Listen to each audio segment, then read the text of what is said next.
Chapter 1.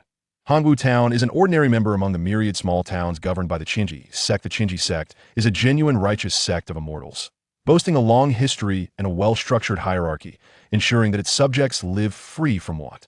One could say they are quite fortunate indeed. Such a life is rather splendid. On the back mountains of the Yi family, a remarkably handsome youth reclined on a slab of bluestone, relishing the mountain breeze while gazing at the azure sky peeking through the leaves, murmuring to himself, however, such sentiments are akin to declaring from tomorrow onward, "I shall be a happy person," a proclamation typically uttered by those who are discontented and dissatisfied with their lives indeed. When a weary worker from Earth escapes the pressures of life and discovers that this world offers the chance to wield a sword against demons and cultivate immortality, how could one not be moved? Nonetheless, as a transmigrator, the young Yi fan possesses certain peculiarities. His consciousness is capable of entering the Primordial realm, a single-player game he fortuitously acquired before his transmigration. Yet it has been 16 years. In this Primordial realm, he remains but a blade of grass, devoid of joy, and it seems to bear no benefit for his cultivation. Alas, perhaps my fortunate life since transmigration has rendered me too complacent, Yi fan lamented inwardly, feeling his luck had waned. Yet considering his living parents, kind grandparents, doting elder brothers, and that adorable younger sister, he quickly recognized his own greed. This blissful existence was, after all, a dream he harbored long before his transmigration. As a gentle breeze caressed him, the leaves rustled softly, and Yi fan gradually closed his eyes. He was not asleep, rather, he had entered the Primordial realm. Now, what is happening over there? This time, as Yi fan traversed the Primordial realm, he sensed something unusual. The grayish expanse of the Primordial realm seemed to be undergoing a significant event. Little stone, do you feel that? Over there, it seems there's a tremendous surge of energy, Yi fan remarked to the brown stone beside him. Yi father, you have finally awakened again. You cannot imagine how fierce the battles have been over there for the past 10,000 years. It appears they are nearing their conclusion now, the brown stone communicated with Yi fan. Yi father, should we go take a look? The stubborn stone was also curious about the commotion, but dared not venture alone, especially without Yi fan's consent. In the Primordial realm, Yi fan was merely a blade of grass, finding movement laborious and somewhat painful. Moreover, upon entering this vast and ethereal Primordial realm, he discovered that shifting positions was pure torment. Thus he had not moved since. Now, hearing the little stone's words, he resolved to shift his position slightly. Thus, a blade of grass and a stone set forth towards the source of the unusual energy fluctuations. This peculiar duo actually traveled at an astonishing speed, and since the distance was not great, they arrived within a few years. Along the way, Yi fan gleaned insights about the recent changes within the Primordial realm from the little stone. Simultaneously, it became evident to Yi fan that the disparity between his time in the Primordial realm and that in the real world was gradually diminishing, albeit in an erratic manner. Perhaps this is the essence of game design, he pondered, allowing players to initially feel the swift passage of time upon entering the Primordial realm, only to gradually delve into the narrative where time seems to slow down. Yet, how vastly different is this Primordial world from the one depicted in the novels I am familiar with? How much assistance can it truly offer me? Yi fan still harbored a flicker of hope for this Primordial realm, for it felt remarkably authentic. It was not akin to playing a game, rather. He had traversed into an alternate dimension. However, at present, he was not human and thus unable to harness this temporal disparity for cultivation. Naturally, his essence as a blade of grass was perpetually engaged in cultivation within the Primordial realm. Yet Yi fan found it difficult to comprehend, let alone utilize it consciously. It was akin to the process of photosynthesis in plants or the instinctual behaviors of animals. Such abilities were innate to the body and did not imply mastery or understanding of the skill. Hence, it was reasonable that Yi fan's previous attempts to cultivate using the techniques acquired in the real world through the guise of a blade of grass proved futile. This does not imply that the Primordial realm is entirely incapable of influencing reality well. This was Yi fan's self-consolation, the sole glimmer of hope for his cultivation journey. May this transformation in the Primordial realm herald a miracle. Yi fan silently prayed as he and the small stone approached a place of extraordinary energy anomalies. At that moment, Yi fan felt a surge of intuition, as if he had received a summons. Excitedly, he urged the small stone forward into the chaotic, energy-filled arena. "What is this?" the small stone exclaimed in astonishment. Yi fan, equally taken aback, beheld a scene of carnage. Rivers of blood flowed freely, dismembered limbs and remnants of flesh lay scattered, and numerous colossal rifts marred the hazy expanse at the center. Suddenly, A heavy, breathing sound filled the air. A gigantic figure loomed before Thema, magnificent giant, robust and flawless, yet marred by numerous wounds and bearing an expression of profound fatigue. Those eyes shimmered with an indomitable spirit of battle. Could this be Pangu? Yifan speculated wildly. Fellow Taoist, have you come to impede me as well? The perfect giant inquired, speaking in a literal sense, unlike the mental communication shared by Yifan and the small stone, as they were not human and possessed no mouths. Noticing Yifan's silence, the giant furrowed his brow, sensing the immense energy contained within the smaller grass figure before him. Although it posed little threat to his full strength, it was perilous given his current state. The small stone, however, was of no consequence to him, an issue easily resolved with a mere step. Fellow Taoist, I do not seek to oppose the chaotic beings. I'm merely the perfect giant began, but was interrupted by Yifan. I am willing to assist you, Yifan declared. The perfect giant was momentarily perplexed. Am willing to transform into the sword in your hand, perfecting the world you carve, Yifan explained. Do you truly wish for this? The perfect giant paused, taken aback by the words at that moment. Xiao Shi grew anxious. He bravely resisted the overwhelming pressure emanating from the perfect giant and implored Yifan, Master, you must not agree. I sense a great terror approaching. Please do not consent. Little stone, I apologize, but this is the very essence of my existence, Yifan proclaimed before transforming into a blade of grass. A newfound premonition surged within the perfect giant. He stepped forward to grasp the grass sword the instant he held it. His confidence surged, and he began to strike with one blow after another. A powerful energy storm erupted, sending Xiao Shi hurtling through the air. No, Master, Xiao Shi's body cracked, and he even lost parts of himself. He was not harmed by the sword's energy, but rather sensed the shattering of the sword in the perfect giant's grasp. The immense force of causality had inflicted grave injuries upon him in the back mountains of the Yi family. The handsome youth Yifan opened his eyes, a flicker of remorse crossing his face, quickly replaced by a smile. For Yifan had just encountered the perfect giant in the primordial realm, who turned out to be Pangu, and activated an unprecedented system. He had even grasped some techniques, though their efficacy remained to be tested. Yet, the mere possibility of escaping his grassy existence brought him clandestine joy. However, the thought of having to wait 300 million years for reincarnation left Yifan somewhat unsettled. Though he had spent 16 years as grass, he had experienced trillions of years in the primordial realm in comparison to the upcoming 300 million years. That duration seemed trivial, yet he feared the subsequent fluctuations in the passage of time. After all, this disparity was gradually diminishing and appeared entirely erratic. Enough of this contemplation. Even if I were to reincarnate prematurely, it would likely be futile. As I recall, the creation of humanity by Nuwa occurs only after the calamities of fierce beasts, the Dragon Han initial tribulation, and the Dao Magic Holy Tribulation. This implied that in his next reincarnation, Yifan would most likely not be human yet. At least he would not be grass. Perhaps he could even forge some techniques suitable for the cultivation of humanity. Well, that last thought was purely a figment of Yifan's imagination still. I should give it a try. Yifan rose, poised to experiment with the techniques he believed he had mastered in the primordial realm.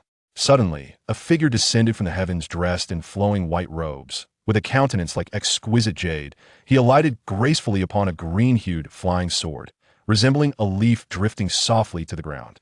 Such a celestial being, so striking, Yifan was momentarily stunned. Young man, I am Qingyu Zhenren, the 12th peak master of the Qingji sect. Do you wish to take me as your master? Without any preamble, Qingyu Zhenren, Lu Xia, directly stated his intent. Upon hearing this cold voice, Yifan regained his composure, but the content of the words astonished him greatly. The Qingji sect boasted over 100 peak masters, with the top 50 being renowned cultivators, and even Yifan had heard of Qingyu Zhenren tales of severing the Yellow Springs Sea with a single stroke, of entering the Black Earth Demon Abyss 7 times, and of a peerless genius who had not emerged for millennia. Echoed in his mind in summary. This is an exceptionally legendary figure. However, how could someone of such stature take in an ordinary townsman with such poor potential? Yifan pondered with a hint of doubt, yet he promptly performed the ritual of apprenticeship. I am willing, master. Yifan, recognizing the immense opportunity that had befallen him, would not relinquish it for a mere flicker of uncertainty. Moreover, he believed that within the Thousand Mechanisms sect, no one would dare to deceive under the esteemed name of the Qingyu Zhenren. Indeed, the Qingyu Zhenren responded, his tone and expression revealing nothing. Just as Yifan wrestled with whether to voice his inner doubts, the Qingyu Zhenren added, let us go. I have already spoken to your parents. Should you wish to return home in the future, you are welcome to visit.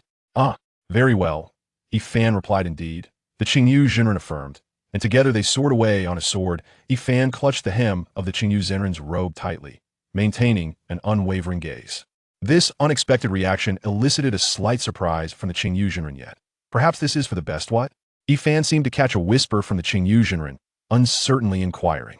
In response to Yi Fan's confusion, a swift gust of wind enveloped them. Yi Fan felt a twinge of apprehension, yet he refrained from shouting or succumbing to panic. Is Master testing my resolve? Or is there some urgent matter that requires my presence? Thankfully, I have grown accustomed to the flight in the primordial realm, otherwise I might have been utterly terrified. Yi Fan mused inwardly, grappling with the Qingyu Jinren's sudden acceleration thus. After approximately 1 or 2 hours, the Qingyu Jinren finally came to a halt. Yi Fan dismounted from the sword, exhaling deeply to calm the pallor that the wind had brought to his fair visage. Make yourself at home here, should you require anything. You may descend the mountain to seek the disciples in charge, the Qingyu Jinren stated before vanishing like a wisp of light into the horizon. Our master? Yi Fan stood bewildered. Surely, I must still be dreaming, he thought, momentarily unable to comprehend the surreal events that had just transpired. Yet, it was apparent that he was not in a dream. Sigh. This is quite perplexing, Yi Fan lamented. Expressing his resignation after silently critiquing the situation for a while, he began to survey his surroundings. 3 towering pine trees encircled a quaint wooden cabin set upon the crimson earth. In front of the cabin lay a small pond, adorned with flowers and greenery, yet not in disarray. The atmosphere here exuded the essence of an idyllic paradise, a sanctuary for reclusive immortals. Such a setting alleviated some of Yi Fan's fear of this unfamiliar environment. At the very least, he did not find himself averse to the prospect of residing here. It has been recorded this is your disciple's token. A middle-aged man with a scar and clad in red, situated deep within the Hall of Disciples, tossed a silver token into the hands of the man in white. Thank you, the man in white replied, accepting the token with gratitude before turning to leave, vanishing from the Hall of Disciples in an instant. The elder gentlemen are truly rigid. How could a genius like Lu Xia possibly devote time to meticulously instructing a disciple? Moreover, Lu Xia shows no regard for their opinions, opting instead to take on a mediocre disciple of rather poor lineage. I shudder to think of the uproar this will cause when word spreads, lamented the scarred middle-aged man. However, such matters would undoubtedly be kept from widespread circulation by the sect, known only to its higher echelons and a select few trusted disciples.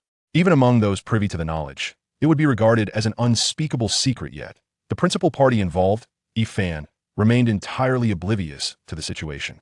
At that moment, he had just completed his exploration of the wooden cabin and expressed his satisfaction. The cabin, nestled beneath 3 towering pines, appeared modest but was indeed more spacious than an average villa. It housed a study filled with various remarkable tomes and biographies, a music room furnished with an ancient guqin and a chessboard, as well as a kitchen for culinary endeavors. Even the outhouse was remarkably advanced, rivaling the bathrooms of Yi Fan's past life on Earth. By the way, does a transcendent immortal like my master actually need to relieve himself? Yi Fan pondered as he caught sight of the outhouse, a question that soon filled him with a sense of dread and guilt. Consequently, he promptly dismissed this peculiar train of thought and redirected his focus toward planning his future endeavors. As Yi Fan meticulously outlined his cultivation schedule, he soon realized that descending the mountain might prove impossible. This was indeed a lofty peak, far from a mere slope. He suspected that with his current cultivation level at the 2nd stage of Qi refinement, survival on the descent was unlikely, especially as he had observed ferocious beasts prowling the mountainside. It seems descending is out of the question, Yi Fan sighed, returning to the wooden cabin to practice the techniques he had gleaned from the primordial realm. Initially, he felt a sense of foreboding, aware that despite his familiarity with the technique, executing it flawlessly could be a challenge as expected. His first attempt ended in failure nevertheless. Yi Fan wore a joyful expression, for this indicated that the primordial realm could indeed influence reality. He continued to practice diligently, making notable progress. Yet the inability to perform the technique completely rendered it somewhat futile. However, Yi Fan remained undeterred. At the very least, he was advancing in his execution of the technique. Days turned into weeks, and before he knew it, more than 10 days had elapsed. Sitting cross-legged in the wooden cabin's meditation room, Yi Fan appeared fatigued, his gaze vacant, embodying a sense of despondency. During this time, his master had not visited even once, nor had anyone come to bestow upon him medicinal pills or techniques. Even basic provisions were scarce, leaving Yi Fan feeling as though he had been abandoned in the depths of the mountains. Fortunately, the pine nuts from the towering pines sustained him, preventing starvation in this isolated haven. Yet, The hardships He faced over these past days were far greater than mere deprivation, as the most significant blow came from his understanding of the primordial technique. This cultivation technique resembles an event within a software from He previous life on the Blue Star, initially imparting a swift sense of proximity to one's goals. However, as time progresses, the journey becomes increasingly sluggish, leaving one tantalizingly close yet perpetually out of reach, instilling a false sense that with just a little more effort, success is imminent. Yet that seemingly small distance feels insurmountably vast, rendering the completion of the task utterly impossible. This is undoubtedly a ruse, and upon realizing this, He felt a profound sense of grievance and longing for home, yearning to return to the days of effortless comfort and abundance. Cultivating immortality? He would rather dismiss that notion entirely. Nevertheless, despite his yearning for home, He took no decisive actions. Firstly, the previous difficulties of descending the mountain remained unresolved. Attempting such a descent would be tantamount to courting death. Thus, when faced with the agonizing choice between enduring suffering or facing certain demise, He opted for survival. Secondly, he remained unaware that his master, the esteemed Qingyu Jinren, had chosen him merely to fulfill the sect's recruitment task, selecting a mediocre townsman with poor aptitude and numerous familial ties as a disciple. He harbored unrealistic fantasies, believing this to be a test from his master, prompting him to decide to wait a while longer. However, the purpose behind Master Qingyu accepting him as a disciple was to refrain from overseeing his apprentice's cultivation, thus avoiding the inadvertent misguidance of others. After all, with such innate talent, no amount of supervision would yield significant results. Therefore, the trials he faced were merely the product of Yifun's own aspirations. Thus, Yifun resided there for over 10 days, completing a month in this place. Yet, his current state was markedly improved compared to before. He appeared somewhat leaner. Yet his spirit was notably vibrant. Indeed, after relinquishing the practice of the techniques he had comprehended in the primordial chaos, he found time to forage for wild fruits and indulge in contemplation while perusing books, leading to a considerably enhanced quality of life. Alas, how he longed to enter the primordial realm. Yifun sighed, feeling quite solitary in these recent days. Nevertheless, his master, Master Qingyu, seemed to have forgotten him entirely. Another month passed without even a glimpse of his presence. Damn it, he thought he had stumbled upon great fortune, ascending to celestial heights by taking an immortal as his teacher, only to find himself in a state akin to imprisonment.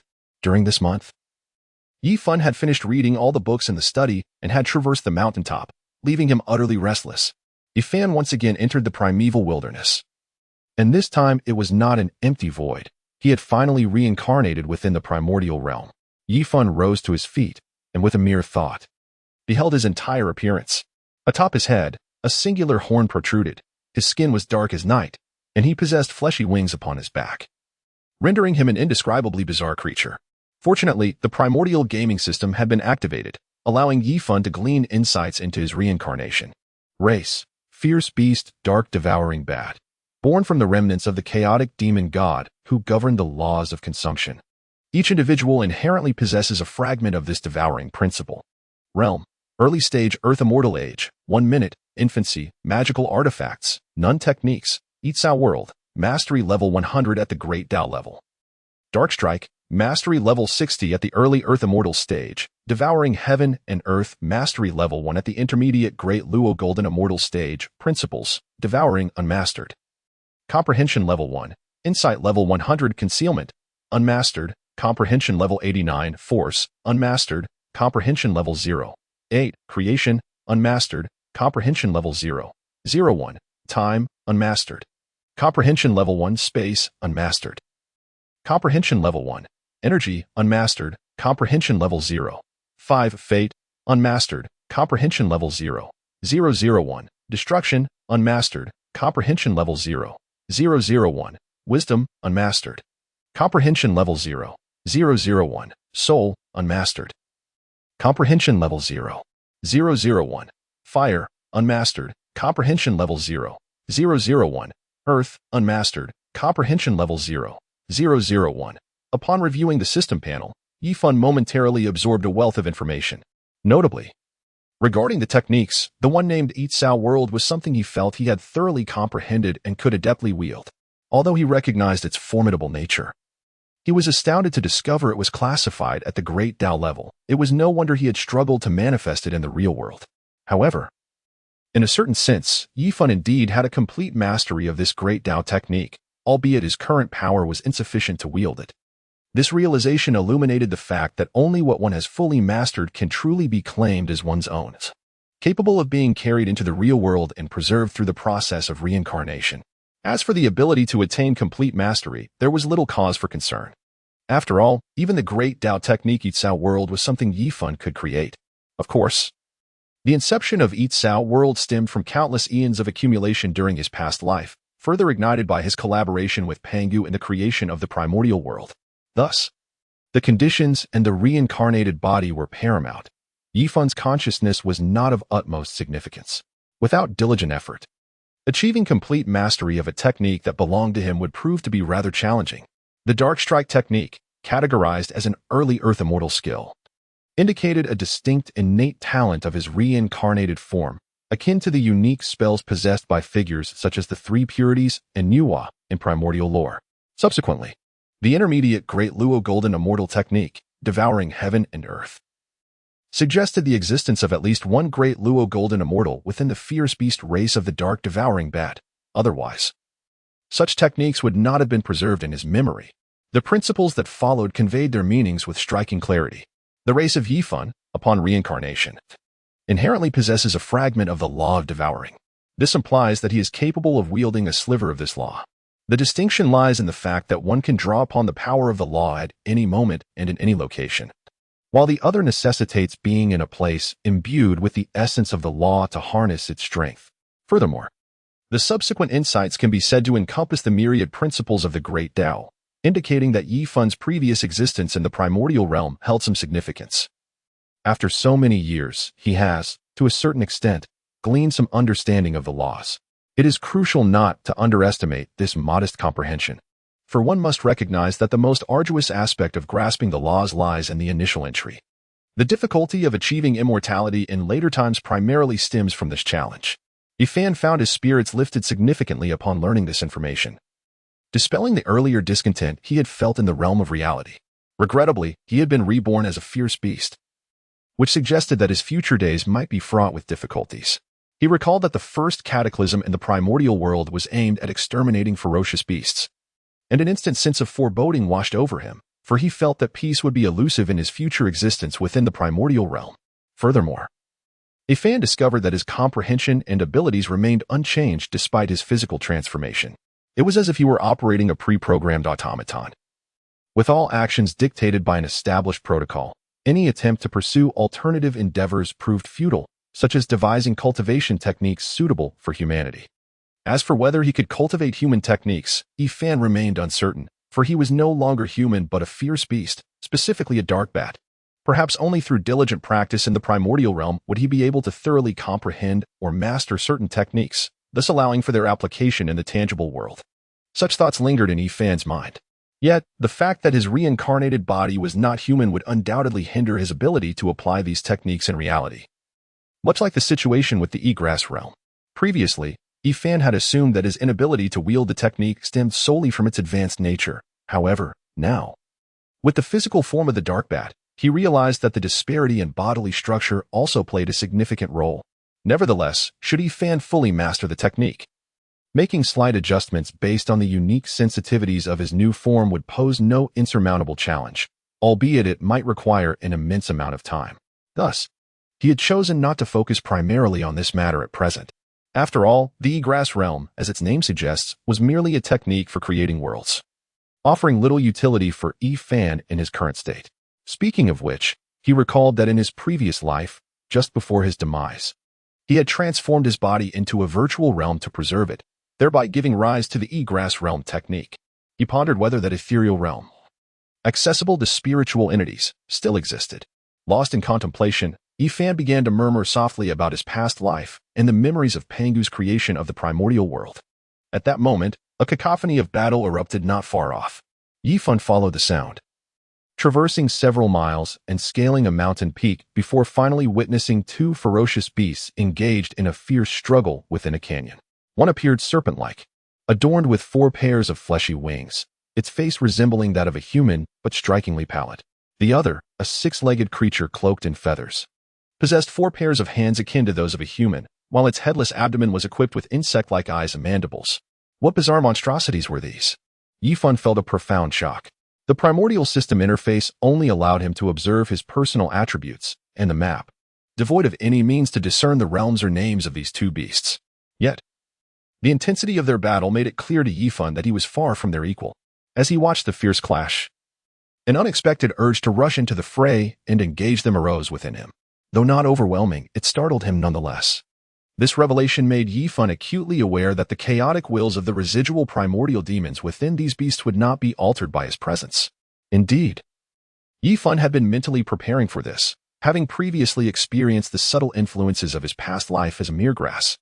While the effects were not overtly evident at the time, they had accumulated, leading him to discern differences. In the real world, he found it impossible to maintain the serene composure he had while being a blade of grass. He could spend centuries in tranquil stillness without concern. However, just as Yifan contemplated these reflections, the battle in the canyon shifted dramatically. From the clouds above, a colossal black bird plummeted down like a dark sun, crashing into the heart of the conflict. This great bird, cloaked in black feathers with 3 lion-like claws, bore a massive beak resembling a giant ladle. Upon landing, its talons pierced deeply into the 2 beasts, and it wielded its enormous beak, which shimmered with an ominous sheen, striking the beast with the force of a cleaver slicing through flesh. In truth, the aura of this great bird was not significantly more potent than that of the 2 beasts. They had likely been capable of evading its assault had they chosen to do so. Yet, they were beasts driven by the chaotic wills residing within their very flesh. Thus, when faced with the bird's sudden onslaught, they did not flee but continued their brutal struggle as before. Observing this scene from a distance, Yifan could not help but marvel. Such a race. It was no wonder they faced near extinction during the cataclysm. Their madness was simply too extreme. As Yifan pondered these thoughts, the 2 beasts, sensing the imminent threat to their lives from the black bird, ceased their mutual combat and launched assaults against it in turn. The pale serpent twisted its head and expelled a noxious green-black liquid, akin to arrows, aimed at the black bird. However, these projectiles failed to penetrate the bird's form, being entirely thwarted by its feathers. Yet these greenish-black liquids possess formidable corrosive properties, and over time, the feathers and even the skin of the great bird have been significantly eroded. The white-faced insect had not attacked for long when the 6-legged, 4-armed beast struck with its proboscis, piercing the eye socket of the black bird with the swiftness of a lance.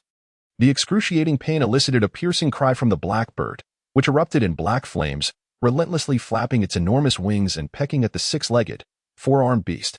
The beast, already grievously injured from the ferocious assault of the black bird, was now on the verge of disintegration, its body charred and broken, a truly harrowing sight. TSK. Yifan could not help but click his tongue from a distance, the battle among the 3 beasts sending shivers down his spine, yet his body was inexplicably exhilarated. This dissonance between mind and body left him feeling somewhat uneasy. He silently hoped for a swift conclusion to their conflict. At that moment, the black bird erupted once more, repeatedly opening its massive beak, from which countless black flames shot forth. Instead of descending, the myriad of flames coalesced, ultimately transforming into a pair of pitch-black eyes. Yifan, who had been intently observing the battle, felt as though his own eyes were scorched by the blazing sun upon glimpsing those orbs. One can only imagine the searing torment that awaited the 2 beasts assailed by the black bird's technique. Moments later, the battlefield of the 3 beasts transformed into a realm of molten lava, their anguished cries reverberating through the heavens as an even more ferocious battle commenced. Unable to endure any longer, Yifan retreated several miles. Only after the tumult of the 3 beasts battlefield had subsided did he stealthily return, employing the art of shadowy infiltration. He pondered anxiously, surely they haven't all been reduced to ashes by that ominous black bird? As he traversed the molten landscape, his concerns deepened. As Yifan uttered these words, he beheld the enormous beak of the black bird, resembling a giant ladle, akin to 2 vessels adrift upon a sea of lava. Yifan felt a mix of joy and anxiety as he hurriedly made his way to the giant beak. How fortunate am I? Could this be a novice's gift? Ha. Upon arriving at the giant beak, Yifan was immediately struck by the presence of 3 ferocious beasts, parting the sea of magma.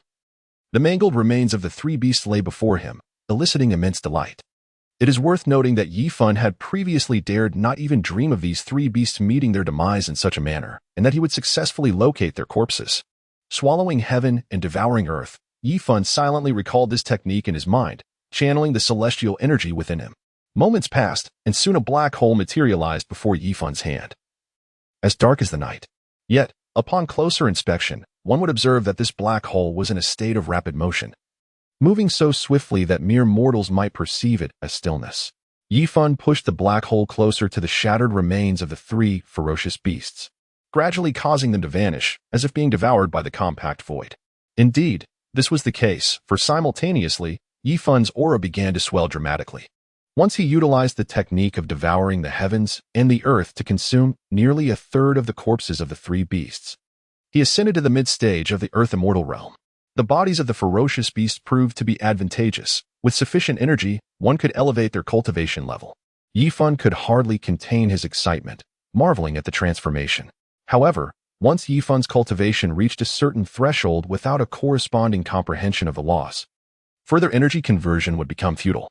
In truth, this act of devouring the remains of the three ferocious beasts was akin to erasing several millennia of arduous training. Nonetheless, the exhilaration derived from such enhancement was a remarkable experience for Yi Fun. Yet, just as he had consumed half of the beast's corpses, he sensed a tremendous aura approaching with great intensity. Yi Fun decisively fled from the location, leaving behind the corpses of the three ferocious beasts. He feared that the overwhelming presence was drawn by the bodies of those three formidable creatures. Yi Fun was reluctant to meet his demise, for such an end would necessitate a prolonged wait for reincarnation. In the realm of reality, he found himself engulfed in a state of profound ennui. He desired to indulge in the pleasures of life before embracing death. Retreating several dozen miles, he concealed himself on the slope of a mountain, observing the tumultuous sea of magma within the canyon. Suddenly, a monstrous creature emerged, a fearsome octopus-like beast, its body ablaze in hues reminiscent of a setting sun. "Wow," he exclaimed, his voice akin to that of an infant as it lashed its tail, unleashing torrents of flames that surged downward like a tidal wave. Yet from the depths, two colossal peaks abruptly rose. "What is this?" Yi Fun's eyes widened in astonishment. The two towering formations were, in fact, the gaping maw of an enormous fish, specifically, a stonefish. This creature seemed intent on devouring the very heavens, and the octopus-like beast caught within its grasp was utterly helpless. Even Yi Fun, who had taken refuge at a distance, narrowly escaped being consumed. Before Yi Fun had the chance to rejoice, he felt the weight of a gaze upon him. It belonged to an individual clad in white, with hair as white as snow, resembling a distinguished middle-aged gentleman, strikingly handsome in appearance. Yi Fun swallowed hard, realizing that he was trapped in an inescapable fate. He understood that during the Primordial era, no one of this race would exist, and the individual before him stood atop a stonefish, indicating that he was undoubtedly a powerful being. "Who are you?" Yi Fun inquired, emboldened by an unknown courage, perhaps seeking clarity in his impending doom. "I am Hongjun." The man in white replied, "I have just severed your opportunity by slaying a ferocious beast, and this severed tail is a connection to you," revealing the nature of this causality. With that, he presented a massive, fiery red tail resembling that of an eel. Upon hearing the news, Yi Fan was taken aback. He never anticipated encountering the legendary Taoist ancestor Hongjun so soon. By the time Yi Fan regained his composure, the figure of Hongjun had vanished, leaving behind only the abyssal canyon and the fiery, severed tail before him, both testaments to the authenticity of the recent events. He was astonished that the fabled Taoist ancestor appeared as he did, and surprisingly, he seemed rather benevolent. Yi Fan murmured softly to himself. The fact that Hongjun had refrained from annihilating him and even offered compensation naturally left a favorable impression in Yi Fan's heart. However, he did not dwell on it for long. After all, he had merely glimpsed Hongjun, and it was unlikely to have any significant bearing on his future. What mattered most was to consume the carcass of the ferocious beast to enhance his own strength. After the passage of a considerable portion of the day, Yi Fan finally completed the transformation of the beast's remains, elevating his realm to the early stages of the celestial immortal level. In just one day, he had achieved a significant advancement of one major realm and three minor realms, leaving him feeling somewhat incredulous. Perhaps this was the nature of the game. Yi Fan mused as he departed from the vicinity of the abyss. Unbeknownst to him, a month had swiftly elapsed. During this month, aside from seeking rare treasures and other ferocious beasts along with their remains, Yi Fan has diligently practiced the arts of stealth and devouring. occasionally contemplating the laws of the universe, leading a life remarkably fulfilling. He encountered yet another formidable foe, a beast resembling a massive rat. Its size akin to a small hill, with pointed ears, a hairless face, and 5 limbs clad in brown fur. Due to its distant resemblance to a rat, He aptly named it the Great Rat Beast. This creature, along with the gluttonous beast, has become the most frequently vanquished adversary by He over the past month. Despite He currently being at the Celestial Mirror stage, positioned just above the lowest tier in this primordial era, he has managed to hunt a considerable number of beasts that, while born as Earth Immortals, remain so even in death. Thus, He is indeed capable of slaying other ferocious creatures. Moreover, these beasts, in their bewilderment, fail to flee when faced with danger. For instance, at this moment, He swiftly harnessed his stealth technique, concealing his presence to approach the great rat beast with remarkable speed, delivering a single, devastating punch that caused it to spit blood and emit a mournful cry. Yet, rather than fleeing, it remained rooted in place, consumed by a futile rage that exacerbated its injuries. At the opportune moment, He delivered yet another punch, and the colossal rat-like beast succumbed to its demise. To slay a mid-stage Earth Immortal beast with merely 2 punches may seem rather implausible. However, the reality is that these strikes were not as simplistic as they appeared. He had employed a fragment of the devouring principle, compromising the beast's defenses and striking precisely at its vital points, thus achieving such an extraordinary outcome. Although the realm of immortals suggests eternal life, creatures possessed by such a deranged state as this beast are unlikely to endure for long. As He converted his spoils, he reflected on the fleeting nature of existence. Minutes passed, and the massive carcass of the rat-like beast vanished entirely from sight. With Yifun's conversion speed having increased several folds since the beginning, this enhancement was not solely due to a unilateral elevation in his realm. It also stemmed from a deeper mastery of the devouring principle and his cultivation of the heaven-devouring earth technique to its 2nd tier, collectively contributing to such progress. Alas, the further one advances in their realm, the more tremendous the energy required becomes. Despite having hunted numerous Earth Immortal beasts, He had only managed to break through to a minor tier. Upon ascending from the early stage of Celestial Immortal to the mid-stage, he felt little joy. Instead, he let out a sigh. Days later, He encountered his first celestial treasure. It was a yellowish clump of soil, radiating a unique aura, nestled inconspicuously within the cliffside. Upon acquiring the object, He attempted to consume it, yet the conversion occurred at an exceedingly sluggish pace, yielding an energy far inferior to that which he could self-harvest from the ethereal essence. Consequently, He relinquished his efforts. Perceiving a gnawing hunger within his corporeal form, he furrowed his brow and murmured softly. Subsequently, he excavated an immensely deep cavern at the base of the mountain, and after entering, he securely concealed the entrance before exiting the game. He rose, picked up the pine nuts he had previously shelled out of boredom, and quickly consumed them alongside spring water before hastily immersing himself into the game. In the brief passage of time in reality, He, transformed into the dark bat in the primordial world, had experienced the passage of several years. He examined his body and realized he was on the verge of breaking through to the mid-stage of the celestial realm, and he couldn't help but marvel at his progress. Fortunately, he had not been discovered by other ferocious beasts. The disparity in time between this primordial world and reality was indeed vast. He mused wistfully, but then he realized, wait, where has my yellow orb gone? Oh, what is this hole doing here?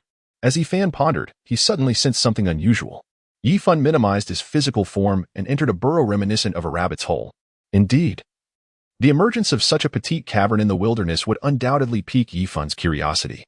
It is worth noting that the ferocious beasts of this primordial realm are colossal and do not voluntarily diminish their size.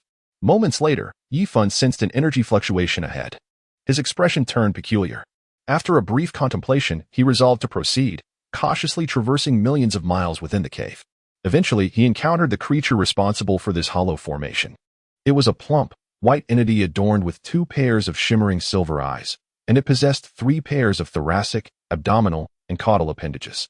This creature, resembling a piggy worm, exuded a certain charm. To Yifun's surprise, his initial reaction was not one of disgust, but rather an appreciation of its cuteness. Perhaps it was due to the fact that this beast was not the typical green piggy worm. Instead, its chubby, rabbit-sized form, complemented by its twinkling eyes, rendered it rather endearing. Furthermore, its little claws resembled the chubby hands of an infant, which contributed to its appeal. However, Yifan had previously harbored a strong aversion to plump insects, making his current reaction rather peculiar. Upon spotting Yifan, the creature momentarily froze, then joyfully bounded towards him. Yifan caught the creature in an instant, and in that fleeting moment, he envisioned the birth of this ferocious beast. It turned out that this fierce being was none other than the heavenly materials and earthly treasures that Yifan had previously acquired, now transformed into a corporeal form. Of course, this transformation was not a result of Yifan's own efforts. Had he not discovered it, the creature would have undergone a more magnificent metamorphosis. Instead of being partially drained of its energy by Yifan, ultimately evolving into the first formidable beast of the Tribulation realm. Nevertheless, even in its original form, it would have become a powerful creature at the late stage of the Earth Immortal realm, but its innate intelligence would have been corrupted by chaotic intent, leading it to become a mere shell of its former self, akin to a deranged beast. However, this beast was evidently not in such a state. Cracksky butterfly. Yifan murmured. The creature nestled in his arms responded to the name he uttered. All right, I shall name you, Yifan said, listening as the Cracksky butterfly chirped its name. Seemingly comprehending his words, the Cracksky butterfly nodded in delight. Shall we call you Little White? Yifan pondered for a moment before speaking. ABA. The Cracksky butterfly chirped, shaking its head in response. Yifan awkwardly scratched his head, realizing that the void butterfly found his choice of name to be rather perfunctory. In truth, Yifan merely wished to assign a nickname, believing that since the void butterfly had already been bestowed a name by the heavens, a grand name was unnecessary. Indeed, the three characters that constitute void butterfly were a divine gift from the cosmos. Similarly, the name of Yifan's own race, the Dark Glutton Bat, was also a title conferred upon his ancestors by the heavens. After a brief discussion lasting a little over half an hour, they not only settled on a name for the little void butterfly, but also established Yifan's own name. One was named Beikongkong, and the other, Amimo. Admittedly, both names were suggested by the void butterfly, a fact that Yifan internally resisted. Nevertheless, the endearing nature of the void butterfly, coupled with the unique bond they shared, akin to that of a father and son, evoked memories of the small stone that had accompanied him during his youth. Yifan felt a pang of guilt regarding the small stone, which likely led him to accept the name bestowed upon him by Beikongkong. Once the names were decided, Yifan took Beikongkong and broke through the cave, ready to confront ferocious beasts to enhance their prowess. Upon their first encounter with the vast expanse of the outside world, Beikongkong was both exhilarated and timid, snuggling into Yifan's embrace while his sparkling eyes curiously surveyed their surroundings. Time seemed to pass unnoticed, and Yifan sensed a subtle transformation in the primordial wilderness. He observed the area around him, remarking softly that while the primordial wilderness had once been desolate, it now retained its barrenness but bore many signs of change, evidence of both destruction and burgeoning life. Abba! Beikongkong suddenly exclaimed in astonishment. Yifan gently patted his head and reassured him. Fear not. It is merely a fierce beast of the mid-stage Earth Immortal. Just as Yifan was offering comfort to Beikongkong, an enormous creature came barreling forth, accompanied by a tumultuous cloud of sand.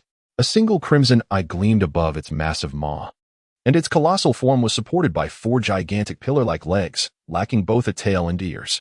Yifan harbored profound suspicions that he was undergoing a transformation akin to the mountains.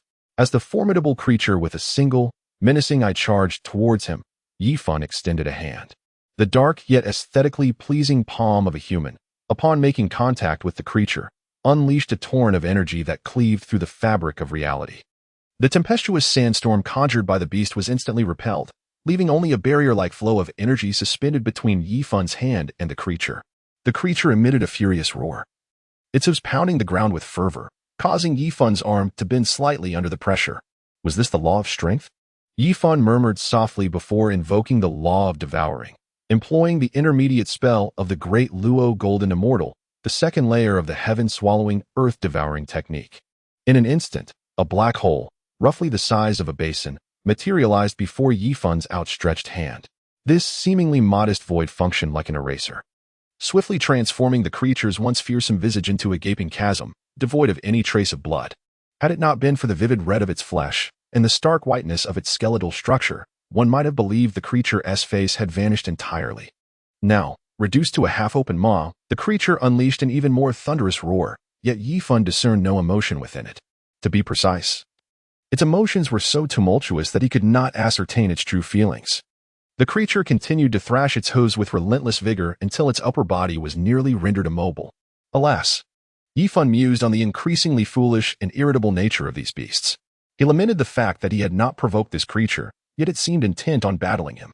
Previously, such creatures had not acted thus, at least after Yifan had transformed into human form through his understanding of the laws of change. He had never been attacked unless he had instigated them. Of course, Yifan was unaware whether this was an isolated incident or a common occurrence.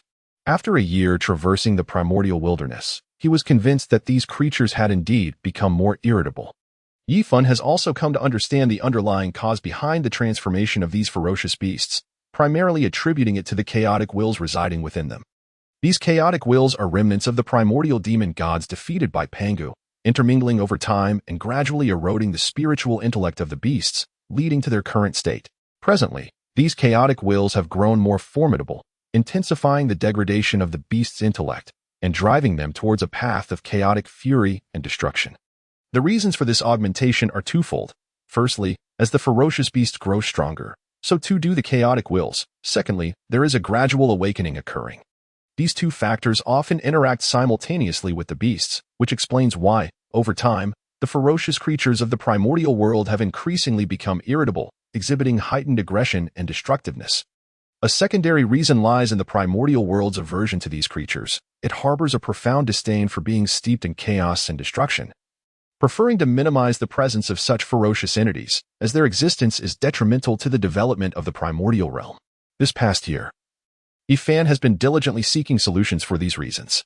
However, no significant progress has yet been achieved. Nonetheless, his cultivation has swiftly ascended to the initial stage of true immortal.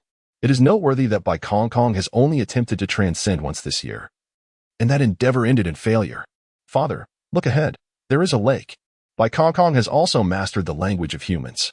During this time, Yifan did not provide much instruction. Rather, Bai Kong naturally learned to speak by listening to Yifan. In truth, even without verbal skills, at their level of cultivation, they can generally decipher the intended meanings. Yifan gazed upon the lake before him, sensing an inexplicable allure, as if something wondrous awaited his discovery. Could this be what the venerable beings in the primordial novels referred to as fate? He recalled instances from the ancient tales where extraordinary treasures would evoke a profound resonance within powerful beings, compelling them to seek out and ultimately attain these coveted artifacts. What are you talking about, father? Bai Kong inquired innocently, her face a portrait of naivety. Nothing of consequence. Let us proceed, Yifan replied dismissively, leading Bai Kong toward the shimmering waters of the lake. In a fleeting moment, they arrived at the lake's edge. The water was remarkably clear, revealing the stones, sand, and aquatic plants at the bottom, yet devoid of any life. This absence was hardly surprising, as the current primordial realm was predominantly inhabited by ferocious beasts, followed by a few chaotic entities, with only a scant number of primordial beings coming into existence. However, their levels of cultivation were notably high, rendering the lack of fish and insects in the lake quite ordinary. Could it be that a concealed formation exists here? Yifan scrutinized the lake's depths but found no peculiarities. Observing Yifan's search, Bai Kong suggested, Father, shall we dive down to explore? Indeed, Yifan acquiesced, and together they descended into the lake. At the moment of submersion, Yifan felt as though he were not enveloped by water, but rather floating in the air. While he pondered the remarkable lightness of the water, Bai Kong, with a radiant smile, frolicked joyfully in the depths.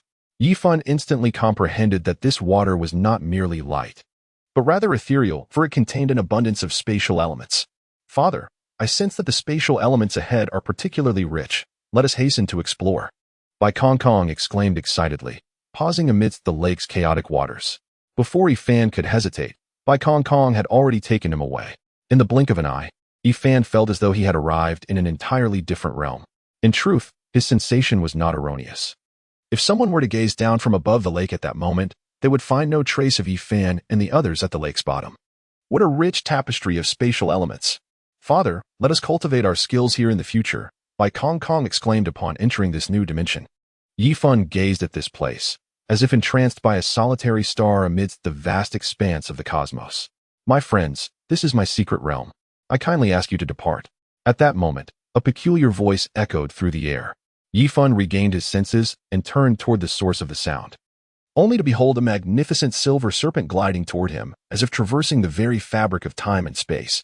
This resplendent creature stood in stark contrast to the bizarre and fearsome beasts he had encountered previously. In the blink of an eye, the ethereal silver serpent materialized before Yifan, flicking its tongue and emitting a soft hiss.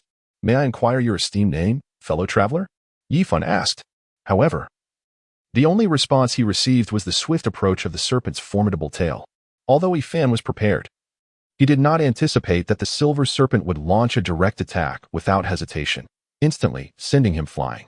Simultaneously, the silver giant snake transformed into a swift arrow, hurtling towards Yifan, who was suspended in midair. With a resounding crash, debris scattered, and the ground was left with a sizable crater.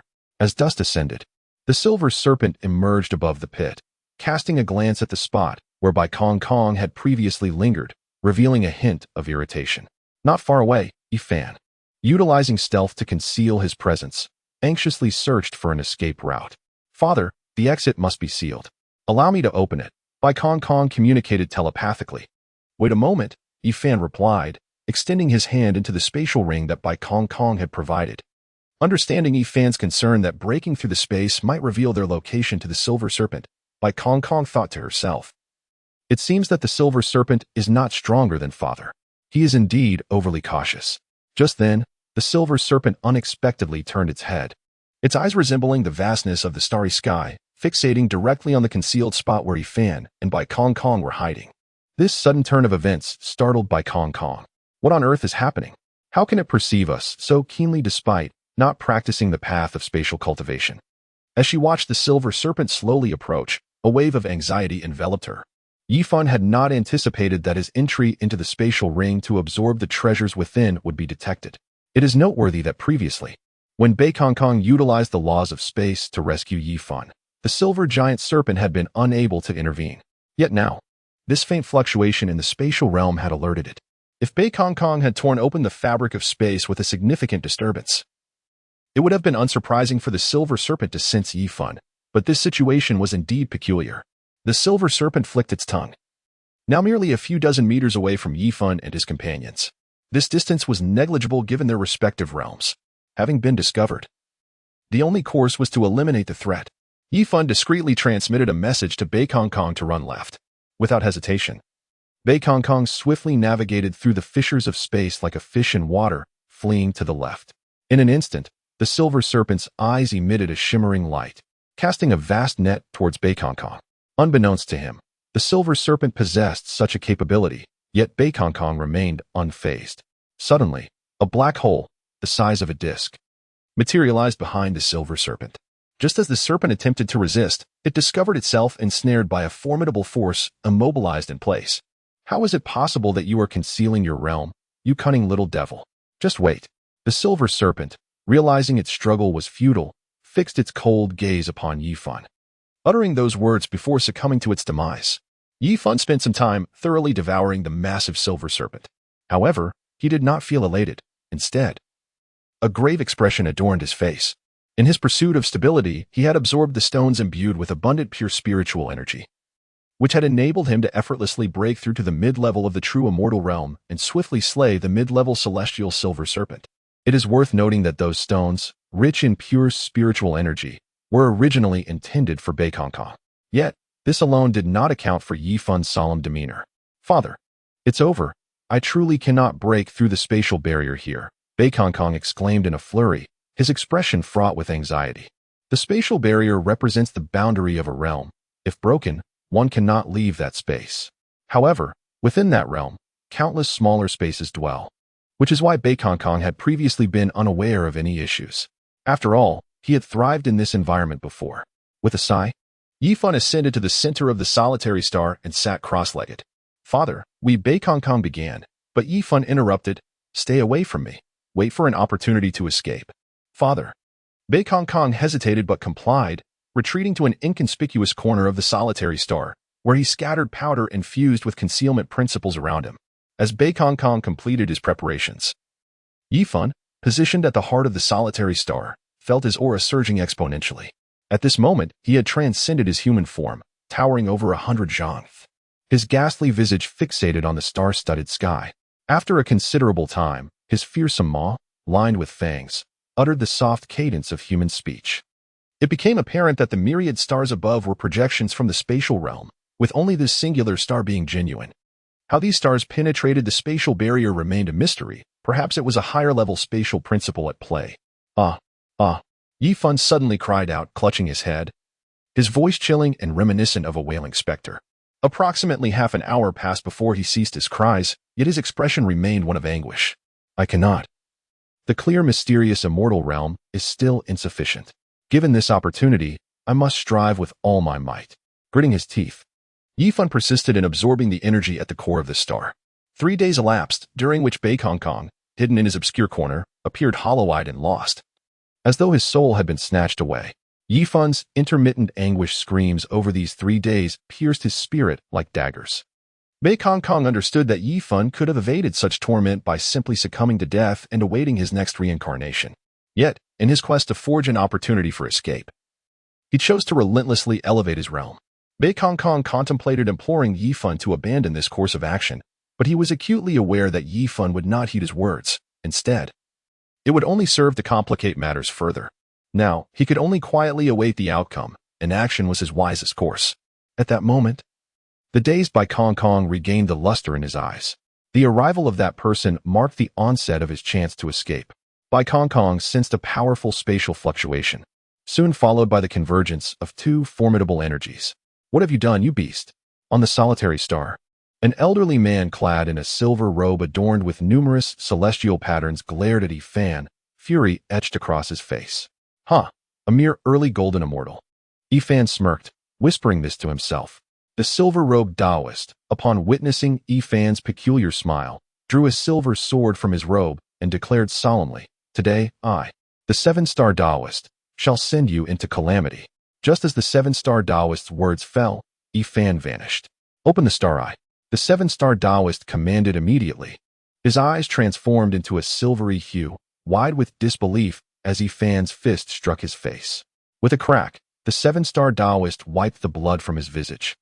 Staring at Yi Fan in utter astonishment, Yi Fun let out a sigh, a look of regret etched upon his face. How could this be? Previously, he was clearly in the mid-stage of true immortal, yet now he has ascended to mid-stage of Tai Golden Immortal.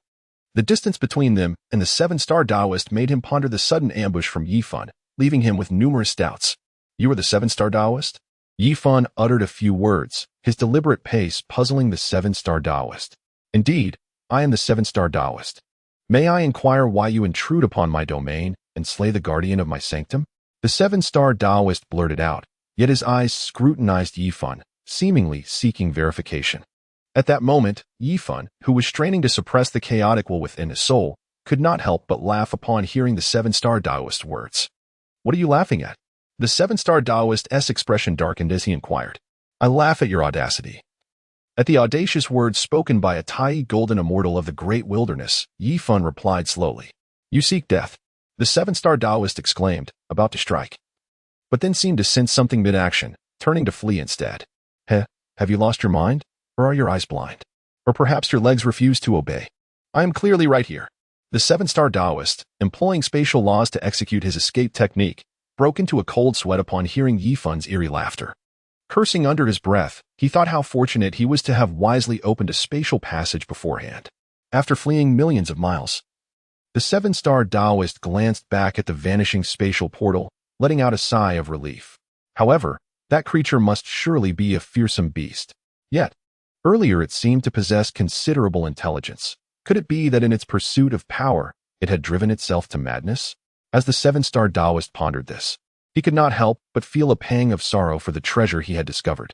The fallen star not only contained vast amounts of absorbable energy but also harbored a congenital treasure. Yet, as it had not successfully matured, any treasure that eventually emerged would merely be a considerably strong acquired artifact. No, I must return to investigate. Perhaps that monster has completely succumbed to madness and left the area. The more the 7-star Taoist thought, the angrier he became, unwilling to part with the incompletely matured treasure. Meanwhile, within the solitary star space, Yi Fun was astonished by the caution exhibited by the 7-star Taoist. During their conversation, he had secretly employed the concealment laws to unleash the second layer of the devouring heaven and earth, laying numerous devouring black holes. albeit at a distance from the seven-star Taoist, which allowed him to escape unharmed. Alas, beings who can cultivate to the realm of Tai Golden Immortal are indeed exceedingly cautious, Yifan lamented, regretting that had he maintained his composure a little longer without revealing his aura, he might have succeeded. Yet, the chaotic will surge in waves, at times barely perceptible, and at other times overwhelmingly intense. Bai Kongkong had already departed. He could only wonder if he would manage to survive. Yifan felt a twinge of anxiety. Yet a moment later, he was struck by a tumultuous surge of chaotic will that rendered him nearly lifeless. When the chaos subsided, he sensed that he had nearly lost half of his vitality. Alas, to meet such a swift demise was disheartening. Returning home would be dreadfully mundane. As he realized that he could not endure much longer and was on the brink of becoming a savage beast dominated by chaotic will, he murmured to himself. On another note, he reflected, I am currently at the late stage of the Tai Golden Immortal Realm, with the great Luo Golden Immortal Realm merely a step away.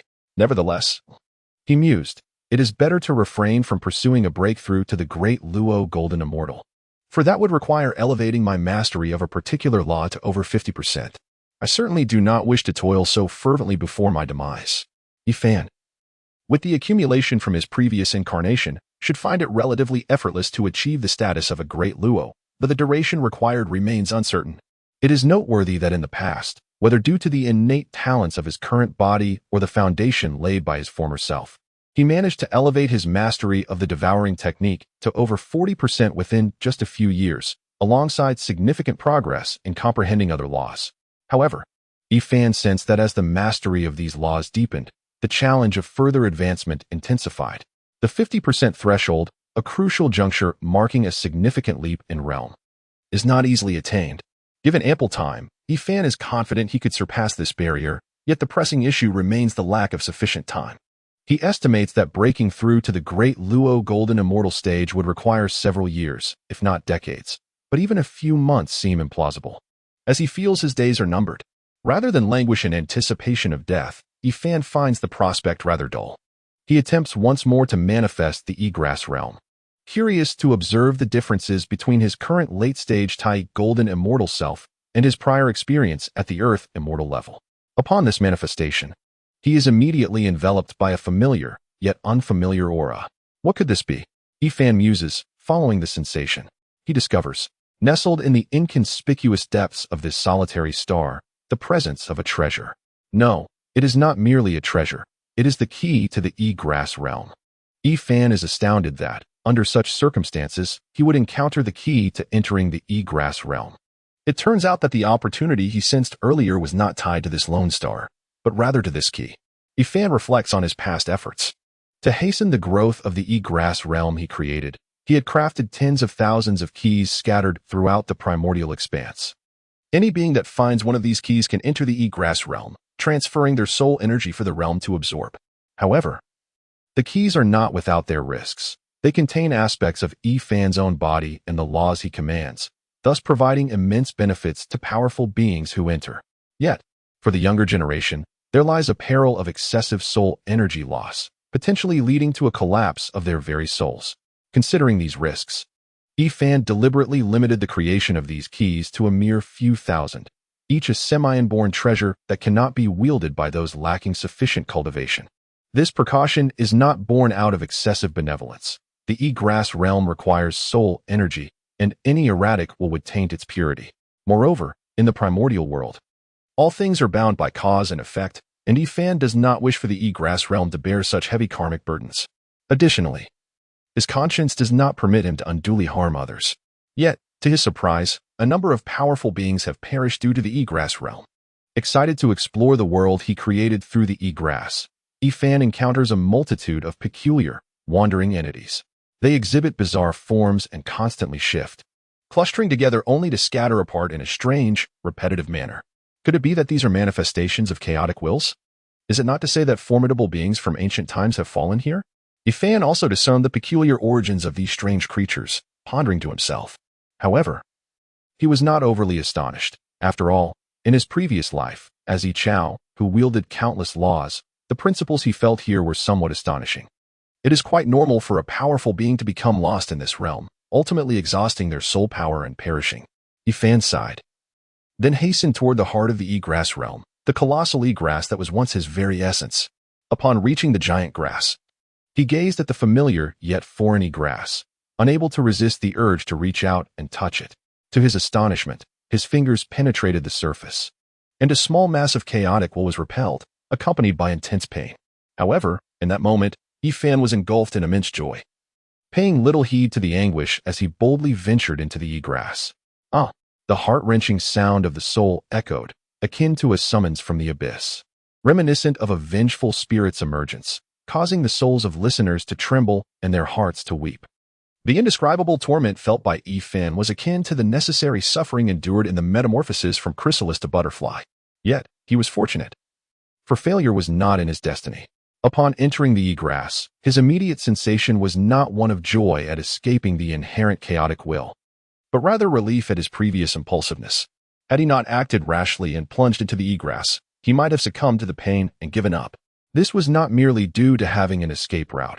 Even if Yifan were aware that enduring the pain was essential for survival, he would likely choose to abandon this path, for the agony was indescribably excruciating, a torment so profound that even death seemed preferable. Fortunately, Yifan had re-entered the E-grass, or more accurately, his soul had traversed into its depths. Yifan endeavored to manipulate Yi Chao, and as he did, the vast blades of grass began to sway in response. The immense leaves danced, causing the entire E-realm to tremble in unison. Yet, as Yifan gradually became more acquainted with Yi Chao, the initial exhilaration he felt began to wane. This was not to say that Yi Chao and the E-realm were beyond his control. Rather, the very fact that they were accessible to him instilled a profound sense of unreality and bewilderment. It was akin to the subtle melancholy one experiences when nearing the conclusion of a novel or the final stages of a game. Nevertheless, to Yifan, this world was merely a game, and he swiftly liberated himself from such sentiments. His primary objective in the primordial realm was to discern how he could aid his real self. Furthermore, given the vastness of the primordial realm, even if he possessed the strength to dominate it, numerous endeavors awaited his attention. Although he could wield Yi Chao, it was inseparable from the E-realm, and thus he could not simply sweep through the primordial realm unchecked. Moreover, at this juncture, Yi Chao could only be regarded as a formidable tool within the primordial realm, insufficient to assist his real self.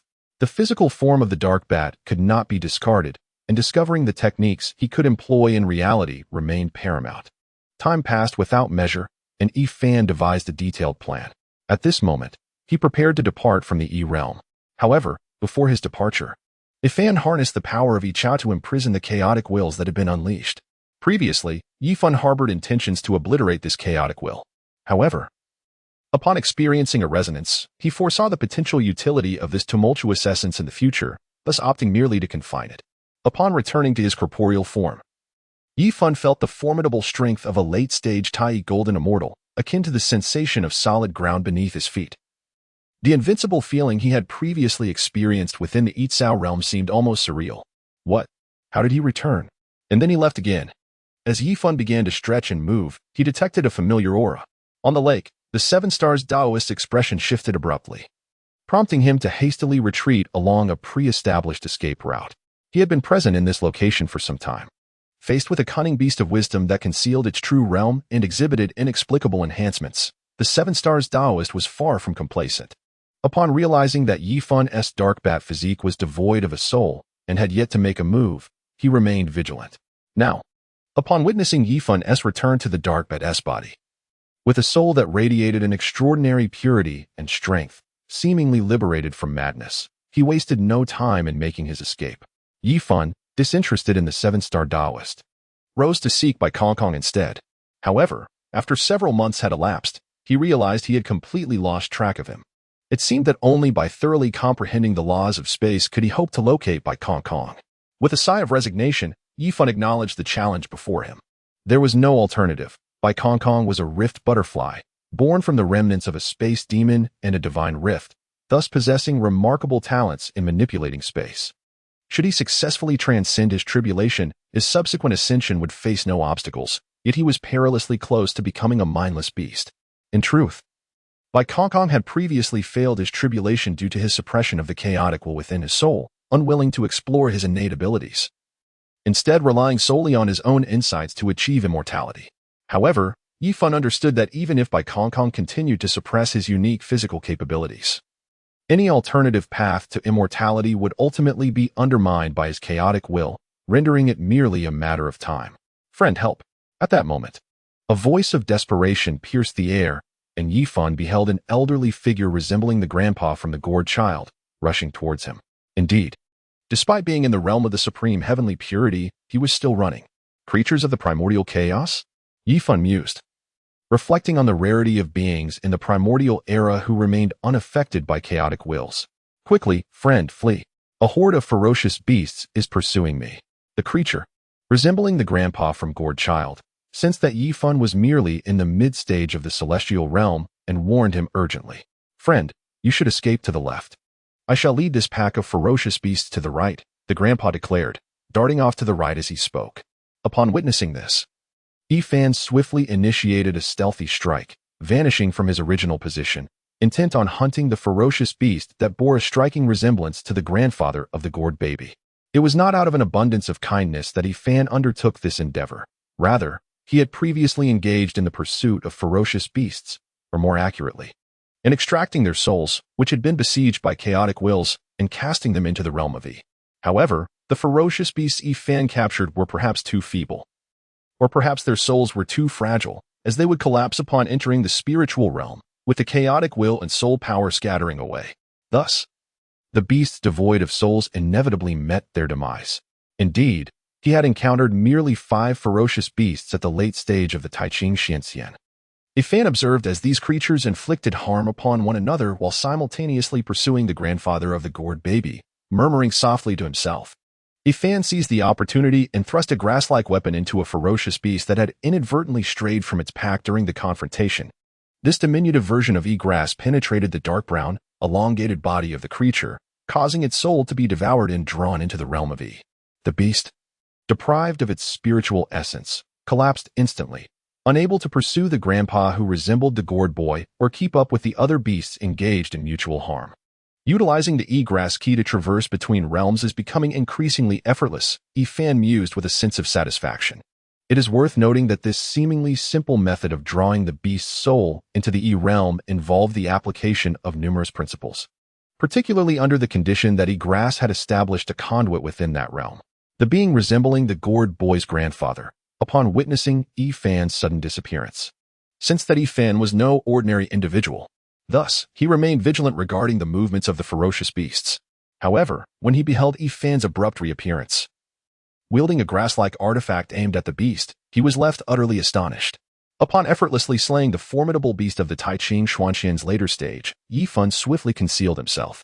Consequently, the frenzied creatures remained largely oblivious to this sudden turn of events, failing to register any alarm. However, at that moment, Yifan noticed that the being resembling the grandparent of the Calabash brothers stood frozen in place, while the beasts were already closing in on him. It appeared that this elder was in grave peril. Flee! Yifan suddenly emerged, shouting those urgent words. The being resembling the grandparent of the Calabash brothers came to his senses. But by then, 3 of the ferocious beasts had already lunged towards him. Yifan sighed, feeling an inexplicable sense of familiarity towards the old man. Otherwise, he would not have instinctively offered a warning, which provoked an attack from a ferocious beast. This creature resembled a bull, yet possessed 6 limbs and was clad in scales, its size comparable to that of a small mountain. With a thunderous roar, the beast leapt into the air, descending like a meteor from the heavens. The ground shattered beneath it, sending dust swirling into the air, showcasing its tremendous destructive power. However, for Yifan, who had attained the late stage of the Tai Golden Immortal, such speed posed no threat. Even the most formidable force would prove futile against him. Yifan effortlessly evaded the strike, plunging his sword downward. This short blade, though diminutive in the hands of Yifan's towering 8-foot frame, appeared remarkably insignificant against the 6-legged beast resembling a bull. Yet, this seemingly trivial thrust evoked an inexplicable sense of dread. The creature, gripped by an unexpected wave of trepidation, instinctively contemplated fleeing. However, its bewildered mind rendered it incapable of reacting in time, leaving it momentarily frozen in place. As Yifan thrusts his grass sword downward, he surprisingly fails to penetrate the scales of the 6-legged beast resembling a fierce bull at the first attempt. After a brief moment of hesitation, He manages to ensnare its soul and confine it within the realm of Yi Chao. It appears that he must devise a method to create a unique sword technique. In fact, Yi Fan has already conceived a rudimentary form of this sword play, a revelation drawn from his past life, where Yi Chao took root in the chaos. However, the creation of a martial art is not a trivial endeavor, and coupled with his current prowess and capabilities, he is regarded as a formidable entity in the primordial world, which has caused a delay in his progress. Yet, that fleeting moment of stasis has made Yi Fan acutely aware of his lack of offensive techniques. Should he encounter a more formidable adversary, he fears he may struggle to prevail. While contemplating these matters, Yi Fan inadvertently notices that the old man, to whom he feels an inexplicable affinity, remains alive.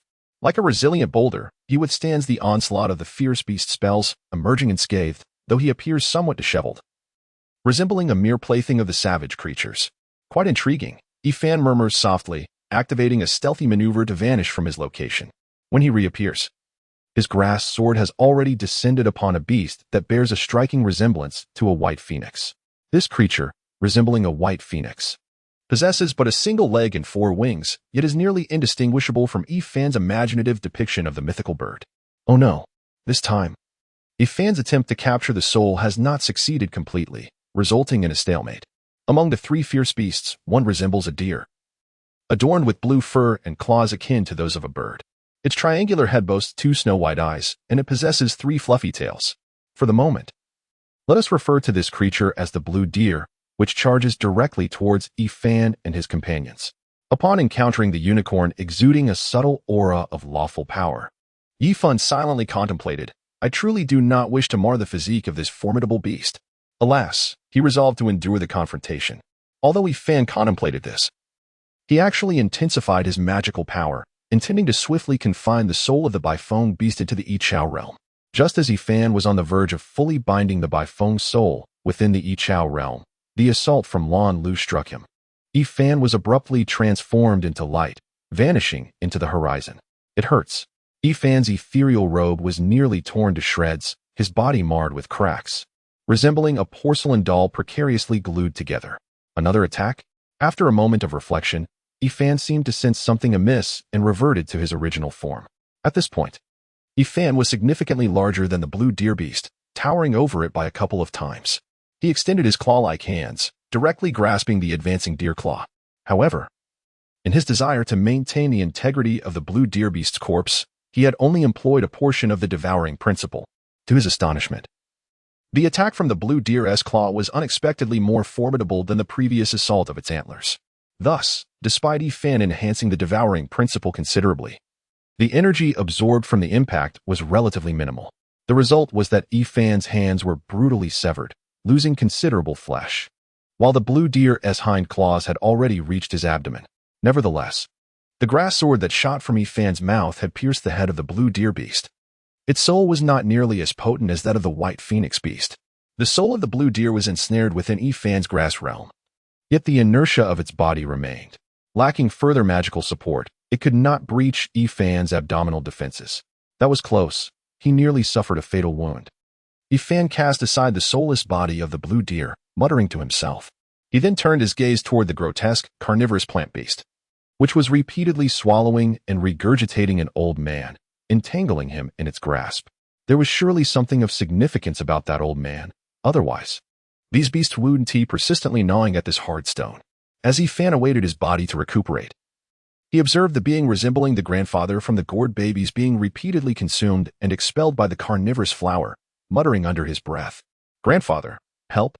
Suddenly, the creature that bore a resemblance to the gourd baby's grandfather seemed to realize that Yi Fan had vanquished the beasts and began to plead for assistance. "Grandfather?"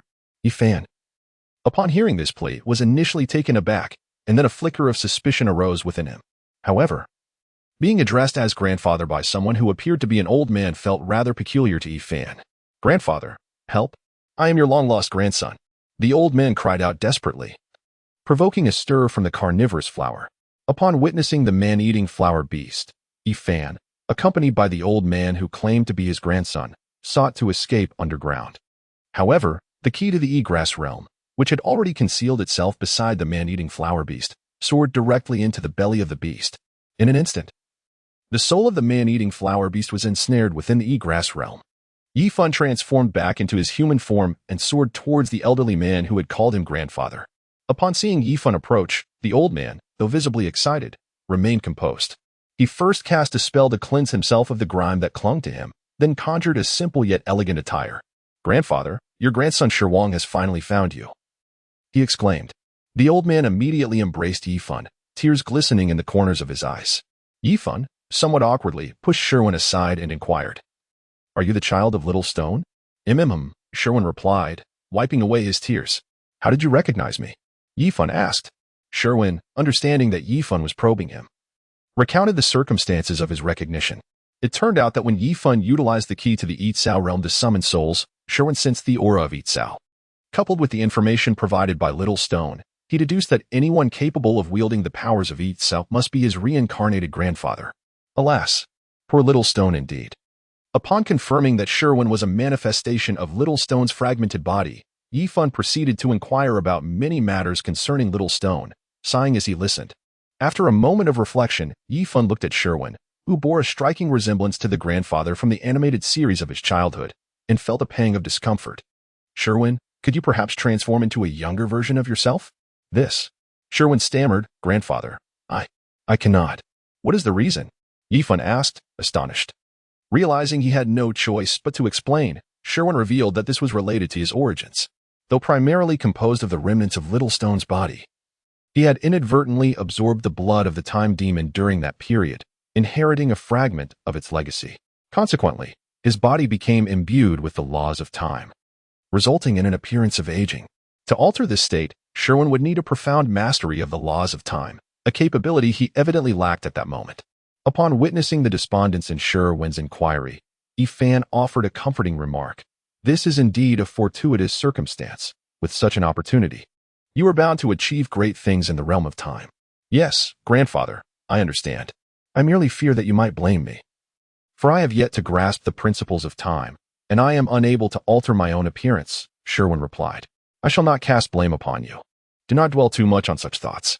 Many matters are beyond our reach, and it is only by confronting them with a tranquil heart that we may progress further," Yifan casually remarked. Upon hearing these words, Sherwin appeared contemplative, and he did not forget to express his gratitude. "Thank you, grandfather, for your guidance.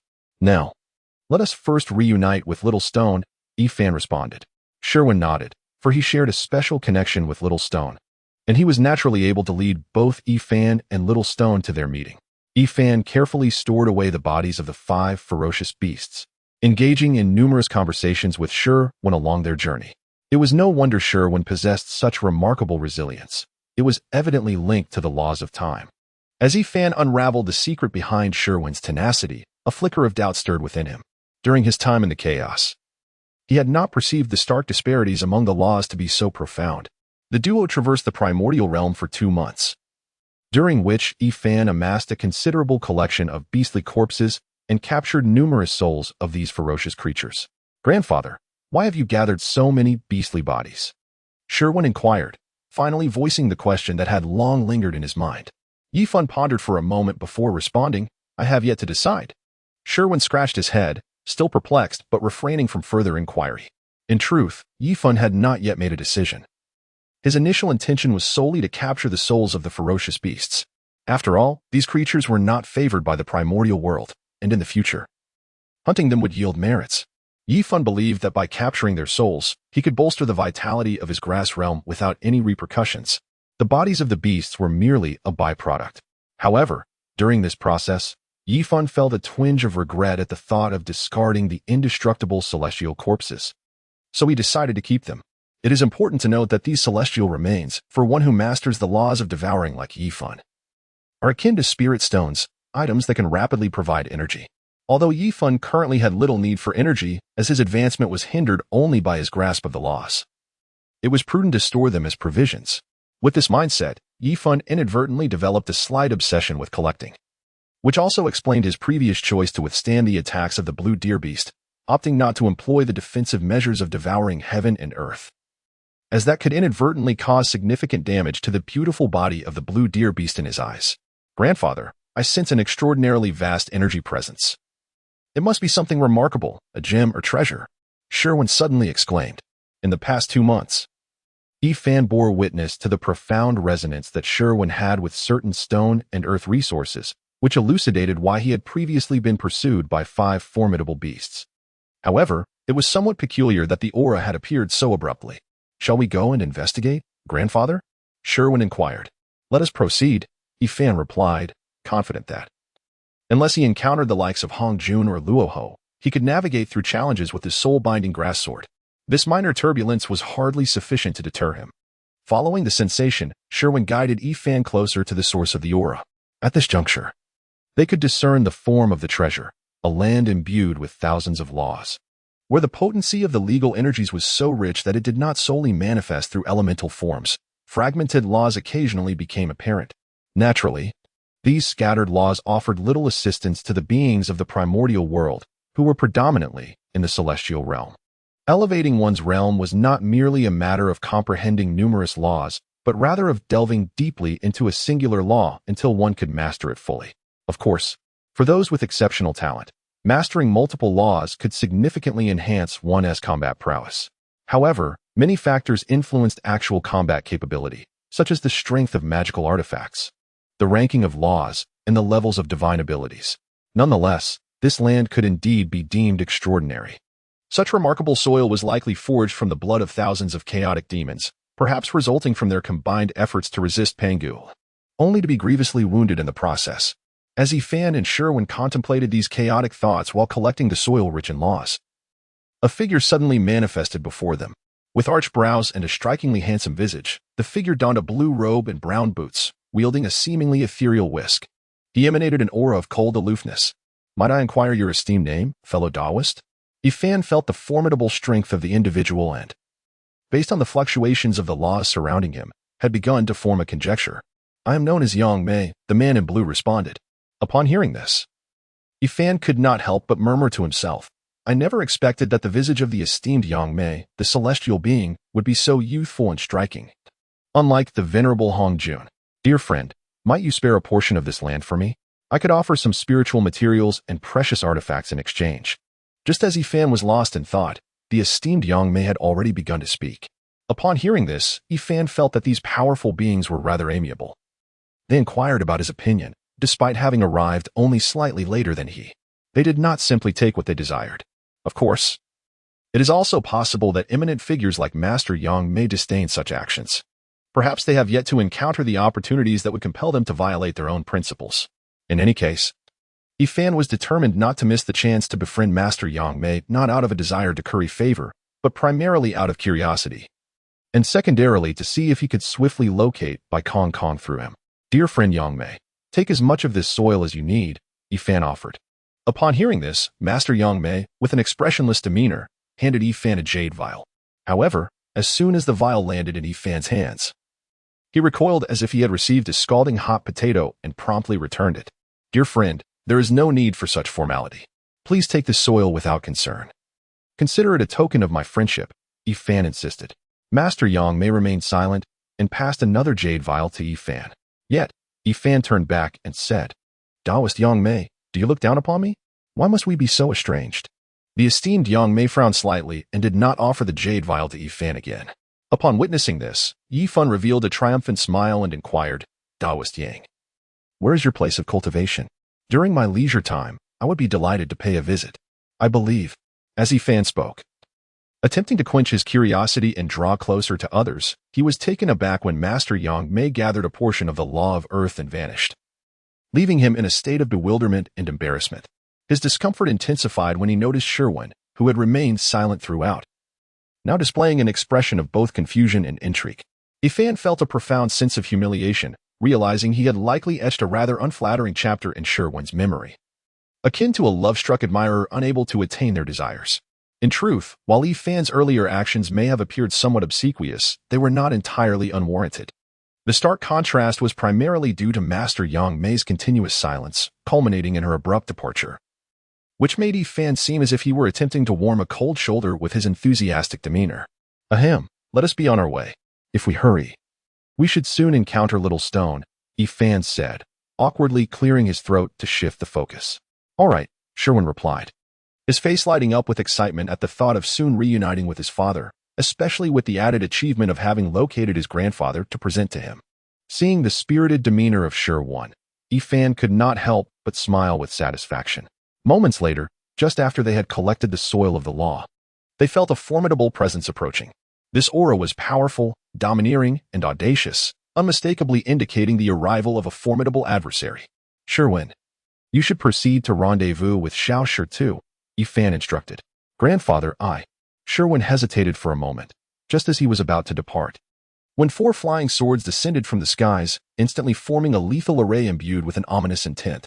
Upon sighting the 4 flying swords, Yifan was utterly convinced of the identity of the visitor. This individual was none other than the infamous Luo Hoimozu, one of the protagonists of the Daoimo sacred catastrophe. You have seized the opportunities that rightfully belong to me, and you believe you can simply depart unscathed? Accompanied by a voice that was both brazen and sinister, a figure gradually approached from the horizon, with black hair and dark eyes, exuding an air of audacity and malevolence. He was clad in black garments and donned obsidian boots, resembling a man emerging from the shadows. Fellow cultivator, could there be some misunderstanding?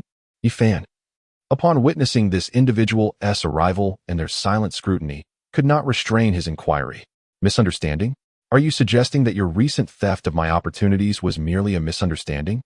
Luo Hoimozu replied with a tone that dripped with sarcasm. Upon hearing this, Yifan could not help but sigh inwardly. After all, the demon sovereign remains the demon sovereign, and it seems this situation may not conclude favorably. Nevertheless, Yifan ultimately wished to avoid antagonizing the Rohan demon sovereign. His own injury or demise held little consequence, for he could be reborn. However, should Sherwin perish, it would be a genuine loss. Yifan harbored some affection for this ungrateful grandson. After a moment's contemplation, Yifan produced the soil of laws along with several other precious spiritual materials he had collected, offering them to the Rohan demon sovereign as a gesture of goodwill. It was my offense, and I returned the soil of laws to the demon sovereign. As for these spiritual materials, let them serve as an apology. The Rohan demon sovereign swiftly accepted the spatial ring and the cauldron containing the spiritual materials, stowing them away within his sleeve universe. This action instilled a glimmer of hope within Yifan regarding the possibility of peace in this entangled fate. However, the subsequent words of the demon sovereign extinguished that hope entirely. To think this demon sovereign can still maneuver with such grace. It seems I am in need of a gatekeeper. Is that not so? Is it truly so degrading to be treated this way? I am, after all, a late-stage Tai golden immortal, and yet I am only worthy of serving as a mere gatekeeper. Yifan pondered this in his heart, yet spoke aloud. If the demon lord allows my friend to depart, we may discuss this matter. The demon lord Luo Ho revealed a sinister smile. Why not? Yifan gestured for Sherwin to depart, and upon witnessing such a scene, Sherwin no longer dared to linger and hinder progress. However, the sword formation of the demon ancestor Luo Ho showed no signs of dissipating. Yifan turned his gaze toward Luo Ho, his expression one of inquiry. Yet, the smile of the demon ancestor Luo Ho grew increasingly sinister, resembling a fit of madness or the satisfaction of some wicked whim. Nevertheless, the next moment caused Luo Ho's grin to gradually freeze. Suddenly, a spectral image of a grass blade appeared beside Sherwin, effortlessly slicing open a path, allowing Sherwin to escape from this place with ease. Upon witnessing the frozen expression of Luo Ho, Yifan could not help but let the corners of his mouth curl upwards. Ha ha ha, splendid. Never has anyone dared to toy with me in such a manner. Pray tell, how shall I reward you? The demon ancestor Luo Ho, perceiving the 7 parts mockery and 3 parts self-satisfaction in Yifan's demeanor, erupted in furious laughter. As the first person to mock the demon ancestor, I must say it is rather tedious and devoid of any pressure. Noting the gradually darkening countenance of the demon ancestor, Yifan beamed widely and continued, of course, a reward is still in order. I shall take those 4 flying swords, though they may be ordinary. I surmise there are not many superior artifacts in your possession, and it would be unfortunate for them to be tarnished alongside you. Seeking death, the demon ancestor Luo Ho could no longer contain himself. He summoned the god-slaying spear, radiating an intense aura of slaughter, and directed it towards Yifan. Ah, you have fallen into my trap. Though Luo Ho was enraged and launched his assault, he noticed that Yifan's expression bore no trace of shock. Rather, his smile grew even more radiant, which set off alarm bells in Luo Ho's mind. However, it was too late. Yifan had already employed the principle of concealment to deliver the key to the E-Grass realm beside the demon ancestor. As Luo Ho made his move, Fan recklessly communicated with the E-Grass realm. Despite Luoho's swift reaction, he found himself ensnared. His soul was captured and guided by the forces of the E-Grass realm. Naturally, Luoho was unwilling to allow this strange power to seize his soul, and in his resistance, he suffered considerable damage to his essence. Of course, Fan was not in a much better position, although he had prepared himself. The prowess of the demon ancestor had already reached the late stages of the great Luo, aiming directly at the quasi-saint level. The god-slaying spear, driven by Luoho's wrath, was no trivial weapon to fend off. Yifan meticulously orchestrated every detail, yet the ultimate outcome was merely a reciprocal exchange of injuries. Indeed, confronting the formidable Luo, who ranks among the most powerful in the primordial realm and wields such legendary artifacts as the extermination sword formation and the god-slaying spear. The prospect of an injury-for-injury trade was already a remarkable feat. This is bad, Yifan thought, recognizing the peril. The god-slaying spear was a treasure of annihilation, not only possessing immense power but also the capacity to harm the very soul. Fan was aware of this fact. However, he believed that his soul, having been tempered by the essence of the E-Grass, should be capable of withstanding some pressure. To his utter dismay, he found himself completely defenseless. Consequently, he could no longer communicate with the E-Grass realm to continue applying pressure on the demon ancestor Luoho.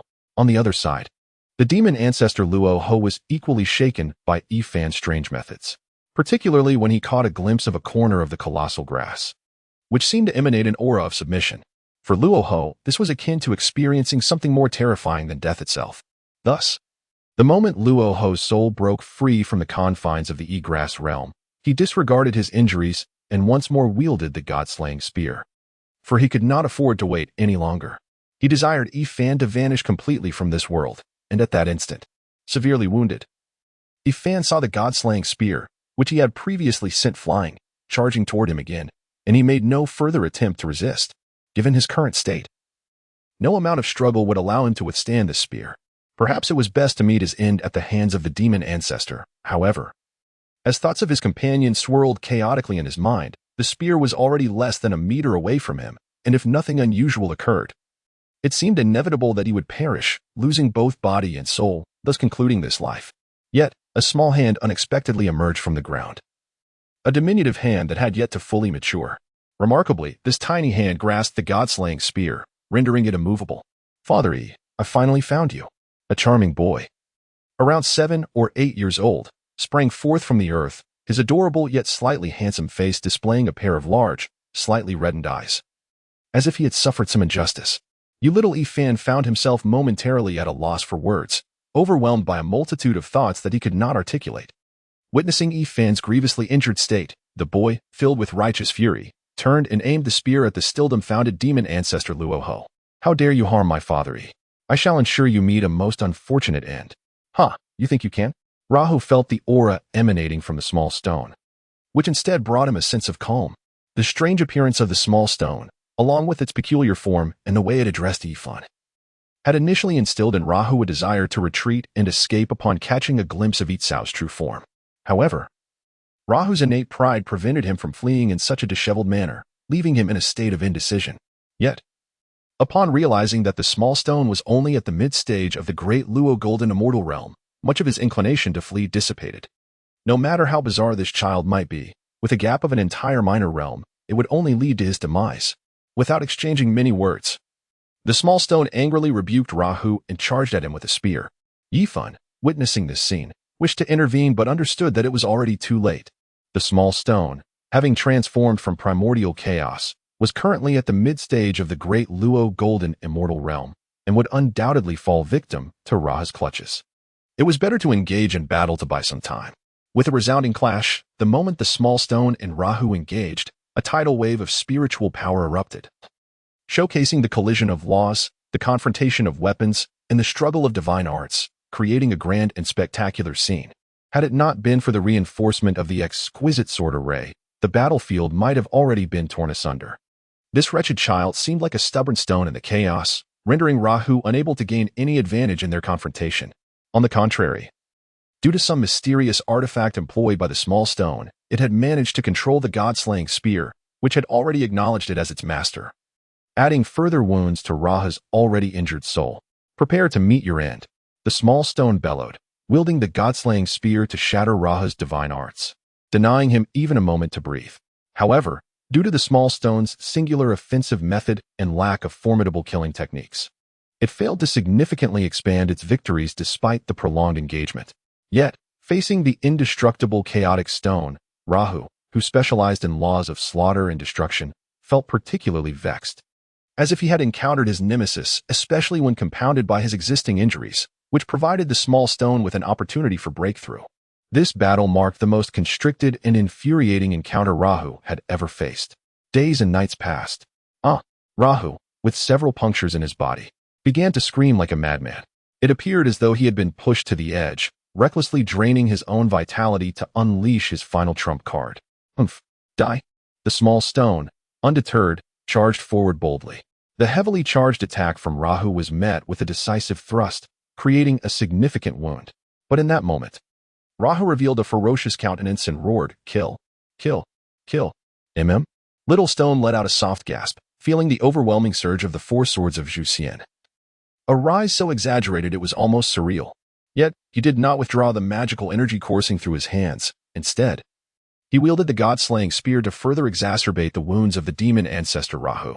However, the soaring momentum of the four swords of Zhu Xian proved formidable. As one sword flew forth, shattering Little Stone's seemingly indomitable defense, and another sword was poised to claim his life. At that moment, he regretted that he could not perish alongside the demon ancestor Rahu. Just as the absolute sword was about to make contact with Little Stone's body, an ethereal blade of grass materialized from thin air to intercept it. Upon witnessing this grass, which seemed to embody the dominion of heaven and earth, Rahu's face contorted with madness as he commanded the remaining two swords to attack the illusion of the grass. Yet, the fiercely murderous celestial slaughter sword and the ensnaring sword were effortlessly blocked by the grass, which remained unyielding despite their celestial might, capable of severing stars and rivers. This astonishing scene momentarily restored a flicker of clarity to Rahu, prompting him to retreat in haste from the god-slaying spear. The array of the four swords of Zhu Xian had been fully established, impervious to anything but the four saints, leaving them to wait within. However, within Rahu's heart, his vicious curses remained unspoken, for the overwhelming sword energy generated by the illusion of the grass sent the four swords flying. Leaving the ground marred with scars of steel, the array had been shattered. Such an absurd spectacle did not leave Rahu in a stupor. Rather, he fled with a speed he had never before possessed. Little Stone, witnessing Rahu's abject flight, felt no joy in his victory. He turned to gaze at the illusion of the grass, imbued with the profound essence of his father, gradually fading into nothingness, and realized he would have to wait yet another lifetime to reunite with his father. Just then, a divine power descended upon the vanishing illusion of the grass. "Father, come quickly to assist and transport grandfather's soul into the realm of grass." Floating beside him was Sherwin, struggling to wield the power of time-stopping while holding the key to the realm of grass. Immersed in sorrow, guilt, and anguish, Little Stone was jolted back to awareness by Sherwin's actions. He hastily activated the key to the realm of grass, facilitating the passage of Yifan's soul, ultimately placing it within the grass. What is happening? Why am I not back in the real world? Yifan had expected that upon reopening his eyes, he would find himself in the familiar wooden cabin, yet before him lay an expanse of shimmering gold. Simultaneously, the sensation of weakness, akin to being consumed by raging flames, lingered. Perhaps he was still alive. Upon learning this, Yifan decisively withdrew from the primordial realm and returned to reality, unwilling to endure that uncomfortable sensation any longer. As for the possibility of missing an opportunity for survival, Yifan was indifferent. After all, the devilish ancestor, Luoho, had been severely injured and would likely not pose a threat to the Little Stone for at least 1,000,000 years. Yet, who could say that after 1,000,000 years, the Little Stone might not ascend to a quasi-saint status, rendering it immune to any trouble from Luoho. In any case, to escape the torment of soul reshaping, Yifan promptly logged off and activated his idle mode. Alas, the vicissitudes of life. Yifan stretched languidly in his quaint cabin, reflecting on the events that transpired in the primordial realm. Nevertheless, these occurrences served as a poignant reminder for Yifan. In a world of cultivation, or a fantastical realm where strength reigns supreme, principles of morality, causality, or any other tenets are not the mainstream. It is the formidable power that is fundamental, for with it, one can act at will. Hongjun, the Tao ancestor, resolved the causality between him and Yifan, not out of fear that such causality would inflict harm upon him, but rather due to his inherent disposition. He simply wished to avoid forming meaningless ties with other cultivators, acting purely on impulse. The immortal Yangmei, having first discovered the soil of laws through Yifan, proposed an exchange of some of this soil for treasures, not out of any particular regard for Yifan. Even if it were a mere earth immortal, he would have acted similarly. Ultimately, he departed, establishing a causality with Yifan, but what significance did that hold? Yangmei stood among the elite of the primordial realm. Regardless of the causes and effects stemming from any interaction, he would accept them without fear. As for Luo Ho, he epitomized the essence of spontaneity. The opinions of others bore no weight upon him. He pursued his desires freely, whether seizing opportunities from Yifan or creating difficulties for him and his companions. All of these actions were simply manifestations of his whims, and he remained unconcerned with the consequences they might yield. Yifan comprehended all of this, and his desire for personal advancement in the real world grew increasingly urgent. Without strength, in a realm that reveres power above all, a life of peace and happiness remains devoid of any assurance. Yifan, shedding the lingering essence of a mere sluggard, activated the Qi gathering technique with a fervor akin to a revitalized spirit. However, after merely 2 days, his resolve crumbled. Having experienced the formidable chaos divine demon physique of Yi Chao, as well as the unique and formidable body of the dark bat, which grew stronger through consumption, Yifan found it exceedingly difficult to adapt to his feeble ability to gather qi with a speed reminiscent of a snail ascending a mountain. This simply would not do.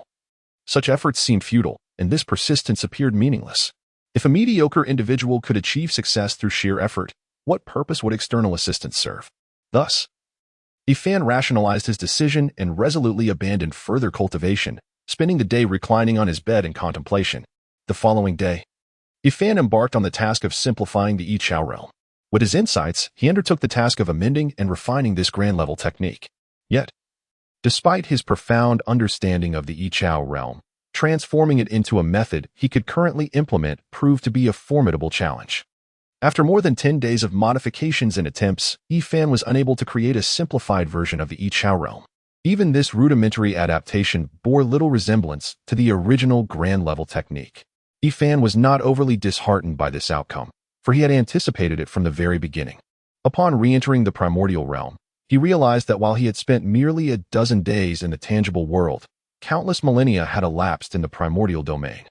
With such an extensive passage of time, Yifan's soul in the primordial realm had undergone a complete transformation. Through the absorption of soul energy from the realm of Ygrass, Yifan successfully reconstructed his spirit, leading to a fortunate turn of events. His soul had undergone a profound metamorphosis and elevation. Had Yifan possessed such a formidable soul previously, he would not have been so effortlessly wounded in spirit by the god-slaying spear. After Yifan acclimated to his new soul, he gazed upon the spiritual entities he had long sensed. These entities were powerful beast souls summoned to this realm, yet they had not succumbed to the excessive dissipation of soul energy. Over time, their chaotic will, having lingered in this foreign world, underwent a process of stripping and merging, gradually progressing towards order and unity. This signified that they had genuinely attained souls, breaking free from the majority of the shackles that once bound them. As for their continued existence in the Ygrass realm, without collapsing due to the excessive depletion of soul energy, it was entirely attributable to that chaotic will. Indeed, this tumultuous essence insulated them from the realm's absorption of their soul energy. Even more astonishing to Yifan was the revelation that this vast chaotic will was also restructuring and merging, drawing closer to harmony. As Yifan stepped out of Yichao, he approached the substantial embodiment of chaotic will. Upon seeing Yifan, the souls beneath this chaotic essence prostrated themselves in reverence, demonstrating their profound respect for him. Yifan was not particularly surprised by all of this. Instead, as he drew closer, he was startled by the affectionate emotions emanating from that chaotic will. He had never anticipated that what appeared to require millennia to potentially attain order, a chaotic will that embodied a terrifying soul's intent, had already birthed a self-awareness. Although this self-awareness remained feeble, it signified an inevitable journey towards order for the chaotic will. Will is the essence of the soul. A soul devoid of will is destined to descend into chaos, transforming into an exceedingly unstable entity. A soulless being lacking willpower is easily swayed by external influences, leading to a loss of self. However, this condition is far preferable to being governed by a chaotic will filled with resentment, anger, fear, and bloodlust, which often characterizes ferocious beasts. An inapt analogy would suggest that these beasts are akin to possessing countless selves, each brimming with negative emotions, collectively dominating a single body, resulting in madness and hostility. In contrast, a soul stripped of self-awareness merely resembles a person lacking conviction, forever plagued by regret and dissatisfaction with their actions. Even when they have made the optimal choice in a situation, they remain discontent with the outcomes dictated by external circumstances, embodying a capricious nature that leads to internal contradictions. As time progresses, these contradictions accumulate, inevitably transforming them into individuals whose emotions spiral out of control, engaging in perplexing behavior. Fan, fully aware of the significance of his own will, found himself astonished by the emergence of a chaotic will. However, after engaging in dialogue with this faint innocent self-will, his restless heart was ultimately calmed. The birth of this self-will is intrinsically linked to Yi Chao. Yet, Fan was taken aback to discover that the greatest influence on this chaotic will was not Yi Chao, but rather his own will. This self-will manifested as a result of Fan's soul reformation. Had it not been for the impact of Fan's soul transformation on the realm of Yi Chao, this self-will might have taken countless millennia to emerge, if it ever would at all. In essence, this chaotic will acts as an alternative incarnation of Fan. Naturally, as time progresses, this chaotic will continues to grow and develop, thereby diminishing its connection to Fan. Eventually, the relationship could only be described as that of siblings. Nevertheless, whether as brothers or as a mere extension of oneself, one thing is certain: it will not bring harm to Fan. Fan did not engage in communication with this self-aware will for long. He was still too feeble, and such exchanges easily left him fatigued. Subsequently, he cast a glance at the group of fierce beast souls standing respectfully to the side and began to ponder how to address this assembly of souls. Lord Dominator, could we implore you to refrain from incessantly stripping away our souls? We yearn to venture forth and comprehend the laws, boldly articulated a fox-like beast soul. Stepping forward with utmost reverence, Fan gazed upon the ethereal soul, contemplating for a moment before inquiring, "Might you possess a name?" The fox-like beast responded with a hint of anxiety, "I am known as the moonlit celestial fox, bestowed with the name by the heavens. And I refer to myself as the resplendent fox lord." "There is no need for such trepidation, resplendent fox lord. I have acquiesced to the conditions you previously proposed." Fan reassured. The resplendent fox lord, momentarily taken aback by his words, was jolted back to reality by the chorus of gratitude that followed, prompting her to hastily kneel and express her thanks. "Stop," Fan exclaimed, taken aback by the sudden and somewhat embarrassing display of gratitude. The sheer sincerity of their fervent acknowledgement left him momentarily stunned, sending a shiver down his spine. Such fervent declarations, when uttered with utmost seriousness in specific contexts, can evoke profound reactions, both emotional and physiological. Fortunately, his command was heeded, and the crowd fell silent at his utterance. "I am not offering my assistance without recompense. Should you wish to return to the primordial realm, I shall endeavor to facilitate your passage back." After a brief cough, Fan continued. The assembly displayed expressions of tension and apprehension, for their collective will was transitioning from chaos to order. This place was their rebirth, their sanctuary, and naturally, they were loath to depart from it. Fan, upon seeing their concerns, naturally understood their apprehensions. Indeed, there remain numerous issues that require resolution. Even if you wish to return to the primordial chaos at this moment, it is simply unfeasible. Furthermore, I shall not permit you to remain in the primordial chaos indefinitely, nor will I allow you to linger perpetually in the Yi Chao realm. Upon hearing Fan's words, the crowd's emotions stabilized considerably, for they recognized that it was impossible to stay in the Yi Chao realm without venturing beyond. In the realm of the ethereal grasses, it serves as a nurturing womb for them. They must grow and repay their mother, yet remaining here indefinitely is unfeasible. What you must now endeavor is to create a unique divine ability, the singular requirement of which is to bestow upon the soul a protective shield that endures until death. Fan spoke once more. The assembly exchanged glances, likely comprehending Fan's rationale for urging them to forge such a divine ability. Although they had been granted a new lease on life, returning to their original fearsome forms posed the risk of their souls being once more besieged by the tumultuous wills within. Thus, the creation of this divine ability became paramount. However, this was not the principal reason Fan urged them to develop such a skill. It necessitates a reflection on humanity, that seemingly inconspicuous race. The reasons for humanity's ascendance as the focal point of the celestial realm, as Fan distilled from his experiences and insights within the primeval chaos, are as follows. First, humans possess formidable reproductive capabilities, far surpassing those of the ferocious beasts, dragons, phoenixes, and cheilants. Second, humans are innately humanoid. The advantages of this form are evident from the transformation of numerous powerful beings into human shape. Why is this so? He, having personally experienced the benefits of such transformation, ventured the following conjectures. The primeval chaos was birthed by Pangu, who was further aided and strengthened by the ethereal grasses to achieve perfection. Pangu, being humanoid, endowed the human form with numerous advantages, such as an enhanced capacity for comprehending the laws and a greater affinity for the elements of the primeval chaos.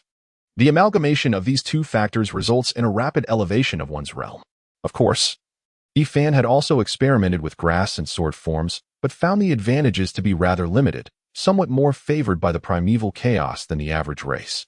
Thirdly, humans cultivate their primordial spirit, which He perceives as the substance that safeguards the soul, simultaneously enhancing its strength and reducing reliance on the corporeal form by leveraging the characteristics of the soul. The synthesis of these benefits yields a revolutionary outcome. He believed that aside from these three primary points, numerous other factors contributed to the remarkable emergence of humanity, a seemingly insignificant race birthed by Nuwa, which profoundly influences the primeval chaos as the principal actors.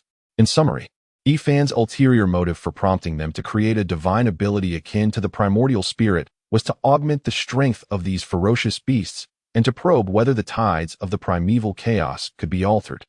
After all, with the assistance of the ethereal grasses guiding the beasts from chaos towards order, and with a divine ability similar to the primordial spirit to eliminate potential threats, these creatures, once shunned by the primeval chaos, could seamlessly integrate into the normal races of the realm.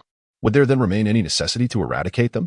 Yifun's interpretation of the primordial chaos is that it is in a perpetual state of growth and expansion. The myriad beings within this chaos are of little concern to it. As long as they do not pose a threat to the primordial realm, it refrains from interference. Naturally, it may be that it observes the primordial chaos at all times, seeking to identify the races that would most benefit its development, with everything unfolding according to its intricate calculations. As for how it truly perceives the beings of the primordial chaos, that remains to be discerned through a series of trials. After He finished speaking, he wasted no time and began to explore this divine ability with the others. Years later, he reunited with Little Stone and Sherwan. They shared heartfelt sentiments upon reuniting, followed by deep listening and exchange. Witnessing Yifan's transformation into a sword in his past life, Little Stone gained profound insights and advanced further. However, to enter the primordial world, he temporarily relinquished most of his physical form, adopting a unique state. Thus, when he first battled Luoho, Little Stone was only at the mid-stage of the great Luo Golden Immortal realm. Father E, I have gathered information on Luoho's whereabouts. When shall we take action? Little Stone inquired. He had now ascended to the late stage of the great Luo Golden Immortal realm. Additionally, he had unexpectedly obtained the God-slaying spear, controlled by the Chaos Divine Soil in the Chaos. With this, they stood a good chance against Luoho, who relied solely on the extermination sword array. There is no rush. Others will deal with Luoho in due time. For now, let us first locate Bai Kong Kong and create this divine ability, Yifan replied. Little Stone nodded in agreement. Although he yearned to confront Luoho, he recognized that Yifan had his reasons, and he chose to comply. In truth, Yifan's desire for revenge against Luoho was not as intense as that of Little Stone. Primarily, he had not suffered significant harm from their previous encounter. Instead, he had acquired the foremost slaughter treasure of the primordial world, the God-slaying spear, and enhanced his soul's reconstruction, thereby gaining greater control over the Egrass realm. Furthermore, he was uncertain of the repercussions that eliminating Luoho might have on the primordial world and himself. Moreover, the primordial world was fraught with peril. Rather than engage in a life-and-death struggle with Luoho, allowing others to profit, it was wiser to remain composed and observe the unfolding of events. Another reason was that Yifan was eager to enhance his own strength in the real world. Engaging in a fierce battle with Luoho would only squander precious time. Ultimately, having arranged everything, Yifan returned to the body that Little Stone had restored for him. Father, I wish to allow my true form to enter the Egrass realm, Little Stone stated. Very well, proceed with this task. I will communicate with the Egrass to assist you, Yifan responded. By the way, the bodies of the ferocious beasts are still stored within your inner world, correct? Yifan inquired, knowing that Little Stone possessed a unique inner realm. Yes, Little Stone affirmed. Having so many ferocious beast bodies within your inner world may pose a problem.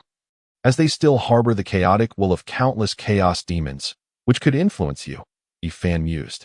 Upon hearing this, Little Stone recognized the potential danger.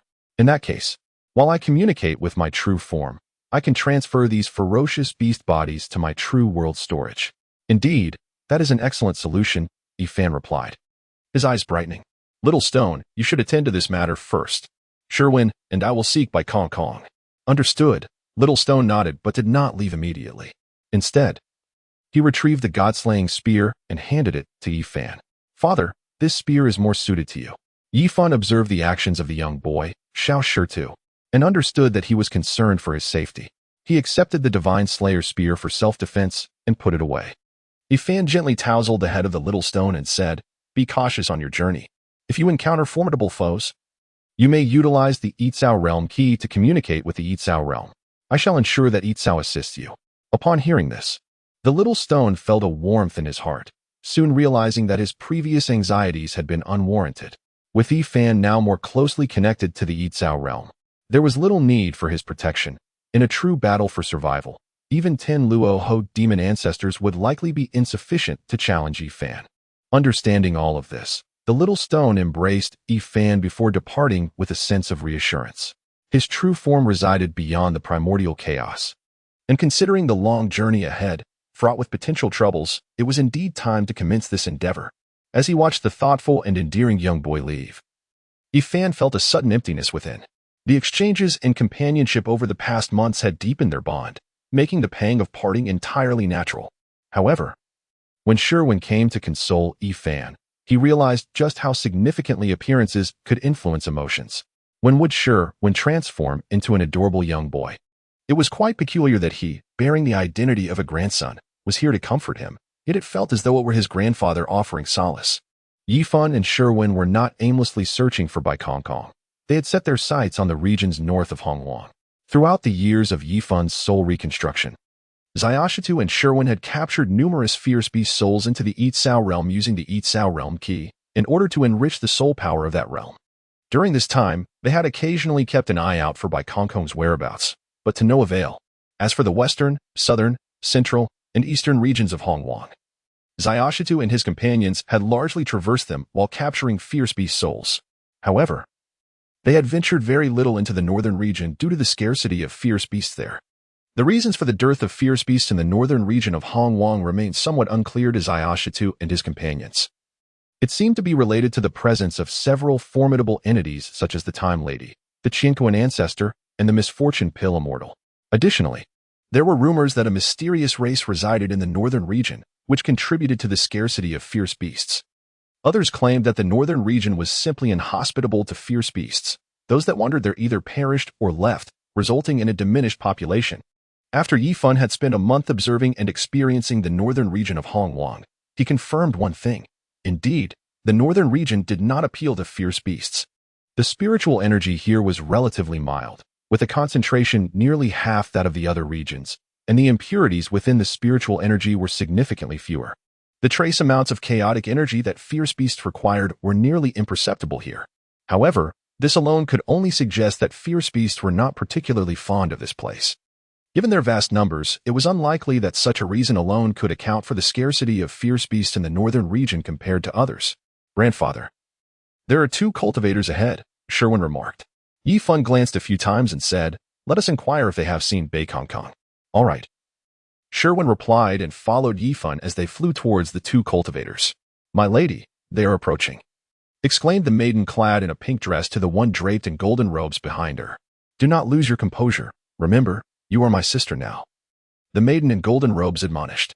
At this moment, Yifan was no longer far from them, and the 2 began to converse casually, resembling a pair of deeply bonded sisters enjoying their time in nature. Observing this scene, Yifan felt an inexplicable sense of unease. Dear friends, might you enlighten this humble seeker? He ventured to ask. After all, they had been in the northern region for over a month without any leads, and their understanding of the area remained limited. It was imperative to seize the opportunity to gather information upon encountering these 2 cultivators. The maiden in the red dress turned to face him first. She possessed a gentle and charming demeanor, exuding a warm and approachable aura, reminiscent of the beloved girl next door from every boy's childhood memories. As Yifan's heartstrings were plucked by the neighboring little sister, he suddenly beheld the golden-clad female cultivator emerge from behind the red-dressed woman. The sight of this maiden, with her flowing tresses cascading like a waterfall and her delicate wrists like frosted jade, was nothing short of enchanting. "What troubles you, esteemed senior?" "My sister, and I shall surely speak without reservation," she said, her gaze lifting. Yifan was captivated by her exquisite visage. Where her brows resembled distant mountains cloaked in mist, her eyes akin to clear lotuses rising from the water, and her lips blooming like cherry blossoms, truly a breathtaking beauty. At that moment, Yifan stood entranced, as if a lovesick fool besotted by a goddess. P.S. utterly mesmerized. The red-dressed cultivator chuckled softly. Just as the golden-clad woman was about to admonish, "You mustn't be disrespectful," an irate voice of an elder echoed, "What nonsense are you spouting? My grandfather is clearly deep in thought." "Grandfather?" The two women could not help but conjure a flurry of questions, exchanging glances with Sherwan, who was defending Yifan. While the two were in a state of bewilderment, Yifan regained his composure, a warning bell ringing in his mind. Such unparalleled beauty must possess remarkable depth. Ahem. "Esteemed friends, have you seen this beast?" Yifan cleared his throat to dispel the slight awkwardness and projected a vivid image. After a moment of contemplation, the two female cultivators replied, "We have seen it." "Where was it?" Yifan paused, then, unable to contain his excitement, inquired eagerly. However, the two women did not respond immediately. Instead, they countered with a question of their own. "Is this beast of great significance to you, esteemed senior?" Yifan did not conceal anything and spoke directly, emphasizing the significance of his words. "He is my child." The two women were slightly taken aback upon hearing this, yet, due to Shaiwan's prior introduction of this grandson, they had already developed a degree of resilience and did not linger much on the identity of the child. "Given such an important revelation, if we assist our elder in locating him, could you perhaps agree to one condition?" the woman in golden attire inquired. Upon hearing this, Yifan's excited heart calmed slightly as he inquired, "What are the conditions?" The woman in golden attire did not immediately reveal her terms. Instead, she began to recount the tale of the two sisters. The younger sister, Jinlian, and her sibling, Honglian, were both born from the essence of acquired spiritual roots. When the two sisters first entered the primordial wilderness, they were besieged by the fearsome beast, Chiya, and were on the brink of life and death, fortunate to be rescued by the goddess of time. Upon hearing Jinlian's extensive narrative, Yifan comprehended the circumstances and tribulations faced by the two of them. In essence, they were two pitiable yet sensible lotus sisters, unwilling to perpetually rely on the Lady of Time. In a desire to repay the assistance bestowed upon them by the Lady of Time, they ventured forth from the eternal mirage in search of opportunities. Yifan presented a considerable number of precious spiritual materials and treasures to them, saying, "You may take these." However, Jinlian declined, asserting, "Esteemed senior, this is not the condition I seek." Yifan insisted, "Let these be a gift from me. The terms shall be discussed separately." Just as Honglian was about to accept the spiritual materials and treasures, Jinlian intervened, stating, "No, if we accept these, the esteemed senior may not acquiesce to our terms." Upon hearing the proposal, Yifan's thought swiftly turned as he inquired, "What are the conditions?" Jinlian began to speak. "Our departure from the eternal mirage was not a mere whim. Rather, it stemmed from a profound intuition that there exists an opportunity beyond, one that could alter the course of our destinies, prompting us to venture forth from the eternal mirage." Yifan nodded, gesturing for Jinlian to continue. "We have searched for a long time without any fruitful results. It was only today that we felt a powerful intuition, prompting us to come to this place." Yifan's eyes sparkled with intrigue as he pondered. Could this place truly be the fabled realm where destiny is altered? Indeed, it was, yet it did not remain concealed. Rather, it stood boldly before us. Jinlian, with her clear and captivating lotus-like eyes, gazed at Yifan with a gaze imbued with emotion. Yifan was utterly bewildered by this sudden turn of events. After a prolonged silence, he finally managed to speak. "Are you referring to me as the opportunity you speak of?" The young woman, sensing a profound connection, remarked, "Esteemed senior, you are destined to be my ideal partner. Should we unite as Tao companions and cultivate together, it would surely yield remarkable results." However, before she could finish her sentence, Yifan interrupted her, declaring, "This notion is preposterous. I cannot acquiesce to such a proposal." "Why not?" Jinlian inquired, her expression suddenly transforming into one of hurt, teetering on the brink of tears, evoking a deep sense of sympathy. Yifan appeared outwardly calm, yet his heart was tumultuous, stirred by Jinlian's various actions. How could any man withstand the allure of such a breathtaking woman who willingly offered to cultivate together? Moreover, Yifan had been reincarnated from the primordial chaos. Even if this lady had ulterior motives, the worst that could happen would be his demise. His previous decisive refusal was merely a reflexive reaction of an inexperienced man thrust into a practical situation. Now, he pondered why he could not extend a helping hand to this enchanting woman. Feigning reluctance, Yifan expressed, "I fear I may hinder your path. And should you not attain the opportunity you seek, it would only lead to greater sorrow." Upon hearing Yifan's reasoning for refusal, Jillian restrained her tears, assuring him, "Do not worry, senior. Fate determines opportunities, and regardless of the outcome, I shall accept it with equanimity. But if we were to become partners, what then should we do when we encounter someone we truly desire?" Seeing Jillian's earnest intent to cultivate together, Yifan maintained his facade. "I do not mind if you wish to engage with other women. Should I become an obstruction, I shall depart without causing you any trouble." Jillian responded, "Yet I wish to devote everything to the woman I love, never to part ways." Jillian was momentarily taken aback, wiping her tears before departing, leaving behind the words, "I understand." "Oh, why did she leave? What do you understand? You completely misconstrued my intentions." Yifan lamented within as he watched Jillian transform into a streak of light and swiftly vanish. Yet, he found himself unable to voice his thoughts or take a step to prevent her departure, his heart torn asunder. Honglian pursued Jillian to a spiritual mountain. Witnessing her sitting by the cliff, seemingly lost in thought. After a lengthy silence, Honglian could no longer contain her curiosity and inquired, "Why did you act that way just now, Your Highness?" "Linner, were you not moved?" Jillian retorted. Linner, slightly perplexed, questioned, "Moved by what? With such strength?" He remains chaste for a woman yet unseen.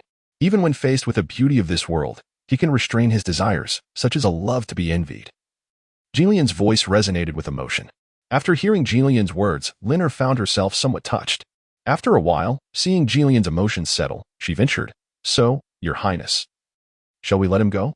Jillian wiped away the tears she had shed in self-reflection and replied, "Of course not. While I admire his restraint and commitment to love, I do not have the luxury of time to continue searching. Moreover, he is the opportunity granted by heaven. I cannot let this chance slip away merely out of admiration." Linner, relieved, asked, "Then shall we go and capture him now?"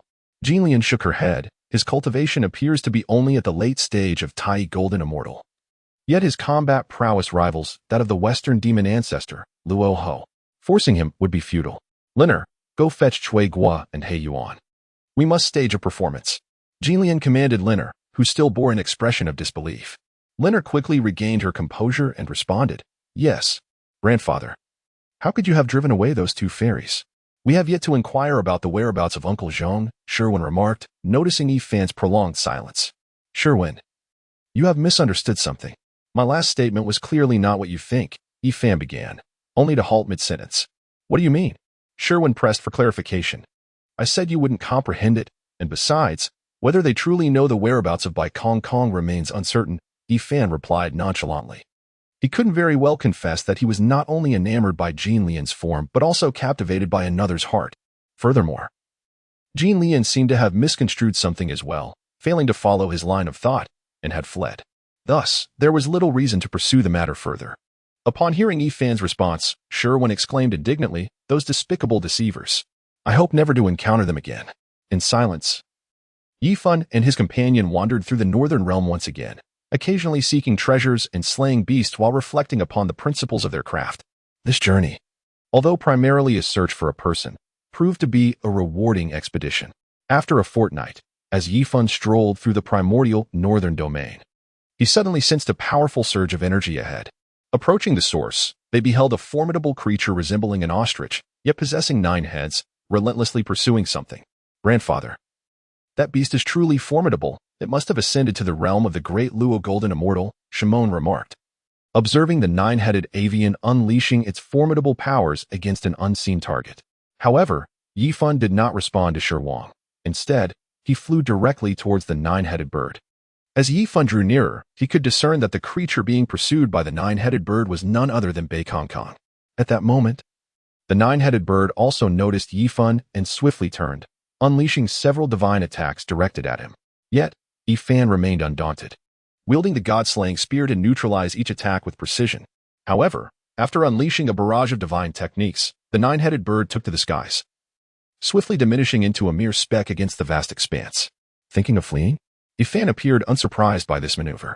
A portal materialized before him, accompanied by a formidable surge of sword chi that pursued the path of the escaping nine-headed bird. At this moment, Sherwin caught up, questioning, "Grandfather, why did Uncle not acknowledge us but instead choose to flee?" Yifan shook his head and remarked, "It could be a fabrication, or perhaps manipulated by others." Has it truly managed to escape? Is that force time itself? Yifan felt a surge of intuition, realizing that since he could not retain the nine-headed avian beast, he had no choice but to venture forth in pursuit of the white void. "Sherwing, you shall remain here. This matter is beyond your assistance," Yifan instructed. Sherwing nodded in acquiescence, not forgetting to impart a word of caution. "Grandfather, proceed with utmost care." Yifan nodded slightly and pursued the lingering essence of Bai Kong Kong. After 3 days and nights of relentless searching, he arrived at a valley surrounded by 3 ethereal mountains, each radiating an otherworldly aura, presenting a scene that seemed fraught with intrigue. Alas, Yifan sighed, yet he ventured forth into the valley, fully aware that it was a trap set by someone. Nevertheless, he felt compelled to leap into the fray, for that Bai Kong Kong bore an uncanny resemblance to the one Yifan cherished. He dared not gamble on the possibility of her being an imposter. Should she indeed be the genuine Bai Kong Kong under someone else's control, his absence might result in the irrevocable loss of the chance to reclaim her. If he were to perish, he would at least come to terms with the consequences of his choices. With these thoughts swirling in his mind, he stepped deeper into the valley. Upon entering, the valley appeared initially flat, yet it soon became increasingly steep and arduous, the descent hindered by colossal trees and winding vines. Perhaps due to the traps laid by an unseen adversary, the valley floor exuded an eerie tranquility.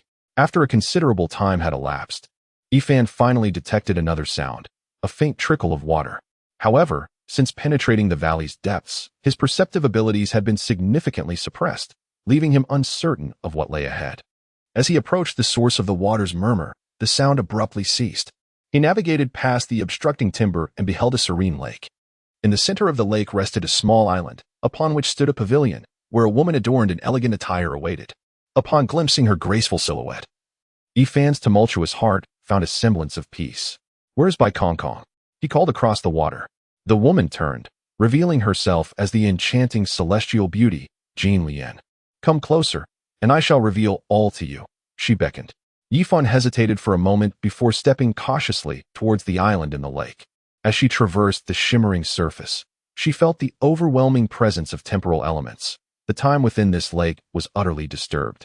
Who could she possibly be? Was she the goddess of time, or perhaps a significant figure in her retinue, or even a renowned yet enigmatic master of the hidden realms? What could her intentions be? While pondering these questions, Yifan unknowingly found herself upon the island. The instant she set foot on its shores, the formidable laws of time began to resonate, compelling her to gaze upon this seemingly ethereal isle with renewed curiosity. "You appear quite confident." A voice resembling that of a golden lotus emanated from a wooden pavilion, seemingly formed from entwined vines, at the heart of the island. As Yifan paused, his mind momentarily captivated, he ambled leisurely towards the pavilion, observing all that the island had to offer. Upon entering the pavilion, he beheld a stunning beauty languidly leaning against the pillar, gazing at him with a profound tenderness. "Dear Taoist Jean Lien, what is the true purpose behind your elaborate design? If it lies within my capacity, I would gladly assist you in achieving it," Yifan said, tilting his head slightly in an awkward manner. However, Jean Lien rose and approached Yifan, softly responding, "Have I not already conveyed my desires to you, esteemed elder?" Yifan took several steps back, creating distance, and was about to speak when he heard Jean Lien say, "Senior, you are truly too sentimental. If you were to encounter a formidable enemy threatening your life, such an emotional disposition may easily lead to your demise." Yifan smiled enigmatically, remaining silent as he observed Jean Lien's self-revelation. "What are you laughing at? Do you not realize the gravity of our current predicament?" Jean Lien inquired, her expression tinged with displeasure. "It's nothing in particular, merely a fleeting thought that brought me joy," Yifan replied casually, as he approached the stone table in the center of the pavilion and took a seat, lifting his teacup. Jean Lien was left bewildered by Yifan's actions. "Do you believe I would not take any action against you?" Yifan remained silent, savoring his tea. "Are you not afraid that I shall take your first night?" Jean Lien expressed her discontent at Yifan's leisurely demeanor. "I observe that you are also no longer a virgin, and besides, you are extraordinarily beautiful. Thus, I have nothing to lose, and fear is hardly warranted. Yi Fun regarded Jin Lian with an appreciative gaze, surveying her from head to toe. Jin Lian was somewhat taken aback by Yi Fun's teasing gesture. You clearly stated that you would give everything to. Before Jin Lian could finish her sentence, a fan stood up and approached her, asking, but why can't that person be you?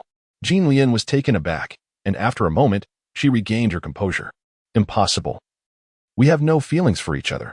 Ifan interrupted again. Have you ever heard of the term love at first sight? I merely desire your body. I have no intention of being with you, Jin Lian murmured as she stepped back a few paces. Yi Fun secretly sighed. Realizing that his desire was merely for Jin Lian's physical form, the words he spoke were merely an attempt to salvage his earlier bravado. Alas, Jin Lian, if you do not wish to bear responsibility towards me, all I ask is that you confirm whether you truly possess any leads regarding the elusive Bai Kong Kong. Yi Fun feigned a sigh as he spoke. Upon hearing these words, Jin Lian, whose heart had been thrown into disarray by Yi Fun, finally regained her composure. Naturally, I do have such information, but you must first engage in dual cultivation with me. No way. What if you deceive me? Yi Fun retorted. Do you think I devised this trap merely to haggle with you? Today, whether you like it or not, you shall comply, Jin Lian scoffed. Oh, is it based solely on your peculiar formation? Yi Fun expressed his disdain. Yet, at that moment, Jin Lian shed her garments, casting a mocking glance at Yi Fun. At this moment, Yi Fun suddenly realized he was utterly immobilized, as if his very thoughts had come to a standstill, rendered helpless to witness Jin Lian engaging in dual cultivation with him alone. Princess Linger, how did you manage to bring this old man back? Inquired a little girl clad in green, her innocent demeanor betraying her curiosity about how Lingo had retrieved Sherwin. However, Lingo chose not to respond to the green-clad girl's question and instead asked, Chuegua, have the Empress and the others begun their cultivation? I do not know. The Empress forbids me from observing, Chuegua replied earnestly. What have you done to my grandfather? I warn you, if you provoke him, none of you shall escape unscathed, Sherwin shouted, having overheard their conversation. Why the commotion? No matter how formidable your grandfather may be, he pales in comparison to my Empress. Moreover, having a grandson like you hardly bodes well for his prowess, Linga retorted, defending her Empress while subtly mocking Sherwin. Sherwin felt a wave of shame wash over him at Linger's scorn, particularly when he recalled that without her intervention, he would still be trapped within the belly of a ferocious beast, his confidence dwindling. But my grandfather is truly powerful now. I am trying to save you all. In the past, the demon ancestor, Luo Hu, pushed my grandfather to his limits, he recounted with diminished conviction. Linger scrutinized him with skepticism. Your grandfather seems to have a penchant for adopting all sorts of beings. While I may not know much about that, his discernment is certainly inferior to that of my Empress. Sherwin's face shifted from green to white in anger, and ultimately, he could no longer contain himself, exclaiming, I am merely a novice in cultivation. In time, I shall surpass you all. I'll be waiting, Lingo casually remarked before turning her attention back to plotting with Chuegua. Ignoring Sherwin. Hearing her dismissive words ignited a fire within Sherwin, who boldly declared, I, Sherwin, shall surely attain sainthood in the future. Yet, no one paid him any mind. He continued to babble on, setting ambitious goals, akin to an overly zealous youth fueled by enthusiasm. Ugh, how annoying. Chuegua, silence him. All right, little cultivator, do you believe I possess the potential to become a saint? Why are you hitting my mouth? With the sound of slaps echoing around them, a fragrant incense stick burned down, and the cacophony of Sherwin's voice along with the slapping continued unabated. Finally, Linger successfully executed her forbidden divine ability. Free from the worry of distractions that could lead to failure, she swiftly approached Sherwin and asked, Chuegua, what is happening? Chuegua looked dejected as she replied, I'm sorry, his mouth is too tough for me to break. Why did you let him hit me? I tell you, when my grandfather is enraged, without my words, you shall truly be doomed. Sherwin jabbered on. With a swift motion, Lingo delivered a resounding slap that could have sent a spiritual mountain flying. However, when struck upon Sherwin's face, it seemed to inflict no harm whatsoever. Linger, employing various methods, remarked in exasperation, not only is he stubborn in speech, but his entire being is astonishingly resilient, truly a peculiarity. Your Highness, perhaps we should simply disregard him, suggested Chuegua, nodding in agreement. Linger and Chuegua chose to ignore Sherwin's outcries and departed from the scene. As Sherwin attempted to follow, he found himself ensnared in place by Linger's supernatural abilities. Linger and Chuegua approached the lakeside, intending to utilize secret means to investigate the progress of Fan and his dual cultivation. Suddenly, a figure appeared before them, startling both as they recognized who it was. "Your Highness, you are here so soon," exclaimed Linger in surprise. Jin Lian nodded slightly, saying, "His capabilities are beyond my expectations. We must depart swiftly." Linger wished to say more, but was hurriedly led away by Jin Lian. What's happened to this supernatural power? Pondered Sherwin with confusion. Could there be trouble? He worriedly thought, darting in the direction Linger and the others had initially taken. Upon reaching the lakeside, he beheld Fan, who was suppressing the retreating waters of the lake and the island within using the chaos divine soil. In a moment, this lake, almost entirely composed of temporal elements, along with the strange treasure island, was gathered into Fan's hand. Simultaneously, Jin Lian's voice echoed in the vicinity, "I apologize. I do not possess any leads on Bai Kong Kong, but I can assure you that Bai Kong Kong has certainly not visited the northern region. Consider this Four Realms abyss as compensation." "Compensation, you say?" Fan mused quietly, lost in thought. "Grandfather, what did that female cultivator do to you? Why offer such a precious treasure as recompense?" Although Sherwin was a being formed from chaotic stone and tended to ponder matters straightforwardly, he could discern the extraordinary nature of this treasure, realizing that it must have provided Fan with significant advantages to warrant such a generous compensation. Fan, in response to Shaiwen's inquiry, would naturally refrain from revealing to his grandson that it was his technical fee. Instead, he casually remarked, "She simply could not withstand my prowess." Knowing she could not seize the Four Realms abyss, thus she spoke in such a manner. "Oh, however, I did not sense any previous confrontation between you two." Shaiwen's muttered softly, harboring doubts that Yifun's words were but a ruse to deceive him. Yifun was taken aback to discover that Sherwin had been waiting outside. He had assumed that Sherwin had only just arrived at this location. He could only respond with a semblance of nonchalance. "It is entirely normal that you did not sense our confrontation. We were engaged in battle at the Four Realms abyss. Let us not dwell on this matter. Just know that your grandfather drove that female cultivator away. Now, we must continue our search for Bai Kong Kong." Observing the look of skepticism on Sherwin's face, Yifun deftly shifted the topic. Sherwin, though unconvinced by the liar's words, nodded in acquiescence, having no reason to oppose Yifun's decision. However, Yifun was largely convinced, yet he felt it was essential to explore the northern domain further. Nevertheless, he remained perplexed by Jin Lian's insistence on dual cultivation with him.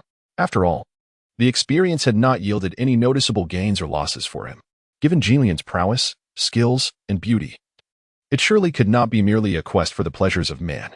Yet, at present, Yifun found no evidence of any detriment and having benefited in various ways. He chose not to ponder it excessively. After a century had passed, Yifun and Sherwin had nearly completed their exploration of the northern domain of the Primordial era. Naturally, they had not located Bai Kong Kong, but during their journey, Yifun had visited the renowned artifact master, Qian Kunliuzu, experienced the enigmatic life of the mysterious insect race as recounted by the primordial cultivators, gazed from afar at the eternal sanctuary where the Time Lady resided, and heard tales of the misfortunes surrounding the alchemist of doom. It became evident to Yifun why ferocious beasts were so scarce in the northern domain. One formidable figure often utilized these beasts as materials for crafting, another occasionally sought out particularly appealing specimens, while yet another enjoyed using them as subjects for experimentation. Additionally, a mysterious race competed with the ferocious beasts for survival resources through their innate powers. It was indeed remarkable that ferocious beasts could thrive in such an environment. "Grandfather, should I search the seas next or seek in the starry skies?" Sherwin inquired as they prepared to leave the northern domain. If fate allows, we shall meet again. Let us visit Little Stone. Did he not mention discovering a soul star in the cosmos? Let us go and investigate." Yifun sighed in response. Sherwin nodded. Regardless of what Yifun decided, he would follow, as he was merely a companion tasked with sensing treasures along their journey and alleviating Yifun's boredom. As a transformed stubborn stone, he found that accompanying Yifun was far more fruitful than solitary cultivation. The two soared directly towards the celestial direction indicated by Little Stone.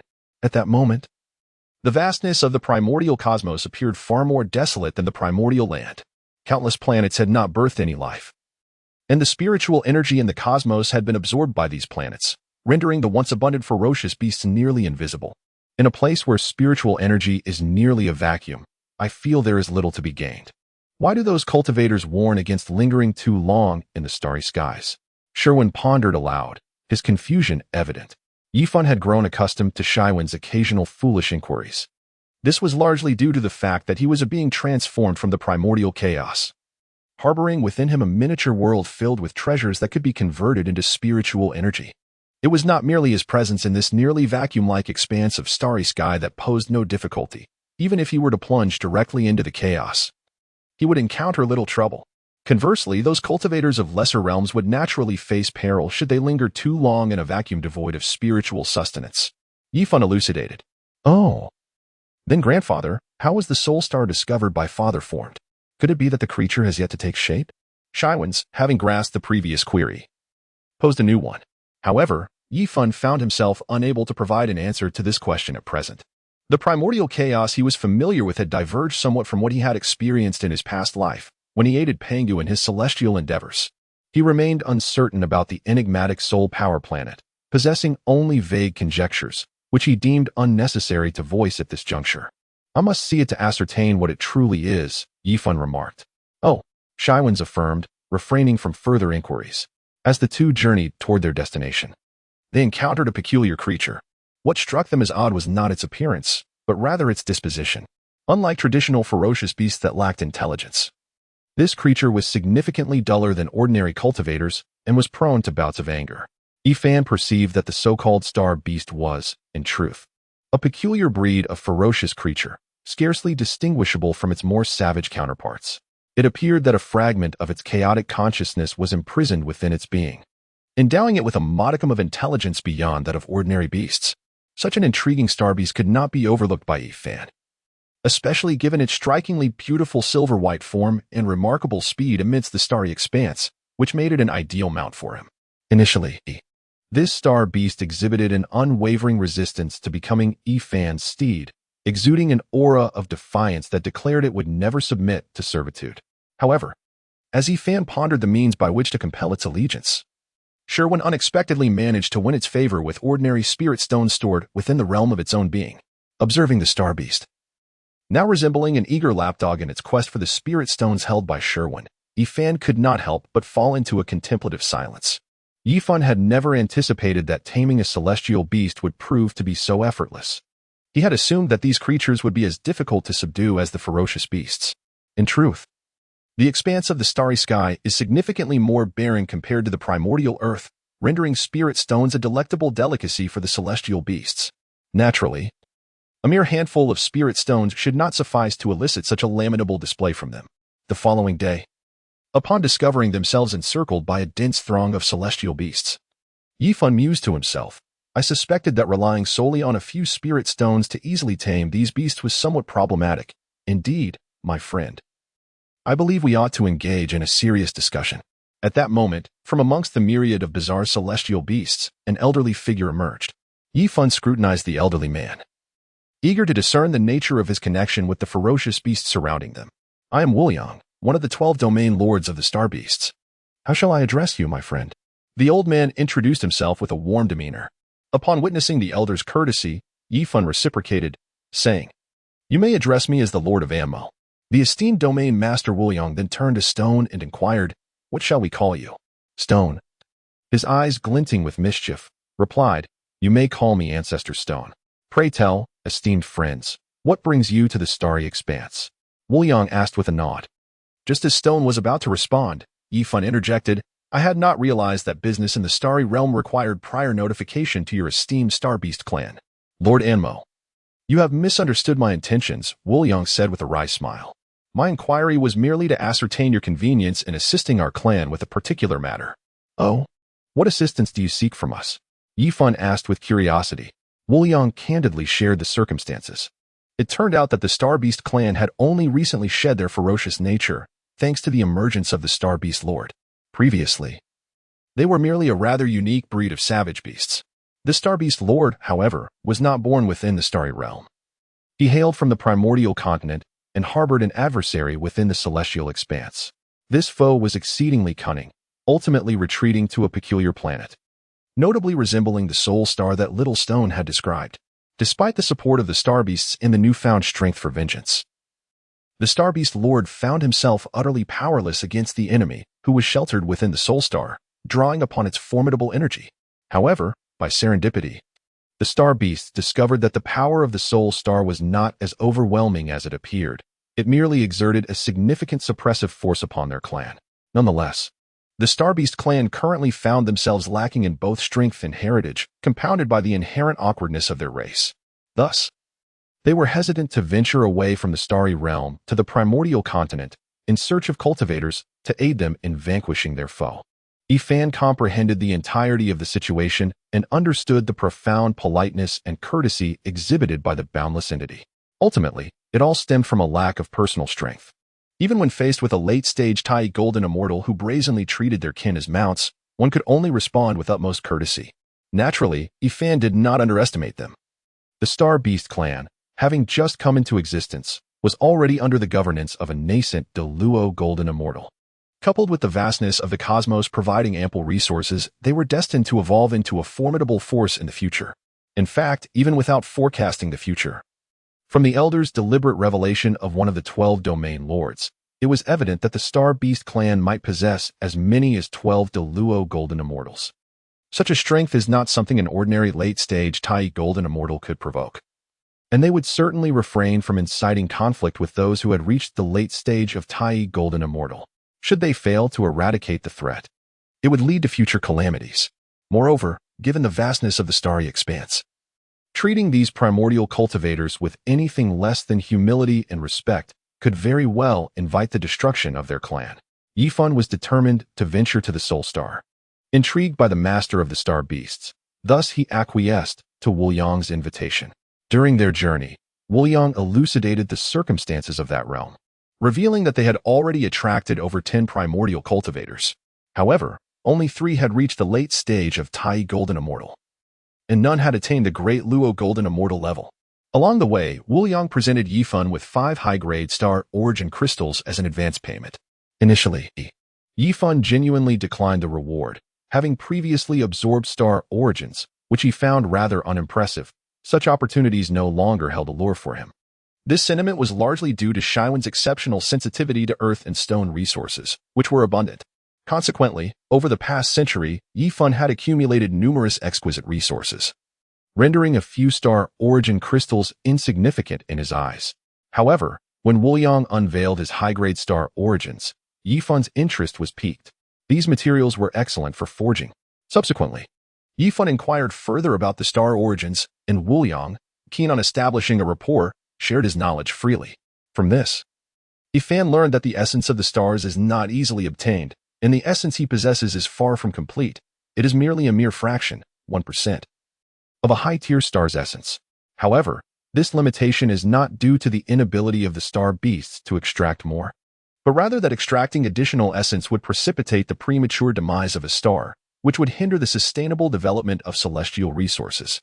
Of course, given the current weakness of the Star Beast clan, the fact that they could harbor such thoughts in the face of the vast cosmos is entirely attributable to the influence of their leader. This piqued Yifan's curiosity about the Star Beast leader even further. After a journey of several days, Yifan discovered that the soul star they were destined for was not the one identified by Xiao Shirtu.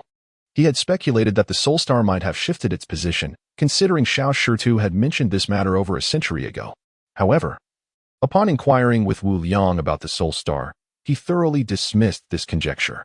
The Star Beast clan had already identified 9 soul stars within this expansive cosmos, and Wu Liang revealed that these soul stars seemingly emerge only in the last few centuries.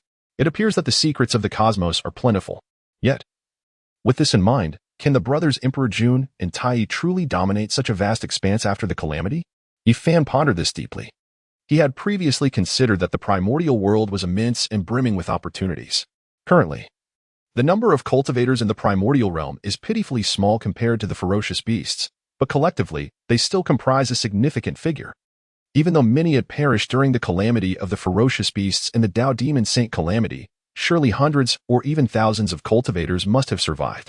Despite lacking profound roots or insights, under such favorable conditions for cultivation, might they eventually be surpassed by later figures like the 3 Pure Ones, Nuwa, and Fushi? Yifan harbors a profound uncertainty regarding the developments following the primordial era.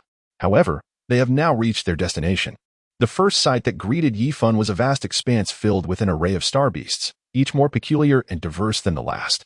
Among them, the one Yifan had previously captured was indeed one of the few that could be deemed aesthetically pleasing, though perhaps this is merely a reflection of Yifan's personal taste, given that the star beast resembled an alpaca, albeit a rather handsome one. Subsequently, Yifan's gaze fell upon dozens of humanoid star beasts, standing out like cranes among chickens, alongside several primordial cultivators.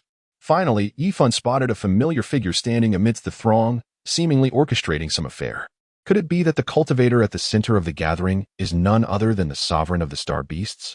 A smile graced Yifan's face, leaving Wuliang perplexed as to its meaning. Nevertheless, Yifan nodded enthusiastically, his voice imbued with admiration. Indeed, he is our great master, the one who liberates us from ignorance and is destined to guide us towards the glorious path of the Star Beast Lord. The Star Beast Lord seemed to be taken aback by Yifan's unabashed gaze, turning to meet it with what appeared to be a friendly smile. Yet, the expression on the Star Beast Lord's face bore a hint of displeasure. However, before Yifan and his companions could approach, the Star Beast Lord took the initiative to move closer. "Fellow cultivator, we meet again," he remarked, a subtle complexity evident in his demeanor. Yifan gazed at the Lord of the Star Beast with a sense of intrigue, never anticipating that upon their reunion, he would have attained the great Luo realm. "Truly, this is a cause for celebration." The Lord of the Star Beast replied with a faint smile tinged with bitterness. "You jest, my friend. Now that you have arrived, we can finally resolve this entanglement of fate. Please, take him away, and let us consider the events of yesteryear settled." Yifan, with a smile that did not reach his eyes, remarked, "Why have you refrained from attacking me directly this time? This is hardly in keeping with your past demeanor." A fleeting expression of awkwardness crossed the face of the Lord of the Star Beasts, who then replied earnestly, "Indeed, I was impulsive back then. But did we not both bear the consequences of that folly? The impetuous seven-star Taoist has perished, leaving only the newly awakened Lord of the Star Beasts. Is that so? Then why do you not let Bai Kong be?" Yifan's smile faded, replaced by an expression of indifference. The Lord of the Star Beast paused, then feigned a look of grievance, stating, "My friend, you are unjustly accusing me. It is not that I refuse to let Bai Daoist go. Rather, it is Bai Daoist who has persisted in troubling me. Despite my numerous attempts to clarify, he continues to create disturbances. And it is only out of necessity that I seek to resolve this matter once and for all. However, since you have arrived, we can settle this issue amicably. You see, he still insists that I am responsible for your demise, but I lack the power to do such a thing." The Lord of the Star Beasts continued to lament, and his appearance bore a striking resemblance to that of a victim. Yifan's expression softened considerably. "Can I go and fetch Bai Kong now?" "Of course, let us depart at once."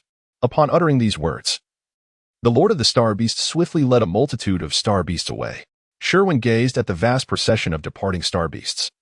A look of confusion etched upon his face as he inquired, "Grandfather, why have they all left?" "Perhaps they wish for us to lower our guard," Yifan casually remarked, then set his sights on the enormous soul star, soaring towards it. "Lower our guard? Are they planning to confront us?" Sherwin questioned in astonishment. At this moment, Yifan was disinclined to respond to the naive conjectures of Shaiwen's, a simple-minded youth. "Bai Ke, can you hear my voice?" Yifan called out. However, he received no reply from Bai Ke. After several more attempts to call out, silence persisted. "Grandfather, is Uncle Zhong truly inside?" Shaiwen's, having approached Yifan, echoed the calls, but met with the same lack of response. He could not help but inquire. Yifan was unable to ascertain with complete certainty whether Bai Kongsong was indeed present within. He felt no trace of Bai Kongsong's aura here. However, it was conceivable that Bai Kongsong had been ensconced within the Soul Star for an extended period, and the ensuing battles with the celestial beasts might have caused the familiar essence of Bai Kongsong to vanish entirely. The most pivotal factor was the presence of the seven-star Taoist, whose prior statements carried a degree of credibility. In any case, Yifan understood that he must make an attempt to find peace of mind. Yifan initially endeavored to harness the technique of devouring heaven and earth, aiming to enhance his communication with the etheric grass realm to absorb the soul power of the soul stars. However, he was met with vehement resistance the moment he commenced. An invisible tempest of soul power surged forth, sweeping across the entire star domain like autumn winds scattering fallen leaves. Fortunately, having taken precautions, Yifan sheltered within the abyss of the four realms, thus remaining largely unscathed. Even the most formidable onslaught of soul power would be hindered by the temporal laws governing the abyss. Naturally, this surge of soul power was merely slowed in its progression. It would ultimately traverse the lake of the two realms before reaching the island of the three realms, and finally entering the pavilion of the Four Realms. Yifan, of course, would ensure that this process would take a considerable amount of time. On this side, Yifan remains untroubled. However, the star beasts that have yet to depart from this celestial domain have encountered dire misfortune. The essence of the star beasts is inherently fragile, and such a powerful surge of soul energy, even after traversing a considerable distance, has rendered the strongest among them in a state of profound distress, each suffering varying degrees of spiritual injury. With a grave expression, the master of the star beasts declared, "Let us retreat further." Naturally, the star beasts had no objections to their leader's decision, yet the several ancient cultivators were less inclined to comply. If we move too far away, the individual may escape, and capturing them will prove far more challenging. After a moment of contemplation, the master ultimately decided to allow the star beasts to distance themselves, retaining only the 12 domain lords to remain and set up the formation alongside him. At this moment, Yifan was unaware of the plight of the star beast lords outside. He stood atop the vine pavilion of the Four Realms abyss, wielding the god-slaying spear to thwart the relentless assaults of the soul star, which sought to obliterate the gate, continuously siphoning his soul power. This struggle persisted for approximately a quarter of an hour, during which the gate to the E-Grass world, empowered by the formidable technique of devouring heaven and earth, visibly consumed a small portion of the soul star. If this pace continued, it would likely take no more than 3 or 4 days for the soul star's soul power to be wholly devoured. However, the soul star was not inclined to allow Yifan such unchallenged consumption. It retracted its soul power, surrounding itself with a protective soul ring, which significantly slowed Yifan's plundering speed. Nonetheless, this merely extended the time frame from days to years. Yifan remained unhurried, fully prepared for the soul star to fight desperately. This state endured for roughly a month, during which the soul star exhibited no signs of activity, prompting Yifan to begin to relax within the pavilion. Meanwhile, the star beast lords, positioned neither too close nor too distant, found their patience wearing thin. "Are you truly certain that the soul star's scattered soul does not recognize Yifan?" An elder, resembling an ancient cultivator, inquired of the star beast lord. "Indeed, that scattered soul is my old adversary. This youth certainly does not know him," the star beast lord affirmed. "But why is there no activity from their side? Are they perhaps conspiring?" Another middle-aged cultivator speculated. "That seems unlikely. Did you not say that the scattered soul had become lost within the soul star?" The star beast lord hesitated. "We should investigate," another cultivator proposed. Observing the 3 powerful late-stage Tai golden immortals eager to explore, the star beast lord intervened, saying, "Isn't it a bit premature to go now? Let us wait a while longer." However, the 3 formidable late-stage Tai golden immortals disregarded the star beast lord's counsel, stating, "You stay here, we shall take a look." With that, they departed, showing no regard for his authority. Moreover, a significant number of the less powerful ancient cultivators followed suit, leaving only 3 Tai-Ching Xian immortals behind. The star beast lord watched the departing figures with a cold gaze, lost in thought. "My lord, they show us too little respect." A third domain lord, Gui Ling, could not help but remark. Yet, the star beast lord waved his hand dismissively, asserting, "Each has their own aspirations. We must focus on our own endeavors." The final outcome remains uncertain. At that moment, Yifan, enjoying his respite, suddenly received an unfamiliar transmission. "I am the scattered soul of the soul star. How shall I address you, fellow cultivator?" Yifan paused for a moment before responding, "Are you in the soul star?" "Indeed. I must express my heartfelt gratitude to you for restraining the soul energy of the soul star, which prevented me from becoming utterly lost within it just moments ago," the master of dispersed souls said with genuine appreciation. At this moment, Yifan could no longer be oblivious to the fact that he had been manipulated by the Lord of the Star Beasts. This was primarily due to the Lord's identity as the 7-star Taoist, who had previously clashed with them. Additionally, the considerable hunting of fierce beasts by Xiao Shitu and his companions had drawn the attention of numerous ancient cultivators. Thus, it was likely that the 7-star Taoist was aware of Yifan's search for Bai Kong Kong. Consequently, with a mere nudge, Yifan would inevitably connect the souls within the soul star to Bai Kong Kong. Was everyone intent on exploiting me? Yifan had never been one to suffer in silence. His decision to refrain from confronting the Luohua demon ancestor and the Golden Lotus was solely because he perceived no loss in doing so. Now, he certainly would not allow himself to be taken advantage of. He was not easily manipulated, and certain individuals would have to pay the price for their actions. "My friend, do you harbor a grudge against that 7-star fellow?" At this moment, the voice of the scattered soul, true man, echoed once more. Yifan disclosed little, merely acknowledging, indeed, there is enmity. I sensed that the rascal of the 7 stars had already arranged a grand formation of celestial bodies. If a fellow cultivator were to attempt an escape at this moment, the outcome would likely be dire. The true man of dispersed souls spoke up. Yifan did not inquire how the soul-dispersing master perceived the grand formation set by the 7 stars Taoist. Instead, he quietly awaited the master's forthcoming words. I can no longer endure for long. It is only a matter of time before I become lost within this vast expanse of soul energy. However, for the moment, I can still tenuously harness the power of this soul star. If you could lure that scoundrel from the 7 stars, I assure you that I will bring about his soul's annihilation, declared the soul-dispersing master, revealing his intentions. Upon reflection, Yifan sensed that the matter at hand was far from straightforward. Nevertheless, he acquiesced to the plan set forth by the scatter soul real man, resolving to summon the 7 stars Taoist. At that moment, nearly 10 primordial cultivators were drawing ever closer to Yifan and his companions. From a distance, they beheld an unremarkable island resting upon a golden lake suspended in the air, a lake that effectively thwarted their spiritual probing. The erudite beings quickly discerned that this lake was composed of temporal elements. However, their attention was soon diverted to the enigmatic gateway that persistently consumed the soul energy of the soul star. Such a peculiar gateway, engaged in such a daunting act against the soul star, was met with no resistance.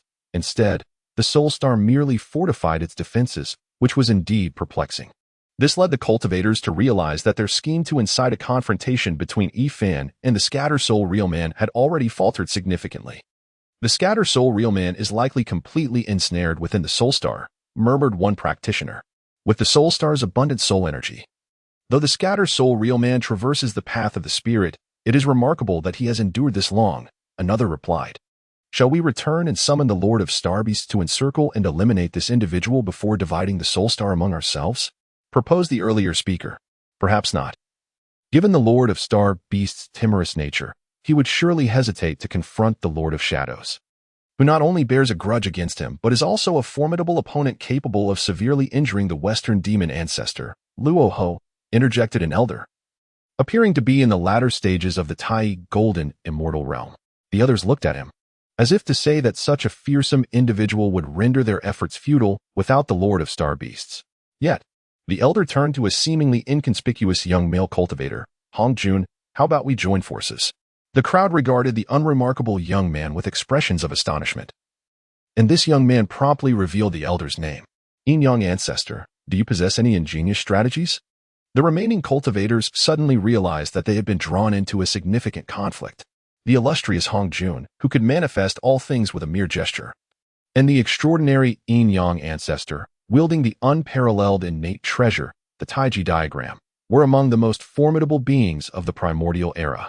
The treasures they sought were surely beyond the reach of cultivators of their current caliber, still aspiring to the Daoyuo realm. Just as these cultivators pondered their escape, the Yin Yang Ancestor summoned another well-known powerhouse. Kohai Venerable, are you waiting to seize an advantage by remaining hidden? The Yin Yang Ancestor addressed a childlike figure, who was a late-stage Tai Golden Immortal.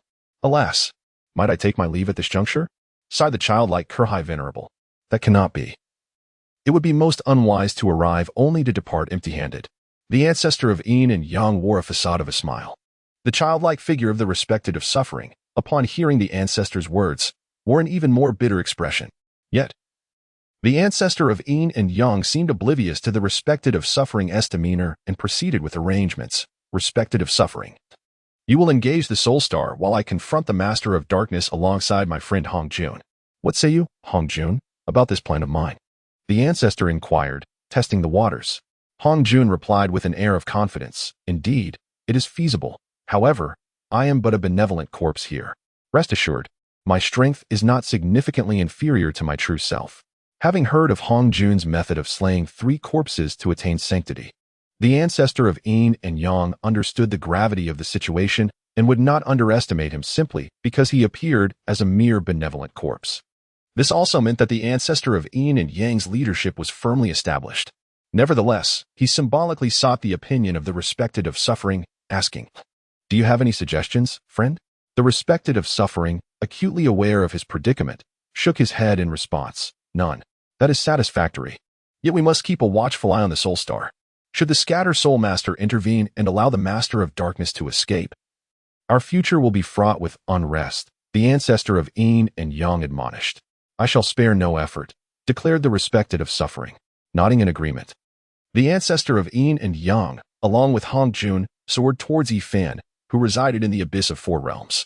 Meanwhile, one of the remaining cultivators attempted to discreetly withdraw, but without warning, succumbed to an untimely death, transforming into a mist of blood that permeated the air, intensifying the atmosphere with a grotesque aura of violence. Observing this, the respected of suffering shook his head with a bitter smile. No more delays. We must act. The remaining 4 cultivators, realizing there was no retreat, could only inwardly pray for a favorable outcome. Friend, it has been a long while. Yi Fan greeted the ancestor of Yin and Yang and the benevolent corpse of Hong Jun with a hint of surprise, extending a friendly salutation to the latter. However, Hong Jun had forgotten Yi Fan, or more accurately, did not recall their initial encounter. His knowledge of Yi Fan was gleaned from tales shared among the practitioners of the primordial world. Yet, Hong Jun did not have to ponder his response for long. As the ancestor of Yin and Yang had already taken action, suddenly, a domain of Yin and Yang, conjured from the laws of Yin and Yang, enveloped the area, plunging Yi Fan into a profound abyss of black and white. As the laws of Yin and Yang eroded the temporal elements within the abyss of 4 realms, Hong Jun moved as well. With a flourish of his sleeves, 4 elemental beings emerged from the swirling sea of Yin and Yang, each possessing the strength of mid-stage great Luo Golden Immortals. This display momentarily astonished Yi Fan. Yet he soon reconciled the reality of confronting a being aspiring to become a Dao ancestor. However, the ancestor of Yin and Yang, who recognized that this was merely Hong Jun's benevolent corpse, felt an undeniable shock, realizing he had previously underestimated Hong Jun. After all, he possesses the innate treasure, the yin-yang diagram. Even if Hong Jun's strength surpasses his own to some extent, the treasure would compensate for any disparity. However, the scene before him left the ancestor of Yin and Yang in a state of uncertainty. For formidable elemental beings, too dark and too light, surged towards Yi Fan like phantoms.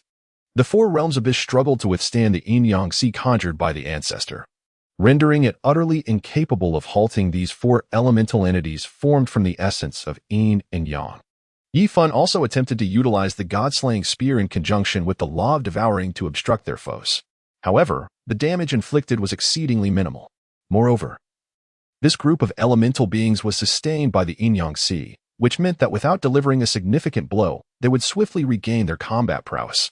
Unable to find a resolution, Yi Fan naturally had to communicate with the realm of Yitzhao, summoning forth the ethereal projection of Yitzhao. Although this projection was merely a reflection of Yitzhao, the essence of Yitzhao had long transcended the holy realm.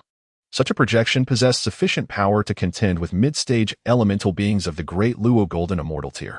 The ancestor of Yin and Yang, witnessing the appearance of the divine ethereal projection of Yitzhao, observed as it effortlessly swayed, generating formidable laws that manifested as attacks akin to divine abilities, slaying those elemental beings within the sea of Yin and Yang. My friends, I bear no enmity towards you. Why must you drive me to my demise? Yi Fan inquired with a serene countenance. Why? Are there so many whys? Responded the ancestor of Yin and Yang, casually manipulating a black and white orb the size of an egg in his hand. Meanwhile, the ancestor Hong Jun waved his sleeve, and 3 colossal entities materialized within the starry expanse. One appeared as a celestial mountain from one angle, and as a gigantic fish from another. Another resembled a black and white Chinese dragon when gazed upon, yet from above. It seemed to be 12 oddly arranged stars. The last, at first glance, appeared avian, but upon closer inspection, was revealed to be grass. We seek only to acquire treasures, declared ancestor Hong Jun, and the 3 enormous beings, comparable to late-stage great Luo Golden Immortals, surged towards Yi Fan.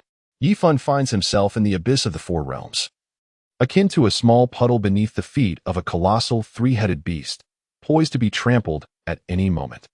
Yi Fan never anticipated that he would encounter the venerable Hong Jun ancestor in this place. Just moments ago, he had believed he had located Beikong Kong. At most, he had only considered the possibility of the Star Beast Master playing tricks. However, before the Star Beast Master could make a move, he found himself confronted by 2 formidable beings intent on seizing treasures. Although Yi Fan felt quite distressed, he was not one to surrender easily. He increased the supply of his soul power, allowing the ethereal figure of Yichao to solidify somewhat. Unfortunately, Yi Fan had yet to transcend to the realm of the great Luo Golden Immortal, he was merely a tiny golden immortal. The only means he possessed to contend with the yin-yang ancestors was through the manifestation of Yi Chao's ethereal form. However, this time, Yi Fan did not recklessly expend his soul power as he had when confronting the Rakshasa demon ancestor. The summoned figure of Yi Chao was unable to obliterate the three colossal creatures, it merely managed to repel them. With a peculiar sound, a black and white orb, roughly the size of a basketball, descended upon the ethereal figure of Yi Chao. In the blink of an eye, it pierced through and surged directly towards Yi Fan. Yi Fan was taken aback, utterly astonished that the ancestor of Yin and Yang had actually ascended to the late stage of the Great Luo Golden Immortal. The formidable power of the quasi-saint's divine ability would have annihilated him in an instant had he not summoned the ethereal image of Yi Cao with his soul force. However, it was too late now.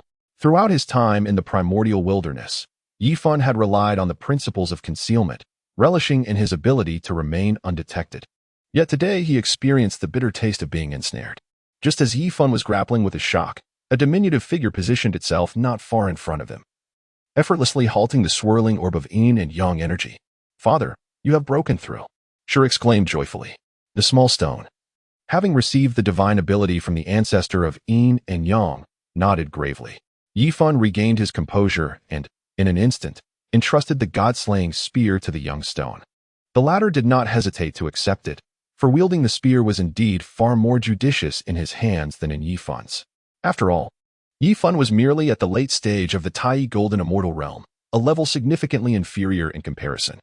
Even though the young stone was entirely ignorant of the laws of slaughter and destruction, the god-slaying spear would undoubtedly be far more formidable in his grasp than in Yi Fan's. The ancestors of Yin and Yang were not particularly surprised by the appearance of the young stone. Meanwhile, as Yi Fan found himself besieged by the ancestor Hongjun and others, the true man of scattered souls emerged from his bewilderment, intent on aiding Yi Fan. Yet, the sea of suffering conjured by the Venerable of Suffering halted the soul star momentarily.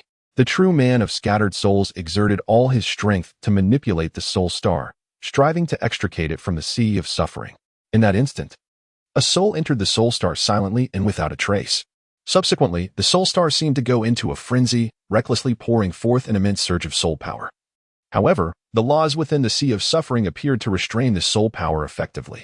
As the soul power surged past the sea of suffering, it posed no significant threat to the Venerable of Suffering and his companions. This state persisted for a brief moment before the soul star came to an abrupt halt, settling into an eerie silence that left the several primordial cultivators somewhat perplexed. Meanwhile, the battlefield where Yi Fan stood had descended into a peculiar equilibrium, with the young stone holding his own against two adversaries in the sea of yin and yang. Yet, Yi Fan discerned that this was merely a consequence of the ancestor of yin and yang not exerting his full strength. Yi Fan was uncertain of the machinations of the yin-yang ancestor, yet he comprehended the necessity of maintaining balance. Thus, he refrained from summoning the shadow of Yi Cao to assist little Shirtu. It is worth noting that summoning the shadow of Yi Cao demands a considerable expenditure of soul energy. Even though Yi Fan's reservoir of soul energy was indeed formidable, it could not withstand the continuous summoning of the shadow. The last time, he had utterly exhausted his soul energy to break the immortal execution sword array. Of course, at that time, the Luo Ho demon ancestor had not yet transcended to the great Luo Golden Immortal realm, and the deployment of the immortal execution sword array was rather precarious. Otherwise, had Yi Fan completely burned through his soul energy, the strength of the summoned shadow would have been insufficient to dismantle the array. However, what Yi Fan did not anticipate was that the balance maintained by the yin-yang ancestor would endure for an entire month before being shattered by the approaching Lord of the Star Beasts. At last, the moment had arrived for a full-scale unleashing. "Finally, I can burn everything away," Yi Fan murmured. Yet, he was taken aback when the Lord of the Star Beasts and his 12 domain lords did not join forces with the yin-yang ancestor to confront him. Instead, they formed a combination technique akin to an array, directing their assault towards Hongjun Ancestor's three creations. Although Hongjun Ancestor remained vigilant, he did not foresee that the Lord of the Star Beasts would suddenly target his creations. These three entities were not mere constructs hastily forged by Hongjun using the laws of creation. They bore an uncanny resemblance to true living beings. Unlike the elemental creatures previously conjured by Hongjun within the yin-yang sea, which could not endure for extended periods and would inevitably undergo mutations, these three beings were the result of considerable effort and precious materials expended by Hongjun Ancestor, and he could not allow the Lord of the Star Beasts to destroy them. Instantly, Hongjun Ancestor unleashed his divine powers, manifesting and creating an array of bizarre creatures. Some retained the shape of meteors, others appeared as luminous orbs. Some resembled phantoms. Others took the form of western dragons, while some appeared as grim reapers wielding black scythes. Despite their strange appearances, all these beings possessed realms above celestial immortals, leaving Yifan, who observed this spectacle from a distance, momentarily astonished. It was no wonder that one could attain the title of Tao Ancestor. The ability to create such a multitude of peculiar beings evidenced a profound understanding of the structures of various life forms. Had it not been for this, how could Hongjun Ancestor have pioneered a path to sanctification that nearly all beings could cultivate? However, just as this throng of bizarre creatures surged forth towards the Lord of the Star Beasts, a vaster yin-yang sea suddenly descended. Compared to the yin-yang sea that had previously ensnared Yifan and his companions, this new manifestation was so grand that the former could hardly be deemed a mere imitation, fit only for disparaging comparison. The dual energies of yin and yang surged forth like deadly chains, assailing the multitude of strange beings. Once these peculiar entities were pierced by the yin-yang energy, they could no longer extricate themselves, and before long, their forms would be obliterated by the yin-yang power, sinking into the depths of the yin-yang sea. Yin-yang Ancestor, what are you doing? The venerable Hongjun has come to realize the precariousness of his situation and refrained from expending further spiritual energy to assist his three transformative entities.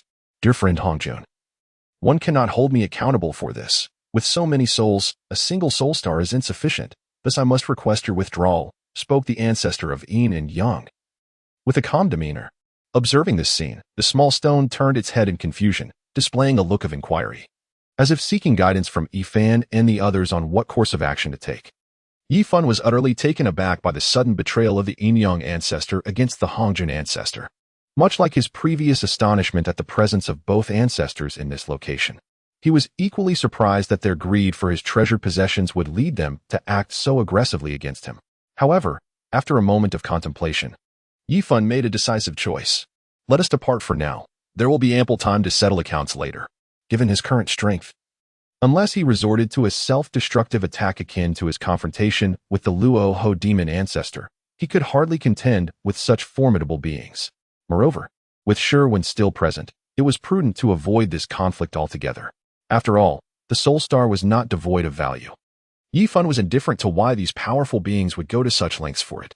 Yet, just as Yifan and his companions intended to leave, the Sea of Suffering, which had previously ensnared the Soul Star, obstructed their path.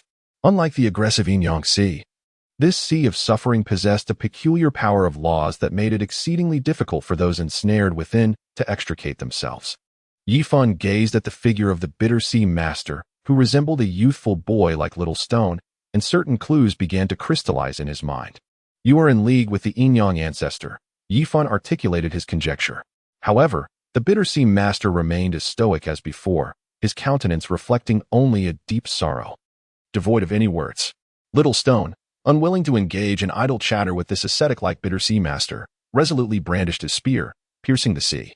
The beams of light, imbued with the essence of slaughter, penetrated the bitter sea, yet they fell into it as a stone would into an ocean, stirring up waves that were utterly inconsequential. Nevertheless, Little Stone, having emerged from the primordial chaotic stone, wielded defensive principles.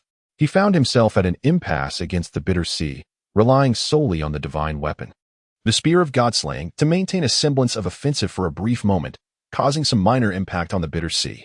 However, to shatter the bitter sea and facilitate an escape for Yifan would likely require several years. Grandfather, what shall we do now? Asked Sherwin. Observing Little Stone's strenuous efforts to breach the bitter sea, his face etched with concern. Wait, Yifan replied succinctly. Sherwin scratched his head, further perplexed. Wait for what? Naturally. We await the conclusion of their internal strife, Yifan remarked casually as he lifted his teacup and savored a sip of tea. Yifan's demeanor was remarkably calm, which alleviated some of the doubts in Sherwin's mind. He then took a seat, pouring himself a cup of tea. The initial sip was slightly bitter yet fragrant, soon transforming into a sweetness that filled his entire mouth. A sense of inexplicable comfort and lightness enveloped his entire being, as if he had floated into the clouds.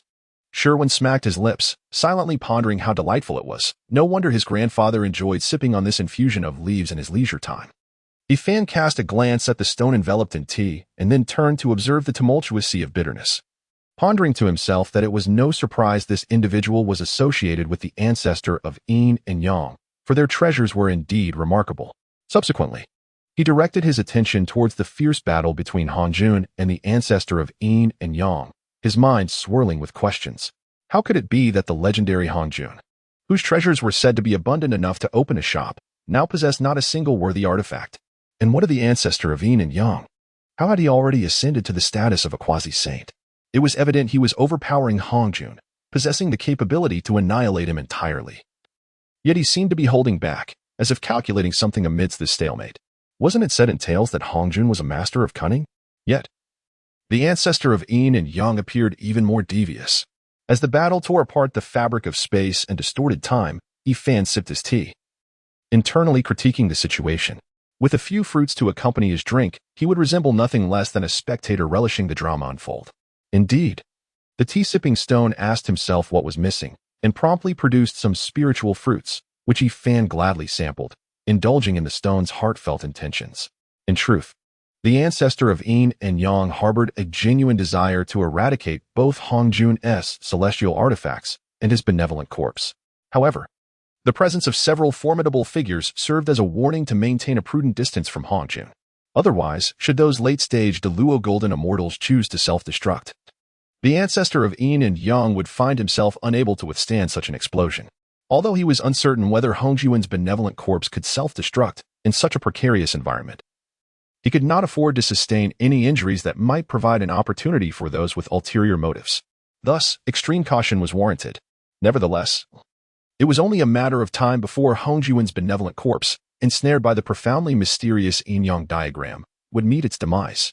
A month passed, and one by one, Hangjun's 3 celestial artifacts self-destructed, granting his benevolent corpse a chance to escape. Yet, the ancestor of Yin and Yang would not permit such an easy departure. After a fierce confrontation, the soul of Hangjun's benevolent corpse finally managed to break free. The previously chaotic battlefield fell into an eerie silence, and He Fan, observing the predatory gazes of the ancestor of Yin and Yang and the master of the star beasts, whispered to himself, at last, "It is my turn to take the stage." He Fan exerted all his soul power, summoning an ethereal manifestation of Yi Chao, comparable to a mid-stage quasi-saint. The colossal and divine figure of Yi Chao abruptly appeared above the Sea of Suffering, causing tumultuous waves to surge. The Sea of Suffering's venerable guardian was suddenly struck by an inexplicable force, hurtling him several kilometers away, while the sea itself began to collapse and disintegrate, scattering in all directions towards the trajectory of the venerable guardian. Observing this unforeseen turn of events, the ancestor of Yin and Yang furrowed his brow in concern, promptly invoking the Taiji diagram. The diagram, resembling a vast ocean of black and white, swiftly enveloped Yi Fan. However, Yi Fan skillfully manipulated the ethereal form of Yi Chao to unleash a certain divine power, radiating brilliance that thoroughly repelled the yin-yang sea, creating a localized vacuum. If this continued, the yin-yang sea would undoubtedly face obliteration. The ancestor of Yin and Yang wore a grave expression tinged with urgency. He swiftly employed his divine powers to stabilize the Taiji diagram, while simultaneously launching a counter-offensive against the ethereal Yi Chao. For tendril-like black and white appendages emerged from the edges of the Taiji diagram, reaching towards the ethereal form of Yi Chao. Yet, Yi Fan was not easily subdued.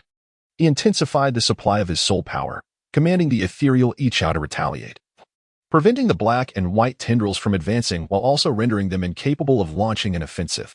Thus, a stalemate ensued, prompting a sigh of relief from the ancestor of Yin and Yang.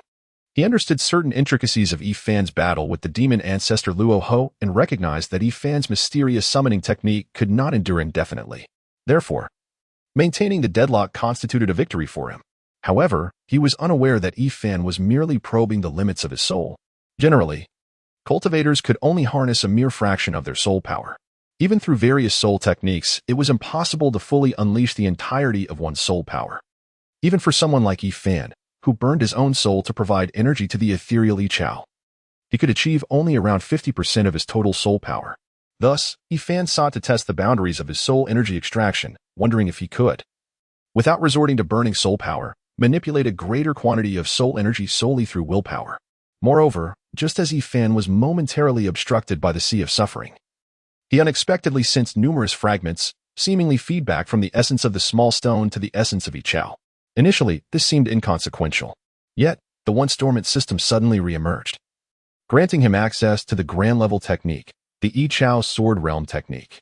Instantly, the fragments in his mind reassembled, and he felt as though he had completely mastered this profound skill.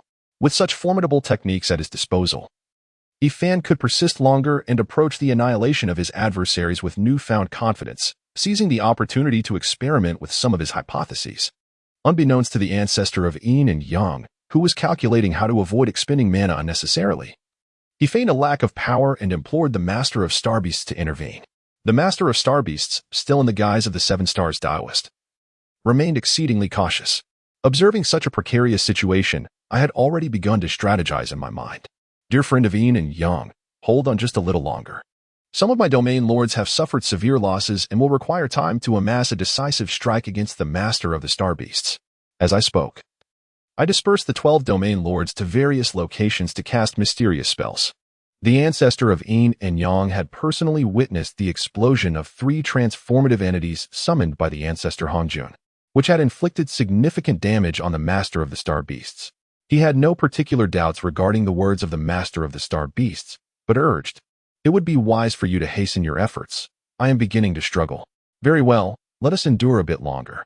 We are currently harnessing stellar energy, and soon we shall surely extinguish the Master of Darkness." The Master of the Star Beasts responded, feigning sincerity. The 2 cunning old foxes engaged in their performance while Little Stone remained indifferent, solely concerned with Yifan's condition. Yifan, immersed in the process of channeling soul energy, had no time to ponder their intentions. He was focused on completing his experiments and executing a few decisive strikes. Only Sure One, this naive youth, remained hidden in the abyss of the 4 realms, observing the clash of profound powers and loss. This level of battle was something he felt compelled to study diligently. If he could glean even a fragment of understanding, it would be immensely beneficial, after all. Sure One was a man determined to attain sanctity and would not squander such a rare opportunity. 2 days passed, and to Yifan's astonishment, he managed to extract nearly 10 times the soul energy he had initially anticipated, all while resisting the ancestor of Yin and Yang wielding the Tai Chi diagram. Without even igniting his own soul, this revelation filled him with delight. Meanwhile, the ancestor of Yin and Yang was beginning to feel disconcerted. Wasn't it said that the Master of Darkness had repelled the not yet ascended Rohan demon ancestor? How could it be that he was still holding his ground for so long? Was this a case of misinformation, or had the Master of Darkness's mysterious summoning techniques grown even stronger? The Rohan demon ancestor had sustained injuries from the previous battles, which impeded his ascent to the level of a quasi-saint. Meanwhile, those of similar renown to him, such as ancestor Hongjun, had already broken through to that tier. Thus, under the circumstances, it was reasonable to assume that the Master of Darkness would also be significantly hindered. Even if he had improved, it should not have been to such an extraordinary extent. In addition to the pressure and confusion Yifan was causing the ancestor of Yin and Yang, the continued inaction of the Master of the Starbeasts was also inciting considerable frustration. From the initial wait to a request for immediate action, it was clear that they had waited far too long without a move. Previously, the Master of the Star Beasts had claimed to be gathering strength for a decisive blow. Yet in the eyes of the ancestor of Yin and Yang, it increasingly seemed as though he was merely recovering his strength. Although the ancestor of Yin and Yang was covertly stalling, even stalling consumed magical energy. Prolonging the stalemate was untenable. Master of the Star Beasts, if you do not act soon, I shall not be able to endure any longer. Despite his inner fury, the ancestor of Yin and Yang feigned exhaustion as he called out. Did you not claim a day ago that you were on the brink of collapse? How is it that you have managed to hold out until now, yet still claim to be at your limit? The Master of the Star Beasts silently mocked him, though his exterior remained composed as ever. Just a little longer. Hold on for a brief moment. Just a bit more. We will either exhaust the Master of Darkness or be exhausted ourselves. Your calculations ring true. The ancestor of Yin and Yang was on the verge of cursing in frustration. In desperation, he summoned the revered One of the Bitter Sea, who had been striving to reduce his presence, to urge the Lord of the Starbeasts to expend some of his mana. Otherwise, when the time came for a confrontation, they would not be treated kindly. Lord of the Star Beasts, allow me to lend you my assistance, the revered One of the Bitter Sea called out, appearing as if he had just recovered from his injuries. I knew you were no benevolent entity, attempting to ensnare me like the ancestor Hongjun ensnares others. The Lord of the Star Beasts thought to himself, though he replied, Your timely arrival, Dear friend from the bitter sea, is most fortuitous. My ultimate technique has been perfected, and I require your artifact, the bitter sea, to momentarily restrain the Lord of the Silent Darkness. It is worth noting that Yi Fun had been manipulating the Yi Cao to navigate through the Yin-Yang Sea formed by the Tai Chi diagram, and thus had not been fixed in any particular location. The revered one of the bitter sea acquiesced, summoning his artifact, the bitter sea. Just as the vast expanse of the bitter sea ensnared the illusory figure of Yi Cao like shackles, the Lord of the Star Beast made his move. Suddenly, countless points of starlight coalesced in his hand, ultimately transforming into a measuring tool. The celestial, that determines the starry cosmos. This, forged from the luck of the star beasts and the essence of countless stars, descended with the weight of innumerable celestial bodies, striking the revered one of the bitter sea with cataclysmic force. The revered one was instantly reduced to vapor, barely escaping through his formidable powers. Yet, it was evident that the blow had nearly cost him his life. Delong City has existed for over 20,000 years. This lengthy passage of time has not allowed its inhabitants to forget the past. They have tirelessly strived to return to the surface. Naturally, this relentless pursuit is inseparable from the meticulous management of Delong City. For instance, the refinement of contribution rules, the motivation derived from ranking talented individuals, and the concentrated education of each citizen's thoughts and habits from a young age. Children of 2 to 3 years old in Delong City not only learn to recognize characters, memorize history, and identify primordial beasts through illustrated texts, but also undergo physical training. Their childhoods cannot be described as merely similar. They are, in fact, identical. By the time they reach the age of 12, most will have established their contract space and summoned their first contract beast. From that point onward, the innate talent and effort of a child would no longer be the decisive factors determining their future achievements. Instead, the circumstances of their family would hold that influence. Regrettably, Hongyi found himself in a loving yet impoverished household. Consequently, as a member of the transitory army, Hongyi, within this illogical world, was unable to defy fate and astound the masses. Even though he had diligently memorized the 300 Tang poems and mastered the art of steelmaking and papermaking prior to his transmigration, Hongyi, despite being several years older than his peers, had also been endowed with considerable talent. This allowed him to attain the esteemed title of an exceptional seed. Even while residing on the outskirts of the Dragon City S District 383, this designation, alongside the subsequent rankings of Dragon City, served as a privilege bestowed upon prodigies by the city's administrators, providing a modest yet significant avenue for advancement for the less affluent geniuses. As a result of this title, Hongyi was awarded 10 million dragon coins, sufficient for him to procure an exceptional contract beast and the rare materials necessary for its evolution to silver tier. However, the advantages brought by Hongyi's transmigration began to wane as his inability to open a contract space persisted. Consequently, he became a subject of intrigue in District 383. It is noteworthy that in a city where visualization diagrams are commonplace, the emergence of a child incapable of establishing a contract space is considered newsworthy. Moreover, despite being recognized as an exceptional seed, Hongyi, now 12 years old, had yet to unlock this critical ability. Typically, exceptional seeds are able to open their contract spaces by the ages of 5 or 6, often choosing to delay the process until 7 or 8 for optimal outcomes. Nevertheless, Hongyi's predicament was not without precedent. In this world, where the scientific laws often yield to the extraordinary, such anomalies are not entirely unheard of. The rulers of Dragon City took this matter seriously and dispatched an ancient-level contract master to investigate. However, the process of establishing a contract space is inherently personal. The more one comprehends the laws through the visualization diagrams, the greater the amount of primal force one can assimilate. Logically, this should facilitate the opening of a more potent contract space. Yet, Hongyi's case defied conventional reasoning, leaving even the ancient-level contract master unable to discern any clarity. Ultimately, the inquiry concluded without resolution. In truth, the rulers of Dragon City had not harbored high hopes for resolving Hongyi's issue when they sent the ancient-level contract master. Their primary intent was to ascertain whether Hongyi truly grasped the laws and merited the title of exceptional seed, or if his situation was a deliberate act on his part. Were his circumstances to arise from an inexplicable anomaly rather than a mere deviation from the norm, even a legendary contract master would find themselves powerless to offer assistance. Following his assessment of Hongyi's situation, the ancient-level contract master departed.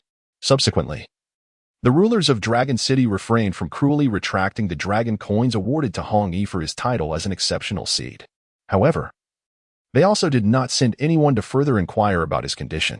Years passed swiftly, and Hong Yi, now 16, had never relinquished hope. Through his relentless efforts, he ultimately succeeded in opening his contract space. However, it was exceedingly narrow and rudimentary, barely reaching the level of a black iron tier beast, thus limiting the options for contractable primal beasts. Hong Yi, aware of his own circumstances, contemplated spending a considerable sum to acquire a black iron tier primal beast with substantial potential for growth.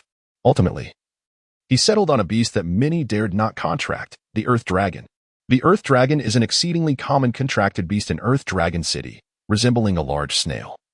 It is easy to nurture but possesses low combat prowess, rendering it nearly useless as a national treasure. Indeed, the reason the Earth Dragon is regarded as a national treasure is that the existence of Earth Dragon City today relies upon a legendary celestial Earth Dragon. This celestial Earth Dragon was contracted by a mythical celestial contract master at an epic level, who subsequently expended numerous precious artifacts and endured countless adventures to evolve it into a celestial Earth Dragon. Thus, the Earth Dragon holds its current status, however. Throughout billions of years recorded in history, none have surpassed the ancient level of the Earth Dragon. Consequently, the Earth Dragon has become a choice between utter uselessness and extraordinary potential.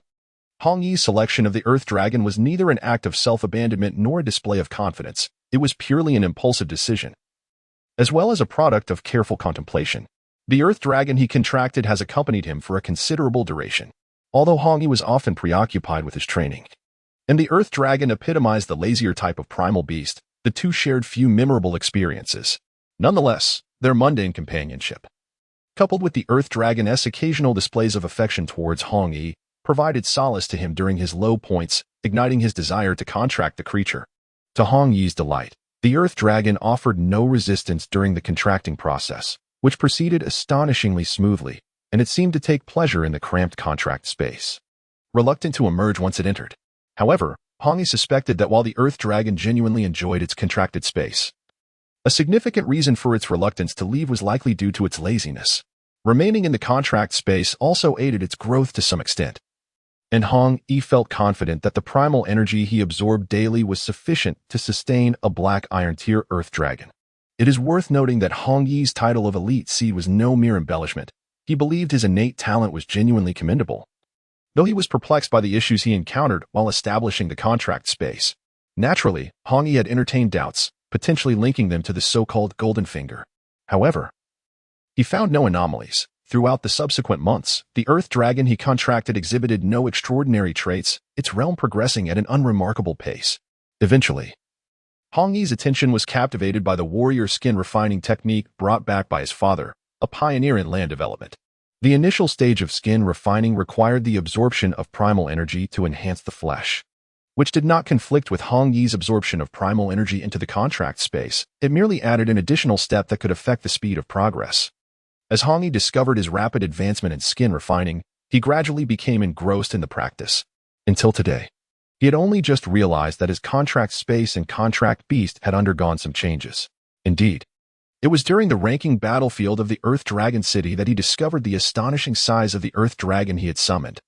In the annual ranking battlefield of District 383, within the confines of the Locust Palace, the crowd gazed in sheer astonishment at the once promising creature, now summoned by Hong Yi.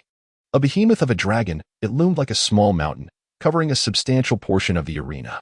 The Earth Dragon emerged from its shell, its large eyes curiously surveying the surroundings before it let out a feeble cry, seemingly calling for its master.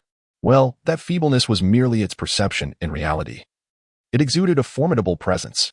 After all, its size had dramatically increased, transforming its once adorable call into a resonant roar. Good heavens! What is this? An Earth Dragon? Is this even possible? Aren't we in the youth ranking battle? How did such a colossal creature manage to infiltrate? Goodness, it is enormous, fierce, and utterly terrifying. Mommy, I'm scared. Huh? It seems this Earth Dragon has yet to break through the black iron level. Isn't that the boy from a few years ago who was known for his strange tales? This Earth Dragon was cultivated by him. As Hong Yi listened to the murmurs from the audience, he gradually regained his composure and tentatively called out, "Lazy? Moo? The massive Earth Dragon, upon hearing Hong Yi's call, joyfully revealed more of its body. However, once it confirmed the position of its master, a look of confusion crossed its face. Faced with the dragon's somewhat imposing call, Hong Yi felt a slight sting on his face and inwardly cursed his oversight. It dawned on him that his contract beast, Lazy, had never participated in a battle arena before. To be precise, it had likely never fought against other primal beasts throughout its life. Nevertheless, this was not the crux of the matter. Hong Yi had never intended for it to engage in combat. He had summoned it merely to fulfill the formalities of proving himself as a contract master. However, given Lazy's current size, it would indeed be prudent to notify it and seek its consent. It is essential to note that primal beasts generally possess low intelligence, comparable to that of a pet dog from Hong Yi's previous life, and earth dragons are notoriously regarded as lacking in cognitive abilities. Thus, confronted with the enormity of Lazy, Hong Yi felt compelled to acknowledge his own trepidation, especially for someone like him, who was acutely aware of the displeasure that could arise from being abruptly awakened. Consequently, as he faced Lazy's somewhat imposing call, vivid images flooded his mind. Lazy, in a fit of rage, opening its mouth wide and biting down on his head. Lazy, in fury, using its large, iron ball-like eyes to flatten him. Lazy, in indignation, leaping high and turning him into a mere smear. Fortunately, these vivid imaginings did not materialize. At that moment, the official in charge of the arena arrived. Dressed in a black and white qipao, her elegant countenance was marked by a solemn expression. Hong Yi, is this your primal beast? She cast a glance at Lan before turning to Hong Yi. Startled by the gravity of her tone, Hong Yi hastily replied, Mentor Huang. This is indeed my original beast. She regarded him with skepticism, and Hong Yi felt an inexplicable unease, as she was his mentor from childhood. In the presence of the stern yet occasionally warm Mentor Huang, he felt a sense of reverence, even though he was a time traveler. Very well. The name of the original beast, Mentor Huang stated, aware that this was a moment of competition and there was no time to waste. He pulled out a data board to confirm the details and expedite the commencement of the match. Lan, Hong Yi responded, tinged with inquiry. Mentor Huang lifted his gaze, his frigid stare causing Hong Yi to shudder, prompting him to quickly correct himself. Earth Dragon. What is its rank? Black Iron, 3rd tier. Are you certain? Absolutely certain. Well then, the previous data was fabricated. After a brief silence, Mentor Huang inquired, and the skills, were they also fabricated? Hong Yi nodded. Mentor Huang. The youth ranking battles do not impose restrictions on the ranks of contracted beasts, do they? So, I could make up anything, right? Mentor Huang shot him a piercing glare. Hong Yi instinctively recoiled, thinking to himself, he never anticipated Lan would undergo such significant transformation, and besides, don't others just fill in casually? I'll come find you after your match.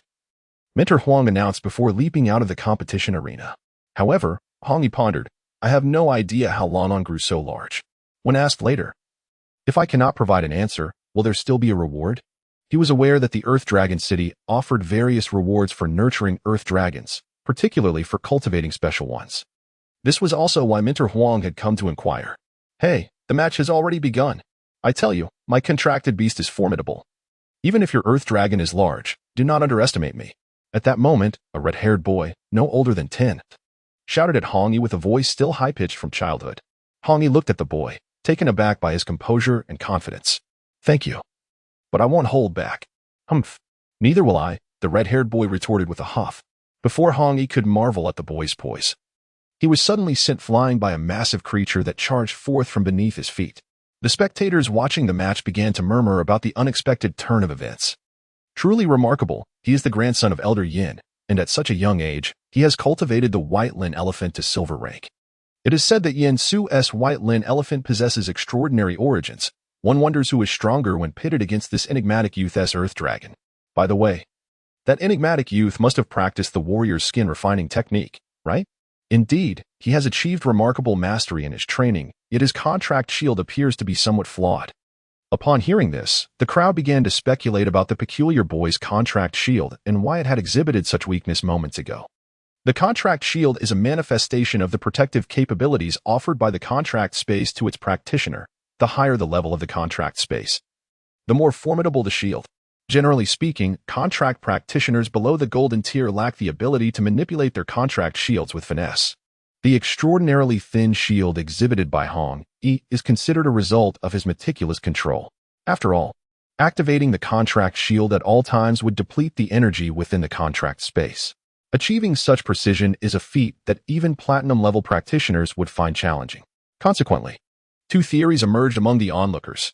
First, that He might be a prodigious platinum-level practitioner, though this seems unlikely, as even the most gifted individuals from the top 10 districts often struggle to attain platinum status at his age, let alone excel in it. The second theory postulates that He has gained an unprecedented level of control over his contract shield, which also seems improbable. Many who have achieved such feats are renowned figures from both history and the present, of considerable stature. However, they remain unaware that the true reason for the frailty of Ye's contract shield lies in the fact that his contract space is still in a state of black iron tier 3. He himself is merely a weak contract practitioner of the same tier.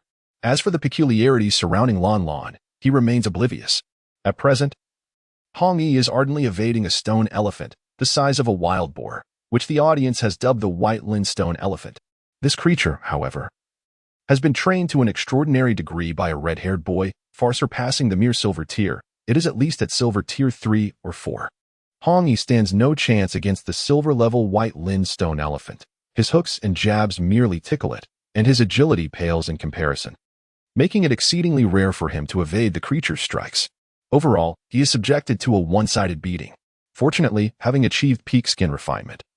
Equating to the defensive capabilities of a silver-level beast at tier 20, He can withstand the onslaught from the White Lin Stone Elephant, experiencing no mortal peril, though the pain is undeniable. Upon seeing Yifan once more, the Lord of Star Beast was overwhelmed with a mix of emotions, ultimately expressing a simple yet profound master. Upon hearing the word master, Yifan discerned that the rebellious spirit of the Lord of the Star Beasts had likely diminished significantly. At the moment the Lord of the Star Beasts uttered this term, the revered one of the Bitter Sea immediately knelt down, proclaiming, "I am willing to traverse through fire and water for my master, to serve as a humble beast of burden. I implore you, master, to accept me." Yifan cast a fleeting glance at the master of the Bitter Sea and remarked, "You are unlike the Lord of the Star Beasts." He entered of his own volition, his corporeal form unscathed, allowing him to return to the primordial chaos. However, your physical form has long since perished. The master of the Bitter Sea felt a weight in his heart, discerning from Yifan's words that he appeared to hold little value. Indeed, the master of the Bitter Sea offered little utility to Yifan. Yet, he was a formidable being at the late stage of the great Luo Golden Immortal realm. And considering the vastness of the Yitzhao realm, retaining him may not be disadvantageous. He could prove useful in the future. At this moment, the master of the Bitter Sea was deeply engrossed in thought, struggling to devise a rationale for Yifan to allow him to remain. Yet after much contemplation, he found himself at an impasse. Yifan then spoke again. "As long as you heed my arrangements, it is permissible for you to remain in the Egrass realm."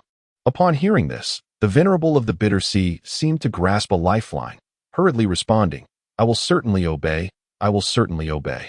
Yifan nodded slightly and turned to address the Lord of the Star Beasts, saying, "The soul realm you have created for them is quite intriguing." The Lord of the Star Beasts, upon hearing this, began to speculate internally about Yifan's intentions, yet chose to remain silent, patiently awaiting Yifan's next words. "I believe you should engage in a discussion with him, Jiaohu Tianzun. It may prove beneficial for the divine abilities you are developing." Yifan instructed Jiaohu Tianzun.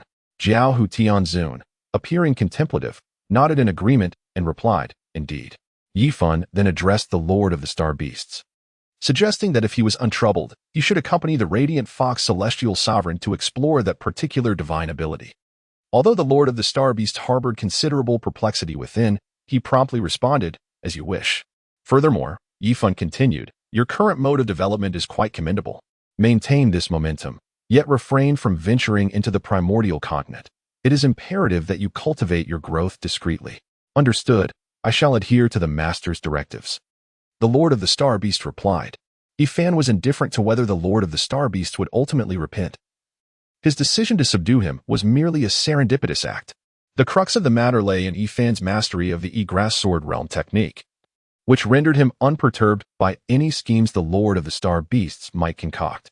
Moreover, for Yifan, the primordial chaos was not the realm of his true essence. Had it not been for his desire to protect Shirwan and the others from danger, who would dare to provoke him? He could simply fight to the death. For dying meant merely starting anew in another life. By the way, those soul stars, you should coordinate among yourselves and gather them into the Egrass realm. Yifan instructed the Celestial Lord of the Bright Fox and the Lord of the Star Beasts, recalling the circumstances that had led to their confrontation. Had Yifan's soul remained unscathed, he would have personally sought to uncover the secrets of those soul stars. However, given his current condition, that was not feasible. As long as these soul stars were confined within the egress realm, they would not create any significant disturbances. Subsequently, He arranged a few matters before returning to the egress realm to utilize the egress and the soul energy of the egress realm to mend his soul. Yet, repairing a damaged soul was no trivial task. Were it not for the extraordinary existence of egress, the prospect of achieving a flawless restoration would be uncertain, even with the assistance of egress and ample soul energy. The process of repairing the portion of his soul that He had willingly sacrificed would still require considerable time. Fortunately, this process did not demand He's active control. He merely needed to allow the egress to nurture the soul energy. Thus, He chose to log off, departing from the primordial chaos and returning to the fantastical realm. During his more than a century in the primordial chaos, although most of his time was spent searching for Bai Kong Kong, he also dedicated a small amount of time to studying ways to simplify the egress realm technique. While the time spent was minimal, he did manage to devise several methods, though their effectiveness remained uncertain. After satisfying certain physiological needs, He decisively embarked on experimenting with improvements to the simplified version of the egress realm. Within a few days, he astonishingly unveiled a completely transformed iteration of this minimalist technique. This unexpected success left Yi Fun in a state of disbelief. He had braced himself for failure. Yet triumph had come instead. Could it be real? Yi Fun mused incredulously. It is no wonder that Yi Fun was so taken aback. Although the minimalist egress realm appeared to have little utility, it confirmed his prior conjecture. The concept of Hongwang truly had the capacity to influence him within the fantastical realm. He was acutely aware of his inferior constitution in that world, rendering the pursuit of immortality, let alone foundational cultivation, exceedingly challenging. If Hongwang could indeed affect his reality, then the dream of achieving immortality and sanctity was no longer a mere fantasy. In his excitement, Yi Fun remained oblivious to the profound effects his minimalist egress realm had initiated. It was not until a vague voice echoed in his ear that he began to grasp the situation. Daddy, I'm so happy. La la la, I'm so happy. What? Yi Fun, a man who had only recently shed his virginity, found the prospect of becoming a father once again rather complex. It turned out that his earlier application of the minimalist egress realm had unexpectedly awakened the spiritual mountain, which had long exhibited signs of spiritual transformation. Furthermore, due to the essence of Yi Fun's soul energy infused within this technique, the newly born spiritual intelligence instinctively recognized Yi Fun as its progenitor. They conversed for an extensive period until the newly awakened consciousness grew weary and ceased communication. Yi Fun, aware of the implications of his minimalist egress realm, was keen to uncover the underlying reasons for its unexpected efficacy, leading to their prolonged exchange. Naturally, Yi Fun did not solely focus on inquiries. He also bestowed the name Big Stone upon the newly emerged spiritual intelligence, which delightedly embraced its new identity for quite some time. Such fortune is truly unstoppable. Yi Fun sighed, attempting to temper his exhilaration. It is essential to note that the minimalist egress realm he had created not only existed for a short time, but also had the singular function of absorbing surrounding soul energy. Yet, the spiritual mountain beneath his feet had begun to awaken its soul over a millennium ago, exhibiting signs of spiritual transformation. The gathering of the mountain's soul energy through Yi Fun's minimalist egress realm ultimately led to the successful emergence of spiritual intelligence. It is well known that mountains and rivers typically do not awaken their souls. Even when signs of potential intelligence arise, the chances of successful transformation are minimal. The birth of Big Stone is indeed a miracle. Yi Fun recognized that he had been extraordinarily fortunate in this instance. Repeating such an event a billion times might not yield the same success. Nevertheless, Yi Fun understood that this fortuitous awakening was purely the result of serendipity, not an inherent attribute of the minimalist egress realm technique. Yet, there lingers a tinge of regret. For I am unable to traverse the realms and assemble a formidable brigade to safeguard the mountains and rivers. Nevertheless, this very circumstance brings ease to Yi Fan. For while the fantastical world may defy the laws of science, the absence of any semblance of logic is indeed daunting. With the presence of the Great Stone, Yi Fan has been enjoying a most comfortable existence in this enchanting realm over the past few days. The quaint cabin where Yi Fun resides has become imbued with an abundance of spiritual energy, with ample spiritual fruits to satisfy any craving, should he desire meat. The mountain's ferocious beasts are plentiful and easily chosen. Yi Fan had completely become the sovereign of this mountain. Initially, he He harbored some apprehension that the peak masters of the Thousand Mechanisms sect might discover the emergence of the Great Stone, thus stirring up some turbulence. However, it seemed that either the inconspicuous nature of this spiritual mountain or some other reason prevented the peak masters from noticing the changes here. In truth, only cultivators of peak master rank and above within the sect could discern the birth of the Great Stone. Typically, these peak masters were preoccupied with their own affairs, leaving them little time to concern themselves with the transformations occurring in a minor spiritual mountain belonging to the Qinyu Jinren. Even if this small spiritual mountain had been nurturing its spirit for a considerable duration, such occurrences were hardly remarkable for a sect like the Thousand Mechanisms, which boasted countless spiritual mountains. Moreover, the Great Stone had only just come into existence. Even the Qinyu Jinren would find it difficult to detect its presence from a distance. The absence of any peak masters visiting thus far allowed Yi Fan to seek some techniques for the Great Stone without arousing suspicion. He had initially expected the peak masters of the Thousand Mechanisms sect to come and investigate, but after several days of silence, he resolved to keep the matter concealed. With the power of the primordial chaos, Yi Fan was certain he would eventually ascend to immortality and sanctity. However, for the moment, it was prudent to remain low-key. The continued concealment of the Great Stone would not only diminish external scrutiny, but might also serve as a strategic advantage in the future. Nevertheless, the current strength of the Great Stone was still relatively low. Yet, within the primordial chaos, Yi Fan had a son, the Chaos Stubborn Stone, who would undoubtedly be able to procure an extraordinary technique for the Great Stone. Thus, Yi Fan re-entered the primordial chaos. Upon Yi Fan's return to the primordial realm, he discovered that his soul had indeed been restored. Upon inquiry, he learned that thousands of years had elapsed since the dawn of this ancient epic. Yi Fan sought out Little Stone and directly inquired about the cultivation techniques. However, Little Stone had always been closely associated with Yi Cao, inherently immersed in the comprehension and mastery of laws.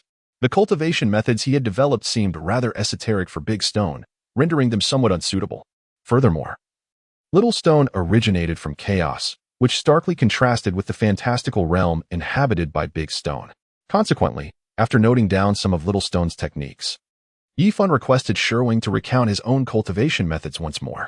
Yet, the more Yi Fan learned, the dimmer his hopes became. These techniques required at least a grasp of certain laws, and most necessitated the mastery of specific principles to be wielded effectively. Those capable of comprehending such laws had already attained immortality.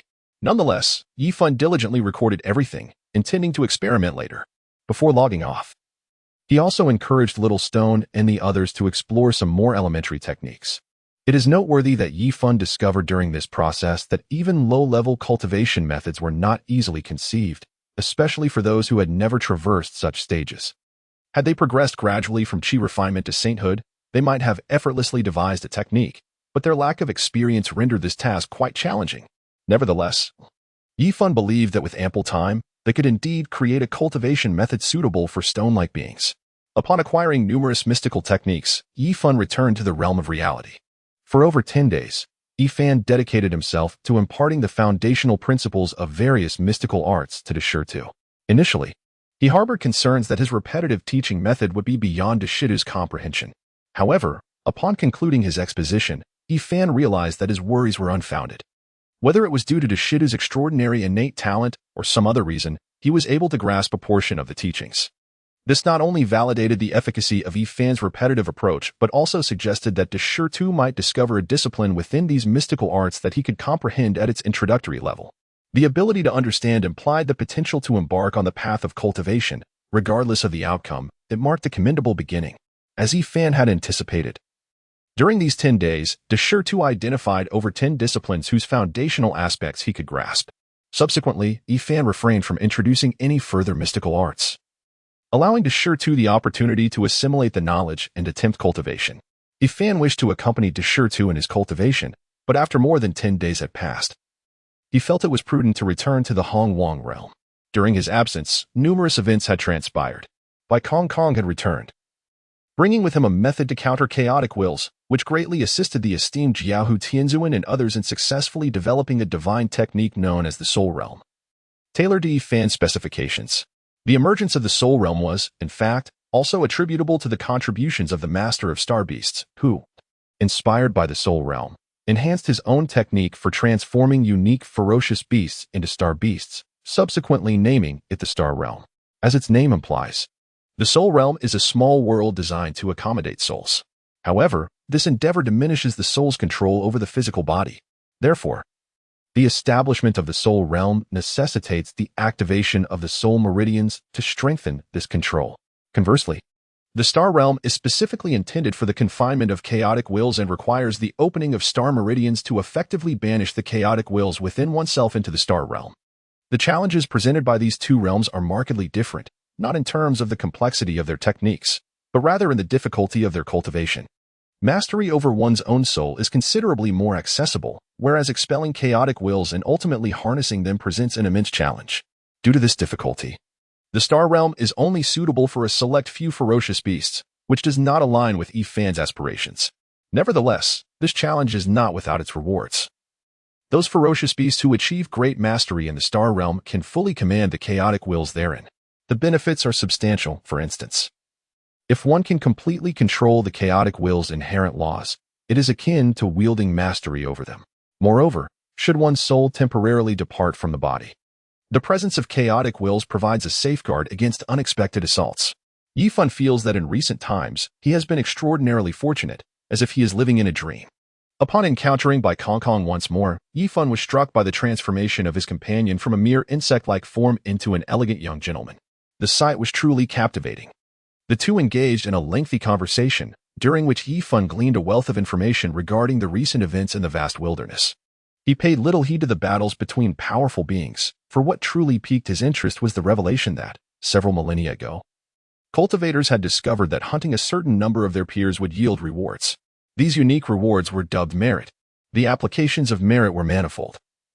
It could not only enhance one's cultivation but also be utilized in crafting artifacts and averting calamities.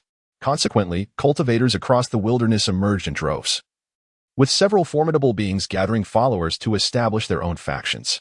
In a curious turn of events, the ferocious beasts that roamed the wilderness became a source of wealth for these cultivators, to the extent that some proposed the idea of domesticating these creatures.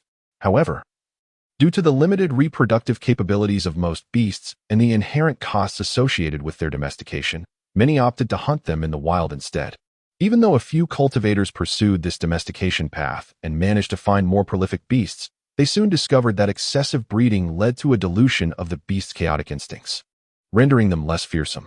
Consequently, slaying these creatures not only failed to yield merit, but instead accrued negative karma.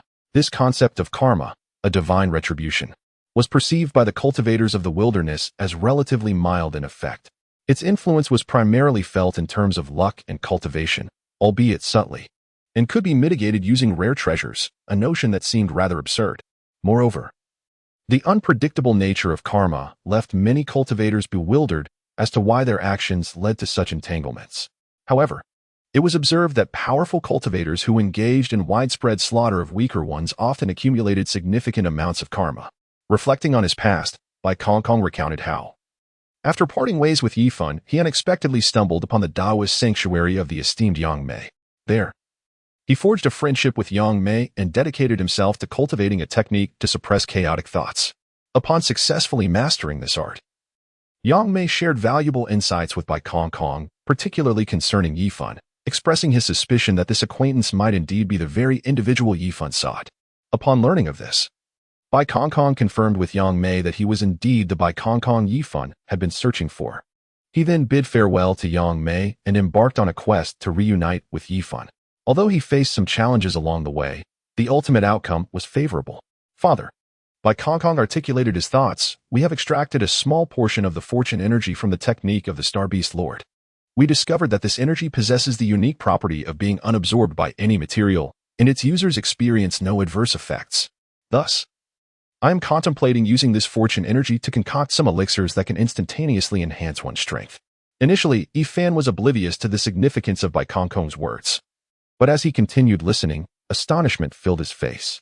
This kind of elixir was nothing short of miraculous. If one could concoct a potion capable of instantly elevating one's power to the saintly level, it would be monumental. However, as Bai Kong elucidated the challenges involved, He Fan began to perceive the grand potential. Although it may not manifest in the extraordinary manner he had previously envisioned, the upper limits remain unfathomable. Under exceedingly rigorous conditions, It should be feasible to consume such a unique elixir and immediately attain the combat prowess of a saint. Yet, the most fundamental aspect of cultivating this extraordinary potion, the power of fortune, proved to be elusive. Moreover, with grass at his disposal, Yifan harbored no concerns regarding the enhancement of realms and strengths, nor the aspect of safety. Thus, his enthusiasm waned after a brief moment, offering Bai Kong merely a conceptual idea for an experiential card and some verbal encouragement, without any intent to engage further. Nevertheless, Bai Kong was exhilarated by the mere mention of the experiential card, as if a new world had been unveiled to him. And soon he eagerly embarked on the development of the card. In truth, Bai Kong was not particularly adept at alchemy. Yet he sensed that this avenue held significant promise and was reluctant to relinquish it easily. Furthermore, there were no true alchemists among Yifan's followers. The profession of alchemy was rather niche in the vast cosmos, with only the renowned Yangmei Immortal standing out. However, it was uncertain what incentive such a formidable being would have to assist Bai Kong and his companions. The quest to locate her proved to be a formidable challenge. For the Yangmei Immortal was notoriously elusive and had vanished for several years, making her difficult to find. It is essential to recognize that when a powerful entity wishes to conceal themselves, even a saint would struggle to uncover their whereabouts within the vast cosmos. Thus, with no alternative support in his alchemical endeavors, Bai Kong reluctantly set forth to learn the craft himself. Regrettably, his innate aptitude for alchemy was lacking, and with no guidance, his progress was slow and arduous, leaving him in a state of despair. Recently, he had temporarily abandoned this research, awaiting a future opportunity to revisit it. Today, it seemed that his opportunity had finally arrived. The mention of the experience card by Yifan suddenly ignited a spark of inspiration in Bai Kong's mind, presenting him with a means to realize his aspirations without the need for alchemy. Furthermore, given his primary focus on the path of space, the experience card essentially represented the creation of a unique microcosm, wherein the forces of fortune, meticulously refined, could be stored. Naturally, numerous challenges lay ahead, and the endeavor would not be as effortless as envisioned. However, the prospect of liberating himself from the confines of alchemy invigorated Bai Kong's spirit. Upon witnessing the suddenly elated Bai Kong hurriedly departing, Yifan found himself utterly perplexed. Could it be that my encouragement wielded such profound influence? Yifan scratched his head in bewilderment. Subsequently, he made his way to the grand consciousness of the Yitzhao realm, having discovered a particularly unique soul. Upon encountering this ethereal soul, Yifan was introduced by the celestial fox, the radiant fox deity, to the origins of this spirit. It turned out that this soul belonged to the soul stars. Yet it was not the ancient adversary of the star beast sovereign, the dispersed soul true man, but rather a fusion of the dispersed soul true man and the ethereal immortal sovereign. In truth, both the dispersed soul true man and the ethereal immortal sovereign were remnants of a chaotic demonic god who governed the laws of the soul. As for the sudden emergence of several soul stars, they represented the contingency plan left by this chaotic demonic god who presides over the soul loss. With these soul stars, the soul demonic god might not fully regain his former strength, yet achieving sanctity should pose no insurmountable challenge, and the starry expanse would ultimately become his dominion. Had the soul demonic god not crossed paths with Yifan, he would not have been captured in the grass realm by the radiant fox deity and the star beast sovereign, and his schemes might have succeeded. However, the veracity of this remains to be substantiated, as it is merely the account of the self-proclaimed soul demonic god. Upon hearing the radiant fox deity recount his origins, the soul demonic god articulated the value he perceived in Yifan. He observed that although this illusory realm was vast and magnificent, it was rather monotonous, thus a significant waste. Moreover, the arbitrary absorption of soul energy into the soul body was quite unreasonable. He noted that the large stone seemed extraordinary and could potentially facilitate the creation of a world that permits even the physical body to enter. This illusory realm, beyond merely delineating areas, ought to be structured into multiple realms. Admittedly, this would entail certain difficulties. Nonetheless, he suggested it nonetheless. The radiant fox deity was momentarily awestruck by the soul demonic god's vision for the grass realm. Yet, she realized that, aside from the soul demonic god, there was likely no one else capable of assisting the sovereign in actualizing such a flawless design and plan. Meanwhile, Yifan maintained an impassive expression, leading the soul demonic god to initially believe that his design had failed to resonate with Yifan. Subsequently, the soul demonic god began to question whether Yifan had comprehended his proposition. He mused that perhaps Yifan possessed a lesser intellect, recalling his own prior statements that had elicited no reaction. The sole demonic god, endowed with memories of his former self, was aware of certain powerful chaotic demonic gods whose thoughts remained inscrutable.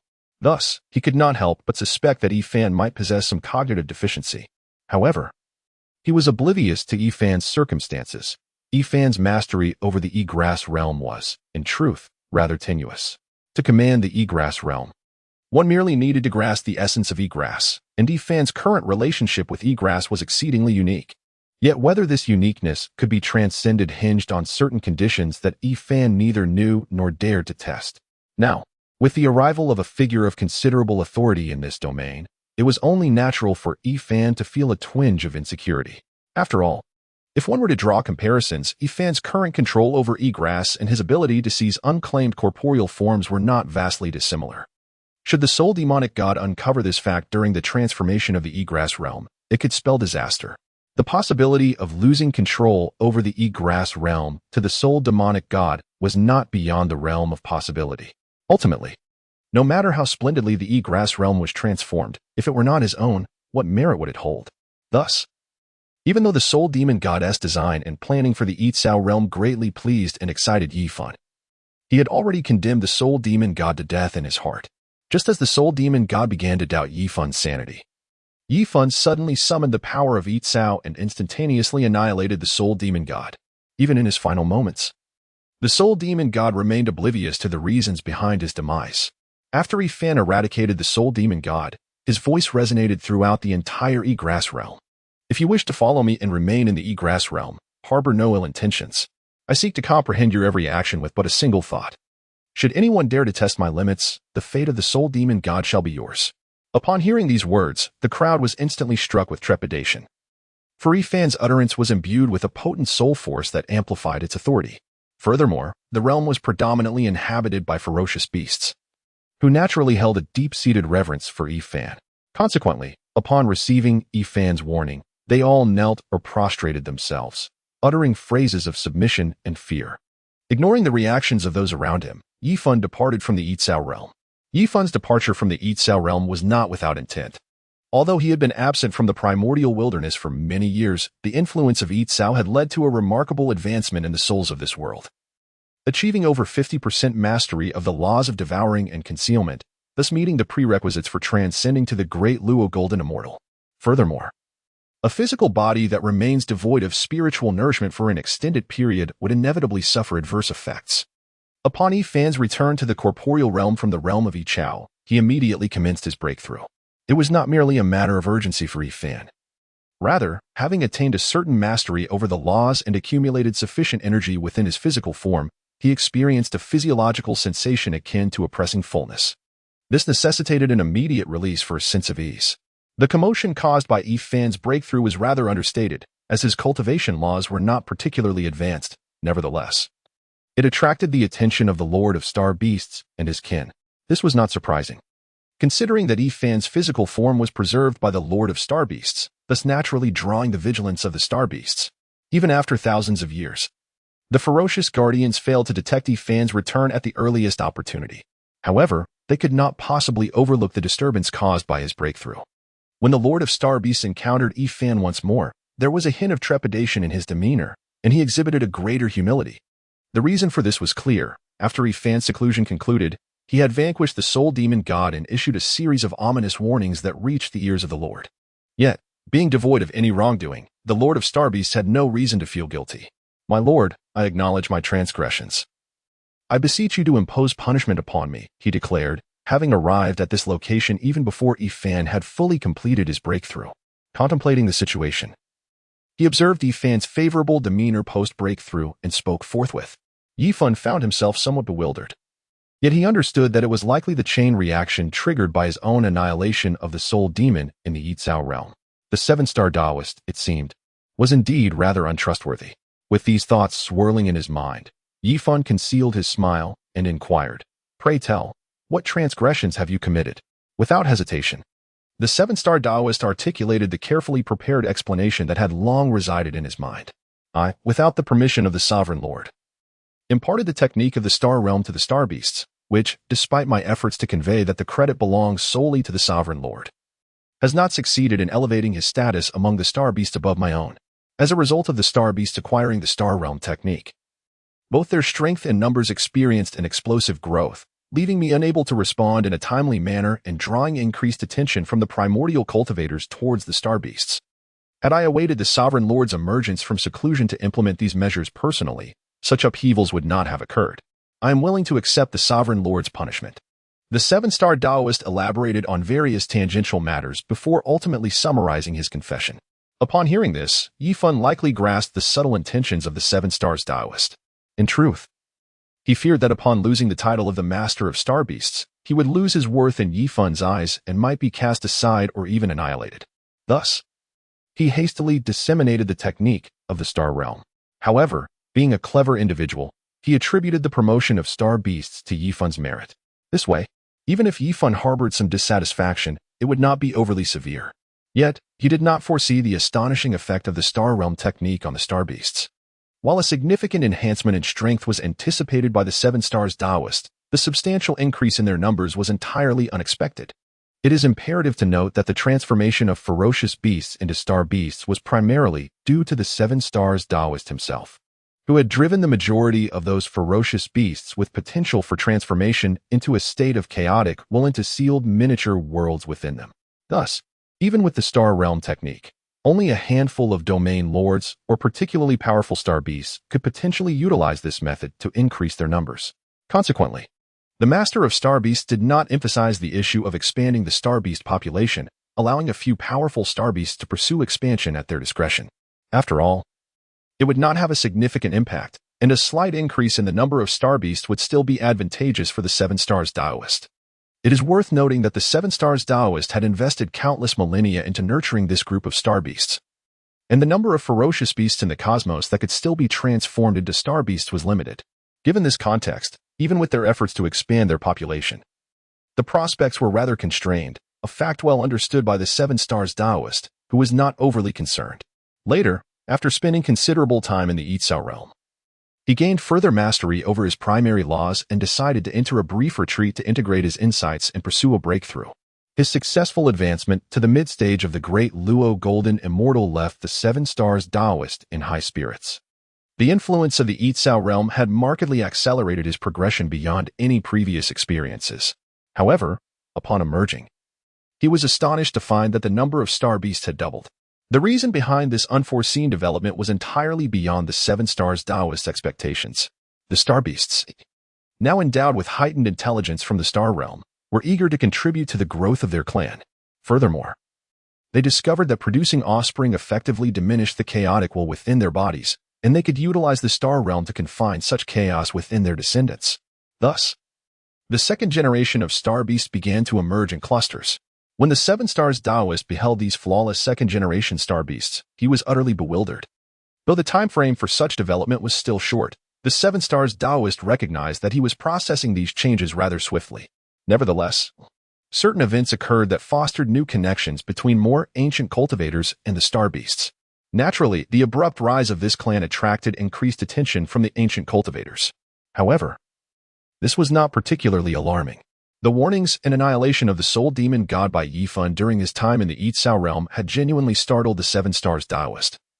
Leading to this remarkable scene, Yifan, having grasped the situation, did not pay it much heed, perhaps due to the current demeanor of the seven-star Taoist, which was notably upright. "Seven star, what do you think of me?" Yifan inquired. The seven-star Taoist was taken aback by this unexpected question, stammering for a moment before responding, I dare not evaluate the Lord of Creation. What is there to fear in offering an assessment? Speak your mind about what sort of person you believe I am, Yifan replied with a cheerful smile. The seven-star Taoist, wishing to flatter, hesitated upon seeing Yifan's smiling countenance and recalled how the soul demon had met its demise, which tempered his boldness. However, to speak the truth was even more daunting. Thus, the seven-star Taoist could only prostrate himself on the ground, lowering his head as far as it could go, enveloped in silence. Yifan gazed at the seven stars Taoist in such a state and thought to himself, it can be considered a lesson for him. However, it seems I have overstepped my bounds. I ought to be perceived as a benevolent figure. Should I offer an explanation? Meanwhile, the seven stars Taoist, noticing Yifan's prolonged silence, found a myriad of thoughts swirling in his mind. Were he an ordinary individual, he would likely be drenched in fear by now. Rising, Fan declared, "I am a person who distinguishes between gratitude and resentment. I am not one to act capriciously or to indiscriminately spill blood." Fan cast a fleeting glance at the hesitant Qixing Taoist. Before continuing, "You have erred in this matter. However, it is not a grave mistake. I shall impose a punishment, but we shall address this further at a later time." The Qixing Taoist, who had just begun to feel a flicker of hope, found himself caught in a state of uncertainty due to Fan's sudden shift in tone. Yet, he exhaled a small sigh of relief, realizing he had navigated through half of this ordeal, and silently expressed gratitude to the sovereign. Before the Qixing Taoist could articulate his thoughts, Fan interjected. To develop discreetly does not equate to stagnation. However, given the current circumstances concerning your star beasts, do not entertain the notion of conquering the entirety of the vast cosmos. I shall diligently adhere to the teachings of the sovereign, the Qixing Taoist responded. Fan nodded slightly before continuing. It poses no issue to manage certain star regions as your private territories for the stellar beasts. Indeed, replied the Seven Stars Taoist. Very well. Then you may escort them away, Fan instructed. The Seven Stars Taoist paused momentarily, but upon receiving a subtle cue from Fan, he departed with the stellar beast stationed there. At last, Fan found himself with the time to thoroughly streamline the other techniques and supernatural powers. He murmured to himself and embarked on his journey of simplifying the techniques. Fan's ambition this time is to master the art of devouring heaven and earth. If he can successfully simplify this technique, it would undoubtedly bring immense benefits to his existence and reality. Furthermore, Fan's motivation to simplify this practice stems from his profound initial experience of the exhilarating sensation of gaining strength through consumption. He yearns for a similar phenomenon to manifest in the real world. With these thoughts in mind, Fan felt invigorated. Unbeknownst to him, centuries slipped by in the blink of an eye. With modest accomplishments to his credit, he returned to the realm of reality, only to achieve a thoroughly disappointing outcome after a brief period of experimentation. Nevertheless, he remained undeterred, for he understood that failure is but a precursor to success. Fan had long prepared himself mentally and maintained his composure. Fan was acutely aware of the terrifying disparity in the flow of time between the real world and the primordial realm. Thus he chose not to linger any longer in the former. Upon returning to the primordial world, Fan resumed his endeavor of simplifying the process of devouring heaven and earth. After several centuries had elapsed, he returned once more to the real world, only to encounter yet another complete failure. Nevertheless, he remained undeterred. For failure is the mother of success. Fan returned once more to the primordial wilderness, embarking anew on the endeavor of simplifying the all-consuming and earth-devouring technique. Centuries passed, and upon his return to the realm of reality, he encountered yet another complete failure. Yet, he remained undeterred, for failure is but the progenitor of success. This cycle of trials and tribulations continued for numerous iterations, yet upon his next return to the primordial wilderness, Fan chose not to persevere. His spirit was intact. He simply yearned to venture outside. Indeed, it had only been a mere handful of attempts. Surely, it was not insurmountable. Fan had not wandered among the stars for long before he found it rather uninteresting. The celestial bodies were mostly barren, and the vistas enjoyed during a stroll through the cosmos appeared quite similar. Most critically, the replenishment of his magical energy posed quite a challenge. He contemplated visiting the primordial world, uncertain whether the calamity of fierce beasts had passed. As Fan murmured these thoughts, he took flight towards the continent of the primordial world. During his journey, Fan suddenly sensed an inexplicable pull, likely emanating from a powerful being who had mastered the law of devouring. It is known that a law represents a great path, and when cultivators who possess a relatively complete understanding of a law are in proximity, they can sense each other. The reason for this resonance may lie in the fact that once one has fully grasped a law, any further aspirations for enhancement necessitate the mastery of that law. When a law is mastered, other cultivators can no longer lay claim to it, thus leaving no room for advancement on that path. Of course, most cultivators never reach such a pinnacle. At this moment, Fan was drawing near to a formidable being who also wielded the law of devouring, and whose power far surpassed his own. However, what met Fan's gaze was a fearsome creature, possessing the body of a goat and the face of a human, with eyes located beneath its armpits and tiger-like teeth for hands, being besieged by a group of cultivators. Fan possessed a certain understanding of the ancient legends, and, upon observing the fearsome creature before him, which bore a connection to the law of devouring and exhibited formidable strength, he surmised it was likely one of the legendary four fiends Tao Tai. He beheld the assembly of cultivators, each employing their extraordinary abilities to assail Tao Tai. Yet the creature merely opened its maw and consumed them whole, creating a scene of remarkable ferocity. However, none of the cultivators were ultimately swallowed by Tao Tai, a testament to the fact that they all had achieved the realm of Great Luo Golden Immortal. One could only wonder if any of lower cultivation had attempted to besiege it. If so, they must have perished within its gullet. Notably, Fan had observed from a distance a fellow cultivator who, like himself, was at the early stage of Great Luo Golden Immortal, nearly drawn into the creature's mouth. The cultivator narrowly escaped, though it was evident that he had paid a considerable price for his survival. Indeed, had it not been for the assistance of other cultivators, his escape would have remained uncertain. What manner of power is this? Fan mused as he regarded the middle-aged man commanding the group, who was not one of the renowned figures he had previously encountered. Just then, a cultivator approached him, garbed in purple, exuding a tall and imposing presence. Though his countenance bore an unusual expression, nonetheless, his cultivation was substantial, likely at the late stage of Great Luo Golden Immortal. Fellow cultivator, which sect do you belong to? This individual inquired directly upon arrival. Fan shook his head, indicating that he had yet to join that faction. Is this statement truly accurate? Inquired the cultivator clad in purple. Filled with doubt, Fan momentarily found the question rather perplexing. Would a Grand Luo Golden Immortal lie about such matters? Unbeknownst to him, the allure of merit rewards for hunting fierce beasts had given rise to a plethora of chaotic factions across the primordial continent. Fierce beasts, possessing their own mastery of the laws, were not so easily hunted. However, when cooperating in a team, the speed of hunting increased exponentially, not merely due to numerical advantage, but also because of the interplay and counteraction of various laws. Naturally, as time progressed, many of these disordered factions dwindled.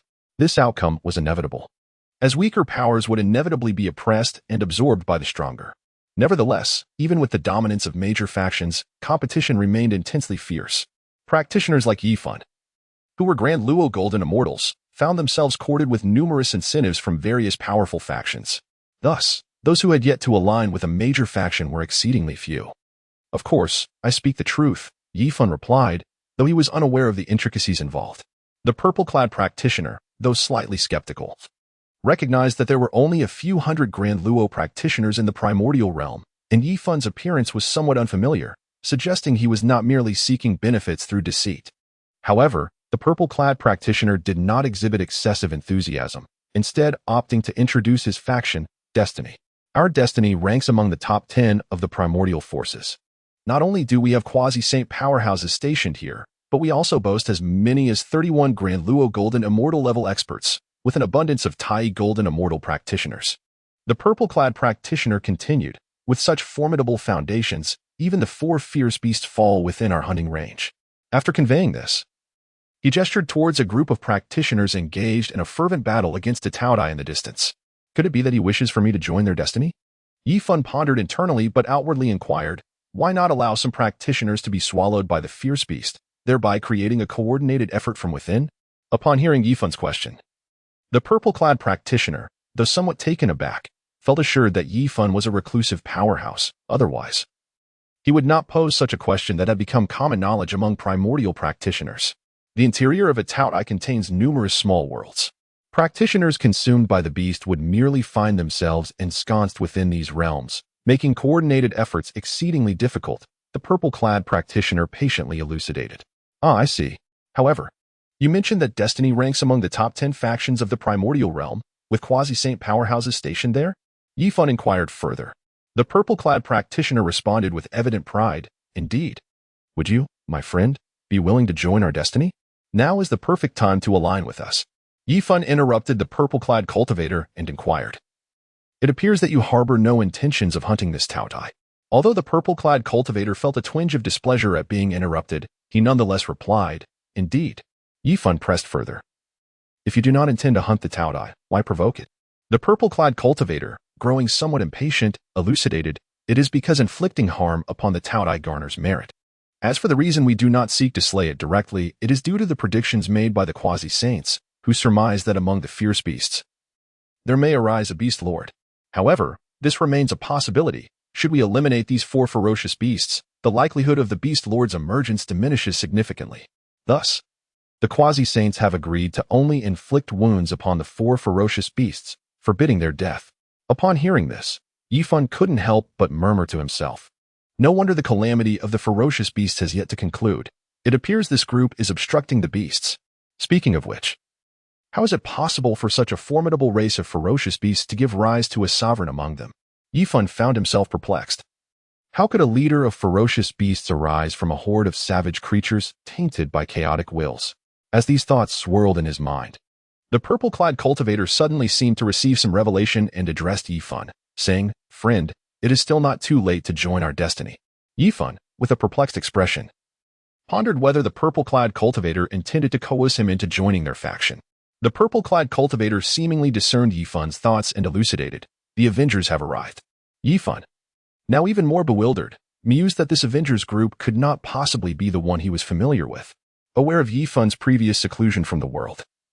The purple-clad cultivator further explained, "This Avengers is led by a fearsome beast that has completely broken free from its shackles. Moreover, it can enable other ferocious beasts to varying degrees of liberation, and it has now grown significantly powerful." As Yifan gazed in astonishment, the purple-clad cultivator added, "However, they are still not our destiny's adversaries.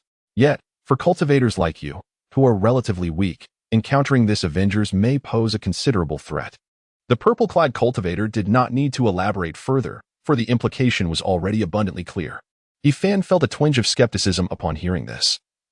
The leader of the Avengers was likely connected to the fearsome beasts within his own realm of Yichao. However, it was not beyond the realm of possibility that other ferocious entities had developed techniques akin to those of the Soul Realm, capable of suppressing chaotic will. After all, the seven-star Taoist had previously devised the rudimentary form of the Star Realm, transforming a portion of these beasts into star beasts. Is the leader of the Avengers truly the lord of the ferocious beasts you speak of? Yifan inquired, striving to calm the tumultuous thoughts within his mind. The purple-clad cultivator observed Yifan's initial surprise followed by a contemplative demeanor, devoid of any panic or fear. In fact, he seemed to harbor the curiosity to inquire whether the leader of the Avengers was indeed the lord of the ferocious beasts, leaving the cultivator somewhat perplexed by Yifan's composure. After a considerable pause, the purple-clad cultivator finally spoke. "My friend, achieving your level of cultivation is no small feat. Thus, your choices must be made with great care." Yifan could not help but touch his nose, reflecting on the ease with which he had attained his current level of cultivation. The purple-robed cultivator, unaware of Yifan's thoughts, continued, "As for whether the leader of the Avengers will become the sovereign of the ferocious beasts in the future, I cannot say. However, I am certain that these members of the Avengers, who have endured persecution at the hands of the ancient cultivators and have now freed themselves from their shackles, will show no mercy to the ancient practitioners." Noticing that Yifan remained non-committal, displaying a demeanor of neither acceptance nor rejection, the purple-robed cultivator urged, "Why not join our destiny? Our destiny imposes little restraint on mighty individuals like yourself, and the benefits are quite generous. If it were not for the matter concerning these ferocious beasts, a force of such high caliber as destiny might never come into existence. You must seize this opportunity." Yifan, despite the relentless persuasion of the purple-clad cultivator, merely shook his head and replied, "Thank you, fellow cultivator, for your enlightenment, but I must decline your invitation." The purple-clad cultivator, upon hearing this, seemed inclined to say more. But as a horde of ferocious beasts descended upon them, he coldly remarked, "May you find your own fortune." After uttering these words, the purple-clad cultivator joined his companions from the Destiny faction, yet he cast a lingering glance back at Yifan, who remained rooted in place without any intention of approaching. Humph. The purple-clad cultivator, reflecting on his esteemed status as a late-stage Great Luo Golden Immortal, felt a surge of indignation. He had extended his gracious invitation, only to be met with such disdain from Yifan, which left him seething with frustration. The Lord of Destiny, observing the unusual expression on his trusted subordinate's face, inquired, "Is that cultivator unwilling to join our Destiny faction?" Faced with the Lord's question, the purple-clad cultivator felt a pang of shame for failing to sway a hidden powerhouse, which only fueled his anger further. "My lord, that fellow is quite arrogant. Despite my earnest efforts to persuade him, he hardly acknowledged me." Listening to the embellished account from the purple-clad cultivator, the Lord of Destiny turned his gaze towards Yifan and remarked, "Surely, it cannot be one of those few under your command?" "It is not," the purple-clad cultivator replied. Upon hearing this, the Lord of Destiny extended his left hand and cast a silent spell towards Yifan. This spell, though imperceptible, landed upon Yifan, who appeared completely oblivious, remaining in his previous state of bewilderment. The purple-clad cultivator couldn't suppress a smirk at this sight, thinking, all my efforts wasted. Let us see what cards you hold to escape our schemes. It is worth mentioning that the Avengers Alliance was not as the purple-clad cultivator had portrayed. While they often encountered conflicts with ferocious beasts, as long as the actions of the Hongwang cultivators were not excessively egregious, they would not face annihilation, suffering only minor losses of treasures. The reason for this leniency lies in the fact that the Avengers Alliance does not exist solely to seek vengeance. Their true objective is survival within the Hongwang realm. If they were indeed, as the purple-clad cultivator suggested, merely a persecuted group, transformed into an extreme organization bent solely on revenge, the extinction of the ferocious beast would be inevitable. Thus, uninformed powerhouses like He typically would not fall victim to the Avengers Alliance's wrath. However, after being struck by the Lord of Destiny's spell, He's fate would be subtly altered, although he would ultimately remain unharmed by this incident. The trajectory of his experiences would align with the general direction orchestrated by the Lord of Destiny. For instance, it might lead to He's eventual joining of their faction. After casting this spell upon He, the Lord of Destiny departed with his companions. The Avengers Alliance seemed disinterested in intercepting them, as their pace did not quicken, allowing the Lord of Destiny and his entourage to depart unchallenged. Of course, the Lord of Destiny and the purple-clad cultivator did not completely withdraw from the scene. He turned his gaze back to the members of the Fate that had vanished into the distance, then glanced at the group of ferocious beasts, whose speed was beginning to wane. A sense of perplexity overcame him regarding the true intent of the Avengers' arrival. You mentioned they came to rescue the four fiends. Yet it is evident that the four fiends do not require saving. Moreover, their strength hardly seems a match for the Fate. As for why Fate refrained from slaying some members of the Avengers to garner merit, He speculated that the beasts, having varying degrees of liberation from their constraints, would yield minimal, if any, merit upon their demise. Otherwise, the rulers of Fate would not so benevolently spare these beings that embody merit. Just as He pondered these thoughts, several great Luo golden immortal beasts, having arrived first, charged directly towards him. A multitude of formidable divine abilities surged forth in various forms from these beasts, aimed squarely at He. Faced with such formidable supernatural powers, He could not rely solely on the strength of his physical body to withstand the onslaught and thus summoned the ethereal shadow of Yggdrasil. These ferocious beasts, having seemingly freed themselves from their constraints to varying degrees, now acted like rabid dogs, attacking anyone in sight. The purple-clad cultivator observing this scene could not help but feel a sense of pride, yet he hesitated to voice his thoughts, wondering whether this young man could endure the onslaught. However, his words were abruptly cut short when he witnessed an astonishing scene. As the ferocious beasts, influenced by He's power of fate, launched their attacks, a towering grass suddenly materialized before He's slender figure. This grass, both tangible and intangible, emanated an inexplicable sense of sanctity, instilling a profound reverence in the weaker cultivators present. The various supernatural abilities unleashed by the ferocious beasts of the great Luo golden immortal realm were effortlessly thwarted by this magnificent grass. Remarkably, even after enduring such powerful assaults, the grass appeared unaffected. Yet, it was not this display that left the purple-clad cultivator in a state of shock. Rather, it was the subsequent spectacle that rendered him speechless. The members of the Avengers Alliance, specifically the ferocious beasts with generally low intelligence, suddenly prostrated themselves before the towering grass. To an unknowing observer, it would seem that this grass was their leader. The Master of Destiny, witnessing this extraordinary event, felt a comparable astonishment to that of the purple-clad cultivator. However, the revelation did not end there. The leaders of the Avengers Alliance soon arrived. It appeared they were communicating, indicating a familiarity between them. This sight relieved both the Master of Destiny and the purple-clad cultivator to some extent, if they were acquainted. It might explain why these members of the Avengers Alliance were bowing to He. Yet, to their surprise, He, a mere cultivator at the early stage of the great Luo golden immortal realm, seemed to hold a significant position within the Avengers Alliance. Was he yet another beast that had completely shed its constraints? Or did the Avengers Alliance have a profound connection with this cultivator? The purple-clad cultivator pondered these questions, while the Master of Destiny recalled a certain renowned cultivator from the Primordial Age who also fought using a giant grass. This cultivator had famously defeated the demon ancestor Luo. However, the Master of Destiny had never seen this cultivator's visage or his formidable giant grass, merely associating the two figures in his mind. Moreover, This cultivator had referred to himself as the Lord of Darkness and was accompanied by a powerful being at the late stage of the Great Luo Golden Immortal realm. Having hunted countless ferocious beasts, would such a cultivator establish an Avengers alliance with the aim of saving beasts? As the Master of Destiny secretly observed Yi Fan and his companions, he contemplated the course of action to take next. At this moment, Yi Fan had come to a profound understanding of the Avengers alliance and its true nature. Indeed, the alliance was conceived by Bei Kong. It is worth noting that when Bei Kong emerged from seclusion under the tutelage of the great immortal Yangmei, he had already attained the early stage of the Tai Golden Immortal realm. After spending an extensive period in the Yitzhao realm, he was on the verge of breaking through to the Great Luo Golden Immortal level. Furthermore, Bei Kong's primary focus on the laws of space placed him among the most formidable of principals. Thus, although he had yet to reach the Great Luo Golden Immortal status, he posed a significant challenge to most beings of that caliber. Additionally, the ferocious beasts, tainted by chaotic wills, were no match for him. Consequently, with Bei Kong's efforts, the Soul Realm's marked influence on these beasts, and the tacit approval of the formidable entities from the Primordial era, the Avengers Alliance rapidly flourished. The motivation behind Bei Kong's establishment of such an organization stemmed from his need for the power of fortune to research experience cards.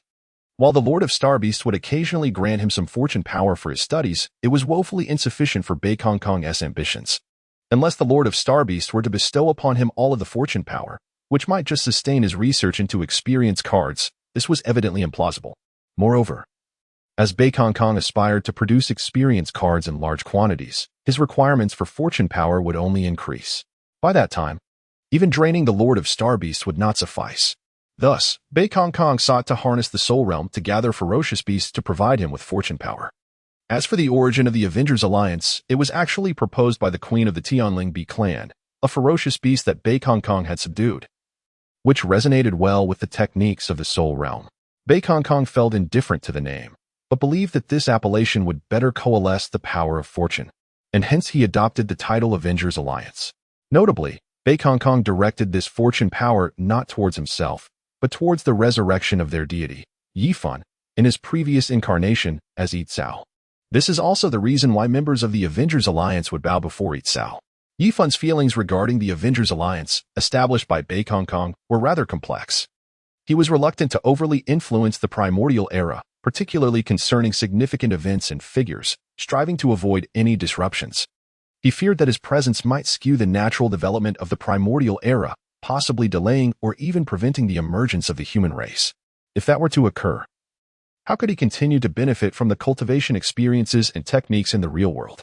Thus, upon learning that the Avengers Alliance had amassed over 100 million members, his initial thought was to disband it. Yet, given that events had already transpired, would mere disbandment suffice? Furthermore, Bei Kong genuinely required the alliance to provide the fortune power necessary for his research into experience cards. After much contemplation, Yi Fan finally spoke to Bei Kong, saying, "Your organization cannot continue to expand at such an accelerated pace." Bei Kong, brimming with excitement as if seeking praise, passionately recounted how he had developed the Avengers into its current magnitude. Suddenly, he was interrupted by Yi Fan's unexpected remark. He had anticipated that his creation, a league of Avengers rivaling the scale of the Starbeasts, would earn him Yi Fan's accolades. However, the expression on Yi Fan's face, along with his words, did not suggest any inclination toward commendation. "Father, why can't we expand in this manner?" Bei Kong questioned, perplexed. Yi Fan had already devised an excuse in his mind. "The rapid development of your organization has led to numerous unresolved issues, and should this trajectory continue, it is bound to culminate in catastrophe." Bei Kong scratched his head, seemingly grasping some aspect of this notion, yet he remained only partially enlightened. "However, your decision to refrain from arbitrarily harming the practitioners of the Hongwang realm is indeed commendable and highly praiseworthy." Observing the fervor in Bei Kong's expression dissipate, replaced by a look of partial comprehension, Yi Fan offered a subtle encouragement. Bei Kong fully understood the implication of Yi Fan's words. It served as both commendation and counsel. Thus, Bei Kong, with utmost seriousness, declared that each Avenger within the Avengers Alliance does not seek mere retribution against the practitioners of the Hongwang realm. Their true adversary is the chaotic will, as we are resolute in our mission.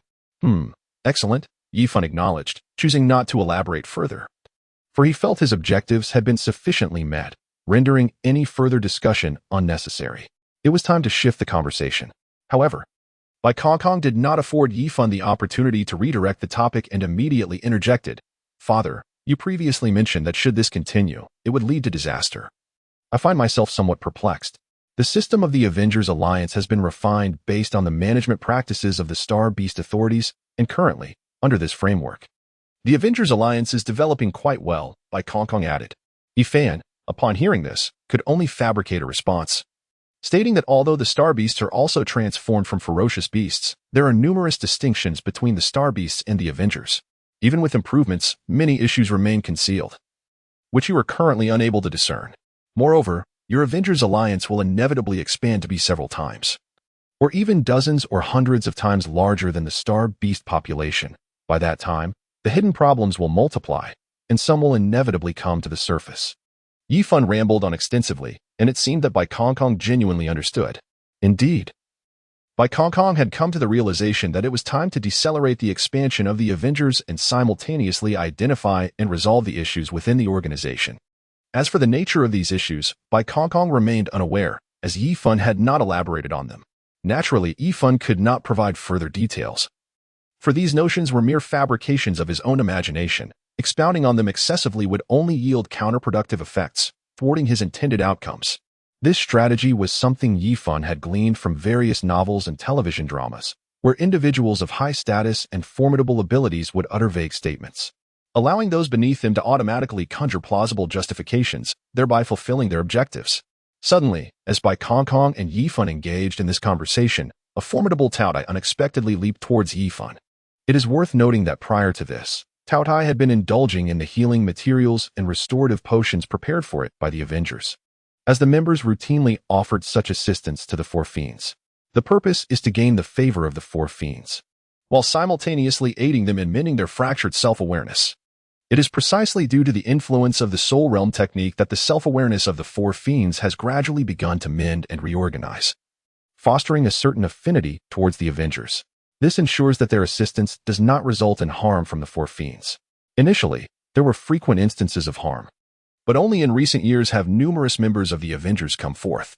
The reason for their assistance is not that the Four Fiends require such protection, but rather due to their elevated realm and overwhelming chaotic will.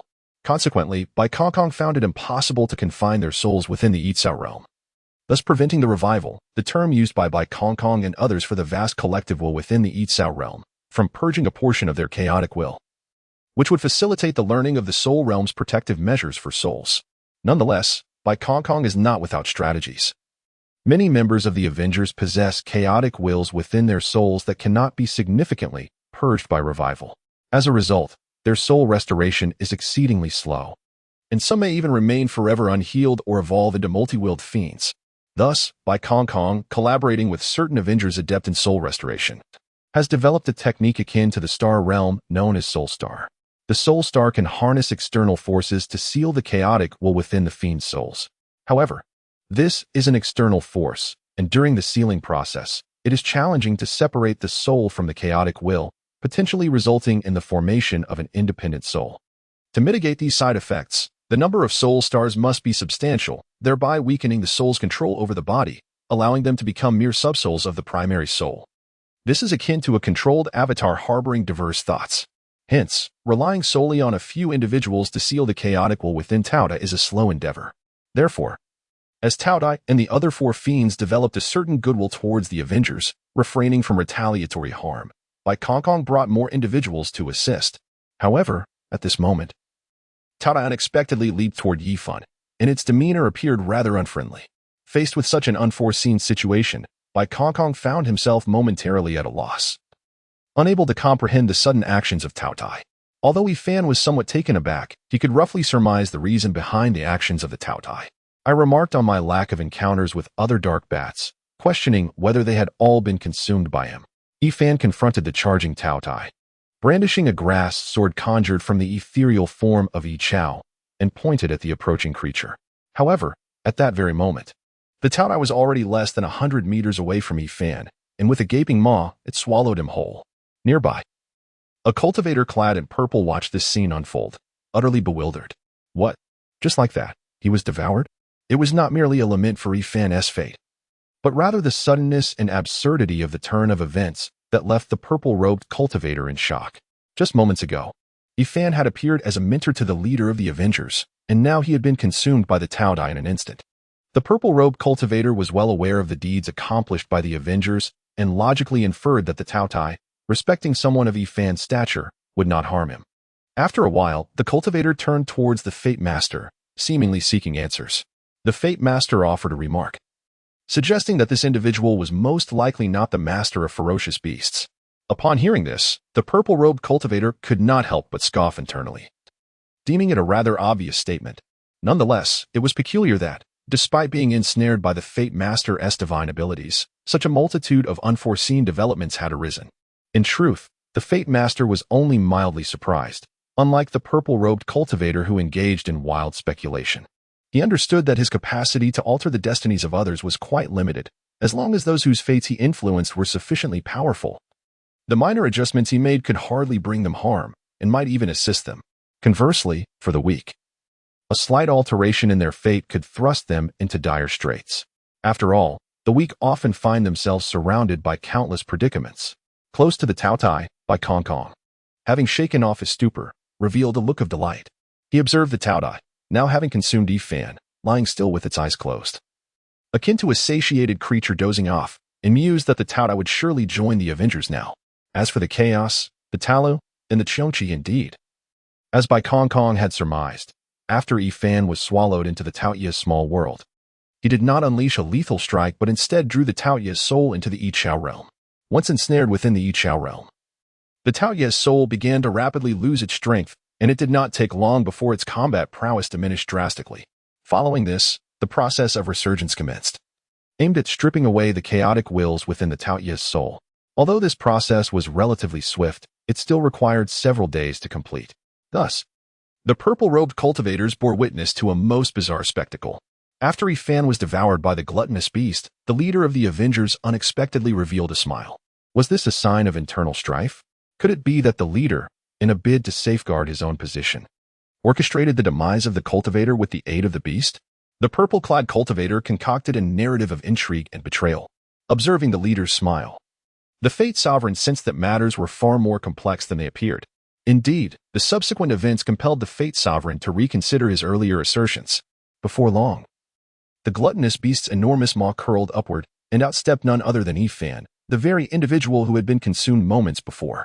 The purple-clad cultivator found himself bewildered by this turn of events.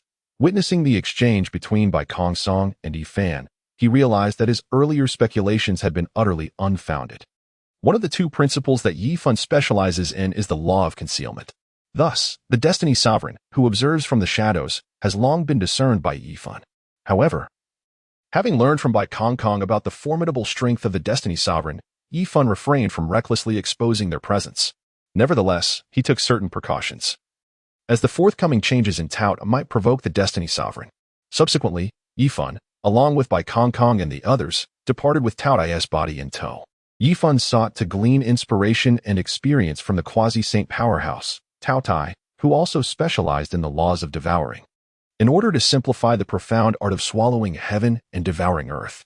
This endeavor, however, was born out of necessity, for Taotai had initially overwhelmed him by consuming him whole, regardless of whether Yifan resorted to slaying or subdued the gluttonous beast through the realm of Yichao. Both actions could potentially lead to a slight deviation in the catastrophe wrought by these ferocious creatures.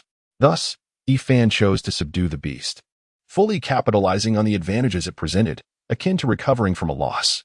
During their journey, Bai Kong Kong perceptively noticed that they were being followed. "Father." Bai Kong Kong began to speak, but was promptly interrupted by Yifan, who instructed, "You all continue onward towards the celestial realm of the Star Beast Lord. I shall investigate the intentions of those who trail us." Bai Kong Kong nodded in agreement, saying, "Father, please be cautious." Yifan slightly nodded and soared towards the Lord of Destiny. "My lord, it appears he has noticed us," spoke the purple-clad cultivator. "The leader of the Avengers has honed his skills in spatial manipulation, making him exceptionally sensitive to fluctuations in space. It is not surprising that we have been detected," replied the Lord of Destiny. As the two conversed, Yifan had already approached them, cupping his hands in greeting. "Fellow cultivator, what prompts your pursuit of us?" The purple-clad cultivator, under the Lord of Destiny's subtle indication, revealed his form and said, "Forgive my presumption. I am merely curious as to why you are afforded such esteemed treatment by the Avengers." Yifan did not wish for matters to escalate. A peaceful resolution would undoubtedly be the most desirable outcome. The leader of the Avengers is a close friend of mine for many years. Thus, may I inquire, do you understand why the Taotai suddenly chose to attack you? And how did you manage to escape from the Taoyu's realm? The purple-clad cultivator pondered for a moment before posing his questions. In response to the inquiries from the purple-clad cultivator, Yifan adopted an attitude of complete candor. "I surmise that the Taoyu's sudden assault upon me is likely due to our mutual mastery of the laws of devouring. As for how I managed to escape, I can only reveal to my esteemed companion that it was through the aid of my magical artifact. Is that grass truly your artifact?" The purple-clad cultivator inquired eagerly upon hearing this. Yifan gave a slight nod. "I suppose so." The purple-robed cultivator's words about the grass not resembling a magical artifact were effectively silenced by Yifan's response. "If there are no further questions, I shall take my leave," Yifan remarked, noting that the purple-robed cultivator had no additional inquiries. "Wait a moment, why do you intend to take away the Taotai?" The purple-robed cultivator interjected. Yifan had long anticipated that the purple-robed cultivator would pose this inquiry. The gluttonous beast had been wounded by my magical artifact, and it would likely take some time for it to recuperate. Leaving it here would be perilous, especially since my dear friend has always harbored a keen interest in the creature. Will you be able to liberate the gluttonous beast from its restraints this time?" The purple-robed cultivator exclaimed in astonishment. Yifan smiled silently. After a moment of contemplation, he finally spoke, saying, "There is no need to see me off, fellow cultivator. I must take my leave."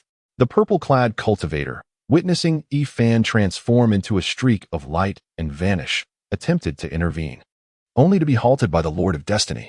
"My lord, the purple-clad cultivator hesitated. "This individual is not to be underestimated," the Lord of Destiny remarked. The cultivator found it difficult to comprehend. After all, the Lord of Destiny was a quasi-saint, a formidable presence in the vast wilderness, nearly impervious to demise. Why then would such a figure regard a great Luo golden immortal with trepidation? Could it be that he possessed the power to slay a quasi-saint? The purple-clad cultivator mused inwardly. Shenling, bereft of parents and with a younger sister, was strikingly handsome and possessed exceptional gaming talent. In this world where gaming was ubiquitous, he not only amassed wealth, but also earned the title of Sword God. Moreover, he uncovered a shocking secret. Then, he was reborn. The Spirit Master system successfully bound to him, prompting the host to immediately enter the game. Indeed, he had acquired a system. The quintessential attributes of a protagonist, rebirth, and a system? Does this mean I am the protagonist? He thought to himself, contemplating the system's functions. As Shenling silently invoked the Spirit Master system, a unique interface materialized before him, visible solely to his eyes. The interface was pristine, displaying only a prompt urging the host to enter the game. Enter the game? Instantly, he thought of the game He, a phenomenon not only popular but also shrouded in mysteries. Shenling's rebirth occurred even before he first encountered this game, yet by now, He had begun its ascent to fame. Without any promotion, it surged into the top 10 of global gaming charts, its prowess undeniable. Having procured a gaming pod, Shenling returned to his modest abode and immersed himself in the game world. He quickly bypassed the pop-up dialog box. Game name? After a moment's thought, he entered, to be discussed later. Subsequently, he skipped the inconsequential introductions and began selecting his profession. What is happening? Did I press too fast? He lamented, dismayed that he had inadvertently chosen the Spirit Master profession. Observing his attire transform and his features subtly shift towards a more youthful appearance, he exclaimed in regret and fear. No, I can still choose another profession. Noticing the interface still displayed the words "Please select a profession," he scrolled through the screen and discovered this extraordinary feature. The system is remarkable. Shenling had previously pondered why he was granted the Spirit Master system when he had chosen the swordsman profession in his past life. Now, the system's provision of an additional profession resolved that dilemma. Dual professions, what a thrilling prospect. Shenling chose the swordsman profession and entered the game world. He first reviewed his personal information, game IP, to be determined later, level, LV1, experience, 0-200, health, 100, attack, 5, defense, 2, speed, 2, stamina, 10, profession, Spirit Master. Pet, none, title, none, talent, natural pet affinity, skills, none, wealth, none. The swordsman profession was not displayed, and the initial values corresponded to those of a spirit master. Shenling mused, "It seems I am meant to major in spirit master." However, he considered it a fortuitous circumstance, as he had thoroughly explored the swordsman class in his previous life, thus avoiding the need for dedicated training. Shenling accepted a novice quest and reported to the village chief. This novice quest was akin to a substantial beginner's gift package. He was aware of a hidden task associated with this report, which, despite its high difficulty, offered equally high rewards, a fact he had gleaned from a forum in his past life. At this juncture, it was likely that no one had yet discovered this hidden task. After stating his game name and origin, Shenling addressed the NPC, resembling a human, as Grandpa Village Chief. "Is there any trouble in the village recently?" The village chief scrutinized Shenling and replied, "Indeed, brave warrior, the village is facing some difficulties." "What troubles are you facing? How may I assist?" Shenling inquired with practiced ease. "There have been frequent wild boar incursions in the northern fields, resulting in considerable losses of seedlings and grain. Even the villagers dispatched to drive them away have suffered bites," the village chief lamented. "I understand. I shall drive the wild boars away." Ensuring they no longer dare to encroach upon the fields, Shenling declared resolutely. Upon making his statement, he received a system prompt, while the village chief sighed. "Those wild boars are quite troublesome. The villagers have organized a rotation for guarding the fields, but Wang Dagu's wife is giving birth tonight, so he cannot go. Brave warrior, could you stand guard in his stead tonight?" After the village chief's request, Shenling's game system presented him with a task. Task: guard Wang Dagu's watch. Requirements: the crops must remain undamaged. Any damage results in mission failure. Time limit: 1 day. Additional requirement: eliminate wild boars. Task rewards: 1,000 experience points, 70 copper coins. Increased favorability of the village chief by 15. Increased favorability of Wang Dagu by 5. Additional rewards: 500 experience points for each wild boar killed. Increased favorability of all villagers by 1 for each wild boar dispatched. Task penalties: loss of 1 silver coin, 40 copper coins, and a decrease of 20 in the village chief's favorability. Naturally, Shenling accepted this task, fully aware as a reborn individual of how to accomplish it.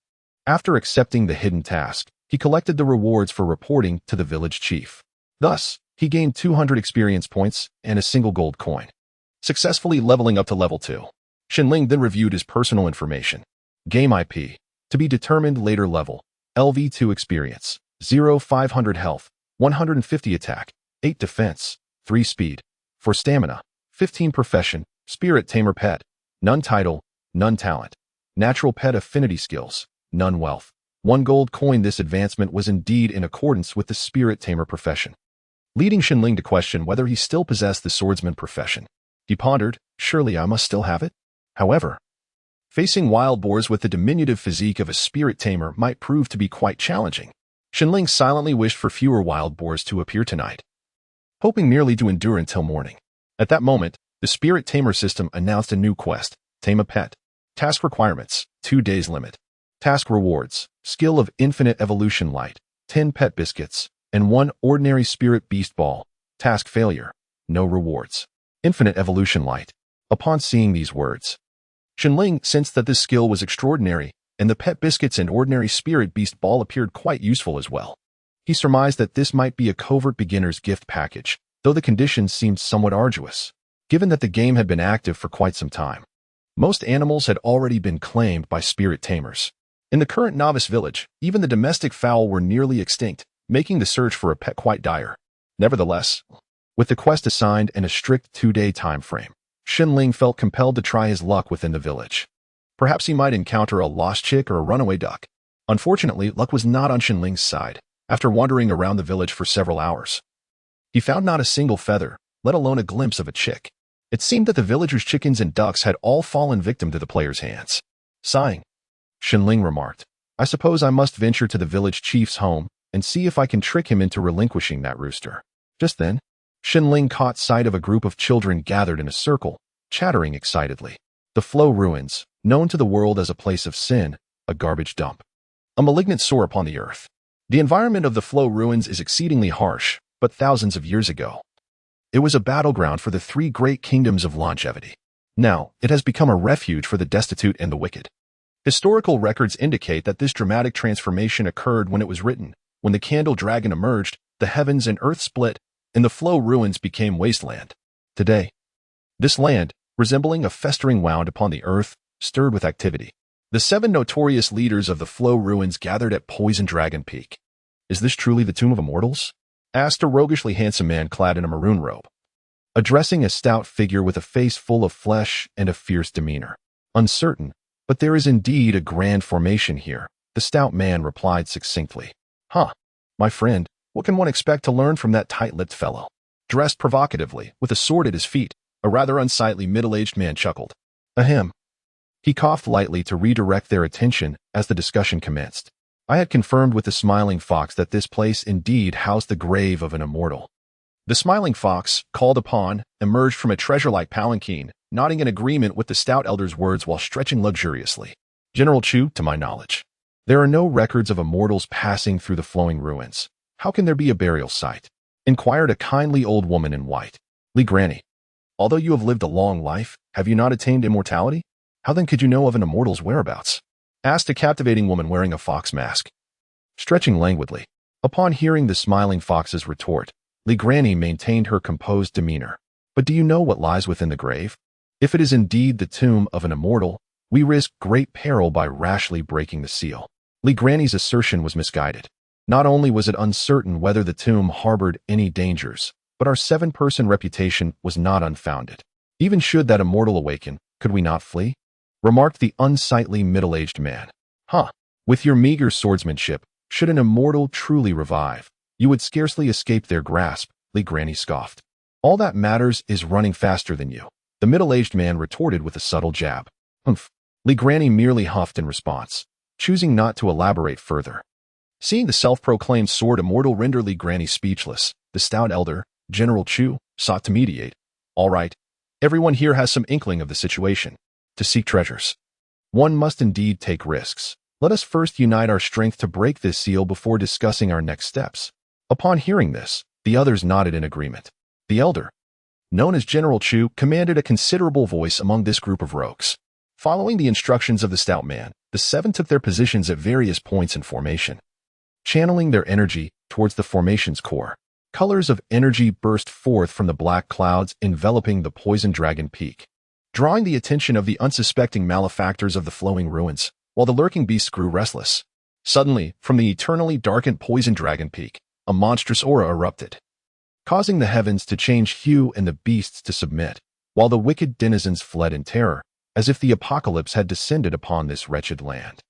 Atop Poison Dragon Peak, the 7 rogues lay scattered on the ground, all appearing gravely injured. The stout man among them was the worst off, unconscious and unresponsive, while the others, though less severely wounded, were too incapacitated to escape. They had never anticipated that beneath the seal lay the remnants of the Candle Dragon's residual might. Even this diminished pressure had left them in such a state, before they could devise a strategy to confront this unforeseen turn of events. From the seal emerged a figure carrying a coffin. The coffin was blood-red and strikingly vivid, and the figure beneath it donned a blue robe and white boots, appearing somewhat slender. Upon observing his features, sharp eyebrows, bright eyes, and a prominent nose, it was impossible not to sigh in admiration at the sight of such a handsome man. Heavens! Could it be that I was truly right? Near the sealed land, the sword immortal was filled with horror, wishing fervently to erase his own ill-fated words. In a swift motion, the coffin bearer struck with precision. Before the several vile heads could react, the sword immortal had already been buried. Even as they finally came to their senses, it was too late to evade the coffin bearer's lethal blows. Not even the unconscious rotund figure was spared, receiving a final strike as well. Breathing a sigh of relief, Liang Chao, burdened by the blood-red wooden coffin, witnessed the consecutive falls of his adversaries into the depths below. As a traveler from another realm, he had just been unearthed from the grave by these nefarious individuals. While he should have expressed gratitude towards them, the thought of their intentions to unearth treasures tainted his appreciation. Yet, the tomb yielded no treasures. The only entity worthy of such a title was himself and the blood-red coffin he carried. Liang Chao found himself inseparable from this coffin. Without it, he would be unable to find rest. A lack of adequate sleep would lead to agonizing headaches and debilitating fatigue, ultimately threatening his life.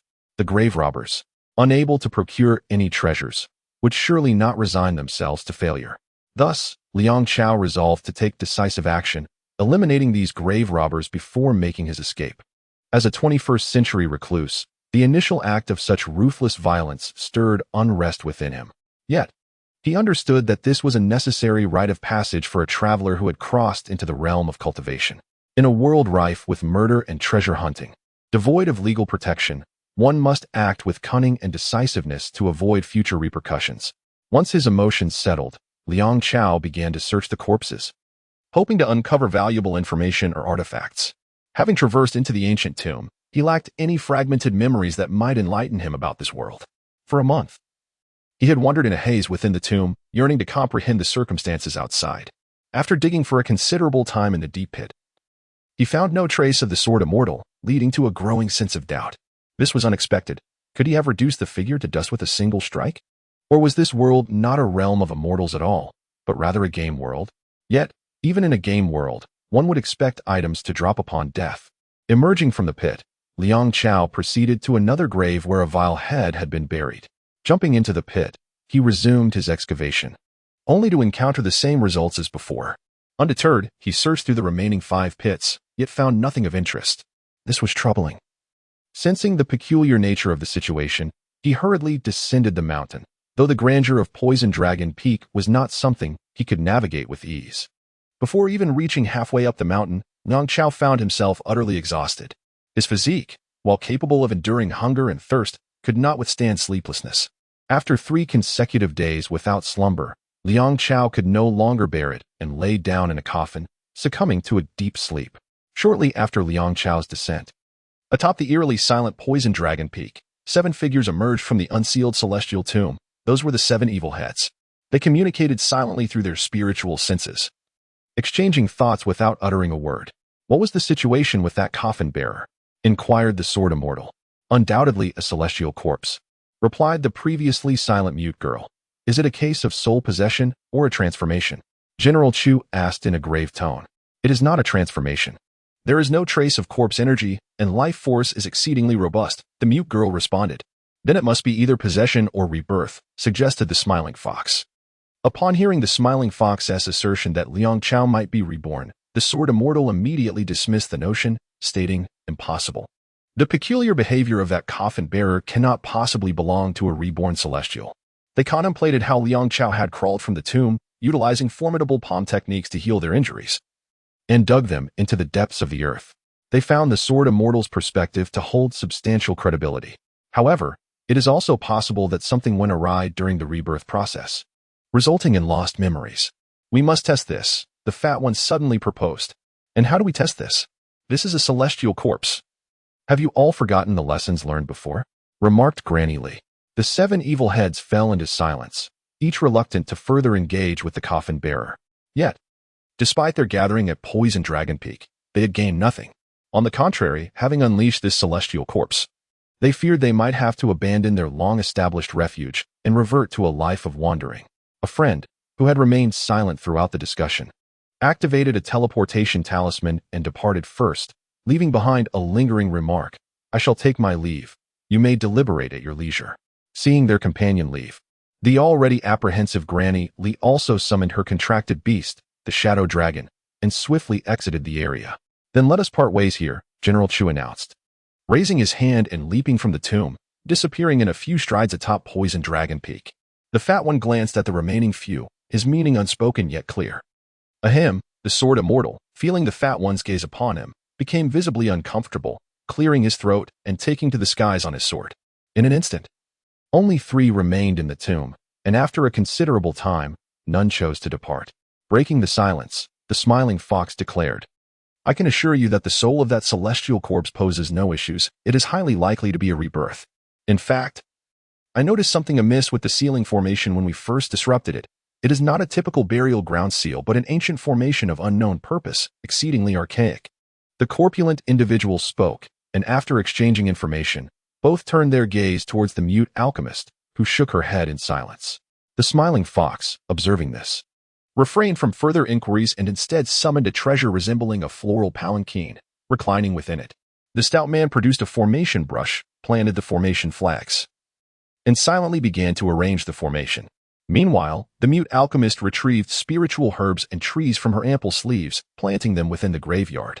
Half a day later, Granny Li returned, riding on a massive, faceless black creature resembling a giant lizard. At that moment, her once smooth and tidy white hair was disheveled. Her countenance gone as if she had aged a decade, appearing as though she might collapse at any moment. Yet, despite her condition, the three malevolent leaders did not inquire about her. They were engrossed in their own tasks, setting formations and planting vegetation. Granny Li returned quietly, not causing any commotion, and closed her eyes in stillness. The following day, a friend returned, looking rather disheveled, with torn garments soaked in blood, and immediately sought the mute alchemist's healing. This startled the three malevolent leaders, who had not anticipated that their formidable companion would suffer such injuries.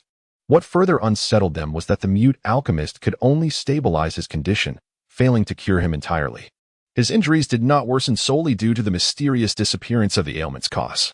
"Friend, what transpired after you departed?" Granny Li inquired upon noticing his stabilized injuries. The friend, confronted with her question, exhibited a look of fear and, after a prolonged silence, replied, "I teleported back, quickly gathered some important belongings, and activated the long-distance spatial talisman to depart. Initially, nothing unusual occurred. However, upon exiting the Flow ruins, I began to feel inexplicably anxious, followed by bouts of mysterious pain. Even the healing talisman proved ineffective. My sole desire was to distance myself from the Flow ruins, disregarding everything else. And I activated the spatial talisman repeatedly to traverse the void quickly, yet the anxiety and pain only intensified. Subsequently, my organs began to fail, blood vessels ruptured, and my soul felt as though it was fracturing. I could not halt it, despite my best efforts." Listening to his account, the expressions of those present grew somber. "And then you returned, yet even the mute alchemist could not alleviate your affliction? Had that strange ailment not vanished, the torment would have persisted," the smiling fox analyzed. The friend nodded in agreement. "But is it truly an illness?" Granny Li directed her gaze towards the mute alchemist. The mute alchemist's consciousness responded, "Indeed, it is an illness powerful and peculiar. I can ascertain that we have neither been cursed nor ensnared by sorcery." The smiling fox also spoke, dismissing one possibility regarding the friend's ordeal. Granny Li, upon hearing this, wore a grave expression. "Before I left Black Dragon Peak and returned to my estate to arrange for my subordinates to reclaim our assets, preparing to retreat for a while, I too experienced an inexplicable anxiety, followed by intermittent spasms and chilling sensations within my soul. Yet I sensed the formidable power of the contract. A force so potent it instilled fear within me. I immediately returned, although the frequency of such phenomena has diminished significantly compared to before. It has not been entirely eradicated as it has for my friend. I had also experienced a situation akin to that of Granny Li. However, after fervently praying for the Immortal's blessing, the situation improved remarkably." After the laughing fox finished speaking, he turned his gaze towards the plump man and the mute girl. Under the scrutiny of the laughing fox, the plump man stated, "My body has not undergone the strange occurrences you mentioned. The formation I have arranged is merely an ancient one designed to target soul possession and enhance the original soul. I am merely experimenting within this ancient tomb, which is suitable for the growth of spiritual plants. Previously, my soul inexplicably felt a chill." The mute girl also utilized her divine sense to explain to the others.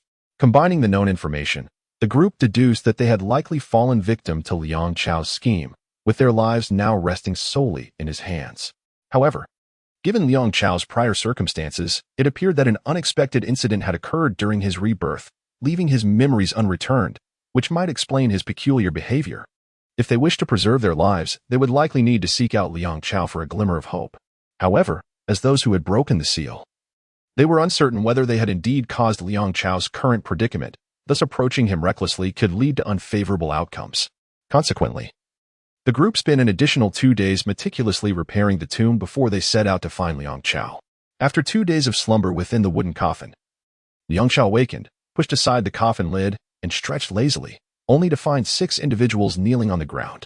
Rubbing his eyes, he prepared to take another look when a rather harmonious voice reached his ears.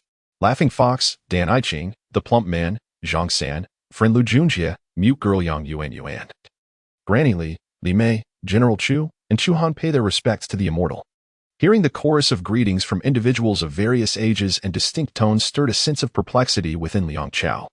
Upon confirming that these 6 were indeed the tomb raiders he believed he had slain, his emotions became somewhat complicated. Nevertheless, despite the myriad questions swirling in his mind, considering his experiences since his crossing over, He concluded that everything before him must be genuine. After all, this is the realm of celestial heroes. I am not surprised. Not surprised. I must remain composed, Liang Chao silently encouraged himself. You may rise. We dare not. Several of the ruffians exchanged glances. Naturally, under the current circumstances, they did not need to take action. Their role was merely to remain vigilant against Yi Fan's arrival, preventing any unforeseen developments. The battlefield echoed with the sounds of combat and slaughter, exuding an atmosphere of utmost brutality. Yet there was not a whisper of capitulation or plea for mercy, indicating that this was a brutal struggle where my demise equated to your survival.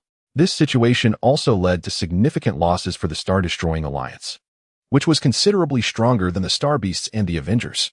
Furthermore, there were cultivators who preferred to engage only with weaker opponents, avoiding confrontations with equally matched Star Beasts. Suddenly, they sensed a multitude of cultivators approaching, and moments later, 3 figures arrived on the battlefield: a young boy, a handsome youth, and a rather peculiar-looking rotund man. The trio did not engage in combat. Rather, the demon ancestor Luoho and the Sovereign of Destiny halted their assault on the 7 Stars Daoist. Fellow cultivators, He Fan declared, the Star Beasts and the Avengers are merely my pawns in a game that poses little threat to the primordial world. Should you genuinely worry, I can restrain their expansion into the primordial continent, allowing them to thrive within this expanse of starry sky instead. Upon seeing He Fan, the anger within the demon ancestor Luoho surged, wishing nothing more than to obliterate him immediately. Yet, he understood that He Fan was not easily subdued. With the majority of the cultivators in the primordial world united, did He Fan still have a chance to survive? Could such a chaotic game evolve into this? The first Qilin remarked with a hint of sarcasm. As He Fan was about to retort against the primordial Qilin, he heard the venerable Hongjun declare, I believe everyone is aware that together with the Lady of Time, the Grandmaster Luohu, and the ancestor of Qian Kuan, we have collectively utilized the creation Jade Disc to divine that among the ferocious beasts, a leader shall emerge, one who will dominate all ferocious creatures and bring about the annihilation of all beings in the vast wilderness. This prophecy is now manifesting, and this individual is indeed the sovereign of the ferocious beasts. Hongjun produced an incomplete creation Jade Disc, which emitted a radiant azure light, illuminating the fate surrounding He Fan for all the cultivators to witness. There materialized a formidable ferocious beast, not yet fully formed. It bore a green visage with menacing fangs, and from its back sprouted 2 pairs of fleshly wings. Its forelimbs were adorned with 2 distinct sets of claws, while its lower body possessed 3 legs, one resembling the lethal talons of a raptor, another akin to the fierce claws of a wild beast, and the last stout and robust, reminiscent of a diminutive elephant's foot. Additionally, it possessed a colossal tail covered in scales, presenting an overall visage that was terrifying and evoking an inexplicable sense of trepidation. In stark contrast, the aura enveloping the Qixing Daoist appeared diminutive and harmless, despite being more solid than that surrounding He Fan. However, to the surprise of the members of the Destroying Star Alliance, they observed that similar patterns of fate also lingered near the Destiny Ruler and others, albeit significantly smaller and considerably more ethereal than He Fan's. Yi Fan was utterly astonished to discover that Hongjun, the ancestor, possessed such remarkable abilities. It is worth noting that while Bei Kong Kong and his companions could extract the essence of fate, they were incapable of manifesting it so vividly. Consequently, regardless of Yi Fan's arguments, he found himself irrevocably linked to the ferocious beasts. Nonetheless, it must be acknowledged that in this existence, Yi Fan was indeed a ferocious beast himself, and he had already devised a plan. Since he could not prevent his influence on the primordial world, he resolved to exert it comprehensively, steering the primordial realm towards the development he desired. If he succeeded in this endeavor, he might even encounter the human race ahead of schedule. The sovereign of the ferocious beasts, you clandestinely cultivate your kind, wreaking havoc upon the primordial cultivators. Do you truly believe we are oblivious to your schemes? At this moment, Ancestor Hongjun utilized the creation jade plate to project a comparative chart illustrating the increase and decrease of primordial cultivators. Upon viewing this chart, it was evident to all that it bore no signs of fabrication. The celestial beings could ascertain a rough estimate of the primordial cultivator population. Thus, when they noticed the alarming rise in the number of fallen cultivators in recent times, including the demise of quasi-saint powerhouses, they could not help but gasp in shock. However, The more astute cultivators quickly deduced that the recent surge in casualties among cultivators was closely linked to the merits gained from slaying ferocious beasts. As for whether the sovereign of the ferocious beasts was involved in these sinister machinations, they could only speculate. Bei Kong, observing the comparative chart, spoke up, asserting that it was indeed your contention over the ferocious beasts that led to the recent downfall of so many primordial cultivators. Before Bei Kong could finish his statement, he was interrupted by the Master of Destiny, who retorted, "We, as cultivators, are not to be compared to your primitive ferocious beasts, even though competition exists among us. Engaging in outright conflict is a gross misrepresentation. Surely, you do not believe that we primordial cultivators would fight to the death over trivial gains as your newly awakened kind does?" The first Qilin interjected with a mocking expression. "You." Bei Kong was left infuriated. He paused, surveying the surroundings before declaring, "Though I have ascended to the status of the Beast Lord, it is a role thrust upon me by certain individuals. Should you choose to allow yourselves to be manipulated by them, then by all means, come forth and test your fate. Just do not say I did not forewarn you." As he uttered these words, the formidable figures of the celestial fox and other fierce beasts arrived on the battlefield, instantly shifting the balance of power to a seemingly equal footing. The cultivators of the Star-Destroying Alliance felt their resolve waver. Most had come here seeking personal gain, and the notion of risking their lives was far from appealing. Witnessing the stalemate, the Destiny Sovereign, wielding the innate treasure Heavenly Lyre, was the first to launch an assault against Ifan. He proclaimed, "As long as the fierce beasts endure, the primal chaos shall remain unsettled. This is the will of the cosmos, and we must act in accordance."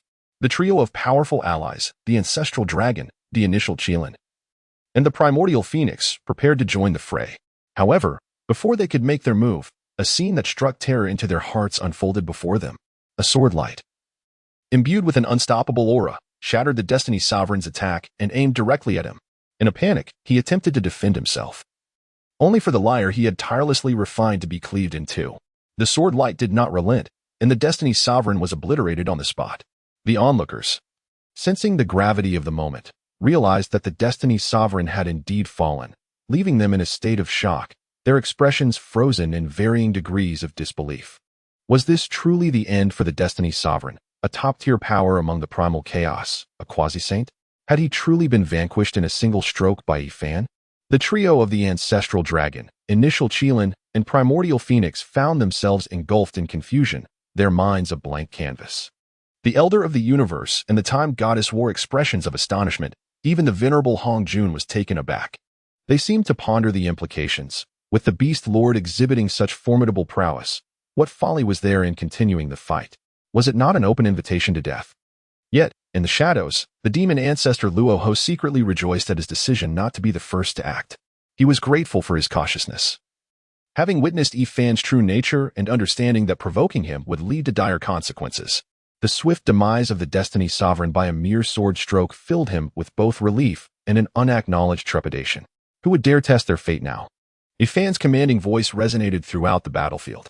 As the onlookers beheld him wielding the grass sword, his head crowned with the fierce aura of the beasts, they instinctively took several steps back. It was evident that the majority of the cultivators had lost their will to fight, and even the quasi-saint powers like the Elder of the Universe felt an urge to flee. However, amidst the stunned silence, a young disciple from the Ta Ching Xian sect boldly proclaimed, "The Beast Lord must have employed forbidden techniques, and is now at his limit. There is no need for fear. Let us advance." With that, he charged forward, blood spilling on the ground. Jean Lang recoiled, whispering, "Could this be a puppet dispatched by the Elder of the Universe?" "Not quite," the deity of time casually responded. However, this unexpected interlude significantly tarnished the invincible image that Ifan had painstakingly constructed. Yet, if no one were to step forward, it would likely amount to little. Ifan, for the moment, merely feigned composure, projecting an aura of threat that suggested anyone daring to approach would meet their demise. The reality was that Ifan's devastating strike that had obliterated the destined sovereign had been a singular event, one he could not replicate. That strike had been a manifestation of an unfinished experience card, a recreation of a sword light concealed within his very soul, which accounted for its astonishing potency. Of course, this had also inflicted considerable damage upon Ifan's own spirit. Meanwhile, the venerable Hong Jun and other formidable beings were covertly communicating, harboring doubts about Ifan's true nature. Suspecting he was merely a paper tiger, ready to reveal his frailty at the slightest provocation. After all, if they had so brazenly humiliated him, would he have let them go so easily if he truly possessed such formidable strength? My fellow Taoists, one of them proclaimed, I have clashed with the Lord of Darkness and am acutely aware that his actual power is not formidable. He merely leverages the peculiar insights of the sorceress Grass Luo, a demon ancestor, who has subtly embellished certain secrets regarding He Fan before disseminating them to the other powers. Upon hearing this, the apprehension the assembled powers felt toward He Fan diminished significantly, and discussions about how to eliminate him commenced with fervor. In no time, He Fan and his companions were reduced to the status of mere trivialities, their threat dismissed as insignificant. It was evident that they were reveling in a psychological victory. Upon witnessing the group of individuals lingering without departure, their demeanor indicative of an ongoing discussion, He Fan discerned that continuing this charade held little purpose. Thus, he closed his eyes and assumed a meditative posture, exuding an aura of impending revelation. The esteemed figures, including Ancestor Hongjun, recognized this transformation in He Fan. Preposterous theatrics, scoffed Ancestor Qianquan. Yet, He Fan's disposition instilled a palpable trepidation among the powerful beings, who were resolute in their determination to thwart him. While they were convinced that He Fan was not as formidable as he appeared, they were acutely aware of how recently the Dominator of Destiny had fallen. None were foolish enough to become the first to expose themselves. The risk of being unjustly vanquished by another of He Fan's strikes loomed large. However, Ancestors Hongjun, Lehu, and Qianquan, along with other eminent beings, were unwilling to forfeit the opportunity to eliminate He Fan and eradicate the ferocious beasts. They understood that if they missed this chance, rallying the myriad cultivators of the primordial realm to oppose He Fan in the future would prove exceedingly arduous. Particularly, Luohu was cognizant of He Fan's rapid ascent in power. Should he be allowed to continue unchecked, he would inevitably face reckoning. It is worth noting that at the time of their previous confrontation, He Fan had been incapable of extinguishing him. Now, the toll He Fan had exacted was far less than that which he had endured when combating Luohu. Yet he had succeeded in obliterating the Dominator of Destiny. Presently, the Dominator's strength was not significantly inferior to Luohu's own. Should He Fan's growth persist unchecked, it would not be long before Luohu found himself a mere specter beneath He Fan's blade. The other powerful beings shared sentiments akin to Luohu's. The strands of causality had already been woven today. Should they fail to comprehend this causality, they would undoubtedly face repercussions in the future. Yet, none dared to step forward. In the midst of this impasse, Ancestor Hongjun proposed, let us unite our efforts at the opportune moment. No matter how formidable the sovereign of the ferocious beasts may be, he shall not withstand our combined might. I concur, Luohu promptly affirmed. I too am in agreement. The venerable ancestor of the universe, Qianquan, concurred with the proposal. Such a straightforward suggestion ultimately garnered the approval of all the quasi-saints and great Luo golden immortals present. In truth, this notion had long been circulating among them. It simply required a suitable individual to articulate it. However, just as the esteemed Hongjun and his peers began to forge their plan, a colossal, nearly corporeal shadow of a great grass descended upon the celestial expanse. An overwhelming sense of oppression enveloped each member of the Star Destruction Alliance. Observing this phenomenon, Hongjun exchanged glances with the likes of Luohu, and the several quasi-saint powerhouses immediately launched an assault against He Fan. Witnessing their decisive action, the great Luo golden immortals, too, set aside their scattered thoughts and joined the fray. Other cultivators, seeing the unfolding scene, also contributed their strength. Countless formidable divine abilities surged forth like an unceasing torrent, while He Fan and his companions resembled ants seeking refuge beneath a vast tree. The expressions of Shao Shi and the others were filled with astonishment. Not to mention the ordinary star beasts and avengers. Do not be afraid. Follow my instructions, echoed He Fan's voice in their minds amidst the panic of the star beasts and avengers. At that moment, his voice carried such power that it instilled a sense of calm within them. As the torrent of divine abilities reached its peak and was entirely obstructed by the great grass, their fear dissipated completely. These avengers and star beasts, whose intelligence was not particularly high and who possessed few cunning thoughts, now harbored but one intention, to faithfully execute the commands of their sovereign lord. Yet, the assault of divine abilities was far from over. The immense shadow of the great grass appeared to be on the verge of faltering. Nevertheless, the star beasts and avengers, adhering to He Fan's guidance, sat cross-legged, eyes closed, employing some incantations as they chanted. Observing this scene, Yi Fan was overcome with an inexplicable emotion. "You place such trust in me. I shall not disappoint you," he murmured softly. Meanwhile, the morale of Hong Jun and his allies surged, acknowledging Yi Fan's prowess. Yet, faced with their combined might, the only fate for him was death. Thus, they exerted themselves further, their minds already contemplating the merits they would earn upon vanquishing this formidable beast lord. Of course, participating in such a grand conflict was already reward enough. Many cultivators began to experience profound insights, believing that it would not be long before they could advance further. Indeed, divine abilities are manifestations of the power of the laws, and the collision of countless divine abilities represents the intersection of these laws. It is entirely natural for them to gain such realizations. Observing the soaring morale of the Star-Extinguishing Alliance and the precarious situation of Yi Fan, who was being battered by the torrent of divine abilities, the demon ancestor Rahu quietly gathered some of his magical power. Other quasi-saint powerhouses sensed Rahu's subtle movements and discreetly collected a portion of their own power as well. However, they were astounded to discover that the giant grass, which had been on the verge of collapse, managed to withstand the overwhelming torrent of divine abilities for an entire day, providing protection for Yi Fan and his companions. Such resilience was astonishing and further solidified their resolve to eliminate Yi Fan. It is worth noting that such a powerful torrent of divine abilities could have easily pierced through the primordial chaos in a single day, yet Yi Fan successfully held it back. This was no longer a mere display of Yi Fan's invincibility in the primordial chaos, if allowed to develop further. He could truly possess the power to annihilate all beings in the primordial chaos, a terrifying notion indeed. At this moment, all the cultivators of the Star-Extinguishing Alliance genuinely realized that the predictions made by the ancestor Hong Jun were not mere fabrications or fantastical tales. They were grounded in reality, and the dreadful outcomes they foresaw could indeed come to pass.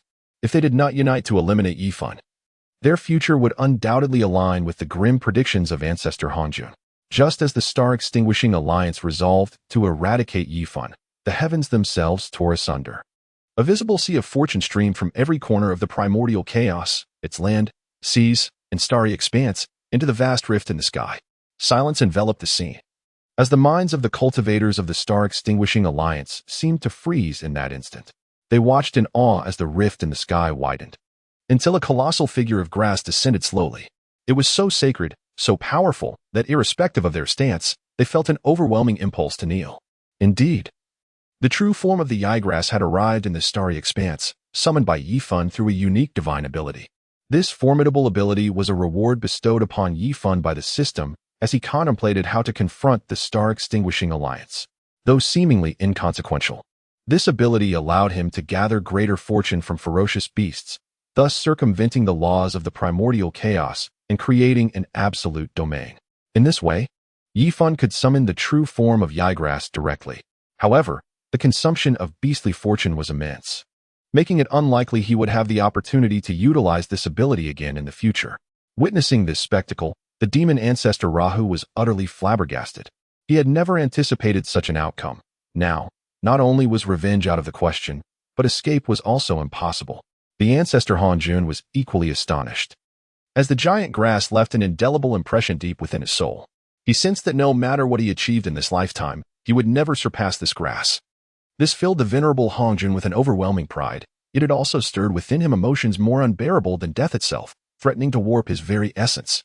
As the Grandmaster of Qian Kuan stood in shock, a wave of regret washed over him, incessantly muttering to himself, "Why did I provoke him? Why did I provoke him?" The assembled cultivators braced for their impending doom as several black holes emerged around the colossal Yi Chao. Both the myriad cultivators of the primordial era and the fearsome beasts sensed their power and soul energy rapidly diminishing. In a short span, the members of the Star Destroyer Alliance participating in this battle suffered catastrophic losses due to the excessive depletion of their mana and soul energy. However, this was not the most alarming revelation. Had the venerable Hong Jun and his companions comprehended the extent of the devastation wreaked upon the formidable beasts scattered across the primordial realm. As they were siphoned of their soul and mana by these black holes, they would be struck with terror at the thought of the annihilation of countless creatures. In mere moments, a significant portion of the fearsome beasts had perished. Only the most powerful among them, such as the formidable Chaos, the Tuo Wu, and the Qiongqi, 3 of the 4 fiends, along with other renowned ferocious beasts like the coral unicorn, the crimson flame golden lion, the ice-armored horned dragon, the 8-legged fire beast, the 9-winged celestial dragon, the thunderbat dragon, the blue-winged sea dragon, the Kuei Nyo, the Xie, the Hong, the Bai Fong, the Fei Fei, and the 3-tailed beast managed to arrive at this celestial expanse and narrowly escape demise. The top-tier powers, including the demon ancestor Luo Ho, were astonished to witness such a gathering of formidable beasts, typically elusive, and sensed that the unfolding of events would far surpass their expectations. Indeed, the Yi Chao transformed into a colossal sword, crowned with a singular horn, its dark skin adorned with fleshy wings, and the visage of a fearsome bat-like entity. Wielding the massive Yi Chao sword with a swing that exuded the grandeur of Pangu's creation of the world.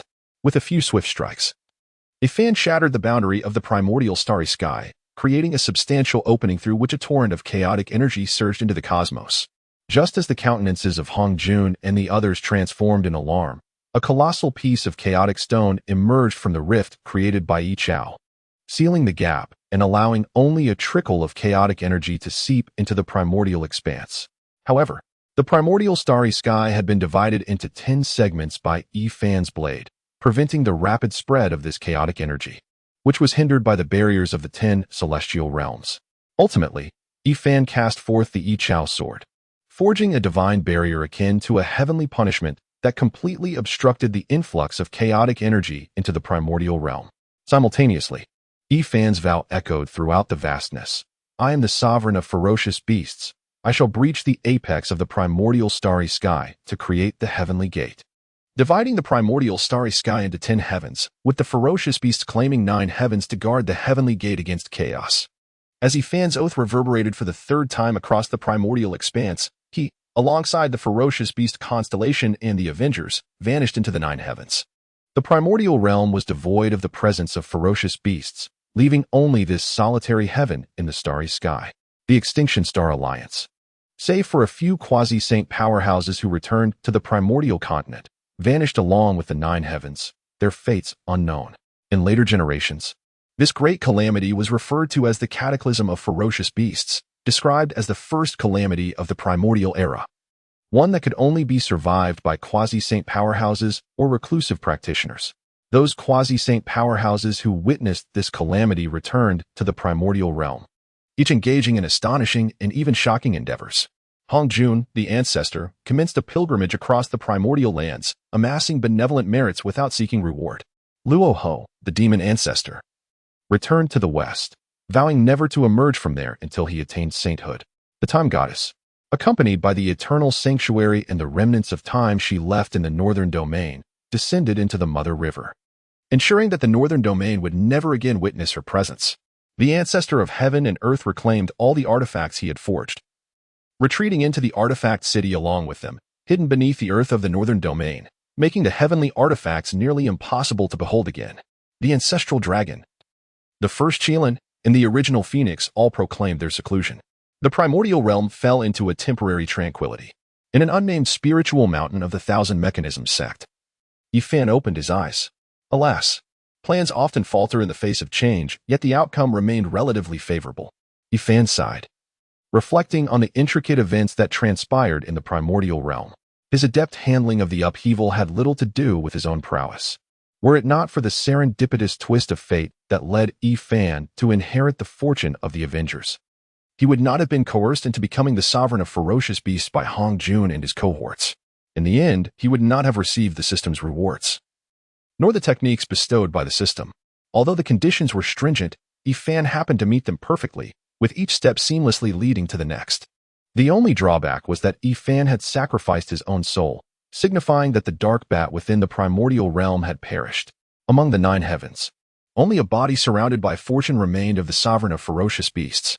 Indeed, the body of the great immortal, known as the golden immortal of the great Luo, is indestructible and nearly eternal, untouched by any form of decay. However, while Yi Fan lamented the loss of his opportunity to explore the advanced version of the devouring technique, he found solace in the fact that he could provide a safe haven for Bai Kong Kong and others. Once he had calmed his emotions, Yi Fan indulged in some spiritual fruits before taking a bath. Having spent considerable time in the primordial realm, It was evident that his physical form had long been deprived of proper cleansing. "How fares your cultivation, Big Stone?" Ifan inquired. Feeling rejuvenated while soaking in the hot springs provided by Big Stone, never forgetting to check on his progress. It is worth noting that before Ifan settled for a lengthy period, he had secured for Big Stone the unique stone technique created by Little Stone. Thus, he awaited Big Stone's response, which was, "Those divine abilities are far too profound. I have yet to grasp the basics." "Father, have you concluded your seclusion?" Big Stone exclaimed with delight. Yifan, fearful that the large rock might unveil his secrets, refrained from speaking the truth, especially given his current frailty. "Well, the retreat has concluded. I have also brought you a new technique, one that is guaranteed to suit you," he said. "A new technique? Father, the few techniques you previously imparted to me were merely introductory," the large rock replied with a hint of embarrassment. "What? You say what?" Yifan was about to dismiss it, only to realize that matters were not unfolding as he had anticipated. "Father, I mentioned that the techniques you provided me were merely introductory," the large rock reiterated, adding, "These techniques are already quite formidable, and it will likely take me a considerable amount of time to fully master them. Therefore, you need not seek additional techniques on my behalf." Ifan was taken aback, fully aware that Desolate would never deceive him. Could it be true that Desolate had mastered such profound techniques to an entry-level proficiency in such a short span of time? The origins of Desolate must be extraordinary. A multitude of thoughts surged through Ifan's mind. Just as he pondered these matters, Desolate suddenly communicated telepathically. "Father, a formidable cultivator is approaching swiftly." "Ah? Can you conceal yourself well enough so that the cultivator doesn't detect you?" Ifan exclaimed in alarm. "I can," Desolate assured him, alleviating Ifan's anxiety. However, realizing that someone would soon arrive, he promptly emerged from the hot spring and donned his clothes. As Ifan meticulously arranged his appearance and stepped out of the small dwelling, he was greeted by the sight of a striking young man in flowing white garments, gracefully descending to the ground atop a cerulean jade sword. This individual could only be his esteemed master, Qingyu Jinren. "Greetings, master," Ifan thought to himself, contemplating whether this signified the conclusion of his trial, or if Qingyu Jinren had remembered him and intended to impart techniques or bestow some precious elixirs or artifacts. Nevertheless, he respectfully bowed, mindful of the fact that he had yet to rise to prominence and that his master was indeed formidable. One must not neglect the proper courtesies expected when seeking favor. Qingyu Jinren acknowledged with a nod. And then Ifan watched as an oddly shaped ring flew out from the master's sleeve, landing gracefully in his hand. Before Yifan could pose his question, he heard the cool, ethereal voice of the Qingyu Jinren, stating, "Within this insect ring resides a spirit bee at the nascent soul stage. You may rely on it to descend the mountain in the future." Upon initially hearing that there was a nascent soul realm spirit peak within, Yifan was filled with a profound sense of joy. However, upon listening to the latter part of Master Qingyu's statement, his elation waned slightly. Although it seemed he had unwittingly acquired a protector, the cold words of Master Qingyu instilled within him a tinge of embarrassment. It appeared that his master had no intention of testing him, or perhaps was merely gauging how he might successfully descend the mountain. Yet, with his current abilities, it seemed he could scarcely manage the descent alone. With a somewhat complicated heart, Yifan expressed his gratitude to Master Qingyu. The master responded with the same frosty demeanor, then, leaving him with the suggestion that he could return home whenever he wished, took flight upon his sword and vanished into the horizon. Yifan gazed intently in the direction where Master Qingyu had departed, pondering the inscrutable intentions behind his mentor's actions. Why had he sent him home to observe? And did this hold any hidden significance? Furthermore, what reason could there possibly be for accepting a student of such abysmal talent, a mere commoner from the town? These questions perplexed Yifan, yet as he gradually came to comprehend the intricacies of the primordial world, his confusion began to dissipate. Regardless of his master's true motives, he resolved that once he attained strength, all uncertainties and latent threats would become inconsequential. Atop the illustrious Qixin peak of the Qianji sect, Master Qingyu and a red-haired cultivator reclined in a corner of the grand hall, savoring exquisite wine. "Lucia, I hear you have taken a young apprentice. Why not bring him to broaden his horizons?" inquired the red-haired cultivator casually. Master Qingyu, Lucia, took a sip of his drink, seemingly contemplating how to respond to his friend's query. However, someone interjected, "Ha ha, Yin Han, you still do not grasp Lucia's temperament? He is merely placating our master."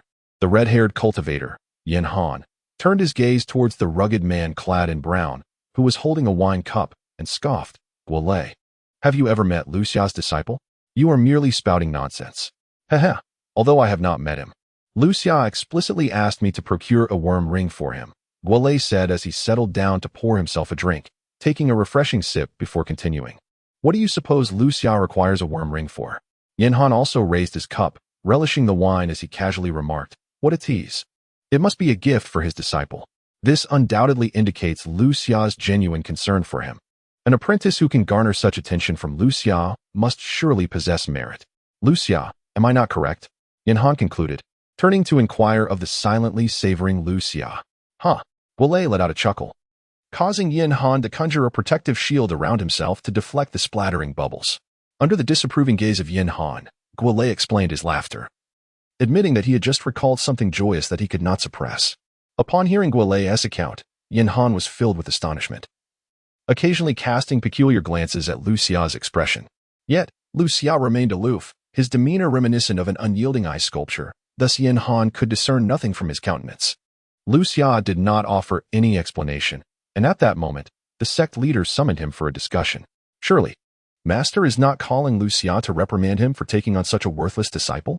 Guolei speculated with curiosity. How could that be? Even if what you say is true, Master would never chastise Lu Xia, Yin Han retorted with a roll of his eyes. Indeed. Yet, it is lamentable to think that Lu Xia's illustrious reputation might be tarnished by such a disappointing apprentice, Guolei sighed. What does it matter? Everyone knows that Lu Xia merely accepted a disciple to placate our masters, Yin Han replied, exasperated. Yet, those with ulterior motives would undoubtedly seize any opportunity to tarnish Lu Xia's reputation. Guolei remarked that Lu Xia would not care. But it was likely that someone might suffer consequences because of Lu Xia's disciple. Yin Han interjected, yet Guolei responded, that would be for the best. Yin Han cast a peculiar glance at Guolei, questioning his intent, but Lazy was oblivious to this exchange. It was only aware that its contract master was being mercilessly battered by another beast. It felt incensed. Moo moo moo, Lazy moved its shell, bellowing at the white thunder elephant. However, the sound resembled more of a ferocious roar than a call. Is this how you choose to strike? The red-haired boy Yin Su murmured, while internally urging the white thunder elephant to unleash its secret technique, the frost fist, which it had been charging. This sequence transpired in mere seconds. The audience witnessed the colossal earth dragon emitting a series of roars, seemingly intent on devouring the white thunder elephant. Just then, the white thunder elephant, which had been relentlessly attacking Hong Yi, abruptly turned and launched 2 punches. Those punches transformed into white spectral fists, swiftly hurtling towards Lazy. Moreover, the coloration of the white thunder elephant visibly diminished, as though its essence was being siphoned away. Such a tremendous expenditure yielded remarkable results. The rapid white fist struck Lazy's unprotected form, which had been caught in a moment of roaring. At the moment of impact, Lazy seemed to be ensnared by a spell of stillness, emitting no cry of pain, but rather visibly freezing into an ice sculpture as the chilling white mist enveloped it. The spectators in the arena erupted with excitement, as they had never anticipated that Yin Su had secretly empowered the white thunder elephant, poised to strike at the massive earth dragon. The ferocity of the attack left them astounded. What kind of technique was this? Did a white thunder elephant of this caliber truly possess such formidable ranged abilities? Such prowess must surely stem from components of silver grade.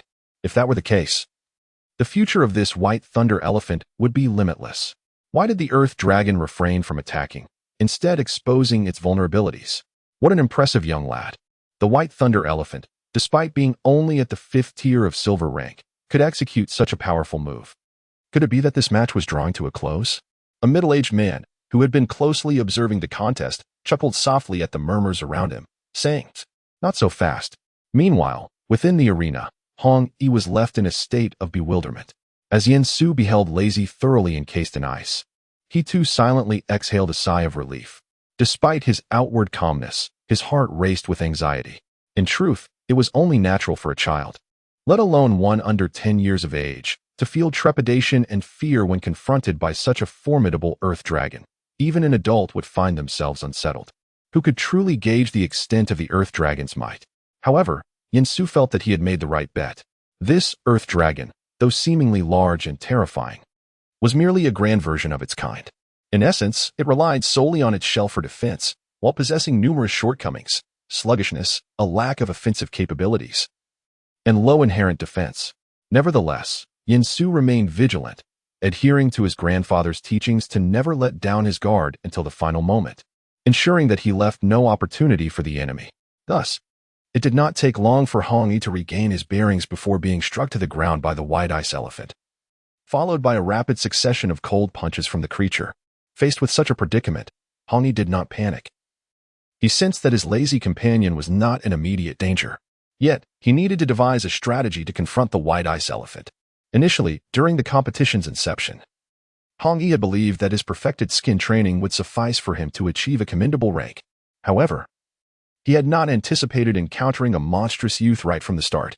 This young individual had nurtured a silver-tier contract beast, overpowering Hong Yi without affording him a chance to retaliate.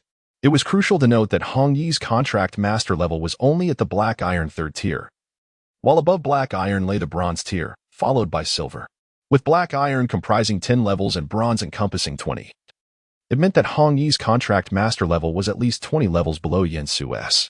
Such a vast disparity rendered it normal for Hong Yi to be overwhelmed, even with his perfected skin training assisting him. Nonetheless, a contract master's level is merely indicative of their contract space. The contract space does not wholly dictate the combat prowess of the contract beast. It merely suggests that most contract beasts within that realm have comparable strength. Thus, after much contemplation, Hong Yi placed his hopes on the unpredictably versatile lazy companion. After all, his misfortune had led him to face one of the most favored contenders in the competition, and he certainly did not wish to be eliminated so easily. Through the contract sensing, he called out, "Lazy, are you all right? Can you break free from that ice block? Do you possess any skills?" Yet, there was no response from Lazy.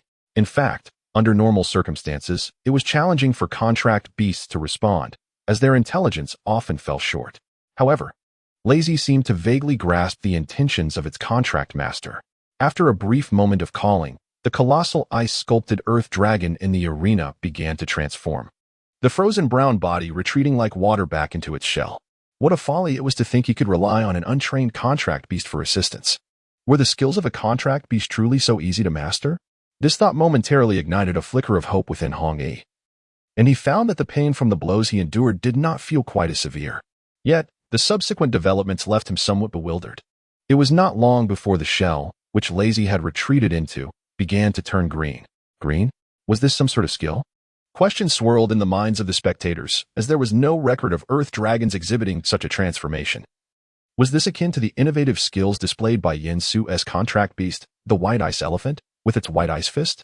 The white lyncher elephant, resembling a new star contract beast, is still in its developmental phase, while the earth dragon has existed for an unfathomable number of years, its development having reached a profound level.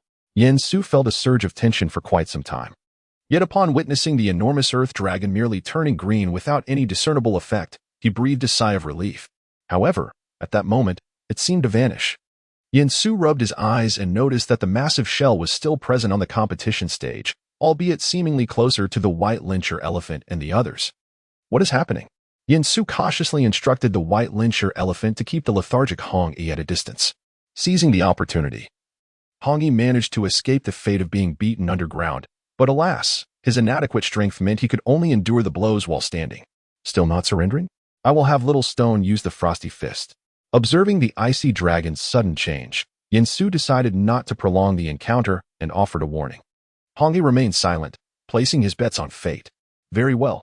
The red-haired boy, Yin-Su, uttered these words as he summoned the primordial force within his own body, channeling streams of silver-level energy towards the white lyncher elephant through the contract space. This energy had been prepared in advance for the competition, yet even so, communicating with the contract space and transferring this energy to the contract beast posed a considerable burden on him. Yin-Su's youthful face turned slightly pale, while the hue of the white lyncher elephant began to gradually restore itself, even surpassing its previous state, emanating an ethereal, chilling aura. Just then, the lethargic figure vanished. Hong Yi felt a rush of excitement. The figure reappeared, but at a greater distance from him. Hong Yi was left speechless. Nevertheless, the white lyncher elephant did not relent. The fierce wind of its punch struck Hong Yi, the chilling cold infiltrating his very bones. Hong Yi could not let out a scream. Yet the expression of anguish on his face, masked by the ice, betrayed the pain he endured from the assault. Yansu observed the formation of a small iceberg, exhaling as he wiped the cold sweat from his forehead, pondering whether victory was finally within reach. Yifan indulged in a few pieces of honey before seeking out a place to rest. His current physical state was merely at the third level of Qi training, necessitating periods of repose. However, upon entering the primordial realm, his body had succumbed to a state akin to slumber. The following day, Yifan awoke, refreshed himself briefly, and resumed his sword practice. The days when Yifan practiced swordsmanship while consuming honey lasted approximately 5 days, until the moment when the large stone awoke from its state of enlightenment, shattering the tranquility. Yifan's quaint cabin has finally been restored, although many items were damaged, and the large stone remains beyond repair or reconstruction. Therefore, Yifan sent Bai down the mountain to procure some daily necessities. Bai, affectionately nicknamed by Yifan, had not ventured out to gather honey in the past couple of days, prompting Yifan's request. Initially reluctant, Bai was eventually persuaded by the allure of a stone infused with spiritual essence that Yifan presented. Were it not for Yifan's own hesitance to descend the mountain, he would not have entrusted this remarkable stone, aptly termed a spiritual stone, to Bai. This spiritual stone was the byproduct of the large stone's cultivation of the chaotic refining stone technique, containing rich spiritual essence. Yifan deemed it worthy of the designation spiritual stone. As for whether this spiritual stone is akin to those of this world, Yifan remained uncertain, having only heard tales that such stones are treasures possessed by formidable cultivators. After Bai's departure, Yifan took out another spiritual stone, attempting to refine its essence to enhance his cultivation. As time flowed by, half a day passed before Bai returned, having thoughtfully arranged Yifan's room in his absence. Yifan came to a halt, clutching the spirit stone that had diminished in size by 1/3, his expression a tapestry of complexity. After over a decade of arduous cultivation, he had only attained the 3rd layer of Qi refinement. Yet today, with the aid of this stone, he ascended a layer in merely half a day. This implies that the years of his diligent practice could be condensed to mere days with the stone's assistance. After Yifan had calmed his emotions, he realized that the spirit stones condensed by the Great Stone were undoubtedly of exceptionally high quality. Otherwise, if an ordinary spirit stone could yield such extraordinary effects, it would be quite remarkable indeed. Of course, it might also be attributed to the fact that during the Qi refining stage, the process of absorbing the spiritual energy of heaven and earth and converting it into elemental power is inherently facilitated, allowing Yifan to elevate his realm by a small degree in just half a day with the aid of this spirit stone. In truth, Yifan's ability to absorb the spiritual energy of heaven and earth remains somewhat limited. However, with the simplified version of the devouring technique, his speed of conversion into elemental power has become exceedingly rapid. Thus, Yifan finds himself unexpectedly on the verge of transcending the Qi refining stage. Given the ample supply of spirit stones, he had previously studied the advantages and disadvantages of the spirit stones produced by the Great Stone. The Great Stone had informed him that the condensation of these spirit stones was not the primary purpose of the chaotic refining stone technique. It could merely be considered a byproduct. In fact, prior to Yifan, the Great Stone had ventured into the primordial wilderness, attempting to capture the chaotic energy from beneath the earth to refine his own body. Unfortunately, the amount of chaotic energy he managed to capture was minuscule, resulting instead in the condensation of some refined spiritual energy. However, this refined spiritual energy was of little use for the Great Stone's body refinement, although it did contribute to his cultivation. Thus, he condensed them into stones and presented them to Yifan. Moreover, the Great Stone's current capacity for condensation does not seem particularly exceptional. Otherwise, the Qiankuan sect would have dispatched someone to investigate the situation long ago. Indeed, this is the case, as the first layer of the chaotic body refinement technique practiced by the Great Stone is intended for the condensation and tempering of chaotic energy. It is quite surprising that spiritual energy can also be condensed and refined. Even the creator of this technique, the Little Stone, likely did not foresee this. Nonetheless, the effect of condensing spiritual energy has not reached the grand scale of condensing chaotic energy amidst chaos, making it relatively normal for it to go unnoticed. After utilizing this spiritual stone, Yifan became increasingly convinced that the stone's ability to condense spiritual energy was rather limited. What truly held strength was the process of refinement. Otherwise, it would be inconceivable for someone with his inferior constitution to elevate his cultivation level merely through this spiritual stone without any repercussions.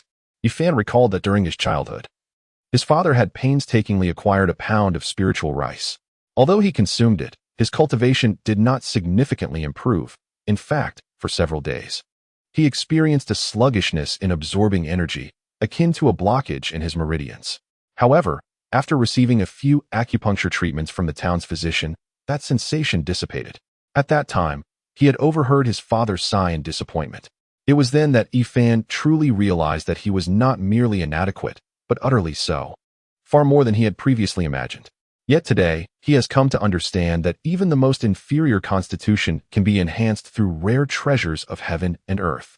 For instance, this spiritual stone has elevated his cultivation beyond what he could have achieved by merely absorbing the spiritual energy of the world. In the novels of his past life, one needed wealth, companionship, technique, and a suitable environment to succeed in cultivation. Yifan now barely possesses all these elements. Indeed, external aids proved to be remarkably effective.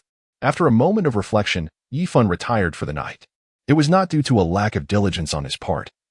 As someone who had yet to fully embark on the path of cultivation, he still required rest to alleviate the weariness of his body. Over the course of a week, Yifan made a remarkable transition from a third-layer Qi refining practitioner to a 12th-layer Qi refining practitioner. While attaining the 12th layer may not be particularly impressive within the ranks of the Qianji sect, it certainly marks a significant achievement in Hanwu Town. Once Yifan breaks through to the foundation establishment stage, he will undoubtedly command respect throughout the town. However, the transition from Qi refining to foundation establishment has proven to be a formidable barrier for many. It is worth noting that under the governance of the Qianji sect, there are only a handful of practitioners who have achieved full mastery of Qi refining in Hanwu Town, but there remains only one foundation establishment practitioner. Moreover, that solitary individual is an elderly man, over a century old, who has remained in Hanwu Town out of nostalgia for his homeland, with little hope of further breakthroughs. Yifan possesses no foundational cultivation technique, and as such, achieving a successful foundation establishment is beyond his reach. Moreover, after significantly enhancing his cultivation, he no longer feels an urgent need for further advancement. Instead, he contemplates how to traverse further along his path. Naturally, regardless of his plans, he must rely on the primal chaos to realize them. For now, Yifan can only devote himself to sword practice. He would never actively seek foundational cultivation methods, fearing the exposure of his accelerated strength and desiring something far superior. Given his current status and power, acquiring an extraordinary foundational technique is unlikely. Thus, waiting seems prudent. After all, he harbors no enemies and feels no pressing urgency. However, Yifan recalled his master's words about the possibility of returning home and tasked his companion, Debai, with checking on his family's situation. Debai, having received a spirit stone, joyfully took to the skies. This gluttonous little fatty demands a spirit stone just to deliver a message. Yifan muttered with a twinge of regret. Had it not been for Debai's greed, Yifan would have been troubled by how to retrieve the spirit stone without the news of its theft leaking out. Debai, showing remarkable efficiency, returned in under an hour, bringing Yifan's father along.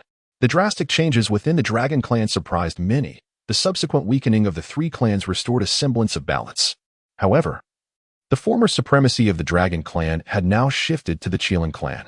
Among the most pleased by this news was Yuan Wang, for it meant that the Phoenix clan would not face immediate suppression. Yet, the Qilin ancestors' insatiable greed was unforeseen, as they seized numerous territories from both the Dragon and Phoenix clans during this tumultuous time. The Phoenix clan found themselves cornered at the unyielding volcano.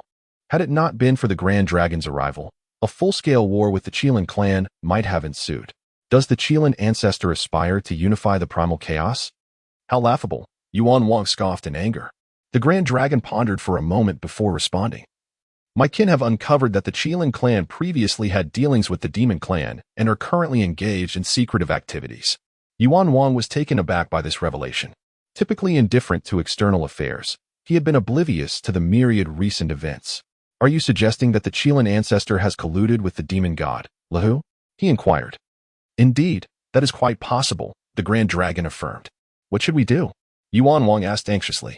Observing Yuan Wang, the Grand Dragon noted that he was more suited for internal matters, lacking the composure of his sister when faced with significant challenges. Master Yangmei is constrained by the heavenly laws of the primal chaos and cannot assist us since she has already intervened. Therefore, we must seek the help of the ancestor Hongjun. The Grand Dragon articulated his thoughts. Will Ancestor Hongjun agree to ally with us?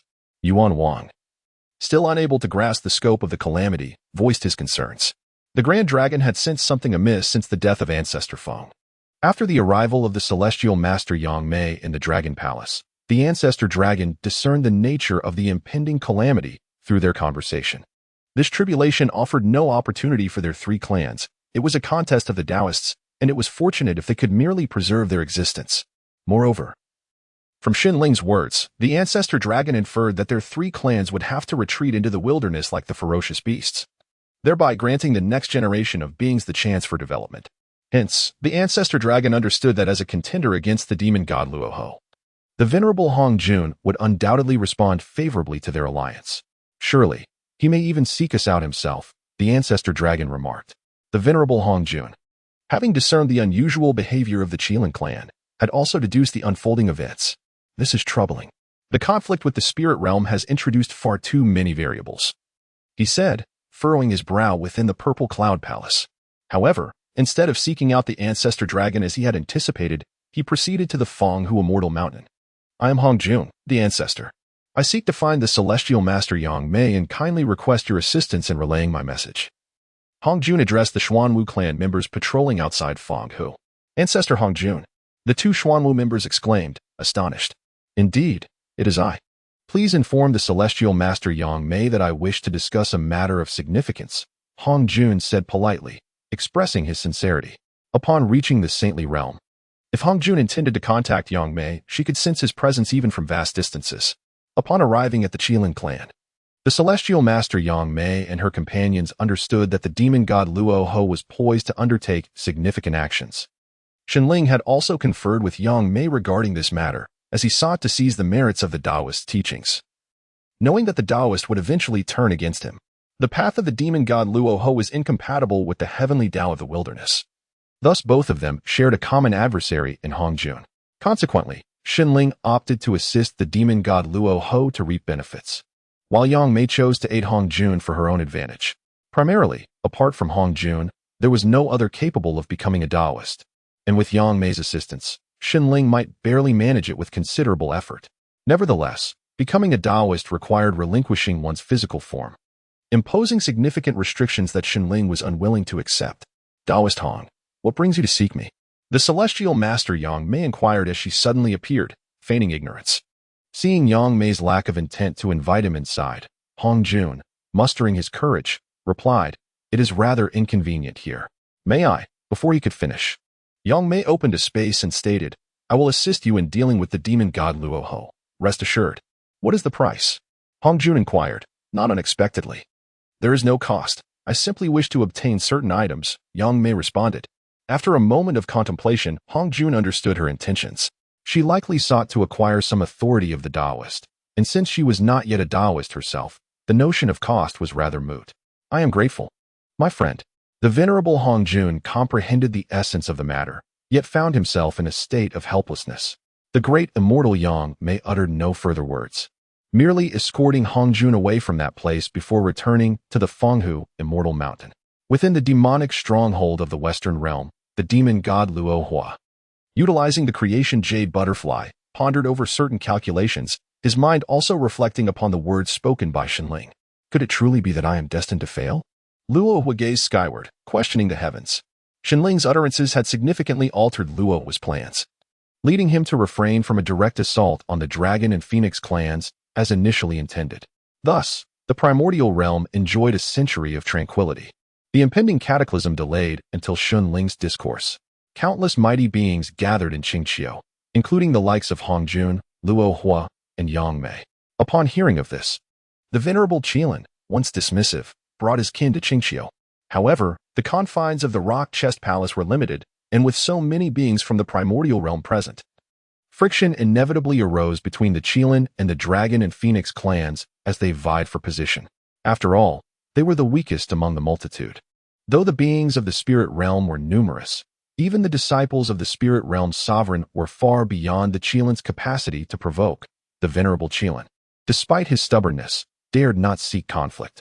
As for the smaller factions, they had no opportunity to enter the rock chest palace, merely arriving to familiarize themselves with the scene. hoping to forge connections with the mighty. This grand era truly elevated the Qingxiu Immortal Mountain's renown within the primordial realm, leaving many beings curious about the enigmatic figure behind Xunling's teachings. Numerous versions of Xunling's identity circulated throughout the primordial realm. Yet whether he was the brother of immortal Yangmei or a gluttonous thief, he remained undeniably linked to her. Returning to the matter at hand, the Dragon and Phoenix clans found themselves beleaguered, suffering greatly without any allies to aid their departure. Hongjun exhibited no inclination to rally the ancestral dragon or the primordial phoenix, leaving them perplexed about the situation.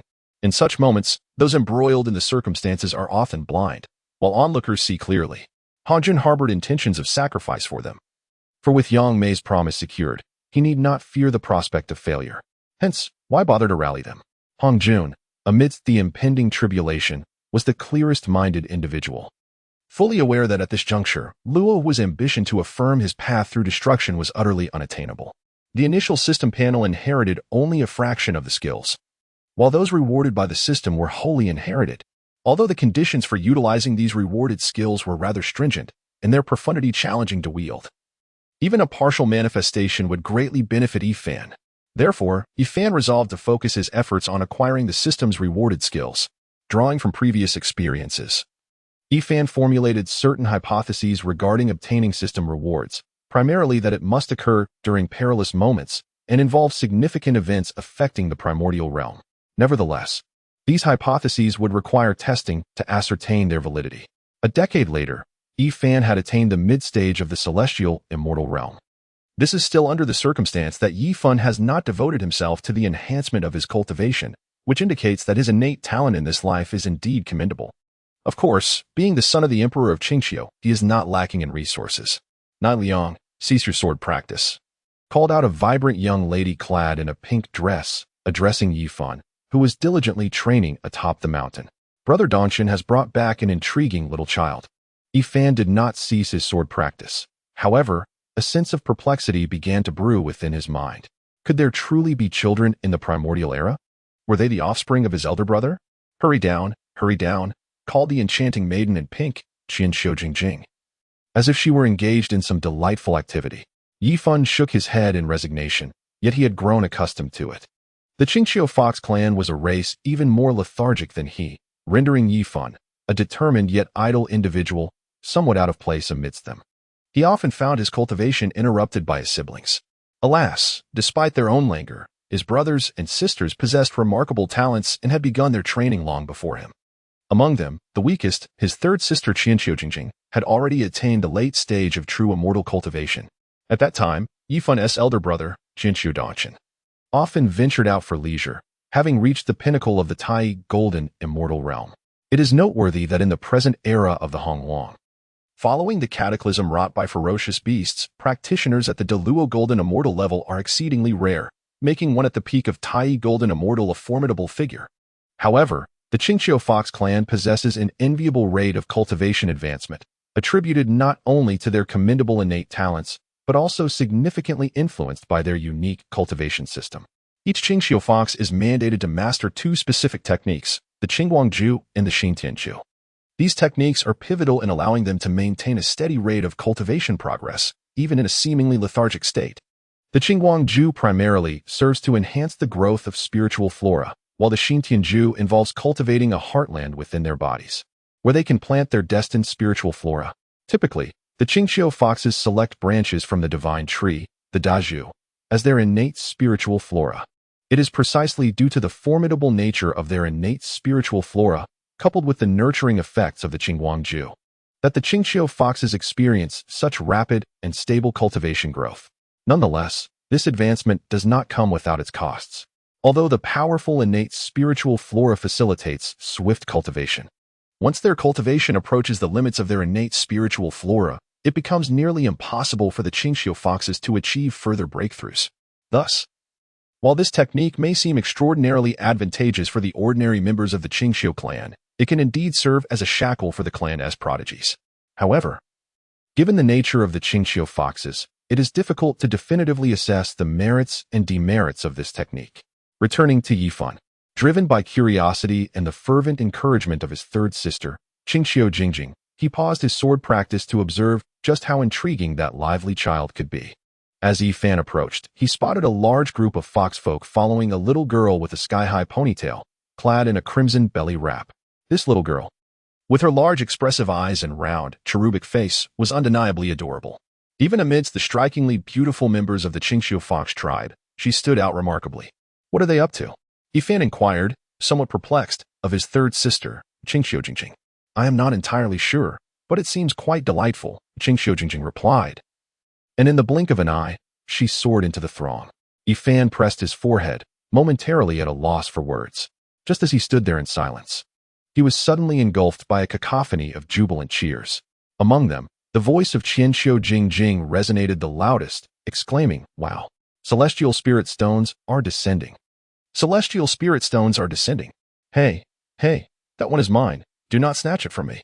Yifan curled his lips in disdain, pondering what was so remarkable about a mere 100 million spirit stones. However, witnessing the fervor with which the crowd scrambled for them, he decided to pick up a piece himself. To his astonishment, the quality of this spirit stone was exceptionally high. He gazed in awe at the stone in his hand, then turned his eyes towards the sky, curious to discern the reason behind the deluge of such fine spirit stones. Just as he was about to scrutinize the heavens, a soft, sweet voice of a little girl interrupted him. "Big brother, have you seen my father?" Yifan lowered his head and happened to catch sight of a little girl with her hair styled in a high ponytail, gazing up at him. Her eyes seemed to harbor the most exquisite treasures of the world, prompting a noticeable softening in Yifan's tone. "What is your father like, little one?" The girl pouted, her eyes glistening with unshed tears as she shook her head, clearly on the verge of crying. Yifan, feeling at a loss, crouched down and gently inquired, "What is the matter?" The little girl, tears streaming down her cheeks, replied, "I do not know what my father looks like. I have never seen him since I was small." She wiped her tears, struggling to hold back her sobs. "Do not worry. Your big brother will help you find your father. He is very capable," Yifan reassured her. "Really?" the little girl asked, her sorrow transforming into a smile. Yifan observed the rapid transformation of the little girl's expression and felt a sense of unease wash over him. However, he nodded and replied, "Indeed. Wonderful. With the assistance of a big brother like you, I am certain we will locate that wicked father of mine. When the time comes, you must help me give him a good thrashing." The little girl exclaimed joyfully, bouncing about and occasionally shaking her tiny fist in the air. Yifan felt as though he had fallen into the little girl's clever trap. "My mother calls me Lucky Star." "What is your name, big brother?" she inquired with an innocent look. Yifan felt that the little girl's demeanor was a mere facade, yet he could discern no traces of pretense. "You may call me Brother Nara," he said. "All right, Brother Nara, hold me," the little girl exclaimed, extending her arms in a gesture that invited an embrace. Yifan's heart was filled with rejection, yet his hands instinctively embraced the Lucky Star. "Oh, how high, how high." The radiant smile on the Lucky Star's face momentarily made Yifan forget the peculiar incidents that had transpired before. At that moment, a dapper young man clad in blue descended before Yifan. "Brother Donchen," Yifan signaled to the Lucky Star with his eyes. "Uncle Donchen, I no longer require your presence. You may leave. I have Brother Nara now." The Lucky Star waved dismissively, her small face displaying a look of disdain. If Yifan were not so composed, he might have been unable to suppress a laugh. The little expression of Lucky Star was not at all displeasing. Rather, it was a delightful blend of humor and charm. Tian Donchen reached out to pinch the chubby little face of Lucky Star and said somewhat irritably, "You used to call me Uncle Donchen so affectionately. Why the sudden shift to old man? Stop pinching me. Uncle Donchen, I was wrong. I truly was."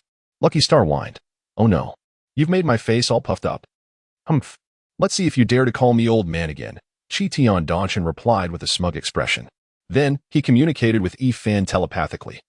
"This little one is someone I found in the northern region. She followed me to Qingtian in search of her grandfather. There is something peculiar about the fortune she carries.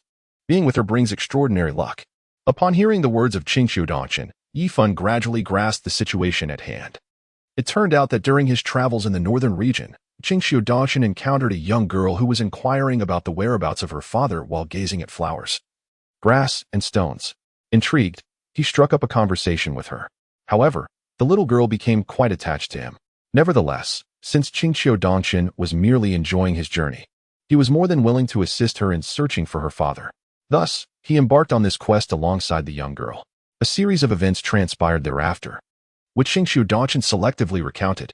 In essence, he conveyed to Yifan that this little girl was extraordinary and remarkably fortunate. Her luck seemed to radiate and positively influence those around her, especially herself. Apart from him, she had not displayed such closeness with anyone else. "My good brother," he said, "I entrust you with the responsibility of assisting this lucky star in finding her father. I shall retreat into seclusion now." Just as Yifan pondered the reason behind the girl's affinity for him, Xingqiu Dongchen patted him on the shoulder, uttered this parting remark, and transformed into a beam of light, vanishing from sight. Yifan opened his mouth, yet ultimately uttered not a word. Due to the fortuitous influence of the lucky star, Xingqiu Dongchen unexpectedly encountered an opportunity to transcend into the realm of the great Luo Golden Immortal. Naturally, Yifan felt it inappropriate to voice any objections as he entered seclusion. As he lowered his gaze upon the silly grinning girl, he mused that regardless of her intentions, it was prudent to make use of her for the time being. At that moment, Xingqiu Jingjing, accompanied by a group of other Fox clan members, drew near. They all held a fondness for the lucky star, yet she clung to Yifan, displaying a fierce demeanor that seemed determined to chase them away. The most boisterous among them, Xingqiu Jingjing, with her lustrous, raven-black hair, found it thoroughly disheveled as the lucky star playfully ruffled it into a chaotic nest. Eventually, it was Yifan who escorted the lucky star back to his celestial mountain, thus bringing an end to the commotion. Initially, the lucky star exhibited great curiosity about Yifan's celestial abode. However, as time progressed, she began to contemplate her departure, yearning to find her father. Yifan, harboring suspicions regarding the lucky star's true motives, often responded with mere indifference. A trivial trinket would suffice to appease her for several days. Yet, as time wore on, the lucky star became increasingly immune to such tactics. During this period, Yifan had devised an exceedingly simple grass sword realm technique, which he casually mentioned in passing. "When I return, I shall take you to find your father." Subsequently, he departed from his celestial mountain, seeking a secluded spot to return to the mortal realm and test whether he could wield this newfound technique. Logically, it was improbable that such a rudimentary technique, developed in such a brief span, would yield success. Yet, there was the lucky star. During the time Yifan spent with Lucky Star, the latter did not exhibit the extraordinary fortune that Xingqiu Dongchen had described. Typically, they would collect a few spiritual stones and artifacts, and occasionally experience a light shower of spiritual stones from the celestial mountains. There were no outrageous strokes of luck to be found. This lack of extraordinary events led Yifan to lose interest in keeping Lucky Star, prompting him to eagerly conduct an experiment. Before the trial, Yifan had mentally prepared himself. If no miracle were to occur, he would return Lucky Star to Xingqiu Dongchen. Of course, by that time, it was highly likely that Lucky Star would no longer be at his celestial mountain. After all, even with Yifan's swift travels between the primordial realm and reality, it would still take decades, or even centuries. The emergence of a miracle seemed improbable, a conclusion drawn by Yifan's rational mind. Yet, the outcome proved to be fantastical. A miracle was indeed born. Yifan found it difficult to comprehend, yet the reality remained unchanged, and he ultimately had no choice but to accept it. Nevertheless, Yifan felt a sense of joy. He had not forgotten the events that transpired upon his return to the real world, and he promptly returned to the primordial realm. This time, he did not even attend to his physiological needs. However, having already attained the 12th level of Qi cultivation, the necessity for food and drink no longer held the same significance as it once did. Yifan returned to the primordial world and immediately exited his secluded retreat. With the utmost speed he could muster, he made his way back to his celestial mountain. From a distance, he spotted a little girl in a red dress, barefoot, sitting on a large rock, swaying her feet and wearing a wistful expression, seemingly lost in thought. Witnessing this scene, Yifan hesitated, lingering quietly in the shadows for an extended period. It was only when the little girl closed her eyes and reclined on the stone, appearing to drift into slumber, that he softly approached her side. This little girl was indeed the Lucky Star, her appearance identical to the one he had encountered before, still as small and adorable as ever. However, the once oversized red belly band emblazoned with the character for fortune had transformed into a beautiful crimson dress, crafted effortlessly from the radiant sunflowers by Yifan. At that moment, the Lucky Star suddenly sprang up and embraced Yifan. "Brother Nai Liang, you have finally come to find me." Yifan gently embraced the Lucky Star, asking, "Little Lucky, have you been waiting for me all this time?" "Indeed, I have been here for an eternity, and at last, I have waited for your return," Lucky Star replied, gesturing with her tiny hands. "Why didn't you leave?" Yifun inquired. I contemplated leaving, but I feared that if I departed from here, you, dear brother, would no longer be able to find me. Thus, I continued to wait and wait. And finally, I have you back, Lucky Star responded. But why did you choose to wait for me? Yifun hesitated before posing the question. Because I wish to be with you, dear brother. Lucky Star's small face reflected a thoughtful expression, as if she were earnestly trying to articulate her reasons. Moreover, I sense that you are the kind-hearted person who can help me find my father, Lucky Star added. Subsequently, she recounted the story her mother had told her about how to locate her father, explaining that she could encounter a great benefactor, and by following this benevolent soul, she might have the chance to reunite with her father. Upon hearing this, Yifun found himself at a loss for words. Nevertheless, he resolved to assist Lucky Star in searching for her father. The tales recounted by Lucky Star evoked thoughts of the laws of fate and the destiny sovereign whom he had slain in a past life with a single strike. Consequently, Yifun sought to ascertain, either directly or indirectly, whether her mother bore any connection to the destiny sovereign. Fortunately, the answer was a resounding no. Lucky Star's mother was merely a reclusive master, seldom venturing beyond her secluded sanctuary. What sort of man could possibly weave through the threads of fate and ignite a spark of romance with such a hermit-like celestial being? From Lucky Star's descriptions, Yifun had already conjured a vivid image of a profoundly stable and introverted female immortal in his mind. After bidding farewell to his parents and siblings, Yifun set forth with Lucky Star, departing from the realm of Qingqiu. Their initial destination was Mount Buzhou.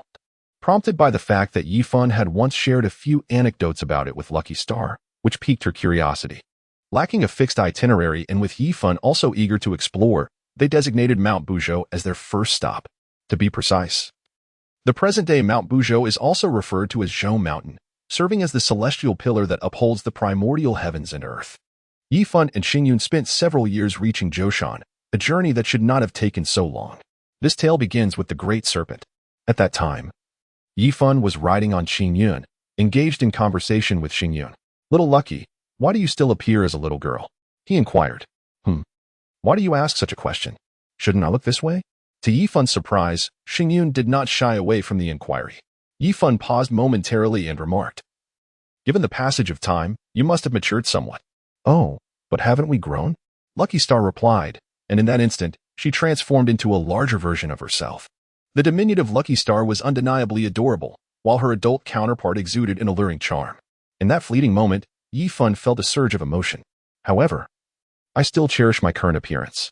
Once I locate my father, I wish for him and my mother to witness my gradual transformation into a beautiful woman.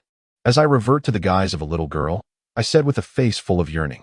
Nevertheless, Yifun's thoughts had already wandered elsewhere, completely oblivious to what Lucky Star was expressing. Hey, Nara brother, what are you thinking about? Lucky Star, noticing Yifun's inattentiveness, exclaimed with a look of displeasure. Oh, it's nothing. Yifun replied with an awkward smile. In truth, he had just recalled something inappropriate for children, his first experience, when a stunning fairy had gone to great lengths to steal that moment from him. Lucky Star was about to say something more when suddenly a powerful suction engulfed them. Before their eyes, a colossal serpent with two peculiar bulges on its head opened its enormous mouth, seemingly intent on swallowing them whole. What is he doing?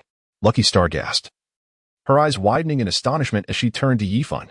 At this moment, Yifan wished to ascertain a particular matter, so he casually replied, perhaps she is cultivating some form of martial art. He then inquired, by the way, what is your mother's name, Little Fortune? Brother Naren, why do you ask this? Little Fortune asked with a look of curiosity. Yifun fell into silence for a moment before responding, I believe I might know your mother. Really? Lucky Star exclaimed in astonishment.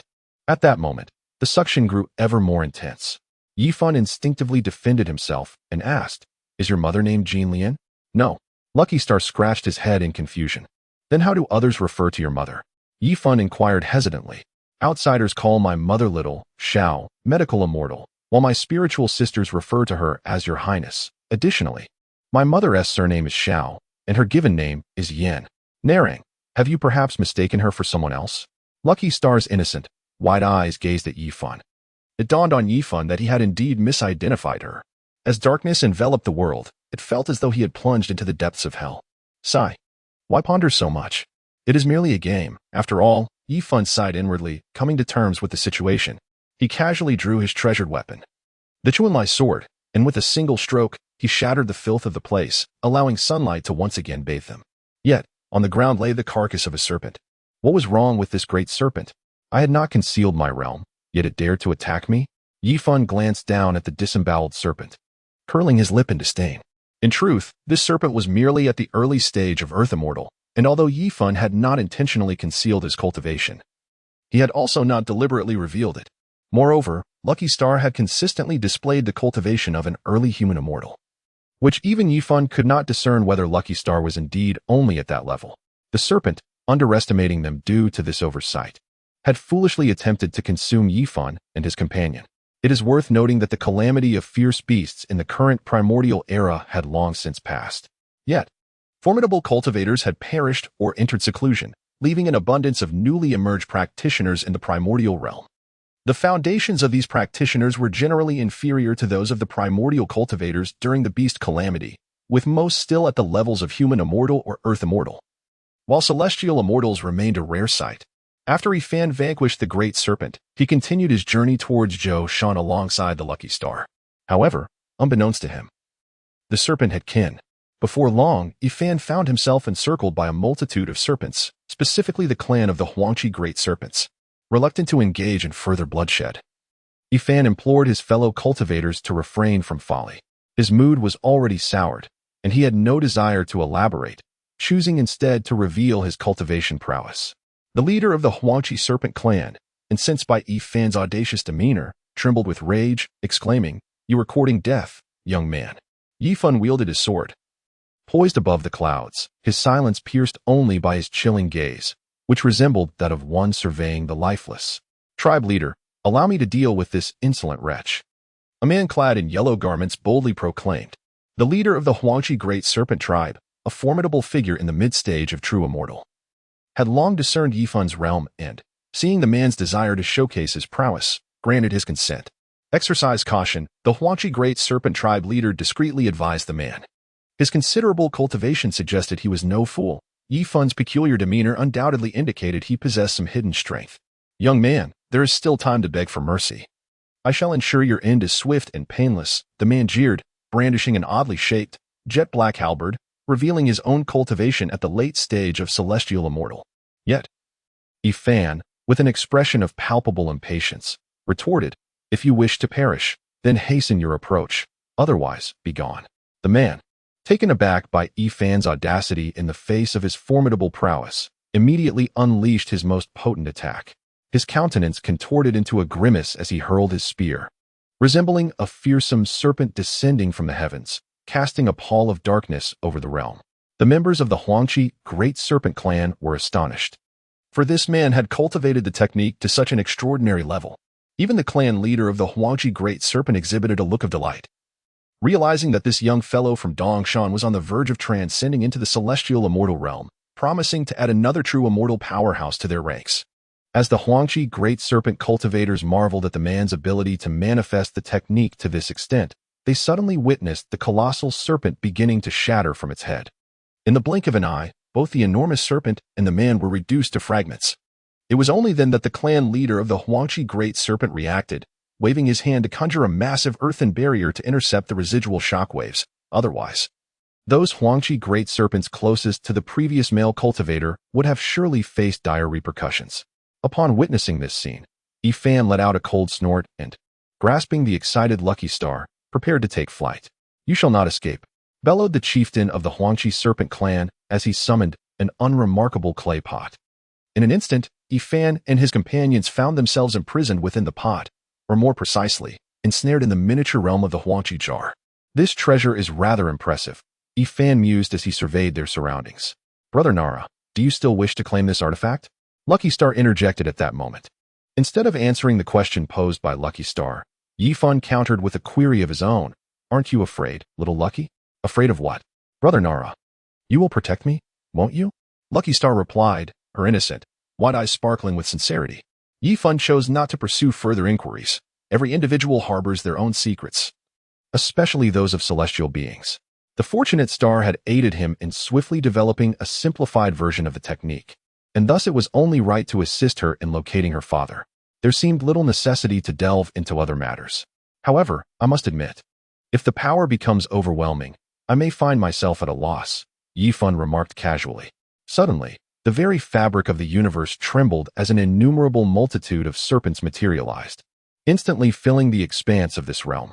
At the forefront loomed a colossal serpent, its head adorned with two sharp horns, draped in earthy brown scales that emanated a formidable presence, and possessing an exceptionally enormous stature. Judging by its appearance and aura, this serpent bore a striking resemblance to a living giant. Yet, among the other massive serpents, only a few closely followed the realism of the leader. The rest appeared rather artificial, some even incomplete. Fan cast a glance at the colossal serpents formed from divine powers. This technique was indeed impressive, yet of little utility to him. Behind him emerged a towering verdant tree, its dark brown trunk appearing somewhat somber, yet adorned with vibrant green leaves that exuded vitality, evoking a sense of enduring youthfulness despite the passage of time. This magnificent tree was none other than the Qingxiu divine tree, the Great Chun. Yifan wielded the spring sword with grace, causing the towering camphor tree behind him to quiver in response. The multitude of serpents filling the realm wasted no time. They surged forward without hesitation. The first to advance were the fragmented manifestations of serpentine magic, predominantly featuring menacing serpent heads, seemingly intent on testing the waters or employing expendable minions to deplete their adversary's strength. With a serene expression, Fan wielded his sword, unleashing a palpable surge of formidable sword energy that surged forth to meet the serpent heads. Simultaneously, the verdant giant tree behind him erupted with countless streams of similar sword energy. In an instant, this tempest of sword energy engulfed the serpent head's divine manifestations. These manifestations, akin to fragile parchment, succumbed to the ferocity of the tempest as if caught in a violent whirlwind, swiftly reduced to mere fragments. Even the intact serpentine manifestations could not withstand the onslaught and were likewise drawn into the maelstrom of sword energy. Were it not for the colossal serpent manifestation at the forefront, which bravely stood against the tempest, this assembly of serpent manifestations would have surely suffered significant losses. After the giant serpent manifestation shattered the sword energy tempest with its massive tail, it coiled back. Concurrently, the other serpentine manifestations followed suit, gathering near the colossal serpent. Before long, a colossal entity, composed of countless serpent manifestations, settled within this space. The oppressive aura it emanated would surely instill fear in even the mightiest celestial beings, rendering them hesitant to engage further. Yifan gazed with keen interest at this remarkable combination of powers. If one were to draw nearer, they might even catch a whisper from Yifan, suggesting that this extraordinary ability was akin to a full-force strike from a late-stage Tai Ching Shenxian. The colossal entity that loomed within this realm writhed slowly, occasionally extending its dark, serpentine tongue.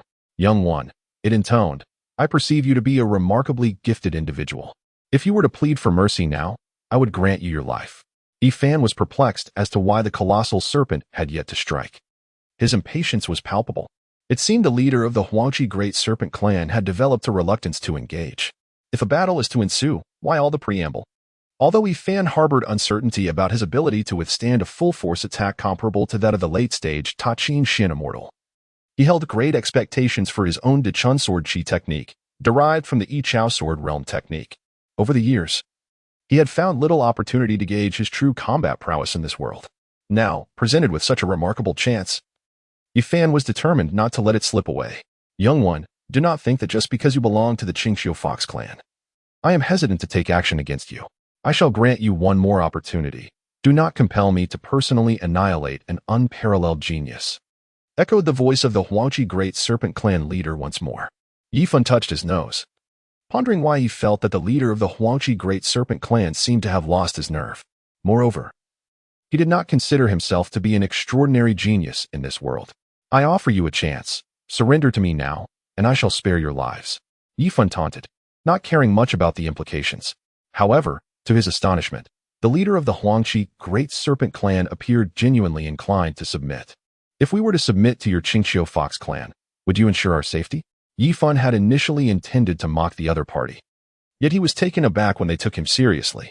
Logically, having already slain two of their kin, it should have been impossible for them to consider submission, regardless of the enmity that ensued.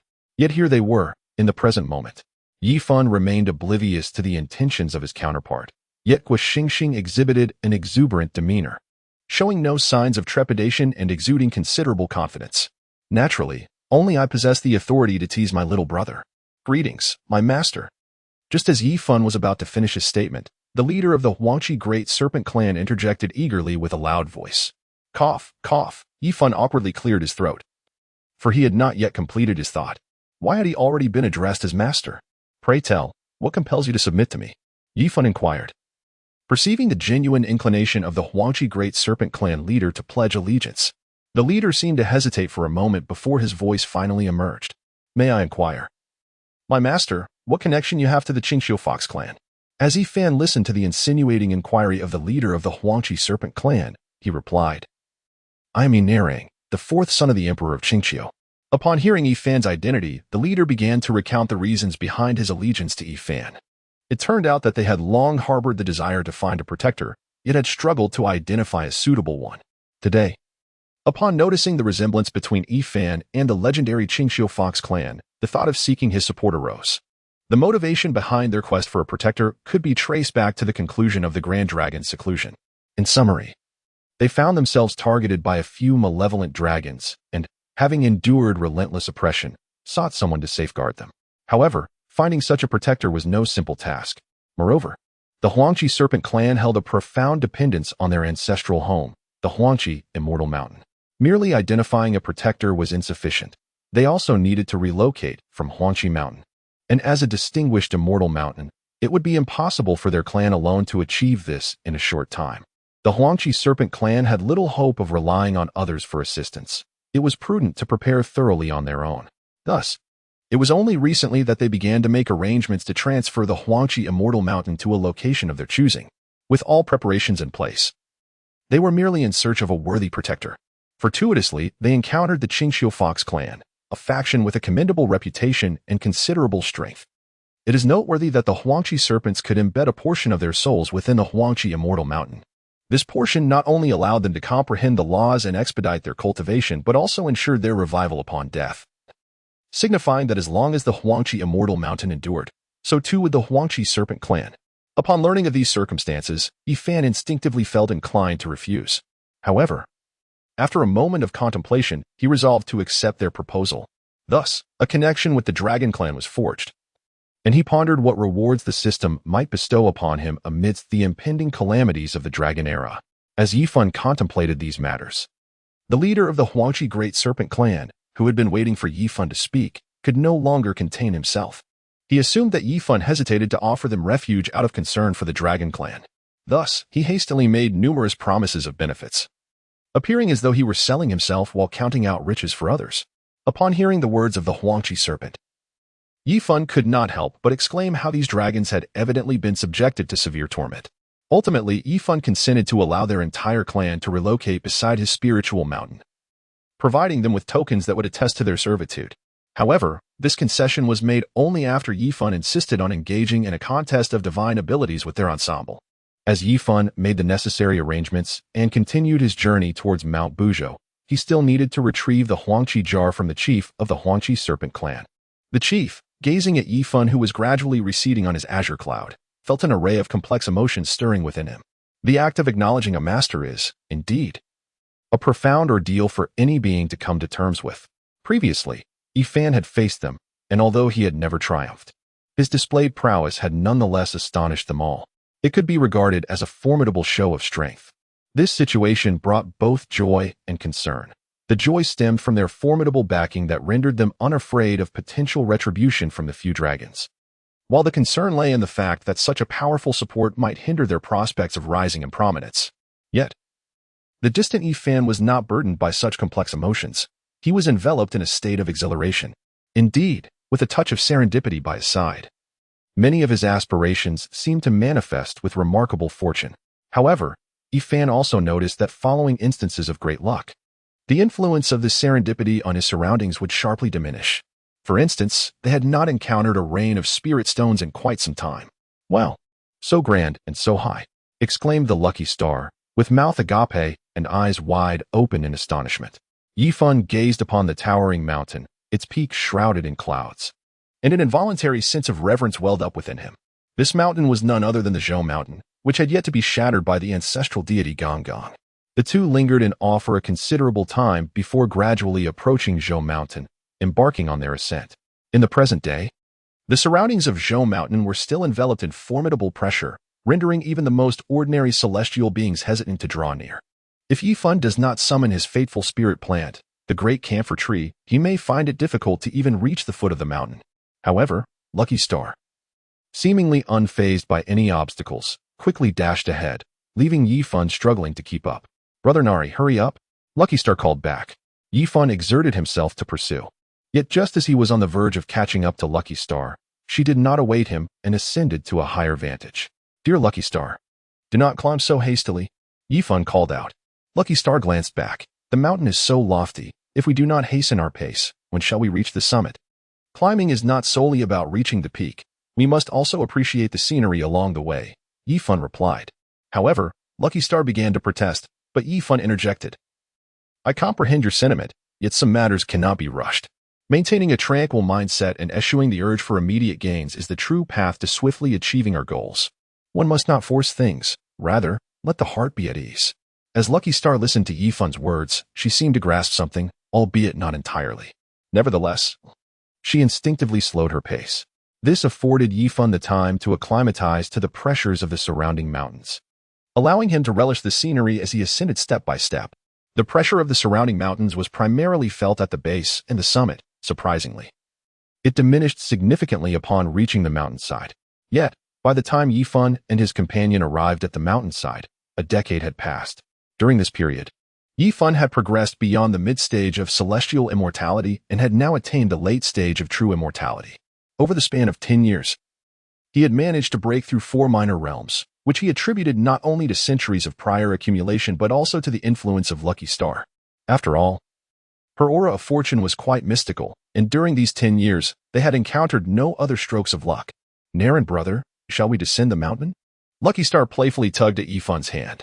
This was not the first time she had voiced such a request. The surrounding mountains offered none of the wonders Yifan had spoken of. Rather, they appeared barren, with even the spiritual trees and herbs being scarce, which naturally disinclined Lucky Star from continuing the ascent. Moreover, their slow pace in the face of such towering heights left her with a sense of futility. However, Yifan was reluctant to depart from the surrounding mountains without having encountered Enhua and Fushi. In those primordial tales, Enhua and Fushi were said to have been nurtured within these very mountains. With Lucky Star by his side, it was only reasonable to expect a fortuitous meeting. Yifan pondered silently, yet spoke out. "Little Lucky, do not be anxious. Zhou Mountain stands as the backbone of the primordial world. Reaching its summit will greatly aid us in our search for your father. But can we not hasten our pace?" Lucky Star replied weakly. "Dear Lucky Star, did not Nara brother tell you?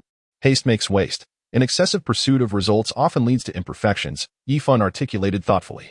Upon hearing Yifan's wisdom, Lucky Star ceased her insistence to descend the mountain and grew considerably quieter. Seeing that the Lucky Star had fallen silent due to his words, Yifan felt a pang of reluctance to continue this course of action. However, having reached this juncture, he could not bear the thought of letting him return without resolution. Moreover, little Lucky was unaware of her father's presence, who might very well be atop the unyielding mountain. Yifan attempted to deceive himself, suppressing the pangs of conscience that assailed him. As the two continued their journey, they suddenly stumbled upon a wondrous cave, suffused with the luminous radiance of the sun and moon, resembling a miniature realm. Little Lucky dashed towards the cave, only to be halted by an invisible barrier. Thump, thump. Little Lucky pounded her tiny fist against it, producing a resonant sound. "Nara brother, what is happening?" she inquired as she observed Yifan approaching. With a perplexed expression, Yifan scrutinized the cavern, and after a moment, he remarked, "There exists a natural formation here. Yet I believe I can unravel it." Just as Yifan uttered these words, the marvelous cave vanished, leaving behind only a barren rock wall, which left Xiaoxing in a state of astonishment. With a look of surprise, Xiaoxing hurried over, casting her gaze around the ground but finding nothing. And then she looked up at the sky, which was adorned only with fluffy white clouds. "Not Liang Gij, it's gone." Xiaoxing turned back, her face a mixture of confusion and shock. She then gestured, saying, "That vast cave disappeared in the blink of an eye."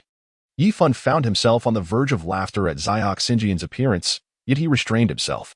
He merely concealed himself once more, explaining that his previous display had emerged for reasons unknown. "Oh," Xiao Xinjian bit her finger, feigning understanding.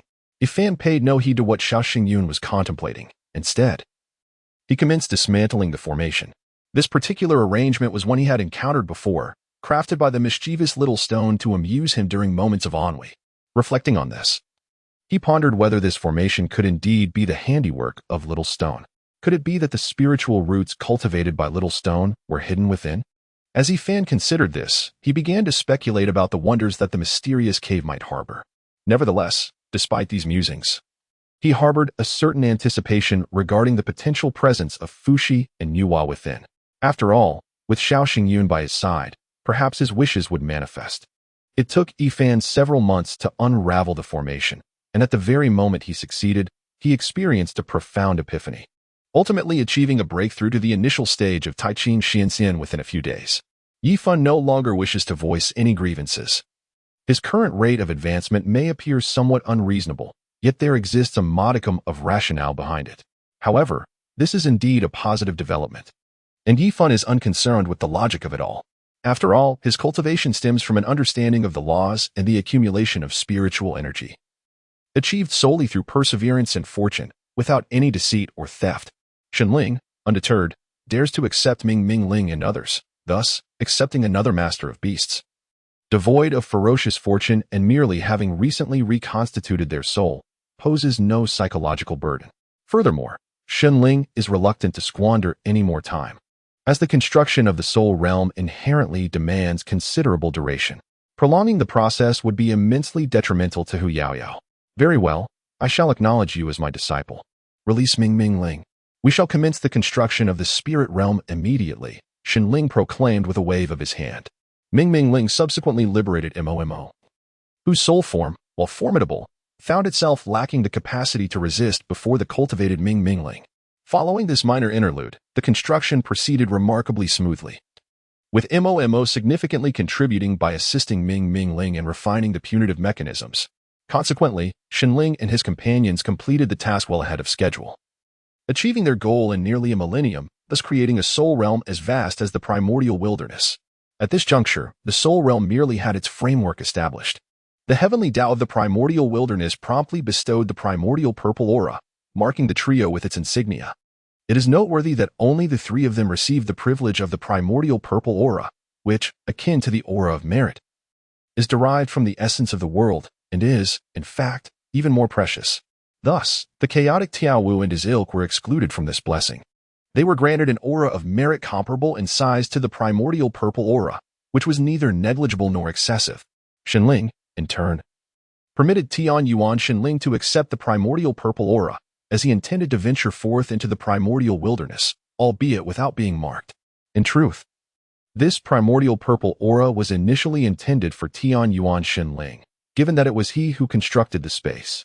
With Tian Yuan Shenling becoming an official of the primordial wilderness, Shenling found it considerably easier to traverse this realm.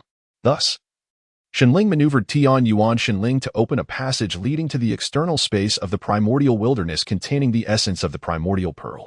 Naturally, Shenling evaded the regulations of the primordial wilderness, a domain in which he possesses considerable experience, unless the primordial wilderness were to give rise to a Taoist. Shenling could continue with his audacity. After all, there is no one to assist the primordial wilderness in identifying loopholes. While the wilderness continues to evolve and refine its rules, this process is notably gradual. In summary, Shenling ultimately arrived at his first true form, accompanied by Hu Yaoyao. Over the years, Shenling has come to understand the reasons behind Hu Yaoyao's condition. It turns out that the chaotic essence stones previously integrated into her body were absorbed by Shenhu's song, thereby extracting them from Hu Yaoyao's form. Moreover, it was not solely the chaotic essence stones that were taken. A significant portion of Hu Yaoyao's vital blood was also removed. Thus, under the dual onslaught, Hu Yaoyao's body could no longer endure. Her prior performance was merely a fleeting glimmer. Moreover, due to Hu Yaoyao's fundamental injuries, Shenling's laws of creation and life could only prolong her existence. However, having discerned the cause, Shenling felt assured in his ability to heal Hu Yaoyao. Upon entering the realm of the small grass Shenling and encountering the snow pear tree, his confidence surged. With the snow pear tree embodying the 3,000 laws, Shenling could utilize the primordial essence to reconstruct Hu Yaoyao's origin, simultaneously aiding her in transcending to the chaotic spiritual root. It is said that shortly after Shenling departed from Qingxiu, Shenhuzong had already seized the rock chestnut palace, gathering all the heavenly tears within. The members of the Fox clan, astonished by Shin Huzong's remarkable prowess despite her diminutive stature, were rendered speechless. Just as Shin Huzong completed her collection of the heavenly tears, the esteemed Yangmei arrived on the scene. Shin Huzong regarded Yangmei with a wary gaze, yet Yangmei greeted her warmly, saying, "I sense a connection between us. Hence I have come to take you as my disciple. You possess great fortune, but remaining in Qingxia would endanger your entire clan. Thus, you must come with me." Shin Huzong shook her head, replying, "I cannot leave. Even if I do, our clan cannot escape this calamity." Yangmei chuckled, "You are quite young. Yet you possess considerable wisdom." Shin Huzong chose to remain silent. At that moment, the fox fairies also regained their senses and rushed to Shin Huzong's side. However, before they could speak, with a mere wave of Yangmei's dust, they were returned to their original place, seemingly separated from Shin Huzong by several worlds. Observing this, Shin Huzong's expression darkened slightly. Yangmei, noting Shin Huzong's capability to cultivate within her spatial realm, exhibited remarkable patience. Subsequently, she opened a spatial passage, bringing forth the Empress of Light, stating, "With her to protect you, the safety of Qingxia should not pose any problems." Shin Huzong, in a youthful voice, questioned, "What is her realm? Can she defeat the leaders of the 3 clans?" Yangmei laughed, "You little one, do you think the clan leaders are mere mortals? Very well. I shall remain here to resolve your troubles completely before escorting you away. Is that agreeable?" Observing Shin Huzong's initial hope followed by disappointment, Yangmei offered further reassurances. With that, Shin Huzong finally breathed a sigh of relief, though she remained silent, quietly watching Yangmei while occasionally glancing at the Empress of Light. Yangmei, too, maintained her gaze upon Shin Huzong, yet their mutual scrutiny did not last long. "Old Ancestor Hongjun, you have arrived quite swiftly." The celestial master Yangmei directly sealed the retreat of the venerable Hongjun, his smile appearing more like a grimace. Upon hearing that the visitor was the long-vanished Hongjun, the Fox clan, including Fox Fairy and her companions, found their emotions to be quite complex. In any case, it seemed they had encountered a significant event, though whether it would bring fortune or misfortune remained uncertain. Hongjun clasped his hands in greeting, his expression somewhat stiff as he spoke. "I fall far short of you, dear friend Yangmei. You have come here for him, haven't you?" Yangmei embraced Shin Huzong, who found himself unable to resist and had no choice but to comply with this optimal decision. Thus, he nestled obediently in Yangmei's arms, displaying a look of delight. "I have indeed come for this child, but it appears you have already taken him as your disciple," Hongjun replied. "In that case, I shall take my leave." "Hold on. I delight in taking students. Will you not present a token of appreciation?" Yangmei asserted, releasing a subtle pressure and raising his voice. Although Hongjun had ascended to the sacred realm, he was acutely aware of the gap that lay between himself and Yangmei. Yet, he had not anticipated that the disparity would be even greater than he had imagined. The distance between them not only remained unchanged but had, in fact, widened. With a bitter heart, Hongjun forced a smile and said, "Then I shall bestow upon your beloved disciple this Ren Water Peachwood staff, which I have nurtured for many years and has now been elevated to a congenital supreme treasure." Yangmei accepted the Ren Water Peachwood staff, erased the spiritual imprint left by Hongjun, and handed it to Shin Huzong. Shin Huzong was momentarily taken aback, and Yangmei encouraged, "Place it within your treasure." After a moment's hesitation, he complied and stored the staff in the rock chest palace. "I shall not intrude upon your affairs any longer," Hongjun declared. Yangmei responded, "I thank you for your generous gift, Venerable Hongjun. Should the opportunity arise, I will bring my disciple to visit you." Hongjun offered a few perfunctory remarks before hastily departing. Yangmei did not attempt to hinder him. Acquiring a unique congenital treasure from Hongjun was already a considerable achievement. Any further disturbance could jeopardize the current calamity, a consequence he would have to address himself. Not long after Hongjun's departure, the demon god Luoho arrived. Yangmei did not prepare any spiritual fruits or similar offerings, but simply invited them to sit in the grand hall. "Esteemed friends, I am truly delighted that you have all come to pay me a visit today.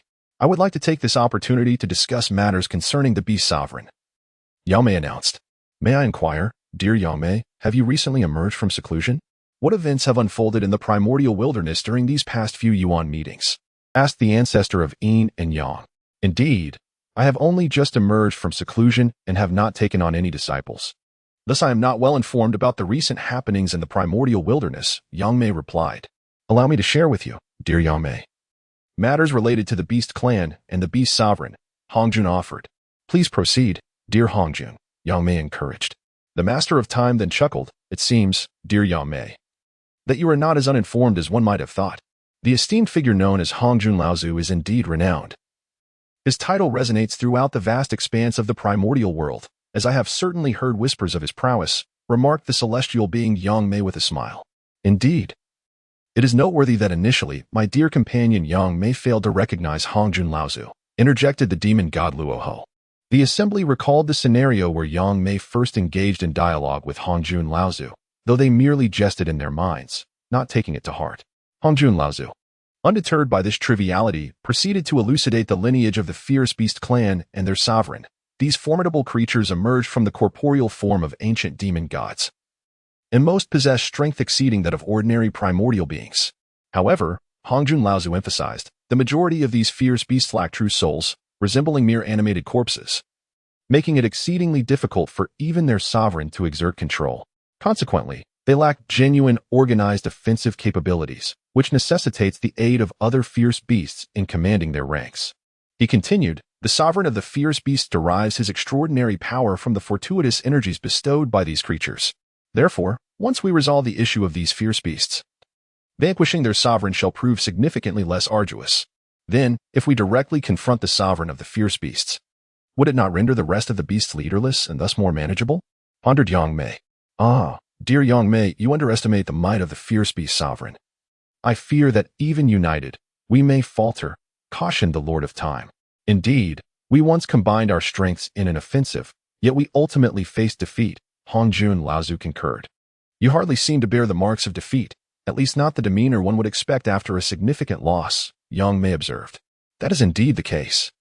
The sovereign of the fierce beasts appears to be plotting something, for he did not exert his full strength during our last encounter, Hongjun Laozu explained. Now that I understand, we must not delay further. Should his schemes come to fruition, would it not spell eternal despair for the primordial beings? Yangmei asserted. The others, however, seemed unfazed. They harbored no such concerns. Moreover, the sovereign of the fierce beast was destined to fail in his schemes. For any catastrophic plans or aspirations for ascension to holiness would be thwarted by the heavenly order governing the primordial realm. Yet, if the sovereign of the fierce beast has not unleashed his full might, and we find ourselves unable to prevail, what if he were to unleash his full power? Would we not face utter annihilation? Should we fall, who then would save the primordial beings? Hongjun Laozu expressed his predicament. Rest assured, I must confess that I stand at the pinnacle of quasi-saintly perfection. Even if I cannot single-handedly vanquish the fierce beast sovereign, with your collective strength, we shall surely prevail against him, Yangmei declared with an aura of commanding presence. The assembled great beings felt the intensity of her power, akin to that of the fierce beast sovereign, and a solemnity settled upon them. What? Do the great beings doubt my words? Yangmei questioned coldly. How could that be? The venerable ancestor of Yin and Yang chuckled awkwardly. Indeed, the leaders of the three clans concurred. We naturally trust in the prowess of our friend Yangmei. Yet we must devise a thorough strategy. Should the beast sovereign possess further hidden cards, we would find ourselves in dire straits, remarked Ancestor Hongjun. It is imperative that we carefully consider our plans, at the very least clarifying how to divide the spoils afterward, added Master Yangmei. The assembly could only manage awkward smiles, with some beginning to question whether Master Yangmei might be somewhat naive. At this moment, Master Yangmei's words and actions bore a striking resemblance to that of a newly affluent individual, exuding an air of self-importance.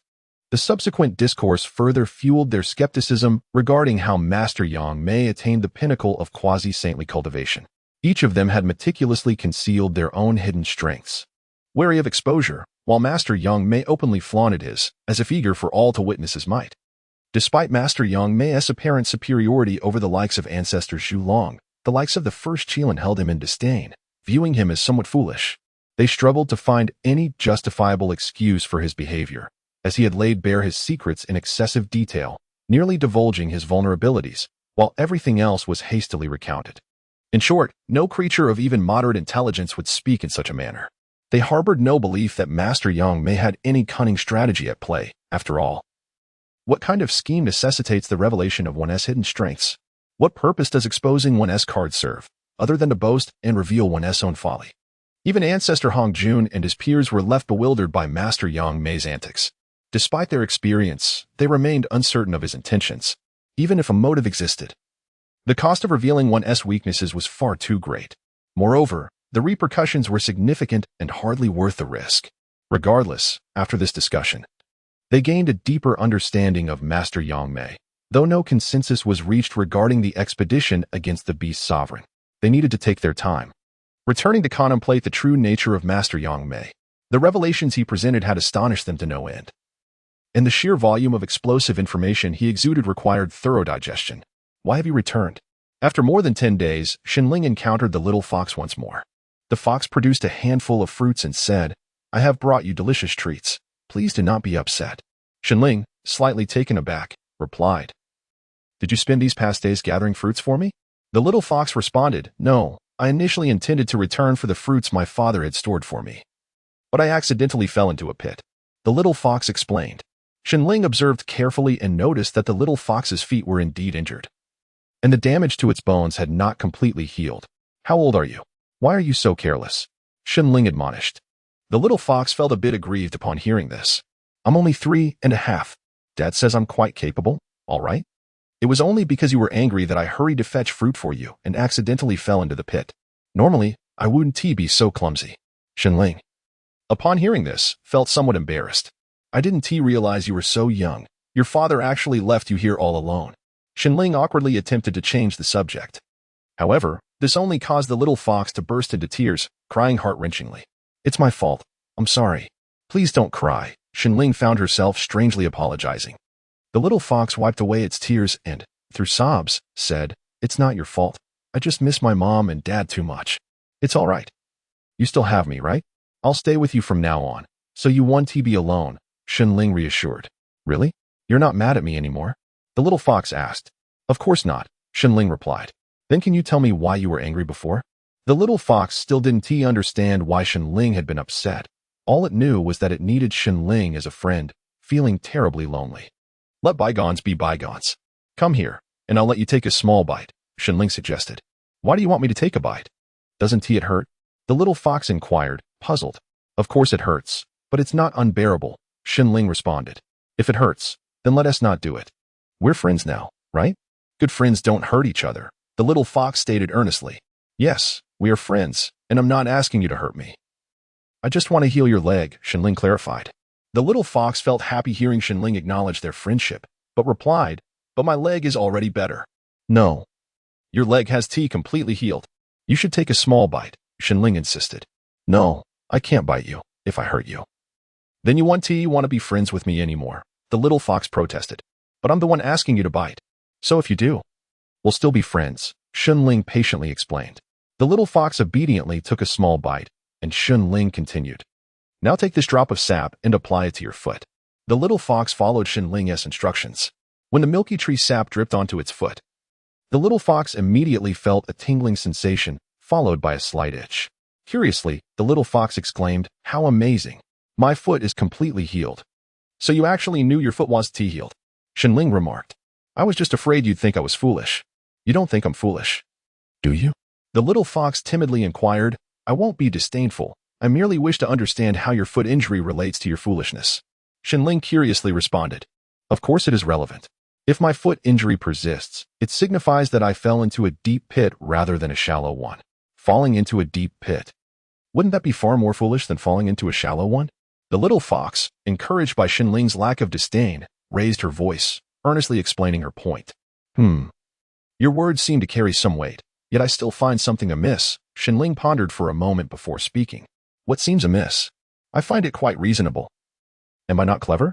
The little fox couldn't resist boasting about herself. "You are indeed clever." Shenling, aware that she was only 3.5 years old, was much more forgiving. Reflecting on the moments of leisure, nurturing the little fox seemed a delightful endeavor. At this moment, the great immortal Yangmei was probing the primordial heavenly path, showcasing his power to garner greater attention from it. He was aware that the formidable beings of the top 10 in the primordial realm, such as the ancestor Hongjun and the demon god Luoho, were under the gaze of the heavenly path. Thus, Yangmei understood the necessity of elevating his visibility to the heavenly path, compelling it to recognize his worth surpassing theirs. In this manner, when conflicts arose between him and these mighty beings, the heavenly path would refrain from intervening on their behalf. One of Yangmei's motivations for his ostentatious actions was indeed this. Well, it can only be this way, he thought resolutely. I must avenge my brother, even if it entails such a cost. Perhaps this will even serve as a boon for me. The Lord of Beasts had set his plans in motion, awaiting the arrival of those mighty beings to confront him. Meanwhile, Ancestor Hongjun was tirelessly employing the creation jade butterfly, repeatedly unraveling the secrets of the heavens. He felt an inexplicable unease regarding Yangmei's suggestion to assault the Lord of Beasts, prompting him to remain vigilant. Thus, Ancestor Hongjun persisted in his calculations, albeit yielding no results, leading him to ensure additional contingencies. Similarly, the Time Sovereign and the demon god Luoho, both wielders of the creation jade butterfly, approached the matter with heightened caution. Nevertheless, they eventually arrived at Fenghu Xianshan as scheduled, swiftly formulating their strategy. They intended to strike at the Mo Palace at this very moment. As for further preparations, they had arranged their own plans over the preceding days, albeit lacking a unified strategy within their alliance. The great immortal Yangmei and Ancestor Hongjun, along with several other top-tier powers, collectively advanced on the Mo Palace. The remaining mighty beings led the primordial beings in a large-scale slaughter of the ferocious beasts. Thus, the final battle against the beasts officially commenced, with the primary focus resting on the battlefield of Yangmei and his companions. After all, aside from the Lord of Beasts, there were no particularly formidable adversaries among the Beast clan. As Yangmei and his companions approached within 1,000 miles of the Mo Palace, they proceeded with utmost caution. After all, the true master of the ferocious beasts harbors inscrutable intentions, of which they remain utterly oblivious. At that moment, the sky abruptly darkened, enveloping the surroundings in an oppressive gloom. Be cautious, old Ancestor Hongjun exclaimed. Countless tendrils of black mist began to coil around them, emanating an overwhelming sense of dread. Even with the combined efforts of old Ancestor Hongjun and his companions, it took them over a minute to dispel the terrifying aura. Such is the formidable power of the law of fear. Upon witnessing the black mist dissipate, the ancestor of Yin and Yang withdrew the protective Taiji diagram, expressing his astonishment. Where are the three of the primordial Qilin? Exclaimed the celestial master, Yangmei, in surprise. Old Ancestor Hongjun furrowed his brow. He had not clearly discerned what had transpired, but was aware that the master of the ferocious beasts had previously summoned the dark magic bottle. No, they have been captured by the dark magic bottle of the master of the ferocious beasts, replied the Time Sovereign, who had observed the entire process of the three clan leaders being ensnared. I also caught a fleeting glimpse of the dark magic bottle, old Ancestor Hongjun remarked. Truly ineffectual. Let us not concern ourselves with them. They are unlikely to perish so easily. This may serve as a distraction for the dark magic bottle. We must prioritize finding the master of the ferocious beasts, proposed the demon god Luoho. Celestial Master Yangmei nodded in agreement, suggesting, then let us hasten our departure. We must not disappoint the intentions of the Ancestor Dragon and the Primordial Qilin. Meanwhile, the master of the ferocious beasts opened his eyes within the chaotic black coffin, bewildered. Who could this be? How is it that they have subdued my dark magic bottle so swiftly? Could this be the work of the primordial heavenly Tao? Celestial Master Yangmei kicked open the door, her demeanor lacking the imposing presence one might expect, instead leaving old Ancestor Hongjun and the others feeling somewhat diminished, devoid of grandeur. Not a single minion in sight. How does this compare to my own sanctum? Celestial Master Yangmei inquired. At that moment, old Ancestor Hongjun genuinely believed that Celestial Master Yangmei was lacking in judgment, given the tense atmosphere. Such trivial inquiries were ill-timed. The Emperor Hongjun could only muster a stiff smile, responding, Indeed, I am not one to take disciples.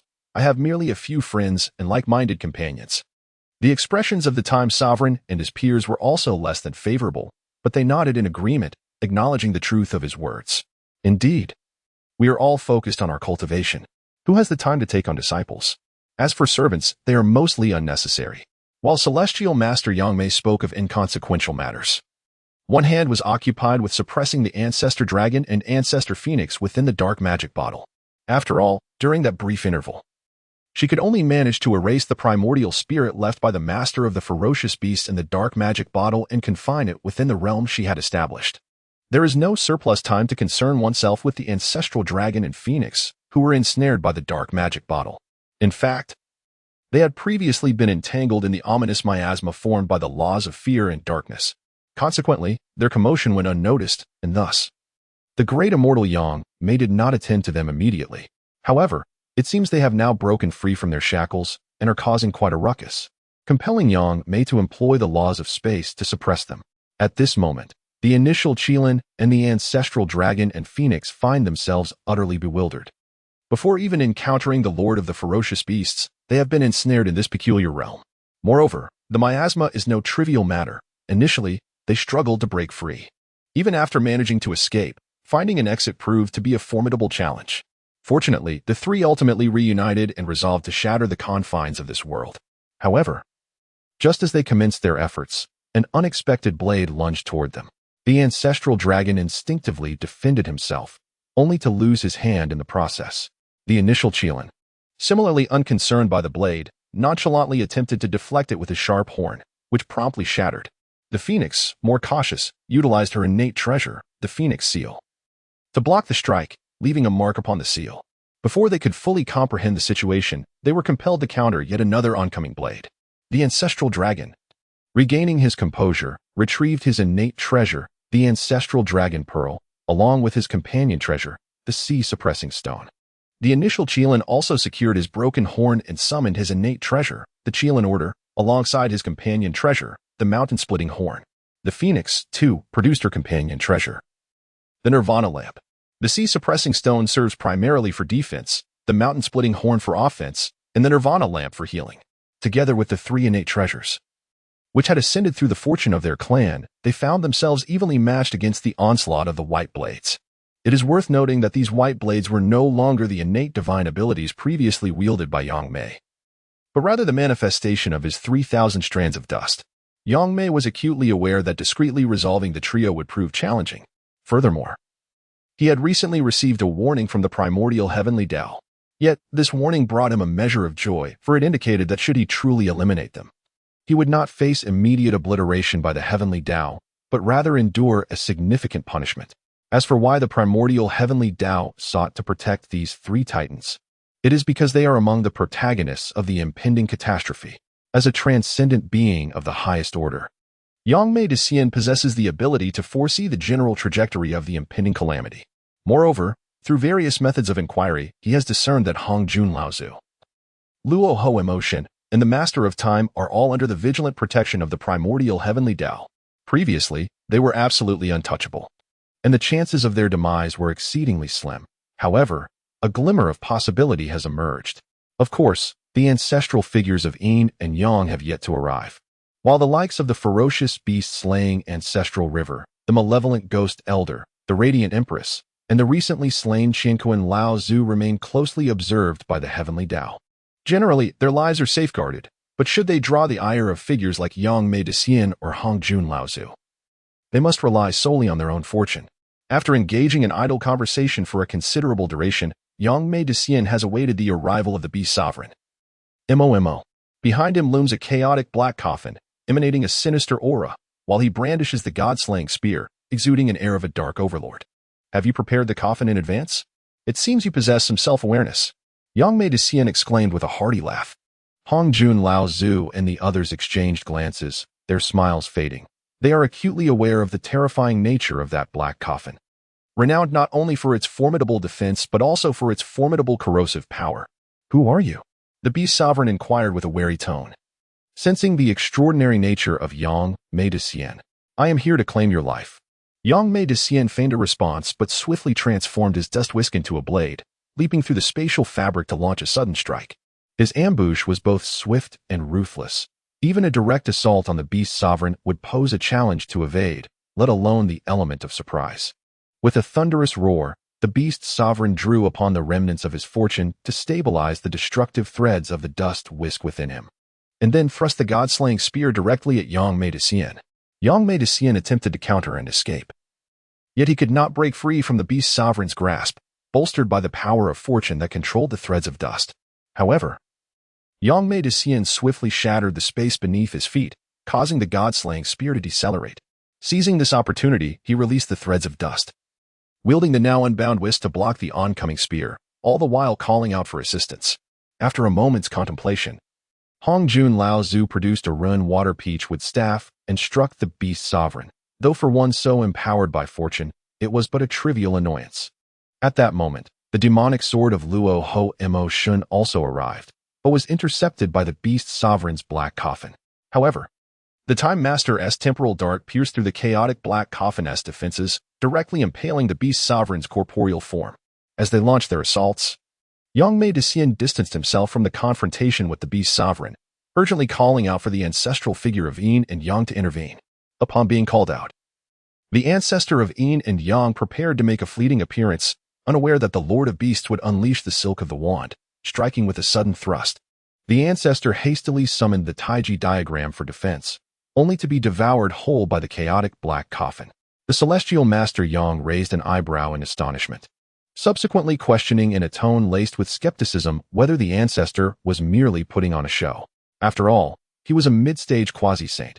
How could he be so easily captured? The ancestor Hongjun was struck down by the chaotic black coffin, spitting forth a mouthful of black blood. "Yang, my friend, you must come to our aid," he implored. Yang, casting a glance at Hongjun, retorted, "Are you all merely pretending? Is this truly the extent of your prowess?" The Master of Time and the demon god Rahu found themselves unable to escape the pursuit of the god-slaying spear. Upon hearing Yang's words, they were instantly infuriated. They had underestimated him. This fool was not as simple-minded as they had presumed. Observing the unfolding chaos, Yang gradually lured the Lord of Beasts toward their vicinity, joining the fray with unreserved fervor, engaging in a fierce battle that saw him employing his innate divine ability of rebirth.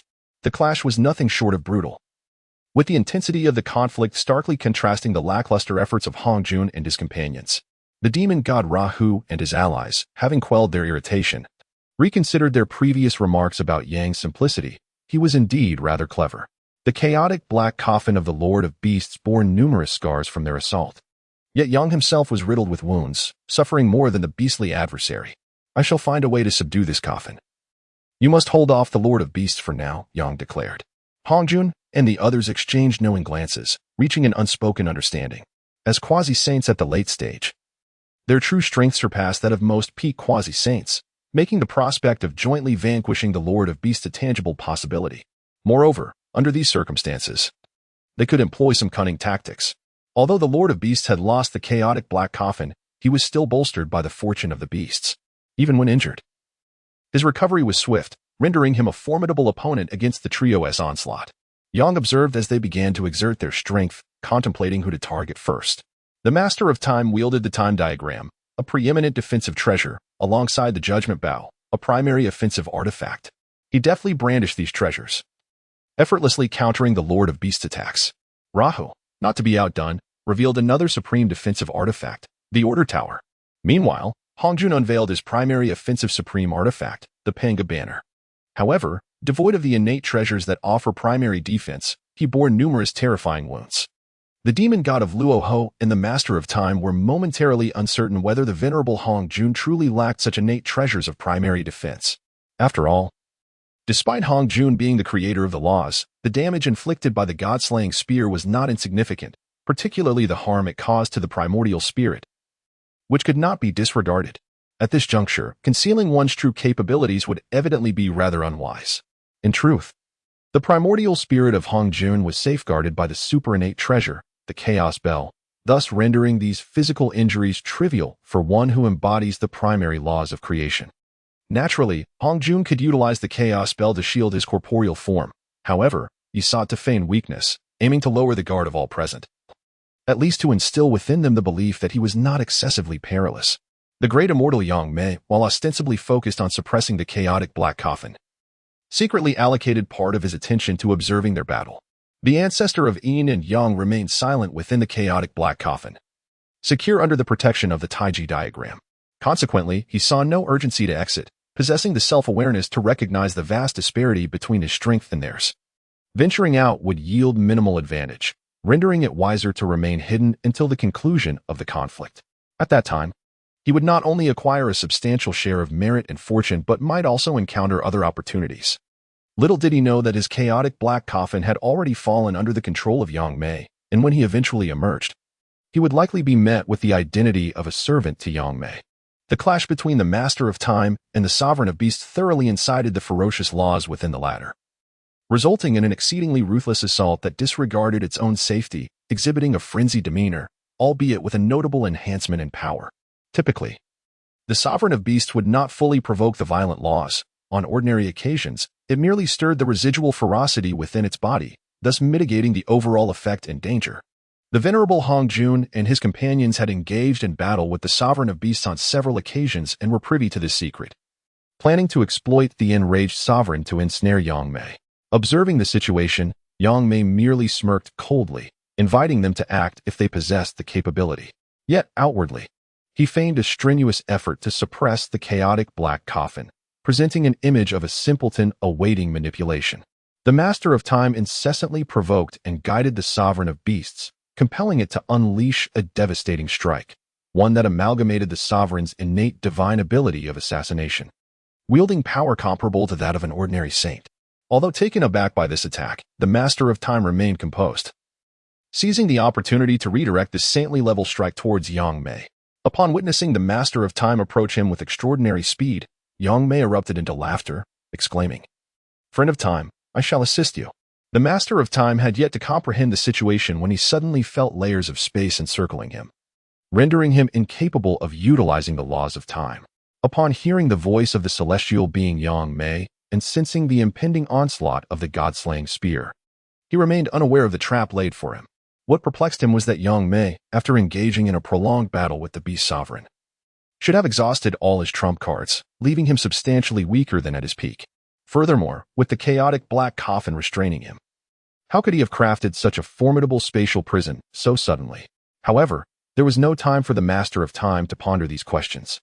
He now faced a strike comparable to that of a saint, one he had no choice but to endure. Failing to do so could lead to his demise. In that critical moment, he summoned his ultimate trump card, the preeminent innate treasure, the Hourglass of Time. It allowed him to reverse time, granting him a fleeting reprieve. Of course, given his current strength, he could not truly alter the flow of time in the primordial realm. He could only delay the saint-level strike. Seizing this opportunity, the Master of Time activated his innate divine ability, the 3 speeds of time, transforming into particles of time that dissipated into the surroundings. Was he not dead? The heavenly Tao of the primordial world should have been on the verge of forsaking him, thought Yangmei. Yet, he felt a surge of power as 5,000 strands of dust directly penetrated the Beast Sovereign's body.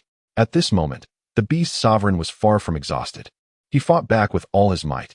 However, Yangmei's dust strands were now several times stronger than before, and the spatial laws sliced through his flesh like blades. Were it not for the luck bestowed upon him, he would have already been reduced to a mere puddle of flesh. Yet this agony was even more excruciating.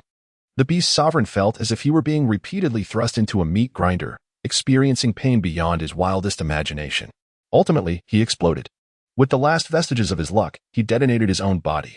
The final remnants of the Beast clan's luck were exceedingly scarce, but in an explosion, they could obliterate several saints. However, controlling such luck was a formidable task, let alone orchestrating an explosion. This unforeseen turn of events caught even the likes of Hong Jun off guard. The Beast Sovereign's scheme was indeed formidable, yet fortunately, they had prepared for it. Thus, the true extent of the explosion's impact remained uncertain. In the face of the explosion, Yangmei promptly took refuge within the chaotic black coffin. Hong Jun, on the other hand, summoned the chaotic bell to envelop himself, his expression grave yet composed. The demon god Luoho, having taken a perilous risk to acquire the god-slaying spear, swiftly retreated into the Tower of Order. However, due to a slight delay, he was forced to regurgitate blood from the blast. Upon witnessing the chaotic black coffin opening, the ancestor of Yin and Yang also approached to discern the situation. Upon arrival, he beheld Yangmei collecting something, while muttering about the disappearance of the god-slaying spear. As the ancestor of Yin and Yang was preparing to converse with the celestial master Yangmei, the latter departed from the vicinity, causing the chaotic black coffin to seal once more. Remarkably, the coffin sustained minimal damage during the recent explosion, courtesy of the celestial master Yangmei's adept manipulation of spatial laws, which allowed him to evade the energy unleashed by the blast. Initially, he had indeed fled with the black coffin prior to the detonation. It was only after the remnants of the explosion had subsided that he returned to collect the fragmented remains of the Beast Sovereign. Although the ancestor Hong Jun was shielded by the preeminent innate treasure, the chaotic bell, he nonetheless suffered significant injuries, necessitating urgent recuperation.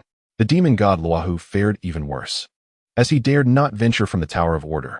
Fortunately, he had made prior preparations, and his recovery would not be excessively prolonged. Even the Time Sovereign, who had just escaped from the Mo palace, was caught in the explosive aftermath. His pre-existing wounds, which he had yet to tend to, were exacerbated. At that moment, he found himself devoid of combat capability. However, he had prepared healing holy water, which would facilitate a relatively swift recovery. It seemed to him that he still possessed a chance. After gathering the remnants of the beast sovereign, the celestial master Yangmei utilized some holy water to piece the remains together. Alas, this only restored the exterior. The inner chaos of myriad laws remained irreparable. Should a true spirit attempt to seize this corporeal form, it would likely meet with certain demise. Even the true spirits of saints would find it perilous. Through this intact body, the celestial master Yangmei gleaned profound insights. He realized that he was incapable of eliminating ancestor Hongjun and demon god Luohu at present. However, he could impart a lesson upon them. As for the beast sovereign, who had cunningly evaded this catastrophe, and the time sovereign, who desperately sought to partake in the spoils, the celestial master Yangmei would show no mercy. The celestial master Yangmei spent over 10 days calculating these matters, yet ancestor Hongjun and the others remained cloistered within their treasures, tending to their injuries. Thus, he deliberately left behind evidence suggesting the beast sovereign's survival before seeking out the elusive creature. As a primordial golden immortal and a master of spatial laws, he swiftly located the beast sovereign's south hiding place using its remains. However, the celestial master Yangmei did not approach immediately. Instead, he stealthily set up a concealed formation, a surveillance array to observe the myriad beings in the vicinity. Subsequently, he left numerous inconspicuous traces that could be detected by powerful entities like ancestor Hongjun. Having completed these preparations, the celestial master Yangmei conducted further calculations and found no discrepancies, which put his mind at ease. "Brother, I shall soon avenge your grievances, but where are you? Why do you not come to meet me?"